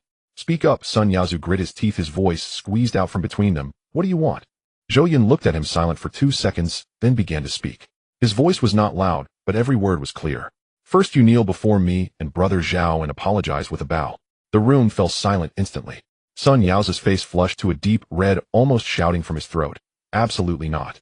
Zhou Yun, don't go too far. I am the legitimate grandson of the Sun family, and you want me to kneel before you. Dream on. Sun Zengqing's brows furrowed as well. Kneeling and apologizing was indeed too much. This was not just a slap in the face for Sun Yaozu, but a slap for the entire Sun family. In the circles of the capital, who didn't know that the Sun family's reputation was more important than anything? If Sun Yaozu really knelt, how could the Sun family hold their heads high among the 5 great families? Major Zhou, Sun Zengqing's voice was heavy. This request is indeed a bit excessive. Can we change it? Zhou Yun's expression remained unchanged.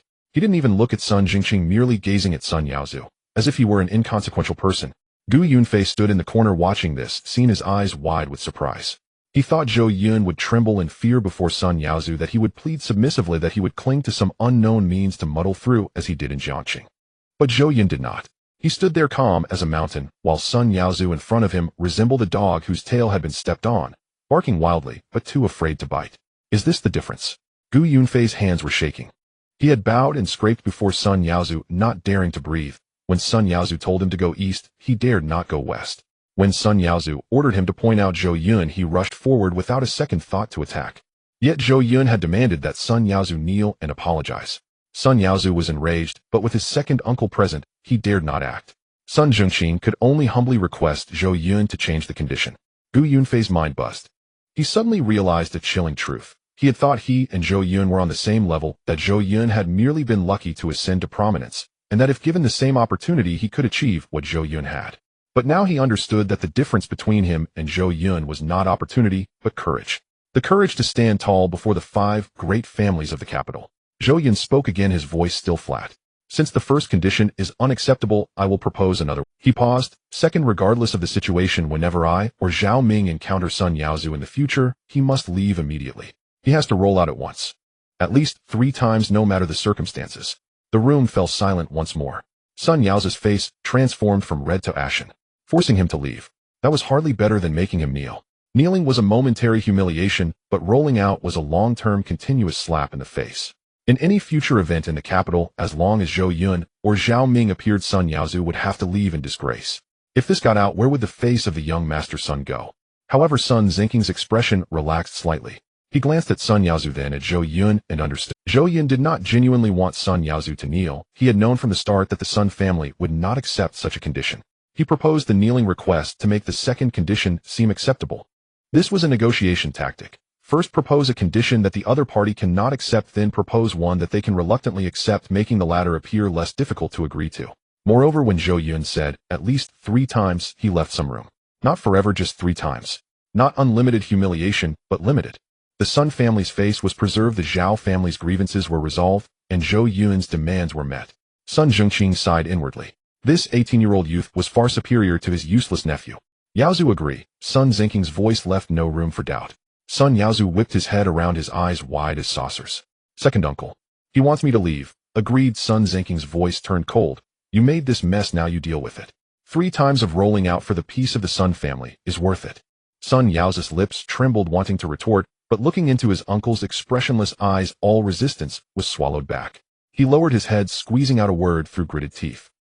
Fine. Zhou Yun nodded. Then it's settled. He looked at Zhao Ming again. Brother Zhao, what do you think? Zhao Ming smiled. Fine, I'll follow your lead. Zhou Yun withdrew his gaze, sat back down, picked up his chopsticks, and grabbed a piece of duck that had already gone cold, slowly chewing it. His actions were so natural, as if nothing had happened moments ago. Sun Zhengqing took a deep breath and slightly bowed to Zhou Yun. Major Zhou, we shall take our leave now. No need to see you off. Zhou Yun did not look up. Sun Zhengqing turned to leave. Sun Yaozu followed behind, his steps heavy, as if trudging through mud. Gu Yunfei stood in the corner, caught in a dilemma. He wanted to leave with the Sun family, but his legs trembled, almost causing him to fall after just 2 steps. He cursed himself for being spineless, yet his body wouldn't obey. Wait, Zhou Yun's voice came from behind. Gu Yunfei's body stiffened suddenly. He slowly turned around, seeing Zhou Yun looking at him, his eyes devoid of anger or mockery, only a chilling calm. Zhou Yun. Gu Yunfei's voice trembled, his mind racing as he desperately thought about what to say to make Zhou. They were both classmates from Jiangcheng High School. They had once sat in the same classroom. He suddenly realized that there was no relationship to cling to between him and Zhou Yun. When they were in Jiangcheng, he had never looked Zhou Yun in the eye, and when Zhou Yun was mocked online, he had laughed along. When Zhou Yun walked onto the podium in his Tianshu uniform, he had cursed him from the sidelines. There was nothing but Zhou Yun. Gu Yunfei's voice grew smaller and fainter until he could no longer hear it himself. However, Zhou Yun did not spare him a glance, merely uttering 4 words, shut the door. Gu Yunfei's face, shut the door. He was entirely disregarded, as if he were unrecognizable. The person who had worn the Tianshu uniform in front of 3,000 students at Jiangcheng High School could not even be remembered by him. Gu Yunfei opened his mouth, intending to say, I am Gu Yunfei, an S-class professional, your classmate, but he couldn't utter a single word. In Zhou Yun's eyes, he truly meant nothing. Sun Zhengqing was already waiting at the door, his gaze sweeping over Gu Yunfei, as if he were examining a used tool. Let's go. Gu Yunfei stumbled out. The door to the private room closed behind him, and he heard Zhao Ming's hearty laughter from within, followed by Shen Qingli calling for the waiter to bring out new dishes, and Lin Shuang's soft giggle, along with Zhou Yun saying, this duck is cold, bring another plate. Tears streamed down Gu Yunfei's face. It was not regret, but hatred. He hated Zhou Yun, hated Sun Yaozu, hated everyone. Sun Yaozu was waiting for Gu Yunfei at the entrance of Hongbin building. His expression was terrifyingly dark like the sky before a storm. Take him away. Several men in black swarmed forward, shoving Gu Yunfei into a black business vehicle. The vehicle sped through the night, heading towards the outskirts of the capital. No one spoke along the way. Gu Yunfei curled up in his seat, trembling all over, knowing what awaited him. The car stopped in front of a secluded warehouse. Gu Yunfei was dragged inside. The warehouse was large and empty, with only a few dim yellow lights overhead illuminating the dust on the ground. The air was filled with the smell of rust and mildew, making one feel nauseous. Sun Yaozu stood in the center of the warehouse, holding an iron rod, lightly tapping one end against the ground, producing a thud-thud sound that echoed in the empty warehouse, striking directly at Gu Yunfei's heart. Gu Yunfei. Sun Yaozu's voice was soft. You made me offend Zhou Yun, made me lose face in front of Zhao Ming, and caused my second uncle to slap me in public. How do you think we settle this debt? Gu Yunfei's legs went weak, and he fell to his knees with a thud, his voice choked with tears. Young Master Sun, I didn't mean to. I truly didn't know Zhou Yun was a major. I thought he... What did you think? Sun Yaozu squatted down, pressing the iron rod against Gu Yunfei's chin, forcing him to lift his head. What did you think? Did you think he was worthless? Did you think he was a fraud? Did you think you could trample on him at will? The iron rod was lifted slightly, pressing painfully against Gu Yunfei's jaw, causing tears and snot to flow. Young Master Sun, spare me. Just this once. I will serve you like an ox or horse from now on. Serve like an ox or horse. Sun Yaozu laughed a loud, mocking laugh before standing up, the iron rod tracing an arc in the air. Do you deserve that? The iron rod came down. The first blow struck Gu Yunfei's knee, the sound of bone cracking resonating clearly in the warehouse. Gu Yunfei let out a terrible scream, curling up on the ground, clutching his knee, writhing in pain. His tears and snot mixed together, smearing his face as he emitted a sound like a dog whose tail had been stepped on. The second blow landed on his wrist, shattering the bone, leaving his hand hanging at an impossible angle. Sun Yaozu was an S-class professional, although not particularly experienced. Dealing with a high school student whose abilities had just awakened, required no skills, just an iron rod was sufficient. Not to mention the opponent did not dare to struggle or fight back. The third blow, the fourth blow, the fifth blow. Gu Yunfei could no longer scream, his throat was hoarse, and he could only emit a ragged sound like a broken windbag. All his limbs were shattered. His knees were crushed, his wrists were broken, his elbows shattered, and his ankles were fractured. He lay on the ground like a puddle of mud, every part of him in agony. His consciousness began to blur, but the pain was too intense for him to even faint. Sun Yaozu tossed the iron rod onto the ground and clapped his hands as if brushing off something dirty. He looked down at Gu Yunfei from above, a cold smirk playing on his lips. S-class professional. Do you even deserve that? He spat on the ground and turned to leave. The men in black followed him out. The warehouse door closed, the lights went out, and Gu Yunfei was left alone on the ground in the dark, in pain and in endless despair. He thought he would die. He had considered death, but he lacked the ability even to commit suicide. His hands couldn't move, his legs wouldn't budge. He could only lie on the ground, eyes open, staring at the impenetrable darkness above. Tears slid from the corners of his eyes, silent and unnoticeable. He recalled the spirited self he had been when he left Jiangxing. He had thought that upon arriving in the capital with his S-class talent, he would surely find support, soar to great heights, and make everyone take notice. But what was the result? He had his limbs broken and was thrown into the warehouse like a dead dog, with no one caring whether he lived or died. It was all Zhou Yun's fault. Yes, it was all Zhou Yun's fault. If it weren't for Zhou Yun, he wouldn't have gone to the capital. If it weren't for Zhou Yun, he wouldn't have offended Sun Yaozu. If it weren't for Zhou Yun, he would still be the pride of Jiangxing High. It was all Zhou Yun's fault. His hatred spread like a venomous snake in his heart, coiling around his heart, tightening bit by bit. Just as his consciousness was about to plunge into darkness, the warehouse door opened.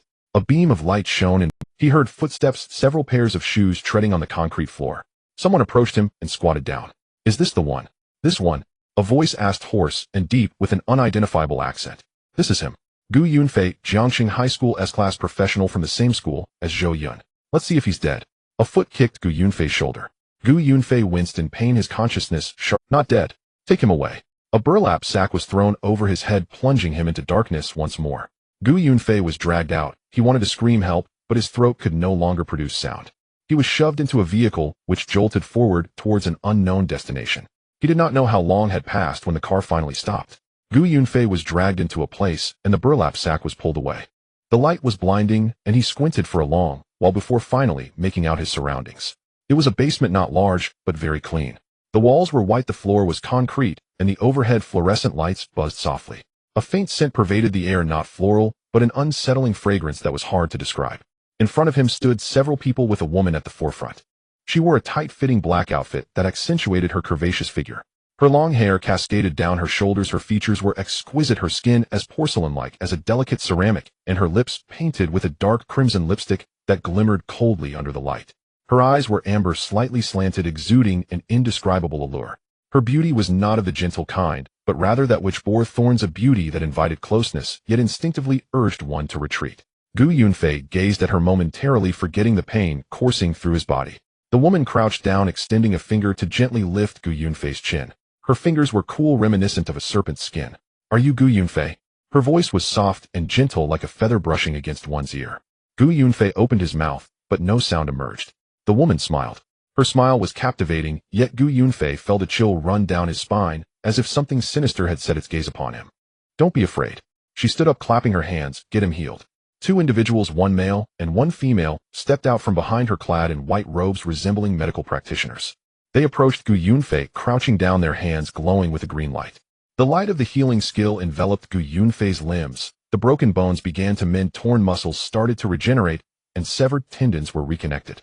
Gu Yunfei felt his body restoring, but it was not a gentle recovery, it was fierce, as if countless ants were crawling through the crevices of his bones. He trembled from the pain, his throat raw from screaming, unable to even groan. He bit down hard on his teeth, veins bulging on his forehead, sweat mingling with tears streaming down. After an unknown length of time, the light dissipated. Gu Yunfei tried to move a finger, it worked. He attempted to flex his wrist, it moved. He tried bending a knee, feeling no pain. His eyes widened in disbelief as he looked at his limbs. "How is this possible?" His voice was hoarse, as if scraped by sandpaper. "My bones. My tendons. In Huaxia, nothing is truly impossible." The woman smiled, picking up a jade-green ring from a nearby table, placing it on her finger, and holding it up before Gu Yunfei. "The secret methods of the ancient organizations in Huaxia are beyond the comprehension of ordinary people like you." Gu Yunfei was taken aback. "Ancient organizations?" The woman nodded. "Huaxia has existed for 5,000 years. Some things are older than Tianshu and more mysterious than the Holy Hall. We have always guarded Huaxia in the shadows, never revealing ourselves. But this time we have no choice but to appear." Her expression grew serious, her voice deepening. "You know about Zhou Yun's identity now. He is a core member of Tianshu, and will enter the Holy Hall tomorrow to receive the inheritance. But do you know what this means?" Gu Yunfei shook his head. "It means that he will be washed by the power of the Holy Hall. Even if he becomes stronger, he will look down on you." The woman's voice carried a special allure, her eyes fixed intently on Gu Yunfei as she said, "Moreover, the Holy Hall will profit from this. Talents like you with potential, yet no background, will never be discovered. They seek to elevate those with special identities who have little potential, yet are still exalted. And you, Gu Yunfei, are the one we have chosen." The woman looked at him, her gaze filled with an irresistible sincerity. "Only you can change this, restoring order to Huaxia." Gu Yunfei's lips trembled. He recalled Zhou Yun's gaze at him in the Hongbin Tower. It was not anger or mockery, but disdain. Zhou Yun had never regarded him as worthy from beginning to end. "What do you want me to do?" His voice was hoarse. The woman picked up a short knife from the nearby table. The blade was entirely black with dark green patterns swirling along its edge, as if something were writhing within the blade. She handed the knife to Gu Yunfei. "This is a silver-grade weapon called Snake Bone." Her voice was soft. "Give it to Zhou Yun, and say it was bought with your own savings as an apology to him. If he accepts it, your task will be complete." Gu Yunfei took the knife, feeling its icy coldness in his hand, the dark green patterns on the blade seeming to pulse with life. "Is it really that simple?" "It is that simple." The woman smiled. "If he accepts the knife, our blessing will take. He won't die, won't be harmed, but he will lose his qualification to enter the Holy Hall. That's enough. We don't wish to harm anyone, we only want to prevent Tianshu from using the power of the Holy Hall to control more people." Gu Yunfei tightened his grip on the hilt of the knife. His heart raced not from fear, but from excitement. He finally had a chance to see Zhou Yun stumble, a chance to pull Zhou Yun down from that pedestal. "I have one more condition." Gu Yunfei raised his head, looking at the woman. "I want to become strong enough to defeat Zhou Yun with my own hands." The woman looked at him, silent for a moment, then smiled. "Of course." She took out a dark red pill from her bosom and handed it to Gu Yunfei. "Take this, and you will break through 10 levels within a day. Your body will be enhanced, your skills will level up. You will become much stronger than you are now." Gu Yunfei hardly hesitated, accepting the pill and swallowing it whole. The moment the pill went down his throat, he felt as if his body had been ignited. A surge of scorching power erupted from his stomach and surged through his limbs. His meridians expanded, his muscles tore and reformed, and his bones cracked loudly. The pain was intense, far worse than when his limbs were broken. He rolled on the ground, letting out hoarse cries, but he felt no regret. Because he was getting stronger, he could truly feel himself growing stronger. The woman stood by watching Gu Yunfei writhe on the ground, her smile deepening. She glanced at the man in white robes beside her who nodded slightly, making a note in his notebook. Test subject no. 17 a potential depletion rate 90% estimated survival time 3 months. Gu Yunfei was unaware of this. All he knew was that his levels were skyrocketing from level 345 to level 8-9 and then 10. He stood up, clenched his fists, feeling an overwhelming surge of power. He had never been this strong. This strength made him feel invincible, making Zhou Yun seem insignificant. And this was merely the first help if there were a few more times. Gu Yunfei dared not imagine his heart racing uncontrollably. How do you feel? The woman asked. Very good. Gu Yunfei's voice trembled, not from fear, but from excitement. Really good. Then go. Dawn is approaching and Zhou Yun should be leaving soon. Gu Yunfei nodded, turning to leave. A woman's voice came from behind. Remember, this blade bears our organization's blessing. The moment Zhou Yun takes it, he will lose his qualification to enter the Xingtang. Do not touch the edge yourself, or the blessing will affect you as well. Gu Yunfei tightened his grip on the hilt, nodded with force, and strode out of the basement. The basement door closed, and the smile vanished from the woman's face. She turned and peered into the darkness behind her. Sir, the item has been delivered successfully. The mission is half complete. From the dark emerged a small silhouette in a black robe. The face was indistinct, revealing only a pair of cold, predatory eyes. Huaxia people love infighting, the hoarse voice said with an unpleasant smugness. A little provocation and they take the bait. This Gu Yunfei is even more foolish than I expected, the woman laughed. Your wisdom is supreme. After he delivers the blade, our people will follow up. As long as Zhou Yun carries Shegu into the Shengtang, the power of the Baki Dasha will contaminate the Shengtang's core. When that happens, it will not be only Zhou Yun, the entire Shengtang will be destroyed. If the Shengtang falls, Huaxia's most vital ancient legacy will be severed. Never mind the world exchange competition. Over the next centuries, Huaxia will first lose to Inghua and will inevitably be partitioned to us. The eyes in the dark narrowed like a snake waiting for prey. How goes the investigation into Zhong Boyan? Found him. Zhong Boyan has emerged and joined Tianshu. He is currently in Changmingqing and is protected by Tianshu personnel. The woman said, her tone turning serious. To get him to Inghua, we need Zhou Yun's cooperation.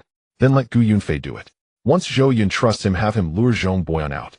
Understood. Under the cover of night, the conspiracy spread. At dawn, the sky above Jingcheng was gray, as if veiled. Zhou Yun and Lin Shuang stepped out of the hotel. The Shengtang opening ceremony began at 9. They left half an hour early.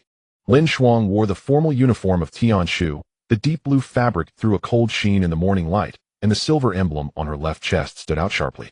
Zhou Yun had changed into a dark gray Zhongshan suit that Chun Jinshan had specially sent. Lin Shuang paused at the sight. She had never seen him in such attire, broad-shouldered, narrow at the waist, erect like a pine. What are you staring at? Zhou Yun asked. Lin Shuang diverted her gaze. Nothing, let's go. At the hotel entrance, a figure crouched on the steps. Gu Yunfei wore a wrinkled suit, his hair in disarray, his eyes red and swollen, as if he had not slept. Zhou Yun's step faltered for an instant, then he continued, as if he had not seen him. Lin Shuang glanced at Gu Yunfei, without speaking, and fell into step behind Zhou Yun. Zhou Yun. Gu Yunfei's voice came from behind, trembling with sobs. Zhou Yun, wait. Zhou Yun did not stop. Gu Yunfei hurried up, ran before him, and blocked his path. His eyes were rimmed in red tears, standing at the edges. His face was twisted, not with anger, but with regret, a piercing sudden remorse that cleaved his chest. With a thud, he knelt down. Few people walked the morning streets, but the handful of passers-by halted and watched. Gu Yunfei knelt, head bowed, shoulders trembling, as if he were crying. Zhou Yun, I'm sorry. I know I was wrong. I should not have pointed you out for Sun Yaozu, nor spoken ill of you, nor. His voice choked as if he could not continue. Zhou Yun, yesterday Sun Yaozu seized me and beat me. Look.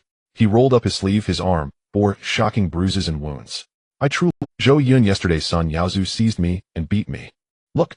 He rolled up his sleeve, his arm bore shocking bruises and wounds.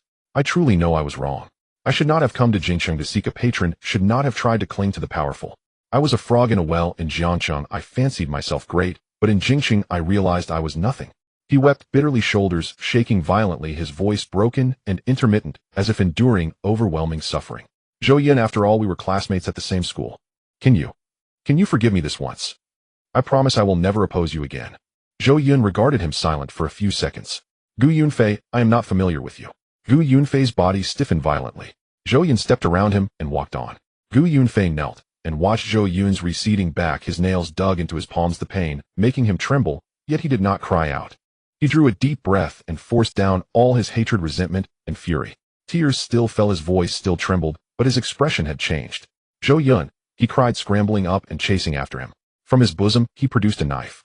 The blade was utterly black, its edge coursing with dark green veins that threw an eerie light in the dawn. I bought it with every cent of my savings. It's a white-silver grade weapon called Shegu. He held the blade out to Zhou Yun. I know you do not lack such things, but this is the best I can offer. It was a small token of goodwill and attempt at atonement. Please accept it, he begged. His voice trembled, and his hand shook. His face was earnest and abject, as if he had surrendered every shred of dignity. Zhou Yun looked at the blade in his hand, then at Gu Yunfei's face. What did you use to buy this? Gu Yunfei froze. What? You are N-level professional master. What is your monthly stipend? Where did you find the money for a white-silver weapon? Gu Yunfei's color flickered, then he recovered. My family gave it to me. My family in Jiangxing is. Zhou Yun's expression remained calm. After a moment's inspection of the blade, he reached out and took it. He nodded to Gu Yunfei. He'll take the blade. You should go home now. Gu Yunfei stared blankly, until Zhou Yun and Lin Xuan's figures had vanished completely.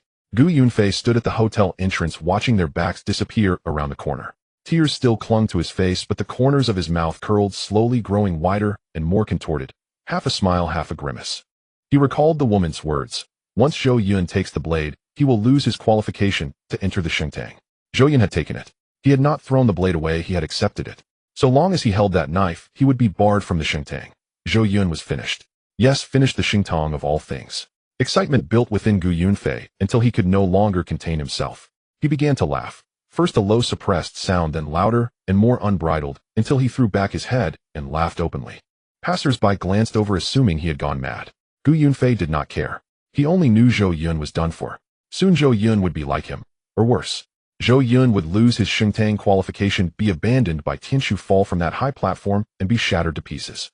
He bent double with laughter, tears streaming, breathless with mirth. He longed to see that day. He wanted to watch Zhou Yun kneel before him and beg. He wanted to see Zhou Yun tumble from the heights like he had sink into the mire and never rise again.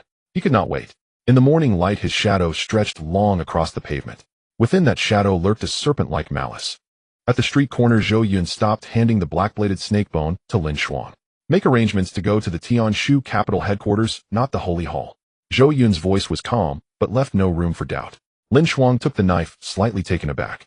To the headquarters? But the opening time of the Holy Hall. There's still time. Zhou Yun interrupted her. This knife has issues. I need to investigate it first. Lin Xuan did not ask for it. Having spent so much time with Zhou Yun, she had learned one thing. When Zhou Yun made decisions, it was never on a whim. She nodded, took out her phone, and dialed a number. Prepare a car, we're going to the Tianshu capital headquarters. Now. In less than 10 minutes, a black official vehicle stopped in front of them. The car headed towards the eastern suburbs of the capital, where the Tianshu headquarters was located. Unlike the branch in Changming City, the headquarters in the capital was a vast complex surrounded by gray high walls and several buildings of varying heights. At the center stood a massive circular structure, its glass curtain wall reflecting a cold light in the morning sun. The car stopped at the entrance of the headquarters building. Just as Zhou Yun stepped out, a middle-aged man in Tianshu official uniform quickly approached. He appeared to be just over 50 with 2 golden stars on his shoulder, Lieutenant General. His hair was meticulously combed, his face was square, his gaze steady, exuding an aura of someone accustomed to a high position. His name was Han Jingqing, the head of the Tianshu capital headquarters, and an old comrade of Chen Jinshan. Han Jingqing's voice was booming with a warm smile on his face. I've heard you were coming to the capital for a long time, and I've always wanted to meet you, the youngest major in Huaxia. Finally, I get to see you today. Behind him were 7 or 8 people, all with shoulder insignia of generals or majors, creating quite a scene. Zhou Yun glanced at the spectacle, a slight smile appearing at the corner of his mouth. General Han, you're too courteous. He stepped forward, extending his hand. I'm here for a matter, no need for such a grand reception. Han Jingqing shook his hand, laughing heartily. No need to be polite. Your matters are Tianshu's matters. Oh, what do you mean by asking for this or that? Come, let's go inside and talk. The group entered the headquarters building. Zhou Yun did not engage in much small talk and directly stated his purpose in the meeting room. General Han, I received a knife today. A silver-grade weapon in good condition, but I suspect there's something hidden inside. Zhou Yun took the snake bone from Lin Xuan and placed it on the table. My magical energy level is quite high, and I sense that this knife has an unusual aura. I hope Tianshu can use the most precise instruments to examine it. Han Jingqing picked up the knife and examined it for a moment. The entire blade was pitch black with dark green patterns on the blade shimmering under the light as if it were alive. His eyes brightened. Good knife. A top-tier one among silver grade with exquisite forging craftsmanship, not something an ordinary craftsman could produce. However, do you think it has problems? Zhou Yun nodded. My perception has never been wrong. Han Jingqing's expression became serious. He did not ask further. Who was Zhou Yun? The youngest major in Huaxia, a hero of the Northern Front, the savior of the Hall of Legacy, a precious gem in the eyes of Chun Jinshan and several old generals. Even if Zhou Yun said this knife was thrown down by aliens, he would still have to investigate it without fail. Someone take this knife to the inspection center, check it inside and out with the highest precision instruments.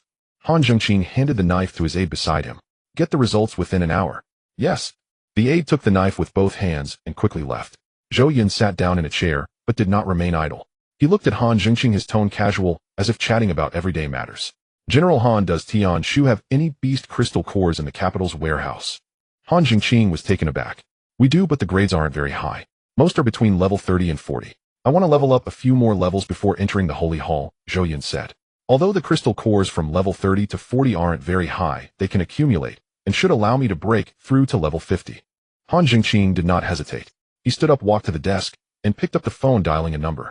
Old Zhao, bring all the beast crystal cores from the warehouse to the meeting room. Yes, all of them. As many as you have above level 30. On the other end of the line, it seemed someone asked something. Han Zhengqing's voice became stern. Don't ask so much, this is an order. Major Zhou needs them. After hanging up, he turned around to look at Zhou Yun, his tone serious. Major Zhou, there's something I haven't told you. It's not that I didn't want to tell you, but it's that the higher-ups didn't allow it. But now that you need the crystal cores, I think you should know. Zhou Yun raised an eyebrow slightly. You have been listed as the core of Tian Shu's only super talent program. Han Zhengqing's voice was not loud, but each word was heavy. The priority of this plan is higher than all other projects in Tian Shu. This means that as long as it is a resource you need, Tian Shu will go to great lengths to acquire it. Whether by purchase or by temporarily hunting beasts, it must be done. He paused, looking into Zhou Yun's eyes. This matter only you are unaware. General Chun and several other old generals are concerned that you might feel burdened, so they have not told you. Zhou Yun remained silent for a moment. His fingers lightly tapped the table twice before he lifted his head. General Han, I understand. But for the crystal cores, no need to specifically hunt. Just use what's currently available in the warehouse. If that's not enough, we'll talk again. Han Zhengqing looked at him, internally sighing. If it were someone else hearing such treatment, would have them overjoyed and lost. Zhou Yun, however, didn't even furrow his brow, and even said, if that's not enough, we'll talk again. This young man was more composed than he had imagined. In less than 20 minutes, several staff members pushed into. The carts were filled with alloy boxes, each containing a beast crystal core. When the boxes were opened, colors mingled and illuminated the entire meeting room in a dazzling display. Zhou Yun roughly counted about 40 or so. The level 30 cores made up the majority, with a dozen at level 40 and 3 at level 45. He walked to the first box, picked up a crystal core, and closed his eyes. The absorption began. The speed at which energy flowed in was faster than he had anticipated. The level 30 cores were drained in just a few seconds. The level 40 cores took no more than 10 seconds. His body felt like an endless pit, wildly devouring the energy within the cores. The feeling of being full when rising from level 30 to 40 vanished, replaced by an ever-growing hunger. His body craved energy. 1 core, 2 cores, 3 cores. 30 cores, 35 cores, 40 cores. The levels began to rise. LV40, LV42, LV44, LV46, LV48, LV50. The last crystal core was completely absorbed.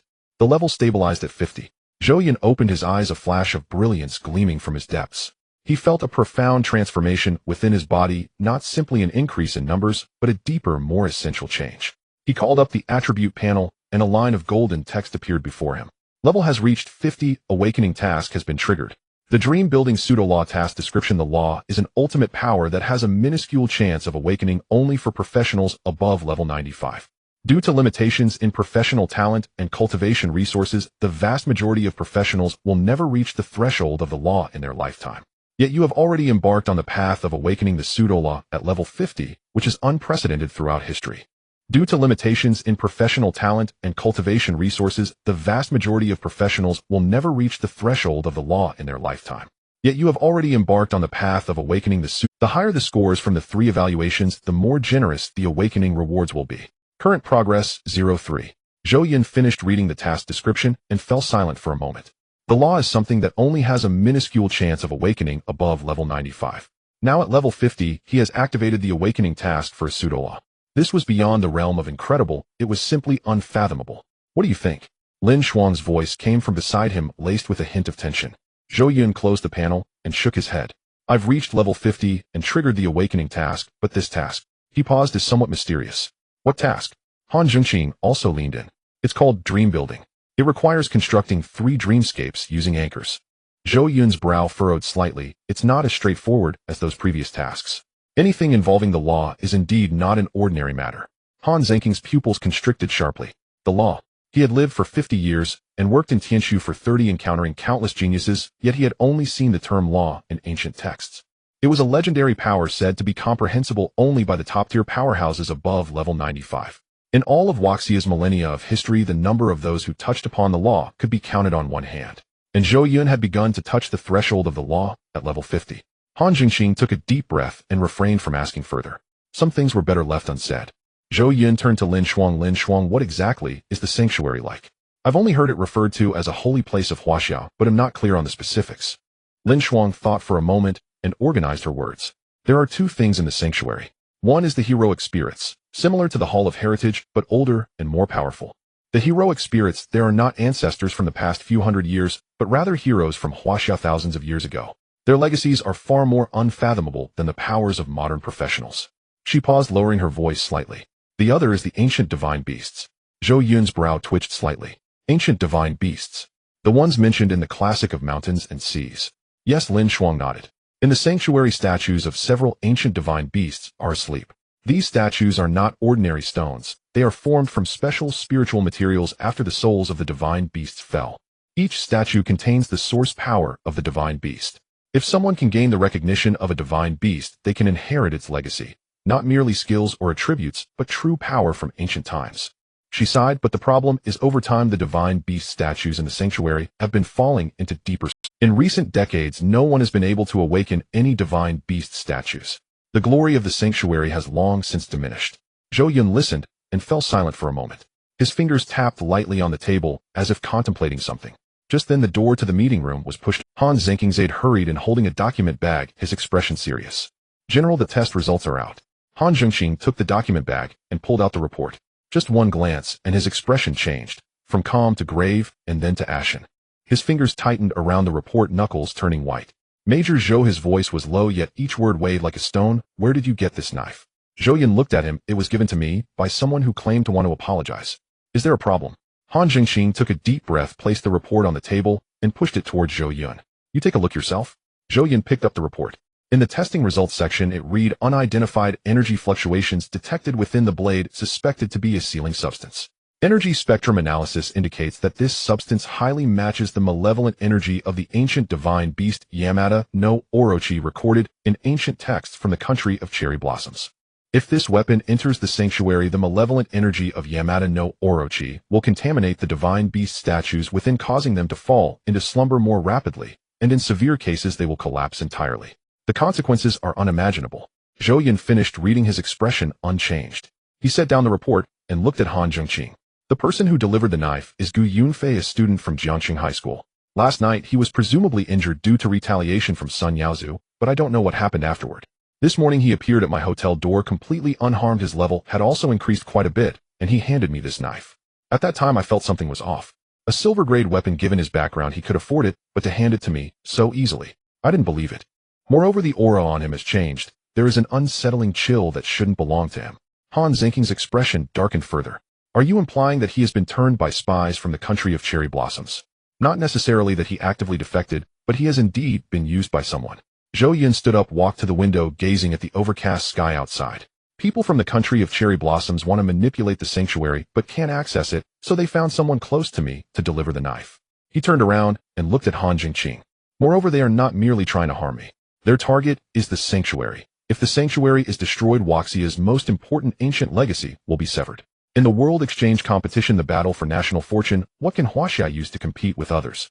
The meeting room fell silent for a few seconds. Han Zhengqing stood up, walked up to Zhou Yun, and bowed deeply. Major Zhou, I am sorry. If this knife was truly brought into the sanctuary by you willingly, I would have almost suspected you. Zhou Yun reached out and supported him. General Han, no need to apologize. If it were me, I would also have my doubts. This knife is indeed very dangerous. Your caution is warranted. Han Zhengqing straightened up, looking at him with a gaze full of admiration. Han Zhengqing's expression changed instantly. He transformed from gratitude to shock, and from shock to terror. No way. His voice was almost a roar. Absolutely not. Major Zhou, do you know what will happen if this knife enters the holy? The malicious aura of the Yamada no Orochi will taint the divine beast statue. The inheritance of the holy hall will be severed, and you will, General Han. Lin Shuang stood up, interrupting him. Her voice was not loud, but very firm. Major Zhou always has his reasons for doing things. In Changming City, he said he would awaken the 72 heroic spirit statues, and everyone said it was impossible, yet he succeeded. On the northern front, he said he would blow up the blockade, and everyone said he was courting death, yet he did it as well. This time please believe in him.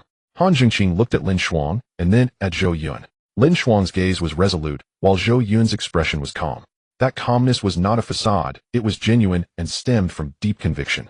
Major Zhou, you say you are confident, but what makes you so? Han Jingqing's voice tightened a bit. Zhou Yun looked at him, and replied lightly, I want to revive the divine beast statue in the holy hall. The meeting room fell completely silent. Han Jingqing opened his mouth, but could not utter a word. Reviving the divine beast statue. The divine beast statues in the holy hall had been asleep for over 100 years, and in recent decades countless powerhouses from the Tianshu had tried every means, but failed to awaken any of them. Zhou Yun claimed he wanted to revive them, and to do so using the malicious aura of the Yamada no Orochi. Major Zhou, are you? Have you awakened some new ability? Han Jingqing's voice trembled slightly. Zhou Yun nodded. When I reached level 50, I triggered an awakening quest called Dream Construction. This quest allows me to construct dreams, and the anchors for these dreams can be either physical objects or concepts. The malicious aura of the Yamada no Orochi is itself a powerful emotional carrier, resentment, jealousy, and destructive impulses. These elements can be used to construct a sufficiently heavy dream. He paused. I do not intend to taint the divine beast statue, rather I aim to use the malicious aura of the Yamada no Orochi to stimulate those slumbering beasts. They are not sleeping, they are waiting for a strong enough signal. And the malicious aura of the Yamada no Orochi is that signal. Han Jingqing's hands trembled. He understood Zhou Yun's meaning. Using poison to counter poison, to use evil to combat evil. The malicious aura of the Yamada no Orochi was not meant to destroy the holy hall, but to awaken it. This is a high-stakes gamble where the stakes are the survival of the holy hall and the continuation of ancient Chinese heritage. Major Zhou. Han Jingqing's voice was hoarse. This matter is too significant. I cannot make the decision. I need to report it. That's fine, Zhou Yun nodded, but when you report it, tell them my exact words. I'm confident I don't need them to gamble, just that they trust me. All the lights were on. Wang Jingyuan sat at the head of the table. Chen Jinshan was on his left. Su Mingyuan participated via video link, and all the lights were on. Wang Jingyuan sat at the head of the table. Chen Jinshan was on his left. Su Mingyuan participated via video link, and three elderly men with stars on their shoulder insignias were gathered around the long table. The ashtray on the table was piled high with cigarette butts, and everyone's expression was not good. They had just received a distress signal from the underground cave exploration team.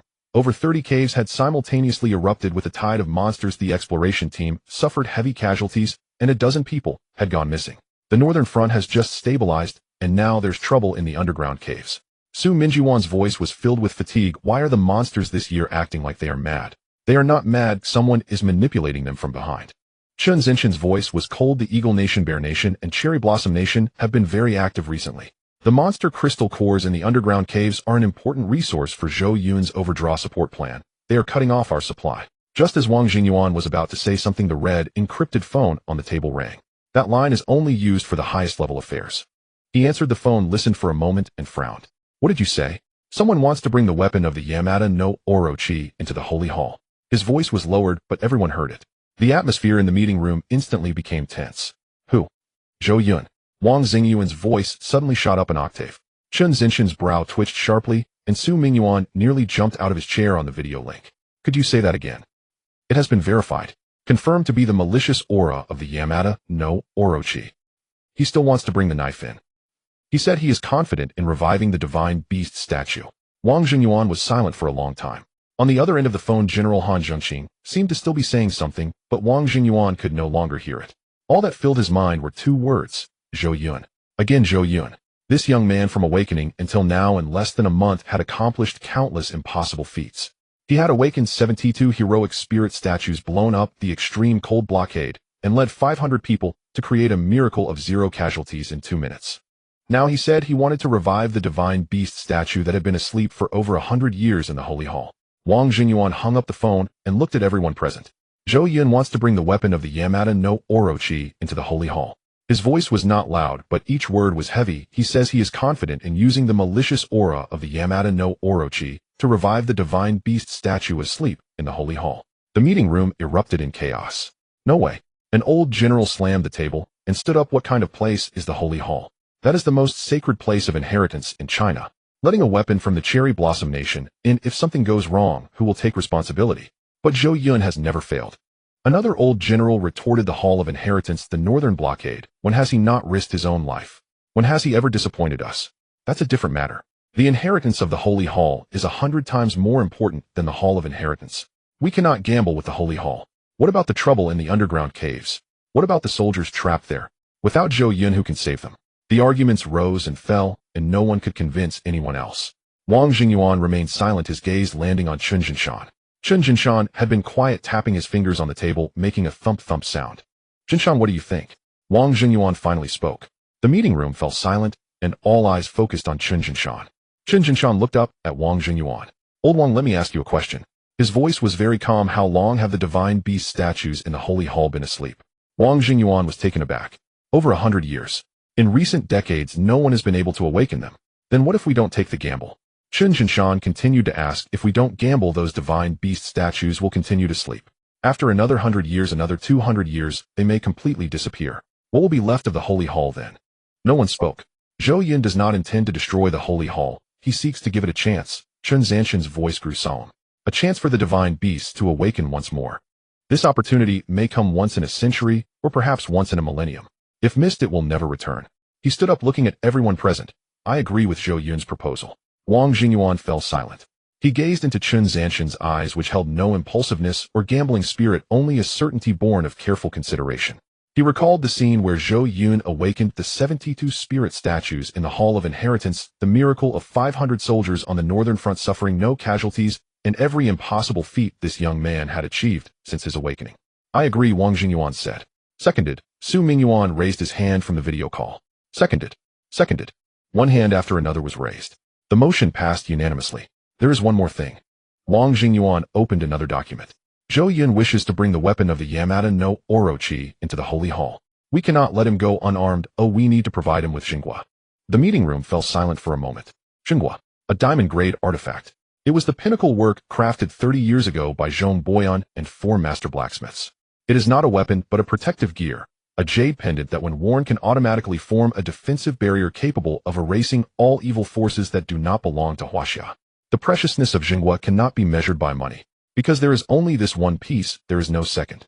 Old Wang Xinghua is. An old general hesitated. I know, Wang Jingyuan interrupted him. Xinghua is precious, but Zhou Yun is even more precious. He is going to gamble. We cannot let him go empty-handed. Giving him Xinghua at least ensures his safety.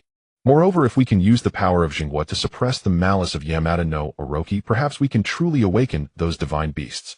Even if Zhou Yun makes a mistake, it can still protect the other statues in the Holy Hall from harm. Chen Jinshan nodded, his voice solemn. On behalf of Zhou Yun, I thank you all. No need to thank us. Wang Jingyuan waved his hand. He is not just yours. He is a strategic talent for all of Huaxia. The order was conveyed within 10 minutes. Headquarters in Tianzhu City meeting room. Han Zhengqing hung up the phone, still feeling a sense of unreality. He thought the higher-ups would refuse, that Wang Jingyuan would be furious, and that those old generals would scold him for being unrealistic. What was the result? Unanimous approval. Not only that, but they were also going to give Xinghua to Zhou Yun. Xinghua. That is indeed Xinghua. He took a deep breath and turned back to the meeting room. Zhou Yun was sitting in a chair, eyes closed, as if contemplating something. Lin Shuang sat beside him, waiting quietly. Major Zhou. Han Zhengqing's voice was a bit tense. The higher-ups have approved it. Zhou Yun opened his eyes and nodded. I understand. There is one more thing. Han Zhengqing took a deep breath and continued. The higher-ups want you to wait until the afternoon. At that time, Xinghua will be delivered from another secret base in the capital, and you can enter the Holy Hall then. Zhou Yun glanced at him and nodded. Waiting is fine. Han Zhengqing relaxed, inviting Zhou Yun to sit down, and personally pouring him a cup of tea. The tea was excellent Mingqian Longjing with a clear color and a fragrant bean aroma. Zhou Yun took a sip and nodded. Major Zhou, there is something I have always wanted to ask you. Han Zhengqing set down his teacup, speaking casually, as if chatting with a junior. You are 18 this year, right? Yes. At your age, is there anyone in Jiang City? That. Han Zhengqing pondered his words. Someone you have feelings for? Zhou Yun's hand holding the teacup paused slightly as he lifted his gaze to glance at Han Zhengqing. Han Zhengqing wore a unique smile of a senior tinged with a hint of gossip, as if he were probing. General Han, why are you asking this? I have a daughter 20 years old, a junior in a vocational university in the capital and class healer. Han Zhengqing's tone was casual, but the expectation in his eyes was undeniable. As for her looks, she is quite decent and her personality is nice too. If you're interested, would you like to meet her another day? Before Zhou Yun could respond, a crisp crack sounded from beside him. A crack appeared in the teacup held by Lin Shuang, and tea seeped through the crack, dripping onto her fingers. She expressionlessly set the teacup down, took out a tissue, and wiped her hands slowly and carefully. General Han, Lin Shuang's voice was calm. Major Zhou will be entering the Holy Hall this afternoon. Now is not the time for these discussions. Han Jingqing was taken aback, looking at Lin Shuang, then at Zhou Yun, a smile slowly spreading across his face. He had lived most of his life, what could he not see? Lin Shuang was protecting her food. All right, I spoke out of turn. Han Jingqing laughed heartily, standing up. Come on, let's go eat in the cafeteria. Once Xinghua arrives, you can set off. The cafeteria at Tianju City headquarters was more than 3 times larger than that of Changming City, with a dizzying array of dishes. There were at least 7 or 8 types of staple foods alone: rice noodles, steamed buns, dumplings, and pancakes. The variety of dishes was beyond counting, with a perfect blend of meat and vegetables, both colorful and flavorful. Zhou Yun carried a tray, walking from one end to the other, taking a little of each dish, filling his plate to the brim. He found a seat by the window with Lin Shuang sitting opposite him and Han Jingqing beside him. General Han, the food in your cafeteria is much better than that in Changming City. Zhou Yun picked up a piece of braised pork, chewed a few bites, his eyes shining. Han Jingqing laughed. If you like it, come often in the future. The doors of Tianju City headquarters will always be open for you. Zhou Yun nodded, focusing on his meal. Lin Shuang sat opposite, holding a piece of green vegetable with her chopsticks, not putting it in her mouth for a long time. Her gaze occasionally drifted towards Zhou Yun, then quickly shifted away, as if afraid of being discovered. She recalled Han Zhengqing's expression when he mentioned introducing his daughter to Zhou Yun, filled with eagerness, expectation, and that "I have high hopes for you" look, which made her heart uneasy. She did not understand why her heart felt uneasy. She merely put the piece of green vegetable into her mouth, chewing for a long time, unable to swallow. Han Jingqing observed Lin Shuang's demeanor, his heart clear as day. He remembered Lin Shuang's identity. The legitimate daughter of the Lin family, an ancient martial arts clan. The Lin family is not one of the 5 prominent families in the capital. Their history is more profound than any family in the capital, tracing back over 1,000 years.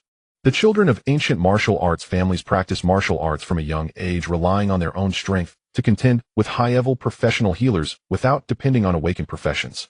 Their foundation is unfathomable, and even Tianju respects them. Lin Shuang is the most outstanding heir of the Lin family in this generation.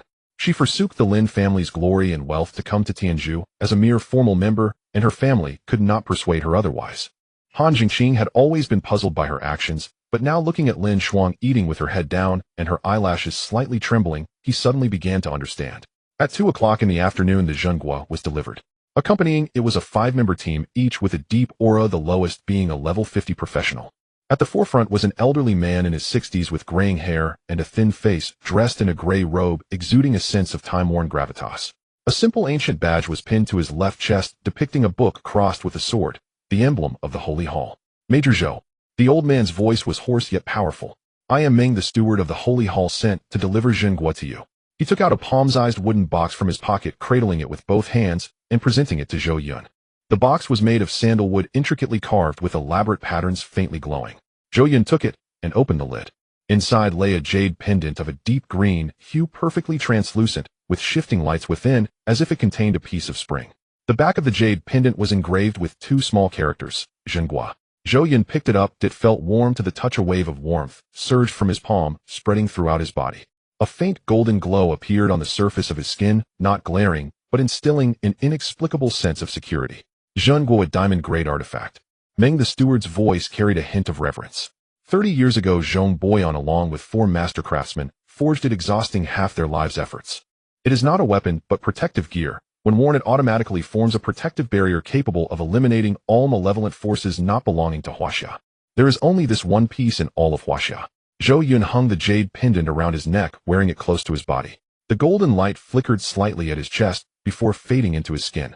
He could feel a warm power flowing within him, like an invisible river ready to burst forth whenever he faced. Please thank the generals for me, Zhou Yun said. Meng nodded. The generals said, as long as you come back alive, that will. Han Jingqing stood at the door, gazing at the jade pendant on Zhou Yun's chest, looking at his young, calm face. Feelings he could not quite articulate surged within him. He recalled when he was 18, still a minor member of Tianshu, often scolded mercilessly by the instructors. And Zhou Yun at 18 was a major, a strategic level talent, a core member of Tianshu, about to enter the Holy Hall, wearing the only diamond-grade artifact in Huaxia. Indeed, heroes emerge in youth, Han Jingqing murmured to himself. He glanced at Lin Shuang.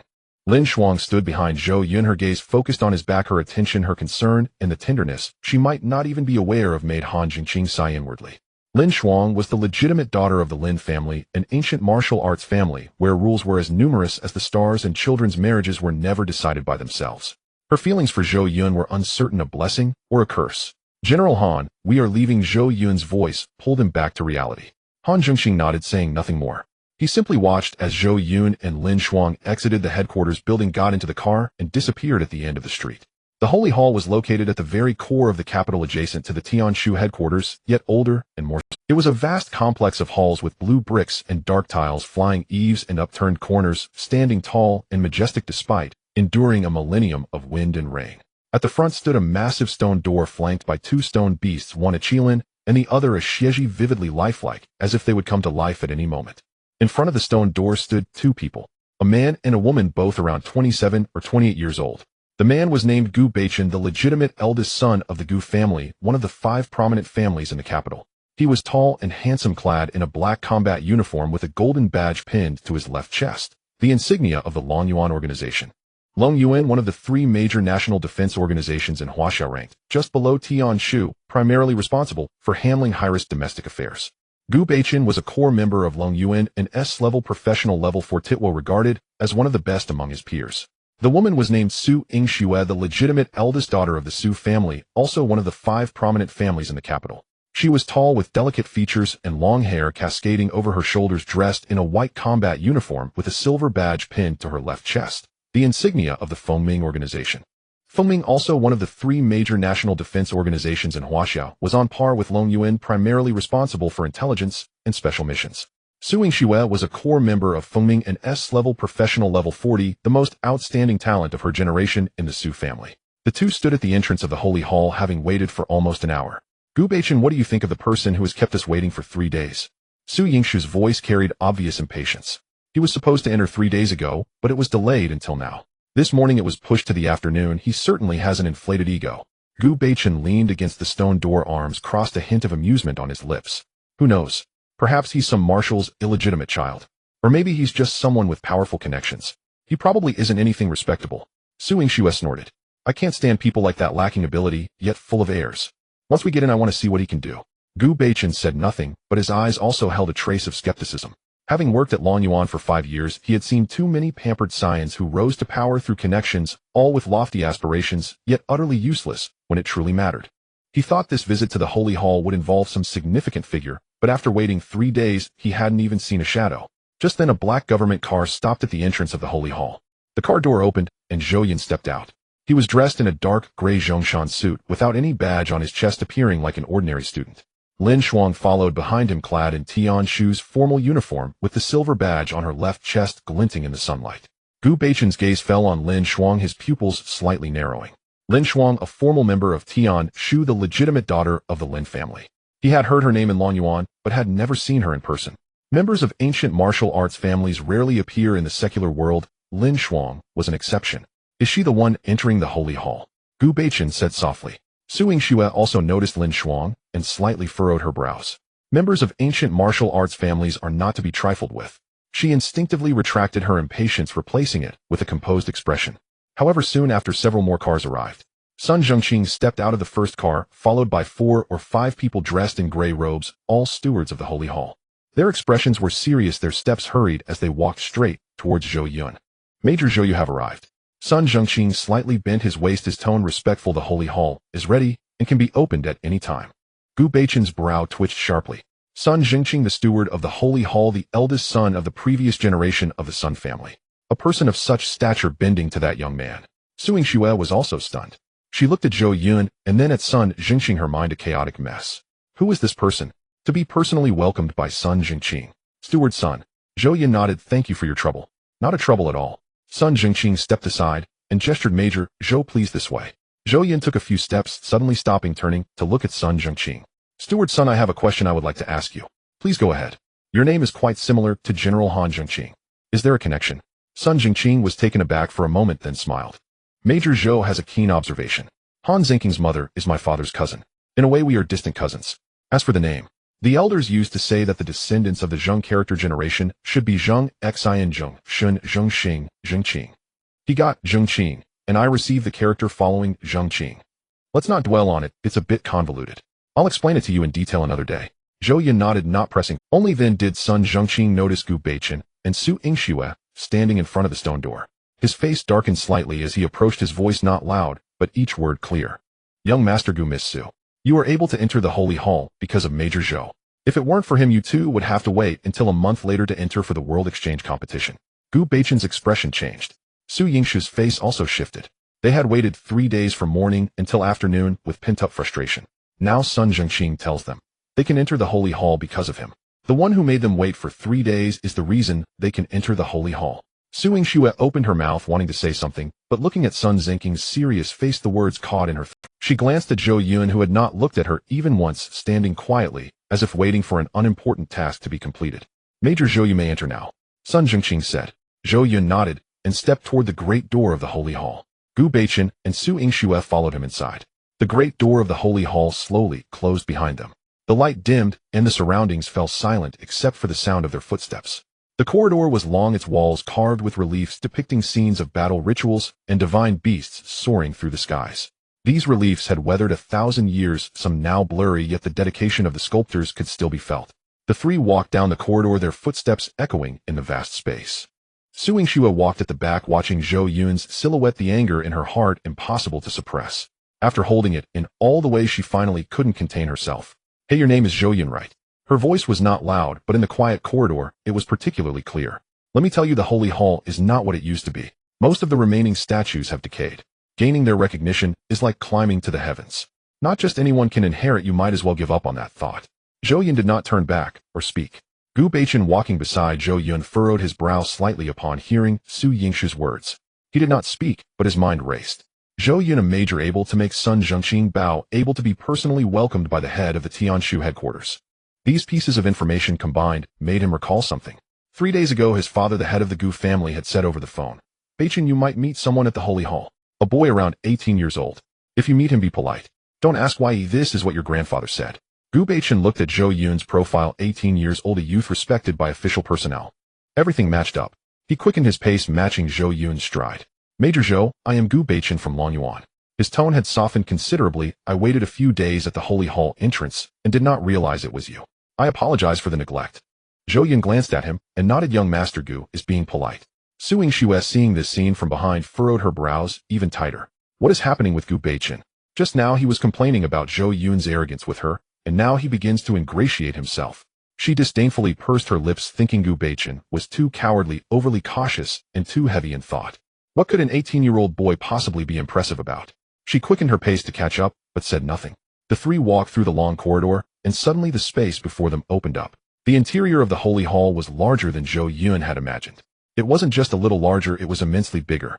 From the outside, the Holy Hall occupied only a few tens of acres, but once inside, the view expanded, resembling an independent space. Above them was a dome adorned with a starry sky pattern, the twinkling lights resembling real stars. Beneath their feet was a blue stone floor, each stone measuring about a foot square, polished to a mirror-like smoothness. What shocked Zhou Yun the most were the statues. Not just one or two, but hundreds and thousands. Various sizes arranged in an aesthetically pleasing manner throughout the entire space. Some statues were towering, requiring one to look up to see the top. Others were only as tall as a person, quietly standing in the corners. Some statues were human-shaped, clad in armor, wielding weapons, their expressions stern. Others were beast-shaped, bearing teeth and claws, lifelike, as if they could spring to life at any moment. Zhou Yun's gaze traversed among these statues, suddenly stopping. He spotted a familiar statue. With phoenix eyes, arched eyebrows, a face like a heavy jujube, 5 long beards, holding a green dragon crescent blade draped in a green brocade war robe. Guangong, the martial Saint Guanyu. The statue stood 3 zhang tall, towering on the eastern side of the Holy Hall, majestic in presence, yet the luster on its surface had faded, as if covered in a layer of dust. Guanyu's eyes were half closed, as if in slumber, or perhaps waiting for something. Zhou Yun gazed for a long time before shifting his gaze away. Most of those statues were gray, dim, and fallen into slumber. They had once been glorious, once protected this land, but time is the most merciless blade. 1,000 years have passed, and even the statues can become weary. Major Zhou, I will go ahead. Gu Beichen's voice came from beside him. My ancestors have a statue here. I will try to see if I can awaken it. Take care. Zhou Yun nodded. Gu Beichen strode quickly to the north side of the sanctuary, where an armored general's stone statue stood, spear in hand, roughly 2 zhang tall, and radiating an imposing presence. It was an ancestral hero of the Gu family who fell on the battlefield 500 years ago and has been venerated in the sanctuary ever since. Su Yingxue also moved off, heading straight to the west side of the sanctuary, where a statue of a female general stood clad in silver armor, spear poised, exuding the vigorous grace of a warrior. She was an ancestral heroine of the Su family who 300 years ago led troops against invaders and died nobly for her country. The two of them approached their respective statues, sat cross-legged, closed their eyes, and attempted to commune with the stone figures. But things were not as they had imagined. The statues before them seemed all but asleep, giving no response after a long while. Zhou Yun stood in the center of the sanctuary and looked around. He did not rush to any one statue. He closed his eyes and let his magical energy diffuse outward like an invisible net covering the entire sanctuary. The breaths of hundreds, even thousands of statues entered his perception. Some so faint they were like a candle flicker in the wind, some as deep and stagnant as a pool of still water, and some vanished entirely, leaving only the cold hardness of stone. Like the two statues before Gu Beichen and Su Yingxue, which had sunk into complete slumber. He tried to deploy Tingming dream listening. There was no response. Those sleeping statues were unlike the heroic spirits in the Hall of Legacy. Their consciousnesses had sunk to such remote depths that even Tingming could not reach them. Zhou Yun opened his eyes, not disappointed, for he had not intended to rely on Tingming. He drew the snake bone blade from his waist and gripped it in his hand. The dark green veins along the blade flared to life in an instant like a slumbering serpent. Suddenly, a chill malevolent aura welled from the blade and spread in all directions. Wherever it passed, the light on the statues dimmed more rapidly. Those already faint grew even more ashen. The venomous aura of Baki De, she was corrupting the sanctuary. Su Yingxue was the first to sense that something was wrong, her anxiety sharpened by the failure to communicate with the statues. She opened her eyes, saw the snake bone blade in Zhou Yun's hand, and her face changed instantly. "What are you holding?" She rose to her feet, voice sharp. "What is that aura?" Gu Beichen also opened his eyes, his expression shifted as well. He remained silent, however, for Zhou Yun's face was calm, without panic or guilt. "That is a weapon from Yinghua country." Su Yingxue's voice echoed through the sanctuary. "The aura of Baki Dashi. You are a spy. You have come to destroy the sanctuary." She rushed forward and pointed at Zhou Yun, her voice piercing. "Do you even know what you are doing? You will ruin the sanctuary. You will destroy Huaxia's millennia of legacy." Zhou Yun did not look at her. His gaze fell upon the Guan Gong statue. The light along its surface was fading at an accelerating pace, as if something were devouring its life force. Su Yingxue trembled with fury and turned to Gu Beichen. "What are you waiting for? Stop him." Gu Beichen did. His eyes settled on Zhou Yun's chest. An emerald green jade pendant hung there, emitting a faint gold. Though faint, that light stood immovable as a rock. No matter how the venomous aura of Baki Dashi struck, it could not breach the pendant's barrier.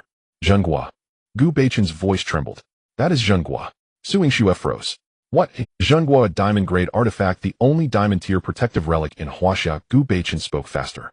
"Forged by Zhong Boyan and 4 master smiths working in concert, it can eradicate any evil force not of Huaxia. That hangs at his throat, Zhenghua." Su Yingxue stared at the pendant on Zhou Yun's chest as the golden light flowed before her like an invisible moat, keeping all venomous air at bay. Her heart pounded faster. Zhenghua. It belonged only to legend. She had seen its name in ancient tomes, but never the object itself. And now that pendant hung from the neck of an 18-year-old boy.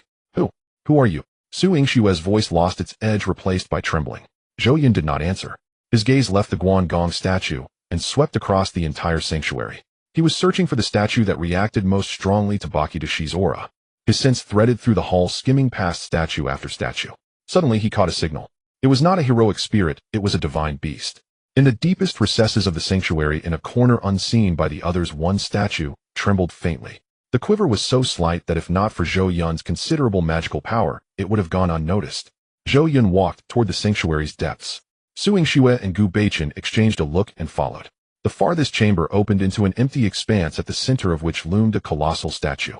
It was not human in shape, but beastly. A fusion of turtle and serpent, a snake coiled upon a turtle's back, the serpent's head held high, while the turtle's neck drooped. Xuanwu. One of the 4 primordial divine beasts, the god of the north, guardian of Huaxia's northern realm. The statue rose 5 zhang, its body covered in blue-black scales. The patterns on the turtle shell were sharply defined, and the serpent's scales overlapped in layered rows. Yet its radiance had completely vanished. The entire statue lay ashen like ordinary rock, devoid of any life aura. But Zhou Yun's perception did not deceive him. It had just trembled. Zhou Yun stood before the Xuanwu statue and tightened his grip on the snake bone blade. The dark green veins on the blade throbbed wildly, as if both excited and fearful. He could feel the venomous aura of Baki de Shi churning violently within the blade, as though it had encountered its nemesis. Xuanwu. Zhou Yun murmured. He recalled a passage from ancient records. During the archaic age Baki de Shi had won. Baki de Shi was by no means Xuanwu's equal, yet, through despicable means it allied with several other highly evil divine beasts to besiege Xuanwu using overwhelming numbers to prevail. In that clash Xuanwu was grievously wounded and Baki de Shi paid a bitter price as well. Later Xuanwu fell its spirit binding to this very statue, sleeping to the present day. Baki de Shi, though it fled back to Yinghua country, carried within its venomous aura an enduring fear and resentment toward Xuanwu. The account stirred the emotions of everyone present. Zhou Yun reached out, pressed his hand to the Xuanwu statue, closed his eyes, and began to construct a dream. Zhu Ming dream weaving activated. Medium the snake bone blade of Baki de Shi. Target the Xuanwu statue. Dream anchor the ancient war. He felt his consciousness pulled by an invisible force traveling across time and space and dropping into a chaotic void. It was a primeval battlefield. The heavens shattered, and the earth split, sun and moon shrouded. The roars of colossal beasts made the ground quake. The bellows of divine beasts rent the firmament. On that field a giant turtle fought in blood. Its shell riddled with cracks, the serpent body, torn by multiple wounds, blood staining the earth crimson. It stood alone against 4 adversaries, 4 evil divine beasts. The 8-headed Yamada no Orochi led the charge, its mouths gaping wide, unleashing torrents of venom like a violent rainstorm. The shell of Xuanwu blocked the poison, but its speed diminished and its strength waned. All 8 heads of the Yamada no Orochi simultaneously clamped down on Xuanwu's limbs and neck, binding it tightly. The other 3 divine beasts seized the opportunity to pounce, tearing through Xuanwu's shell and piercing its serpent body. Xuanwu let out a mournful cry, the final roar before its death. There was no fear, no regret in that sound, only rage. Rage against betrayal, rage against the despicable, rage against the odds stacked against it. Yet it did not beg for mercy or flee, it chose to die in battle. At that moment Zhou Yun's consciousness resonated with Xuanwu. He could feel Xuanwu's pain, its unwillingness, and its last wish before death. If China is in peril, if evil beasts run rampant, I shall slay them. This is my promise to this land. A millennium has passed, yet it remains. But it sleeps, for no one has come to awaken it. Zhou Yun's consciousness returned from the dream, his eyes open, tears streaming from the corners. They were not his tears, they were Xuanwu's. Elder Xuanwu. Zhou Yun's voice was soft, yet particularly clear in the vast hall. I am a descendant of China. If you have any wishes, I am willing to assist you in fulfilling them, only asking that you open your eyes to see modern China. As soon as the words left his mouth, the serpentine bone blade exploded violently. The malicious aura of Yamada no Orochi surged forth, wildly coalescing in the air into a gigantic shadow. 8 heads, 8 tails, entirely black with blood-red eyes. That was the toxic soul of Yamada no Orochi, forcibly dragged over from its true form in the land of cherry blossoms. At first the shadow was laughing maniacally. Ha ha ha, China's sacred hall. Is this it? A bunch of worthless beings that have slept for 1,000 years, and you dare to call yourselves guardians. But soon after it caught sight of the Xuanwu statue. The laughter abruptly ceased. The gigantic turtle snake shadow trembled. Yamada no Orochi's eyes widened in horror, all 18 eyes of its 8 heads fixated on the dilapidated statue, filled with dread. It recalled that battle, remembered Xuanwu's final roar, and reflected on the painful cost of its victory. That was the most terrifying memory of its life. Even after a millennium, it remained etched deep in its soul. No. Impossible. You are dead. Yamada no Orochi's voice trembled. Your statue has been asleep. You cannot awaken. The sentence remained unfinished. The Xuanwu statue glowed. A greenish-black light surged forth from the patterns on its shell, from the scales of its serpent body, and from every crevice of the statue. The light was not blinding, but heavy as a mountain, suffocating those around it. The statue's surface, once dull, flaked away in the radiance, revealing a vibrant, life-filled core beneath. The patterns on the shell became vivid and fresh. The serpent's scales glimmered with a cold light. The turtle head slowly lifted, and the serpent head rose high. Xuanwu opened its eyes. Those eyes were not stone, they were alive. As dark as ink, as deep as an abyss, as if they could see through a millennium of time. The shadow of Yamada no Orochi let out a horrific scream, desperately trying to flee, but its malicious aura was locked in place by the serpentine bone blade, unable to escape. Xuanwu gazed at it, its eyes devoid of anger, devoid of hatred, only reflecting a calm, condescending disdain that transcended a millennium. It opened its mouth, not to bite, but to inhale. The malicious aura of Yamada no Orochi was drawn in, as if by a black hole, surging madly into Xuanwu's mouth. The shadow of Yamada no Orochi struggled, cried out, and begged for mercy, but Xuanwu remained unmoved. It simply absorbed the malicious aura quietly, as if enjoying a long-awaited meal. After a moment, the shadow of Yamada no Orochi vanished completely. The serpentine bone blade shattered into dust, scattering in the air. Xuanwu closed its mouth, its eyes shining brighter, the patterns on its shell flowing with greenish-black light, the serpent's scales glimmering coldly. It lowered its head, looking at Zhou Yun. In that instant, Zhou Yun felt his consciousness enveloped by a warm force. It was not an attack, but an examination, a timeless scrutiny from ancient times. Xuanwu was looking at him, at his soul, at his heart, at his past and future. After a moment, Xuanwu withdrew its gaze. It lifted its head and surveyed the entire sacred hall. Hundreds and thousands of statues remained dull, asleep, and dim. They had waited too long. It lowered its head again, looking at Zhou Yun, and the depths of its eyes lit up not with the light of battle, but with the light of relief. China still stands, my heart is greatly comforted. Xuanwu's voice echoed in Zhou Yun's consciousness. Zhou Yun's eyes turned red. Xuanwu raised its head, gazing into the distance. Its gaze pierced through the walls of the hall, through the skies of the capital, across mountains and rivers, landing on the northern, eastern, southern, and western borders of China. Those lines under siege by demonic beasts, upon the soldiers of China battling in underground caverns. Xuanwu let out a low roar. The sound was not loud, yet it transcended time and space, echoing across the skies of all China. In the distant underground cavern, in the dim depths of the cave, blood stained the rocks. A dozen soldiers of China huddled in a corner, their bodies covered in wounds, their weapons dulled, and their ammunition running low. At the entrance of the cave, a dozen demonic beasts were approaching, their eyes shining with a ghostly green light in the darkness, their mouths dripping with putrid saliva. A young warrior leaned against the wall, clutching a broken knife in his left hand, while his right hand pressed tightly against a wound on his abdomen, blood seeping through his fingers. His face was as pale as paper, his lips cracked, and his gaze had begun to blur. "Captain, are we not getting out?" His voice was soft, almost inaudible. The captain, a man in his 30s with a scar from forehead to chin, was covered in blood, but his eyes remained sharp. He did not answer because he knew the truth. They had been trapped in this cave for over 10 hours. Support was on the way, but by the time it arrived, they would already be dead. At that moment, an azure-black light surged from the depths of the cave. The light was not blinding, but it was heavy as a mountain, causing the demonic beasts to tremble, leaving them with no strength to escape. Wherever the light passed, the demonic beasts became immobilized, then began to shake, trembling from within, as if something was devouring their life force. They fell down one after another, without struggle, without cries, simply collapsing quietly. The captain's eyes widened as he watched the light, gazing at the fallen demonic beasts, his lips trembling. What is this?" The radiance faded, restoring darkness to the cave.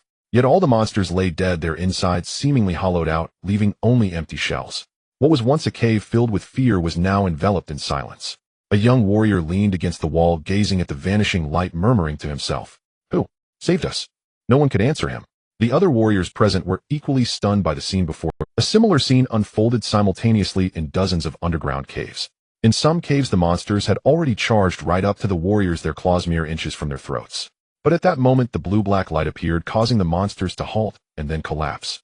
In some caves, the warriors had already exhausted their ammunition, preparing to use their bodies to shield against the beasts.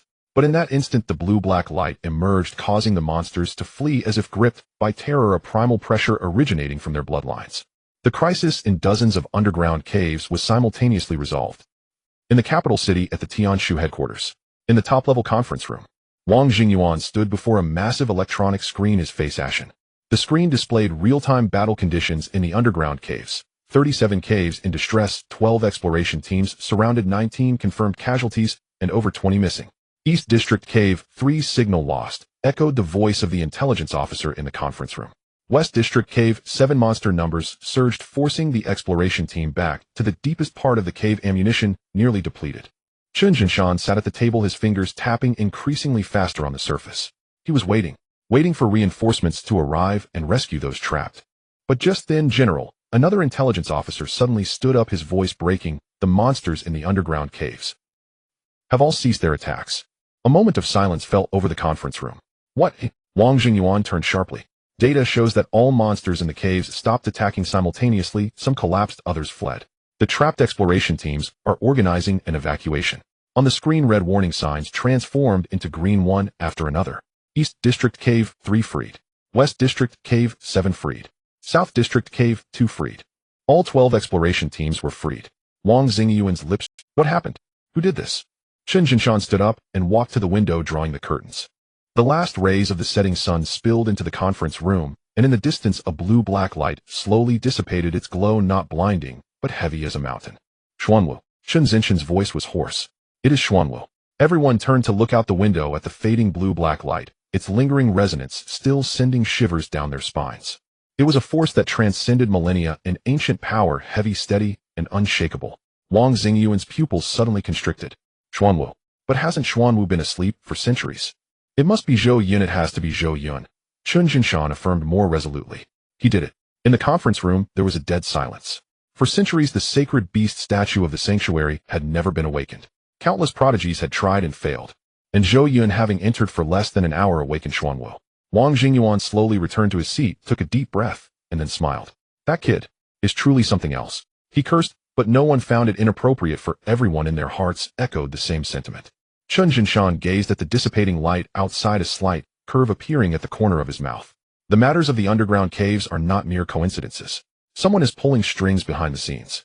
Investigate. Wang Xingyuan's voice turned cold. All sources of intelligence regarding the underground caves must be re-verified. Whoever provided false information, whoever lured the monsters, none shall escape. Yes. Chun Jinshan returned to his seat, his fingers tapping the table once more. This time the rhythm was slow. He was no longer anxious. Because Xuanwu had awakened the sanctuary's, matters began to shift. That kid Zhou Yun was starting to make his move. From this moment on, the north of Huaxia would be guarded by a sacred beast. Deep within the sanctuary, Gu Beichen and Su Yingxue stood before the Xuanwu statue, their expressions akin to being struck by lightning. Xuanwu lit up. Not in the way of, it seems to have brightened a bit, but the entire statue was glowing. Blue-black light surged from every line on the tortoise shell, from every scale on the serpent's body, illuminating the entire sacred space. Gu Beichen's mind buzzed. He was a core member of Long Yuan. Having grown up in the capital, he had heard countless legends about the sanctuary. The statues of the four sacred beasts had long since fallen into slumber, far longer than a few centuries, enough that even legends had transformed into myths. Countless powerful beings had tried to awaken them. SS-level profession masters, Tian Shu, supreme commander, the sanctuary's grand steward. No one succeeded. Yet now an 18-year-old boy stood before the Xuanwu statue and made it glow. Su Yingshu's face turned. She wanted to say something, to claim, impossible to assert, this is merely coincidence, to say anything to mask the shock and fear within her. But her mouth opened and closed, opening again, but unable to utter a single word. Just moments ago she had accused Zhou Yun of being a spy, a sinner, someone intent on destroying the sanctuary. Those words, every single one, felt like a slap in the face, resounding painfully against her own. A sudden thought flashed through her mind. Perhaps he merely activated the Xuanwu statue using weapons from Sakura country, but it didn't necessarily mean he could gain Xuanwu's recognition, let alone inherit its legacy. As soon as that thought emerged, a beam of blue-black light shot from the Xuanwu statue, accurately landing on Zhou Yun. The light was not blinding, but heavy as a mountain, enveloping Zhou Yun entirely. Su Yingshu's heart sank to the bottom. Zhou Yun's consciousness was pulled into a chaotic space. It was not the ancient battlefield from his previous dream, but a tranquil, vast space reminiscent of the time when heaven and earth first began. Below his feet was water, but not ordinary water. It was deep blue-black, akin to ink. Above him was the sky, but not an ordinary sky. It was high and vast, as if it had no end. Xuanwu stood before him, not as a statue, but as the true Xuanwu. A fusion of tortoise and serpent, the patterns on its shell radiating blue-black, like the scales of its serpentine body shimmering with a cold gleam, its tortoise head bowed, and its serpent head raised high. Young man, Xuanwu's voice resonated within his consciousness, deep and rich, echoing, as if from the depths of the earth. You have awakened me. Zhou Yun clasped his fists and slightly bowed. Senior Xuanwu, I am Zhou Yun, a major from Huaxia. Major? Xuanwu's voice carried a hint of curiosity, a human military rank. You are young, yet your position is quite significant. Good luck, Zhou Yun replied. Xuanwu fell silent for a moment, and then emitted a low sound akin to laughter. Luck? It is not luck that you can awaken me. It is not luck that you can withstand the malicious aura of the eight-headed serpent. It is not luck that at level 50 you can touch the threshold of the laws. Huaxia has successors. My heart is greatly comforted. But, its voice grew solemn, I have just awakened. My strength is limited, and I do not possess my true form. I can only temporarily protect the northern region of Huaxia with my aura. The demonic beasts in the north will not dare to invade in the short term, but to completely shield all of Huaxia relying solely on my power is impossible. Zhou Yun's brow furrowed slightly. What should we do? Awaken the other three sacred beasts as well. Xuanwu's voice was calm. The sacred hall possesses special abilities. As long as the four sacred beasts regain consciousness, all the statues can awaken. At that time, all of Huaxia will be under the protection of the sacred hall, and any foreign enemies or demonic beasts will not dare to invade easily. Zhou Yun raised his head and gazed into the distance. His gaze pierced through the chaotic space, landing in the other three directions of the sacred hall: East Qinglong, South Zhuke, West Baihu. The statues of the three sacred beasts remained gray, dull, and asleep. They were covered in millennia of dust, as if they were ruins forgotten by time. Qinglong, Zhuchua Baihu, Zhou Yun murmured to himself. They have been asleep for too long. Xuanwu's voice held a hint of sigh. Longer than I still retain fragments of consciousness able to be awakened by your dreams. They, however, have completely sunk into the abyss. How can we awaken them? Xuanwu fell silent for a moment. Power. Sufficient power. Not brute force, but the power of the law. I possess the art of divination, allowing me to sense that your special skill, if it can grow to a higher level, can infiltrate their slumbering abyss and awaken them. Zhou Yun remained silent for a moment, then raised his head, looking into Xuanwu's ink-black eyes. Senior Xuanwu, I promise you, I will definitely awaken them. Xuanwu gazed at him for a long time. In those profound eyes there was scrutiny, expectation, and a silent entrustment that transcended millennia. Good, Xuanwu said with just one word. Then it opened its mouth, and a dark blue light surged from its maw, merging into Zhou Yun's brow. You have obtained the sacred beast technique, Xuanwu Protection. Xuanwu Protection forms a protective barrier based on 10 times your own power value. The protection range depends on mana. In extreme conditions, it can summon the Xuanwu martial spirit for coordinated combat. Cooldown none. Consumption based on the protection range and intensity. Zhou Yun's consciousness returned from the chaotic space. He opened his eyes and saw the Xuanwu statue. It glowed brighter than before, the patterns on its shell shimmering with dark blue light, and the scales of its serpent body glimmering with the cold light. Its eyes were half closed, but no longer in a state of slumber. They were watching him. He summoned the attribute panel, and the progress of the dream weaving task changed from 03 to 13. Dream weaving task progress 13. Current rating S. Reward 1 piece of Xuanwu turtle shell. Grade emerald level extreme, very close to diamond level. Effect significantly increases defense, allowing the bearer to be immune to some physical and elemental damage. A palm-sized turtle shell appeared in Zhou Yun's hand, dark blue in color with natural patterns warm to the touch like jade that had been polished for centuries. He stored the turtle shell, clasped his fists, and deeply bowed to the Xuanwu statue. Thank you, Senior Xuanwu. Xuanwu did not respond, but its eyes blinked once. That was emotion only Zhou Yun saw. The sacred hall fell silent for a moment. Gu Beichen stood not far away, watching Zhou Yun's back, the glow of the Xuanwu statue, and the turtle shell that had appeared in Zhou Yun's hand. He took a deep breath and walked up to Zhou Yun. Major Zhou, congratulations. His voice was sincere without a hint of insincerity. To awaken Xuanwu and obtain his inheritance, you are the first in Huaxia in 1,000 years. Zhou Yun shook his head.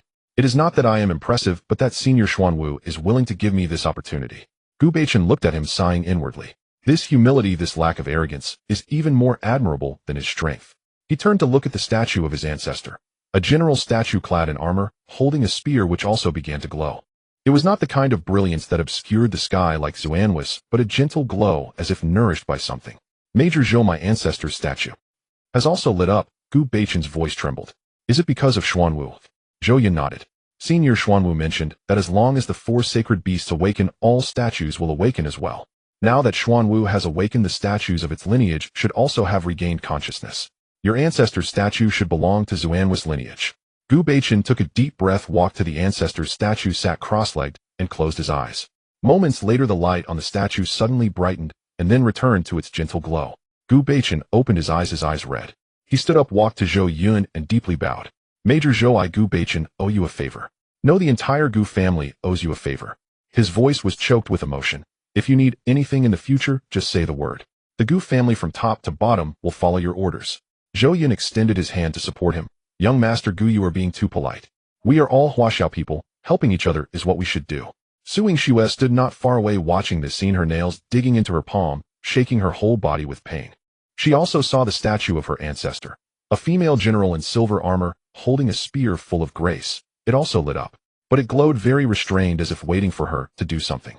Suing Xue gritted her teeth and walked up to the statue, sat cross-legged, and closed her eyes.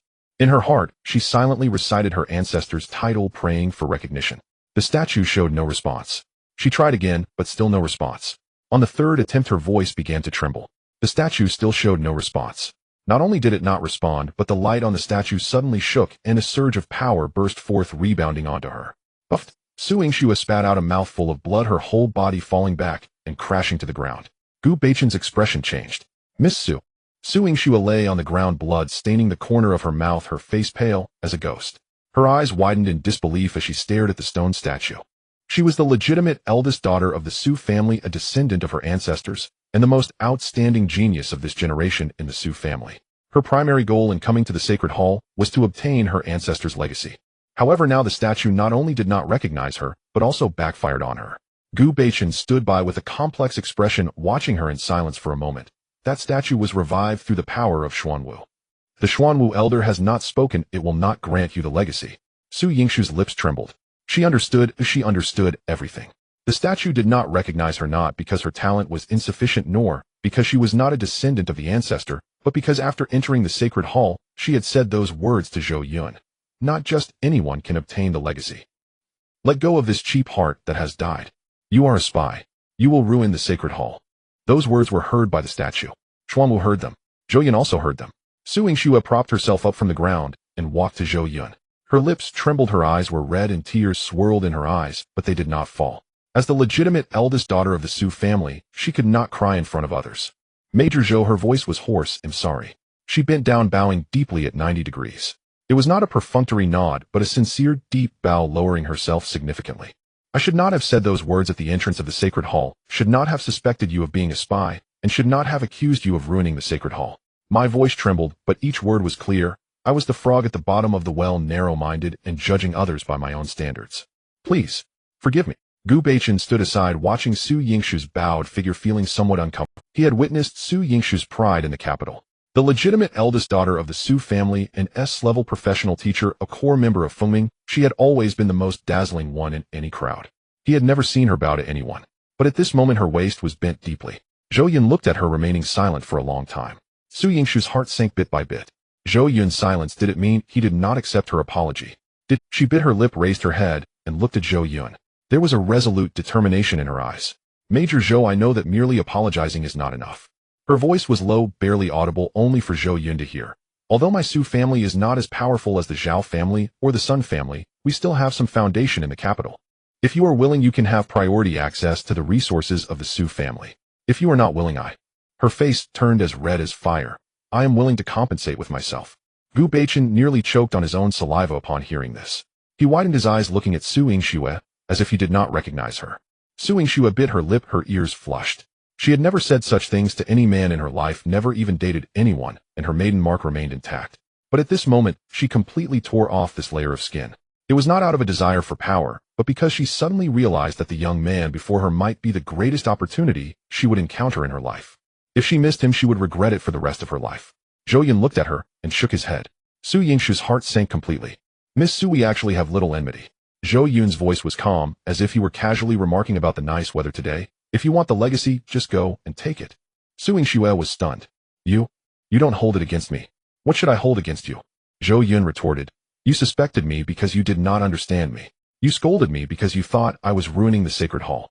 Now that you know the truth and have apologized, this matter is over. Su Yingshu's tears finally fell. Zhou Yun turned to look at the female general statue, giving a slight nod. The light from the statue flickered softly, as if in response. Su Yingxue felt the aura of the statue change. It no longer rejected her, nor was it wary, but instead opened up to her gently and kindly. She glanced at Zhou Yun, then at the statue before sitting cross-legged and closing her eyes. This time the light of the statue enveloped her. Softly warm energy surged into her body, healing her injuries from the backlash and nourishing her meridians and soul. Moments later she opened her eyes. Her strength had risen dramatically. But at this moment what she cared about most was the young man, standing not far away with his back to her. She stood up, walked to Zhou Yun, and came to a halt. Gu Beichen thought she was going to thank him. Su Yingxue did say thank you, but not with words. She extended her right hand, pinching the crimson maiden mark on her wrist between her thumb and index finger. It was placed there by her elders at her birth, symbolizing her chastity as the legitimate daughter of the Su family. With the maiden mark intact, she was pure. If it broke, she could no longer marry another. Miss Su Yu, Gu Beichen's voice changed tone. Su Yingxue did not look at him. Her gaze remained fixed on Zhou Yun, and then her thumb and index fingers squeezed tightly. The crimson maiden mark shattered into a wisp of red smoke, dissipating into the air. Su Yingshu's tears slid down her cheeks, but the corners of her mouth turned upward. She looked at Zhou Yun, her voice soft, but heavy with meaning. From today onward, I, Su Yingxue, honor you, Zhou Yun. Whatever you want me to do, I will do.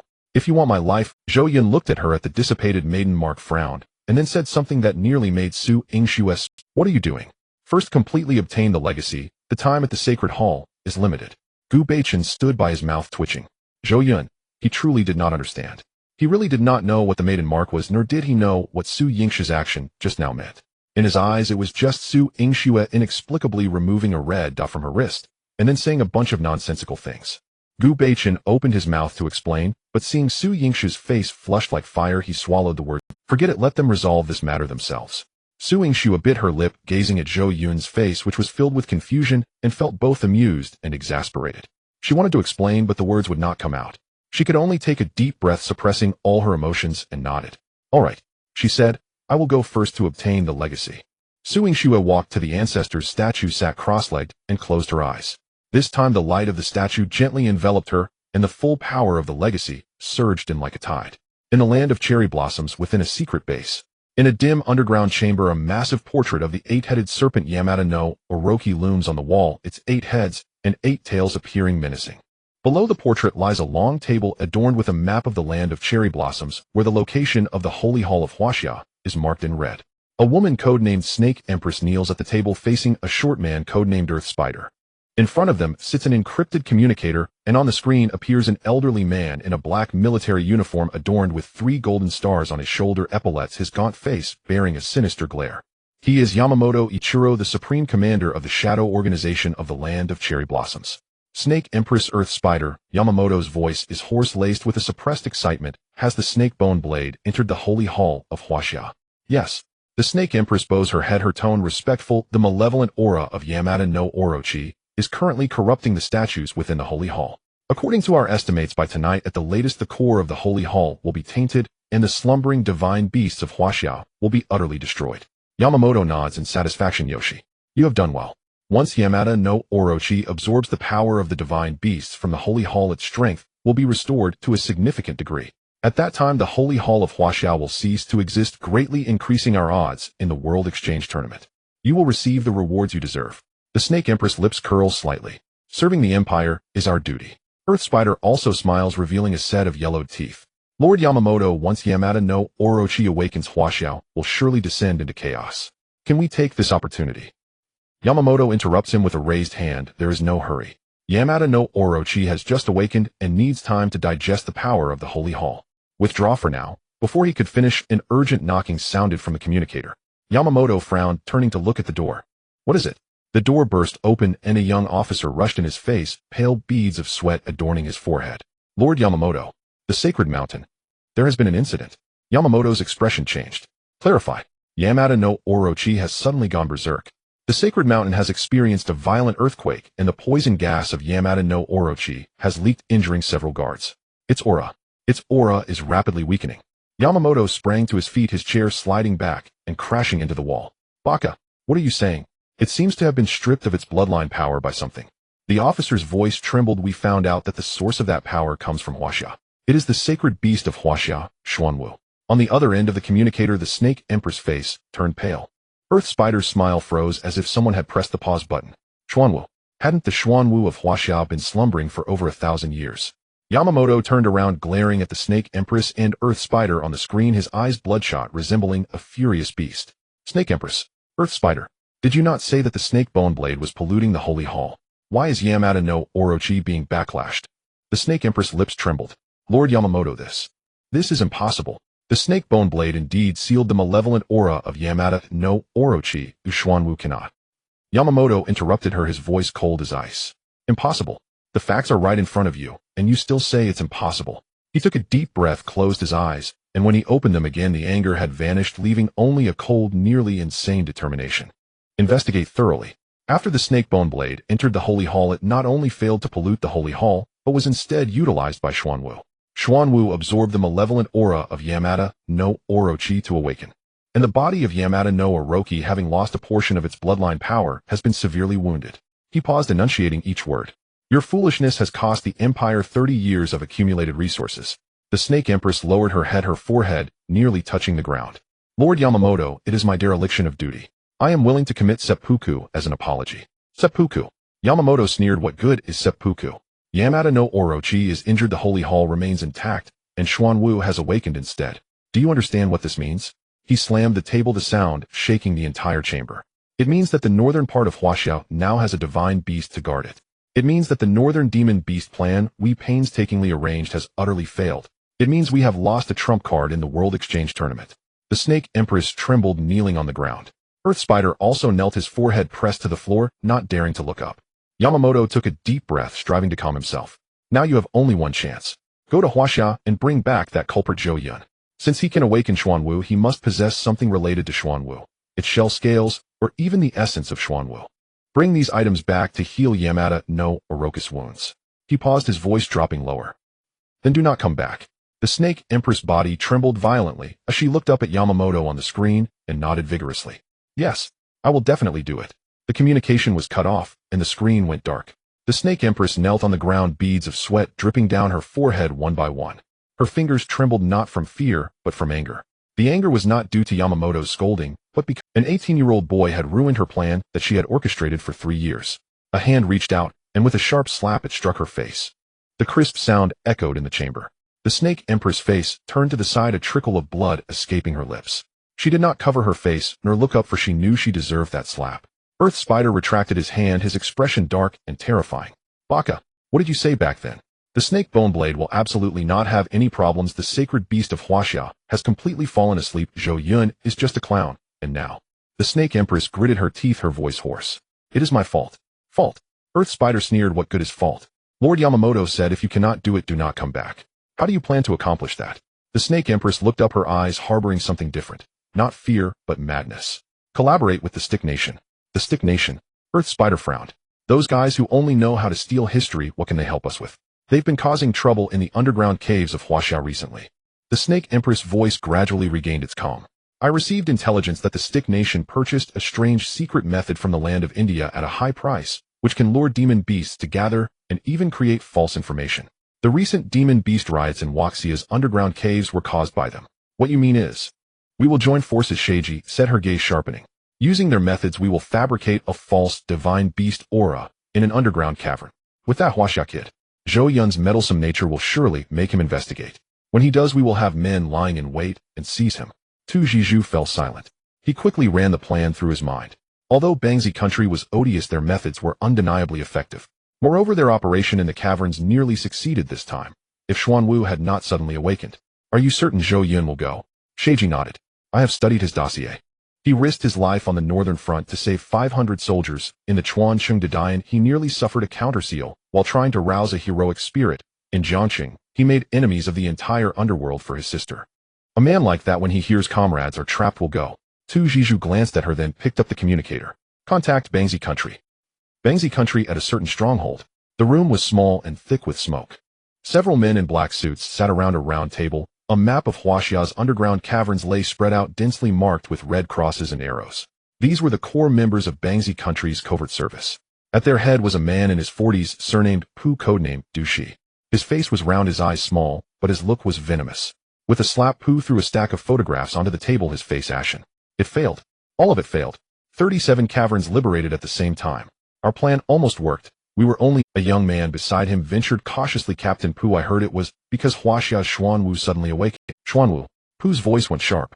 Xuanwu has slept for 1,000 years. How could it awaken all of a sudden? Have you determined the cause? We have. Another intelligence officer rose and pushed a file toward Pu. It was a young man named Zhou, 18 years old, Huaxia's youngest major, a core member of Tianshu. After entering Xingtong by unknown means, he awakened Xuanwu.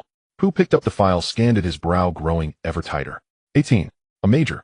A core member of Tianshu. He flung the dossier back onto the table. Have the Huaxia gone mad? Appointing an 18-year-old boy as a major. No one dared answer. Pu rose and paced the room, his leather shoes clicked on the floor. He went to the window, drew the curtains aside, looked at the gray sky, and inhaled deeply. What does Tianzhu country? They say.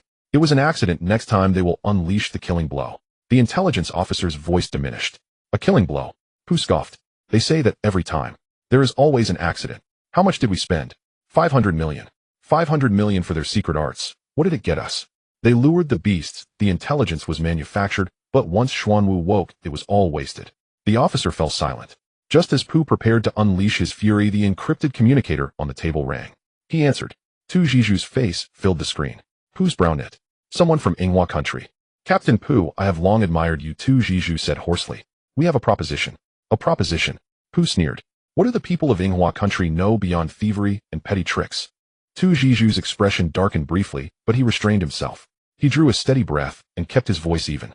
Captain Pu, I know your operation in the caverns failed. I also know your losses were heavy. We have a common enemy, Zhou Yun. Pu's eyes changed. He said nothing, waiting for Tu Zhiju to continue. Zhou Yun awakened Xuanwu, wrecking our plan and yours. If we do not eliminate him, Huaxia's younger generation will only grow stronger. By then it will not be only Yinghua country that suffers, Bangzi country will find life difficult as well. Pu fell silent for a moment. How do you propose we cooperate? Tu Zhiju outlined Sheiji's scheme. Manufacture a false divine beast aura in the caverns to lure Zhou Yun, then join forces to encircle and capture him. When Pu finished listening, a curl rose at the corner of his mouth, less in agreement than in disdain. You people of Yinghua country always make things so elaborate. He paused. Why not simply send assassins? Assassinate. Tu Zhiju laughed. Captain Pu, do you know how many are assigned to protect Zhou Yun? Members of Tianshu, proper heirs of ancient martial lineages, and Shengtong stewards. His security level is higher than your Bangzi country's president. Pu's face darkened. So we must outwit him. Tu Zhiju's voice dropped. We will provide intelligence and technical support. You will execute the ground operation. If the plan succeeds, the things on Zhou Yun, we only want Xuanwu's primordial aura, do everything else will be yours. Pu said nothing. He drummed his fingers on the table, weighing pros and cons. The risk was enormous, but so too would be the reward. Zhou Yun bore not only Xuanwu's relics, but also Tianshu's core secrets and Huaxia's military intelligence. Of course, before that, one thing must be achieved. Pu looked up. You must help us obtain another secret art from Tianju country. What art? The summoning art of Jialuo. Pu's eyes burned. Tianju country possesses 4 ancient divine beasts, Jialuo, Negia Yeka, and Axiluo. Among them, Jialuo's power most closely resembles your Bakidasha.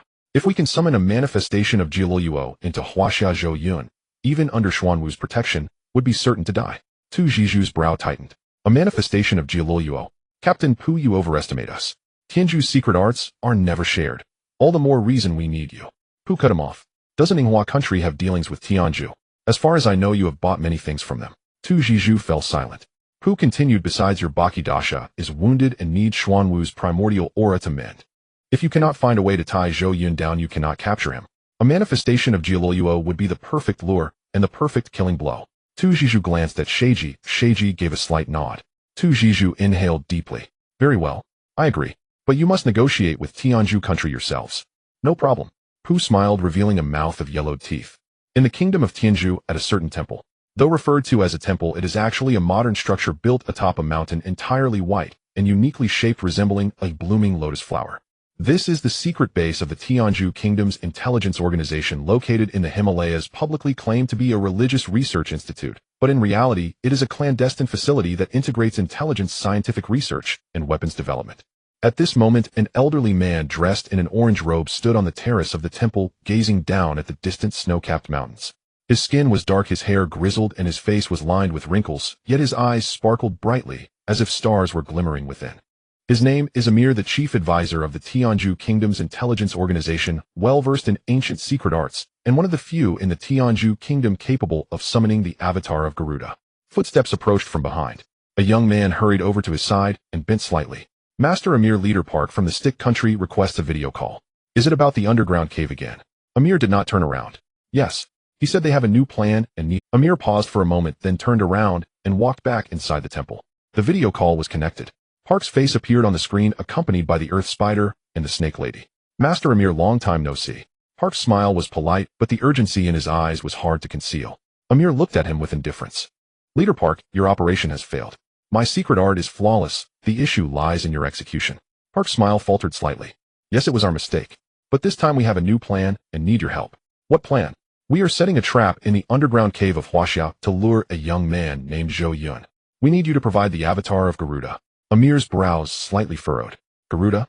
One of the 4 divine beasts of the Tianju Kingdom, in charge of battle, possessing overwhelming strength, and one of the most powerful guardians in Tian's ancient mythology. Although its avatar does not possess the strength of the true body, it would be more than sufficient to deal with an 18-year-old boy, even against the elite forces of Huaxia. As for Zhou Yun, he had been the subject of their inquiries, because that boy possessed something they desperately sought. Nonetheless, Amir's expression remained calm, though a hint of greed flickered in his eyes, as he said, what do you want, Garuda? To create a false divine beast aura, Park replied. Zhou Yun's ability to awaken the Xuanwu shows that he is very sensitive to the aura of divine beasts. As long as we set up the aura of Garuda deep in the cave, he will definitely come. Amir fell silent for a moment. I can provide you with the avatar of Garuda, but I want something in return. What do you want? A piece of jewelry from Zhou Yun, a jade pendant that he wears around his neck. Amir's voice was calm, but his gaze was serious. You may know what that item is, but regardless, summoning Garuda is the most crucial part, and it must belong to me. Park's expression changed. The earth spider's face also shifted. They sought the primal essence of Xuanwu to heal the wounds of the eight-headed serpent. And the item Amir demanded was one of Huaxia's divine artifacts known as the National Protector. The three of them had their own agendas, but their target was the same person, Zhou Yun. All right. Park gritted his teeth. After the mission is accomplished, the jade pendant will be yours. Amir nodded slightly. I will arrange for the avatar of Garuda to appear in a southern city of Huaxia in 2 days, and I will contact you then.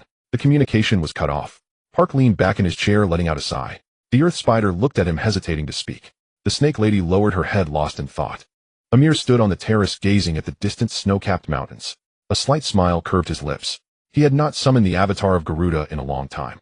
The last time he summoned it was 10 years ago, simply to test the efficacy of his secret art.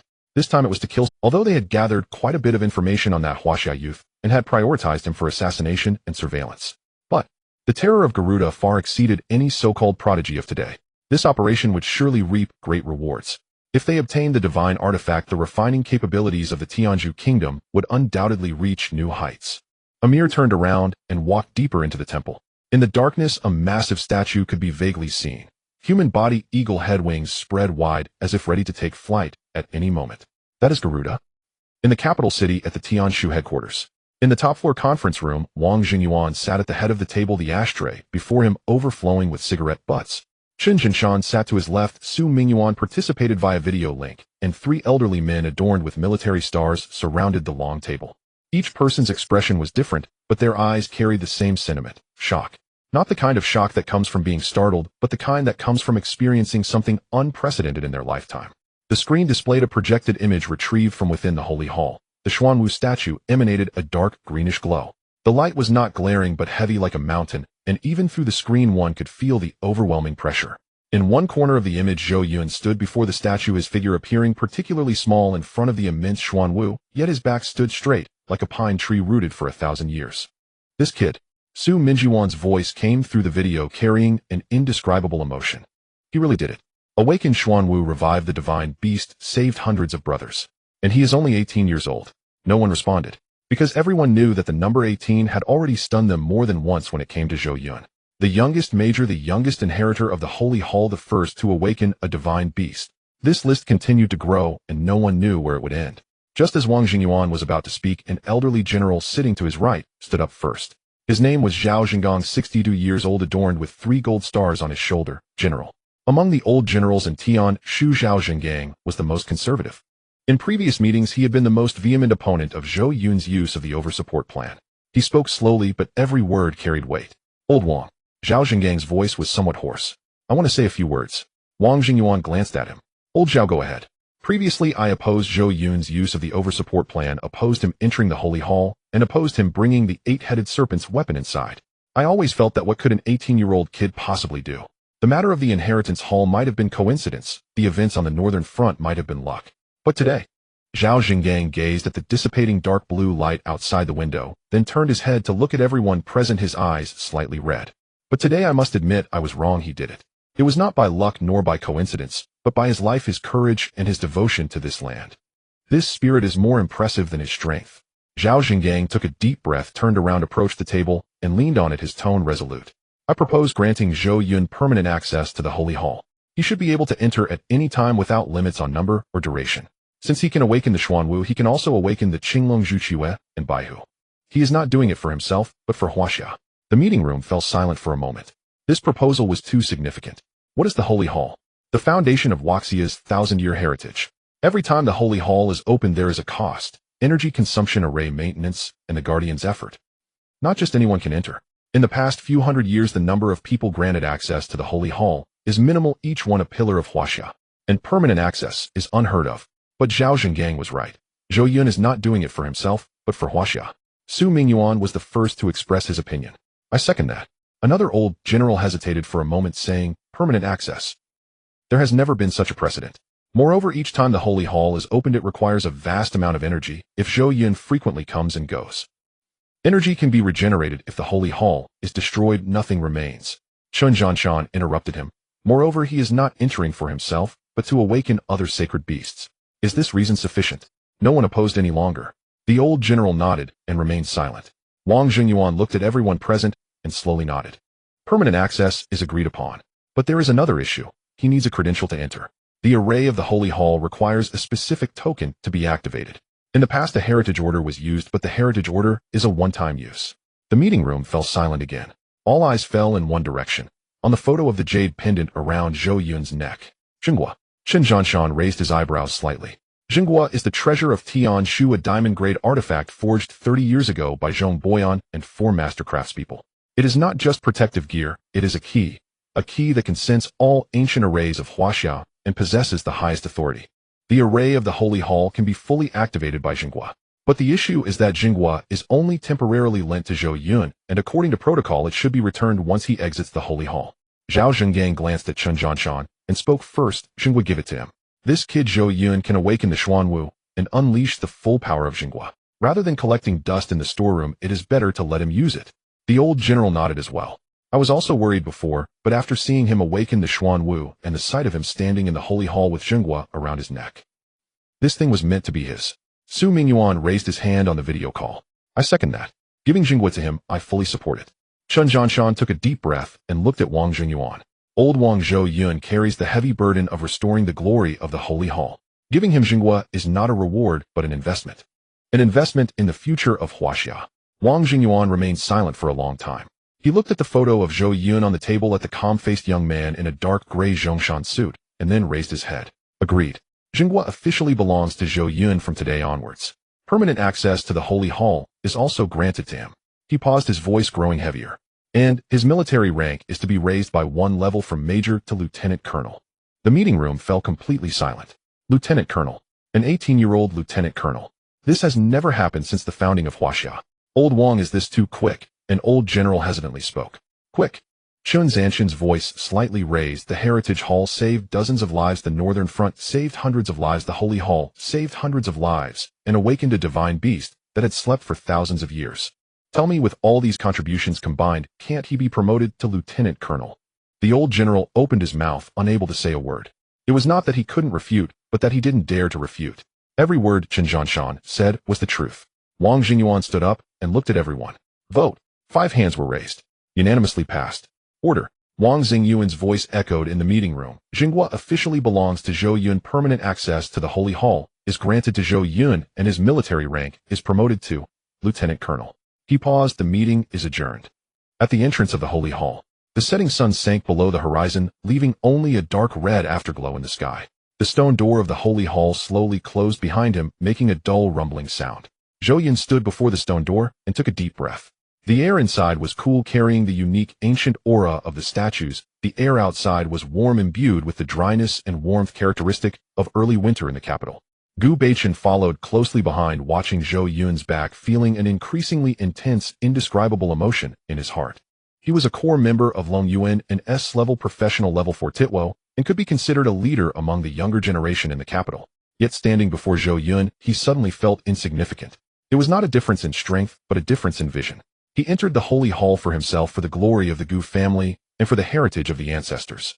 While Zhou Yun entered the Holy Hall to save people, to awaken divine beasts, and for Huaxia. This vision is something he would never catch up to in his lifetime. Major Zhou. Gu Beichen quickened his pace, walking alongside Zhou Yun. What happened today, Gu Beichen will remember it. In the future, if you need anything in the capital, just let me know. Although the Gu family is not considered a top-tier family, we can still make ourselves heard in the capital. Zhou Yun glanced at him and nodded. You are too modest, young Master Gu. Su Yingxue walked alongside Zhou Yun, her lips moving as if she wanted to say something but hesitated. Her wrist was empty. The red mark left by the shattered marriage token was particularly visible under the afterglow of the sunset. She looked at Zhou Yun's profile, her heart racing. It was not because of nervousness, but because she suddenly realized that from the moment the marriage token shattered, a special bond had formed between her and Zhou Yun. Not as lovers, not as friends, but a deeper, indescribable connection. Zhou Yun. She spoke, her voice slightly tense. Zhou Yun turned his head to look at her. Su Yingxue bit her lip, extended her hand palm up. Give me a drop of your blood. Upon hearing these words, Zhou Yun was taken aback. What? I want to use your blood to mark the position of the marriage token. Su Yingshu's voice grew softer, her ears flushed red. This is our Su family's rule. If the marriage token is broken, it must be replaced with that person's blood. This is not. It's not anything strange, it's just our Su family's tradition, and I. Zhou Yun fell silent for a moment, still pondering why Su Yingshu always engaged in such peculiar matters. He didn't fully understand these so-called traditions, but since Su Yingshu said it was a rule of the Su family, and it was just a drop of blood, helping another warrior of China was certainly no trouble. He extended his hand, gently slicing his thumb across his index finger, causing a droplet of blood to seep out. Su Yingshu took out a fine needle from her pocket, dipped the tip in Zhou Yun's blood, and then pricked her own wrist. Her technique was very skilled, as if she had practiced it countless times in her mind. The needle glided across her skin, outlining an extremely small, nearly invisible pattern. After a moment, she withdrew the needle, and on her wrist appeared a dark red mark. Not the bright red of a marriage token, but the color of blood, particularly prominent against her fair skin. Su Yingshu looked at the mark, her eyes reddening, but the corners of her mouth curled upward. She pressed her wrist to her heart, and whispered a phrase that only she could hear. Zhou Yun, from today onward my life belongs to you. Zhou Yun did not hear this, as he was already drawn in by another voice. Zhou Yun. Lin Shuang hurried over from the convoy, her strides brisk, her trench coat fluttering in the wind. Her gaze first landed on Zhou Yun to confirm he was unharmed before shifting to Gu Beichen and Su Yingshu. She recognized Gu Beichen, a member of Long Yuan with whom she had little acquaintance. Su Yingshu she had seen before, the eldest daughter of the Su family in the capital and a core member of Fengming. Her gaze swept over Su Yingshu's wrist. There was a dark red mark, not a marriage token, but a deeper, almost etched pattern in her skin. Lin Shuang's eyelid twitched. She had seen such a mark in ancient texts. The replacement of the broken marriage token with another's blood signified that this woman would henceforth regard that person as her master. For a lifetime unchangeable. Miss Su. Lin Shuang's voice was calm, but her eyes betrayed her unease. What happened between you and Zhou Yun in the sanctuary? Su Yingshu looked at her, the corners of her mouth curling slightly. It was not a provocation, but a smile that conveyed, I know what you care about. Nothing much, she said. Just recognized a master. Zhou Yun's heart skipped a beat. Lin Shuang's expression changed. She stepped forward, about to speak, when Sun Zhengqing's voice came from behind. Major Zhou. Everyone turned their heads. Sun Zhengqing strode over, followed by 4 or 5 stewards from the sanctuary. An uncontrollable excitement was written on his face, and he held a document in his hand, shouting as he walked. Major Zhou, we have news from above. Zhou Yun looked at him. What news? Sun Zhengqing reached him, took a deep breath, unfolded the document, and his voice boomed, echoing at the entrance of the sanctuary. First, the Zhonggui officially belongs to Major Zhou Yun. No, to Lieutenant Colonel Zhou Yun. From today, this special weapon is yours. Gu Beichen's pupils constricted sharply. The Zhonggui officially belonged to Zhou Yun. That wasn't a temporary loan, it was a permanent grant. His head was buzzing. What is Zhonggui? Though Sun Zhengqing only referred to it as a special weapon, he was well aware. It was a diamond-grade artifact, the only diamond-grade protective gear in China, forged 30 years ago by Zhong Boyan and 4 master craftsmen. Such an item of that caliber could not be found a second time in all of China. And now it had been given to Zhou Yun. Su Yingshu's breath also became irregular. She looked at the emerald pendant around Zhou Yun's neck, the golden glow swirling before her eyes. She recalled the platinum and jade-grade weapons she had seen in the Su family, each regarded as a family treasure locked away in safes, not even allowed for outsiders to see. And yet Zhonggui, a diamond-grade artifact 2 tiers above those weapons, hung around the neck of an 18-year-old. Second, Sun Zhengqing's voice continued. Lieutenant Colonel Zhou Yun has gained permanent access to the sanctuary, able to enter at any time, without limit on frequency or duration. Gu Beichen's hands began to tremble. Permanent access. What concept was that? Each time the sanctuary opened, it consumed tremendous energy. Even someone like him, an S-level professional, could only gain entry once under specific conditions and at certain times. But Zhou Yun could enter at any time with no limits or restrictions. Third, Sun Zhengqing took a deep breath, his voice growing louder. Lieutenant Colonel Zhou Yun, due to his outstanding performance in the sanctuary, awakening the Xuanwu statue, reviving the power of divine beasts, and rescuing hundreds of trapped soldiers, has been unanimously promoted to the rank of Lieutenant Colonel by the highest decision-making body of Tianshu. Effective immediately, Gu Beichen felt his mind was overwhelmed. Lieutenant Colonel, an 18-year-old Lieutenant Colonel. The youngest major record since the founding of China was 22, and the youngest Lieutenant Colonel record was 26. Both of these records had been broken in less than a month by the same person. No, the same boy. Su Yingshu covered her mouth with her hand, her eyes reddening. Lin Shuang stood behind Zhou Yun, watching his silhouette, her lips involuntarily curving upward. She was not shocked, for she had known from the very beginning that Zhou Yun would reach this point. No, it wasn't knowing, it was believing. From the first day she met Zhou Yun, she believed this person would change it. Her face suddenly reddened, her heart raced, and a thought emerged in her mind that she herself found absurd. Even if he became a god, I would still. Lin Shuang shook her head, dismissing the thought. She couldn't think that way, couldn't think that way, couldn't think that way. She took a deep breath, trying to restore her expression to normal, but the redness in her ears betrayed her. Zhou Yun, after hearing Sun Zhengqing's words, fell silent for a moment, and then nodded. His face showed no wild joy, no excitement, just a faint nod, as if he were someone who had long known the outcome, and was hearing expected news. Thank you on my behalf to all the generals, he said. Sun Zhengqing looked at him, sighing inwardly. He had seen too many young people react to awards. Some wept with joy, some pretended to be calm, but couldn't suppress their smiles, and some declared they would work even harder on the spot. But Zhou Yun was different. He was as calm as a still pond, as if these awards were not something he had earned, but merely rewards given for something he had done incidentally, and everyone had just gone along with it. This calmness was more reassuring than any expression. Sun Zhengqing glanced at the mark on Su Yingshu's wrist, then at Lin Shuang's slightly reddened ears, letting out a sigh in his heart. Zhou Yun, after all, was a military genius and an outstanding young talent. He chose not to dwell on it further. Some matters were beyond his concern. Major Zhou, the car is ready. Are you heading back to headquarters first, or? Let's go back first, Zhou Yun replied. Sun Zhengqing nodded and turned to arrange the vehicle. Gu Beichen stepped in front of Zhou Yun, extending his hand. Major Zhou, congratulations. His voice was sincere without a hint of reluctance. In the future, if there's anything in the capital, feel free to find me. Although the Gu family isn't anything special, we can still have a say in the capital. Zhou Yun shook his hand. You are too polite, Mr. Gu. Su Yingshu stood by, moving her lips as if to say something, but ultimately just gave Zhou Yun a deep look before turning away. She walked a few steps, then stopped, not looking back as she said, Zhou Yun, I will come to find you. Lin Shuang's expression darkened further. Zhou Yun watched Su Yingshu's departing figure, nodded lightly, then turned to Lin Shuang. Let's go back. Lin Shuang nodded and followed him. The two got into the car, and the door closed. The vehicle drove into the night with streetlight beams filtering in through the window, casting alternating shadows on Lin Shuang's face. Zhou Yun, Lin Shuang started. Moi. What did Su Yingshu do to you in the sacred hall? Zhou Yun pondered for a moment. She said she wanted to mark my blood pattern on her wrist, claiming it was a tradition of the Su family. I didn't quite understand, but since it's a tradition, I agreed. Lin Shuang clenched the hem of her clothes, remaining silent for a moment before asking, what else did you give her? I didn't give her anything. Zhou Yun paused, suddenly turning to look at her. Lin Shuang, why is your face so red? Lin Shuang quickly turned her head, looking out the window, her voice slightly strained. It's nothing. It's just hot in the car. Zhou Yun glanced at the temperature display, which read 18 degrees. He looked at Lin Shuang's flushed ears, feeling puzzled. The car headed towards the Tianshu headquarters with streetlights flashing by outside the window. Lin Shuang leaned against the car window, watching Zhou Yun's reflection on the glass, her heart racing. She wanted to say something, but didn't know how. She wanted to ask him, do you have feelings for Su Yingshu, but couldn't bring herself to do it.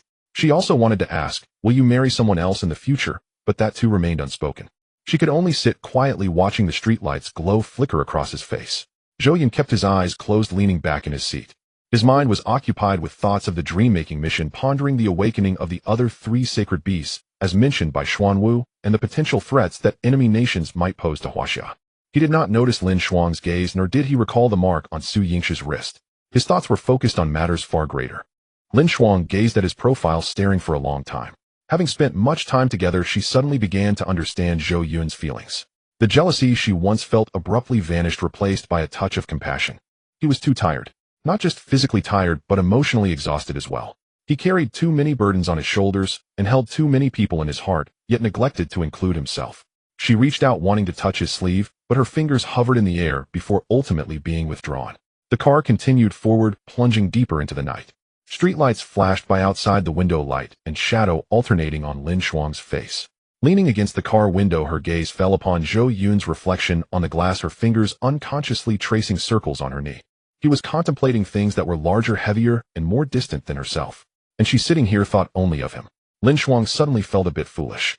She was the legitimate daughter of the Lin family, an ancient martial arts clan, having practiced martial arts since childhood. Her master said she had a resilient heart, unaffected by external matters. Yet now she didn't even dare to look at Zhou Yun, fearing her gaze would betray her. She could only observe his shadow through the car window. The shadow would never notice her watching him. The vehicle stopped at the Tianshu headquarters.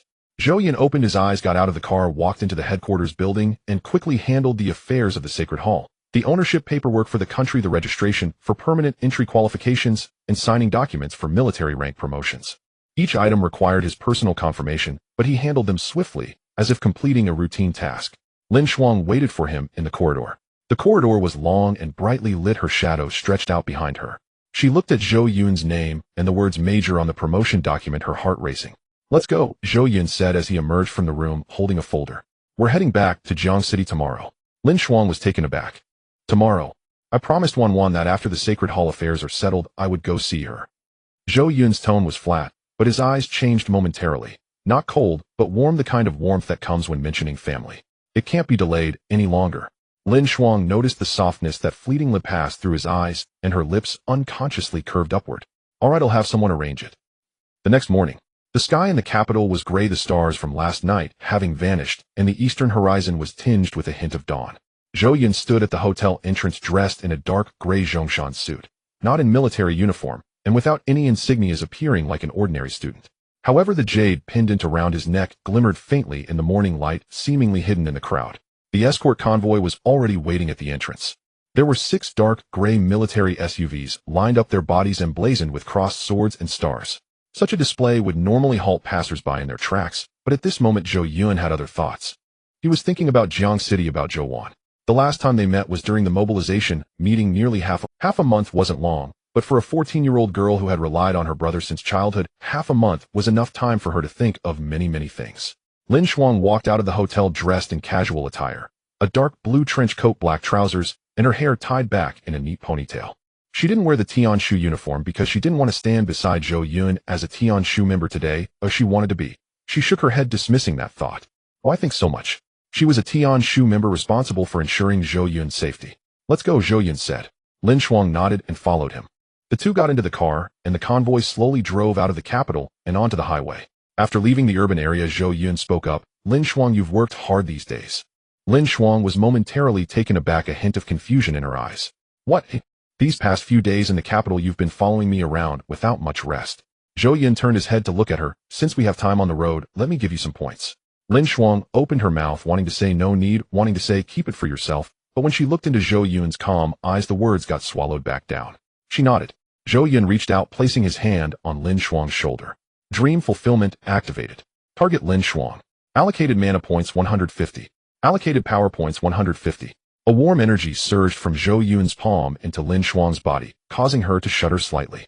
She felt her mana and power points rising simultaneously. The sensation was not violent or sudden, but gentle and enveloping, like the spring rain gradually seeping into the earth.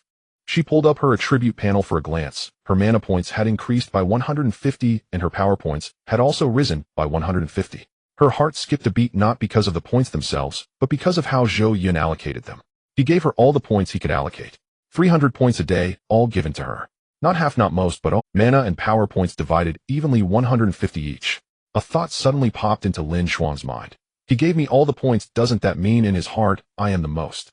She shook her head vigorously, trying to dismiss the thought. Can't think about it, can't think about it. This is work, this is duty, this is a normal allocation for strategic level talents with no special meaning. But as she watched Zhou Yun retract his hand, looking at his serene profile, his calm, unperturbed face, her heart still raced uncontrollably. Zhou Yun pulled back his hand and glanced at his own attribute panel. After allocating points to Lin Shuang, he had also synchronously gained 300 points. He wasn't lacking in attributes, he needed levels. After level 50, the energy required for each level was several times that of previous levels, needing more and higher grade cores. Of course, the priority was to complete the awakening task first. Lin Shuang gazed out at the rapidly retreating scenery, her fingers unconsciously brushing against her wrist. There remained a trace of Zhou Yun's warmth, comforting. She closed her eyes, leaning back in her seat, a slight smile curving her lips. She wasn't asleep, she was just thinking about things she shouldn't be. As she pondered, her face flushed again. Jiangxing First Affiliated Middle School. At 4:30 in the afternoon, the school bell rang punctually. Zhou Wan sat in the classroom packing her backpack. Her deskmate Lin Yu was chattering about something, but she wasn't paying. Her mind was occupied with one thought. Her brother said he would come to see her once the matters at the sanctuary were over. Had the sanctuary matters ended? When would he return? Today or tomorrow? It couldn't be. The day after tomorrow, could it? Ugh, that would be too long. Wan, let's go. Lin Yu tugged at her hand. What are you daydreaming about? Zhou Wan came back to her senses and smiled. Let's go. The two girls exited the classroom and waited at the entrance for Su Kai and Li Hao. The four of them were the first friends Zhou Wan made after transferring. Lin Yu was enthusiastic, Su Kai was thoughtful, Li Hao was humorous, each with distinct personalities, but all treated Zhou Wan well. But today they were followed by someone else. Han Lei. He leaned against the column of the teaching building, his school uniform sleeves rolled up to his elbows, revealing his strong forearms. His expression was indifferent, but when he saw Zhou Yun walk out, his eyes shifted slightly. He straightened up from the column and walked up to Zhou Yun. "Let's go," he said. Zhou Yun nodded, saying little. She had grown accustomed to Han Lei escorting her home every day. Since the last time he saved her in the alley, Han Lei had kept his word, accompanying her home every day. Not only after school, but he also confirmed her presence in the cafeteria during lunch. At first Zhou Yun felt uneasy, but gradually she got used to it.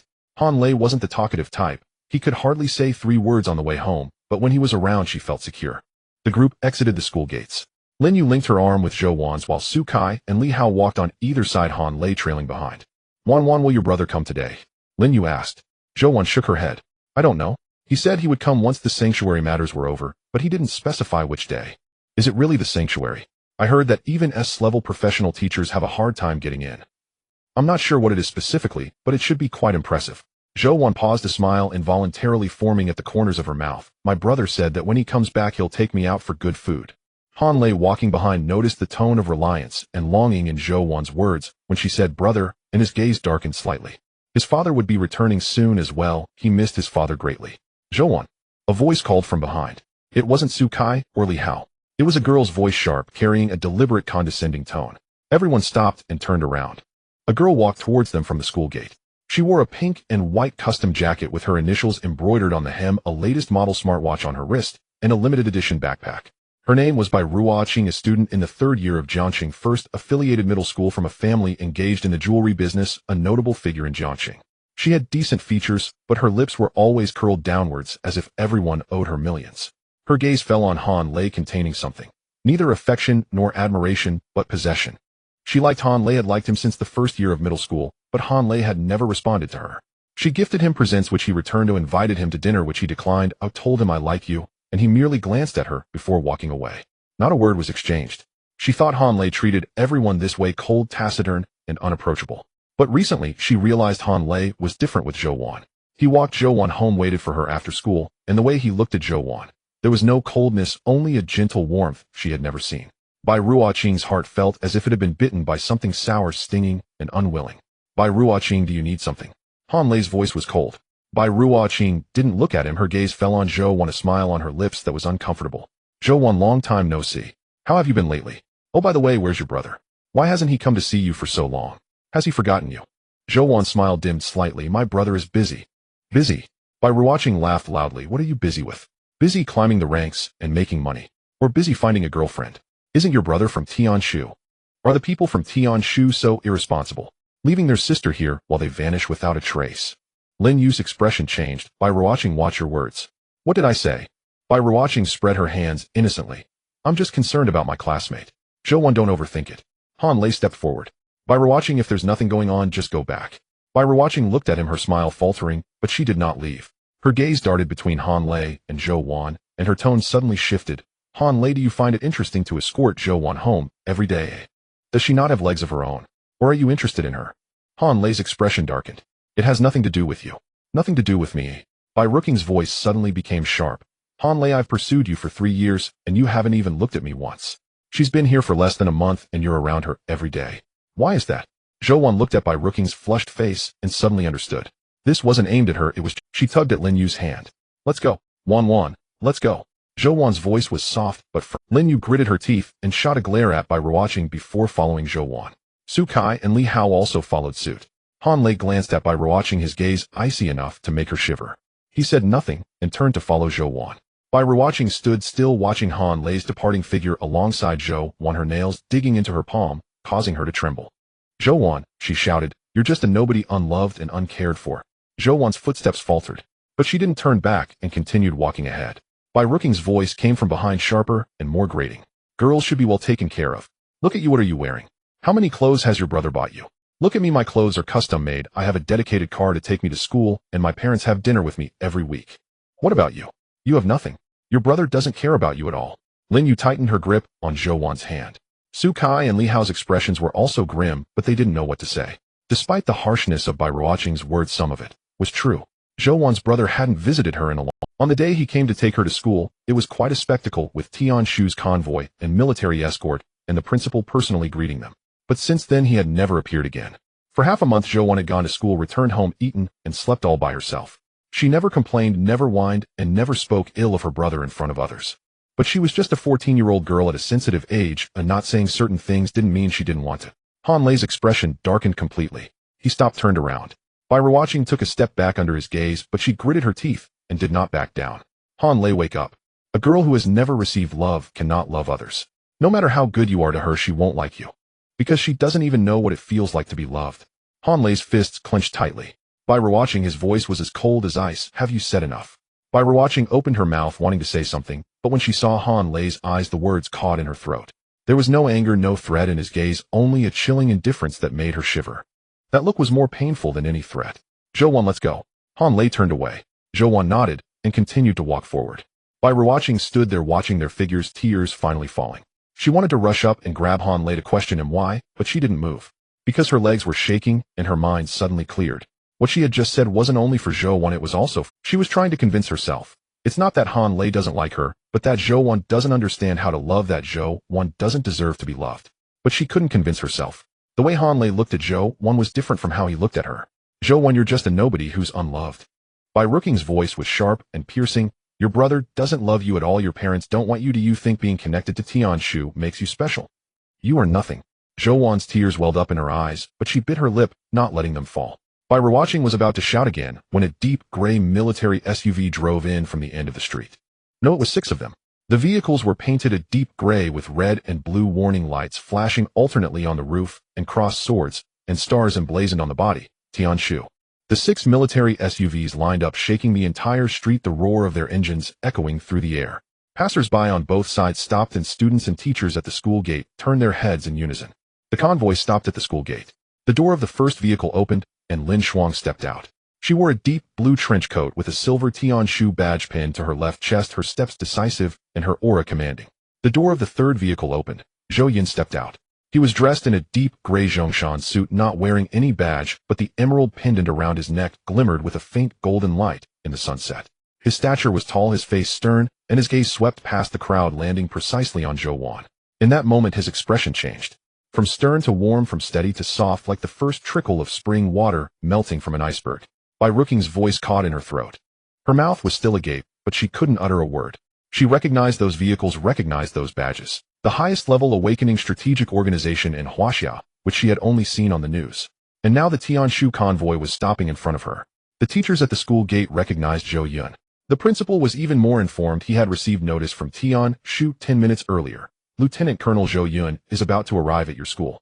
Lieutenant Colonel, an 18-year-old lieutenant colonel.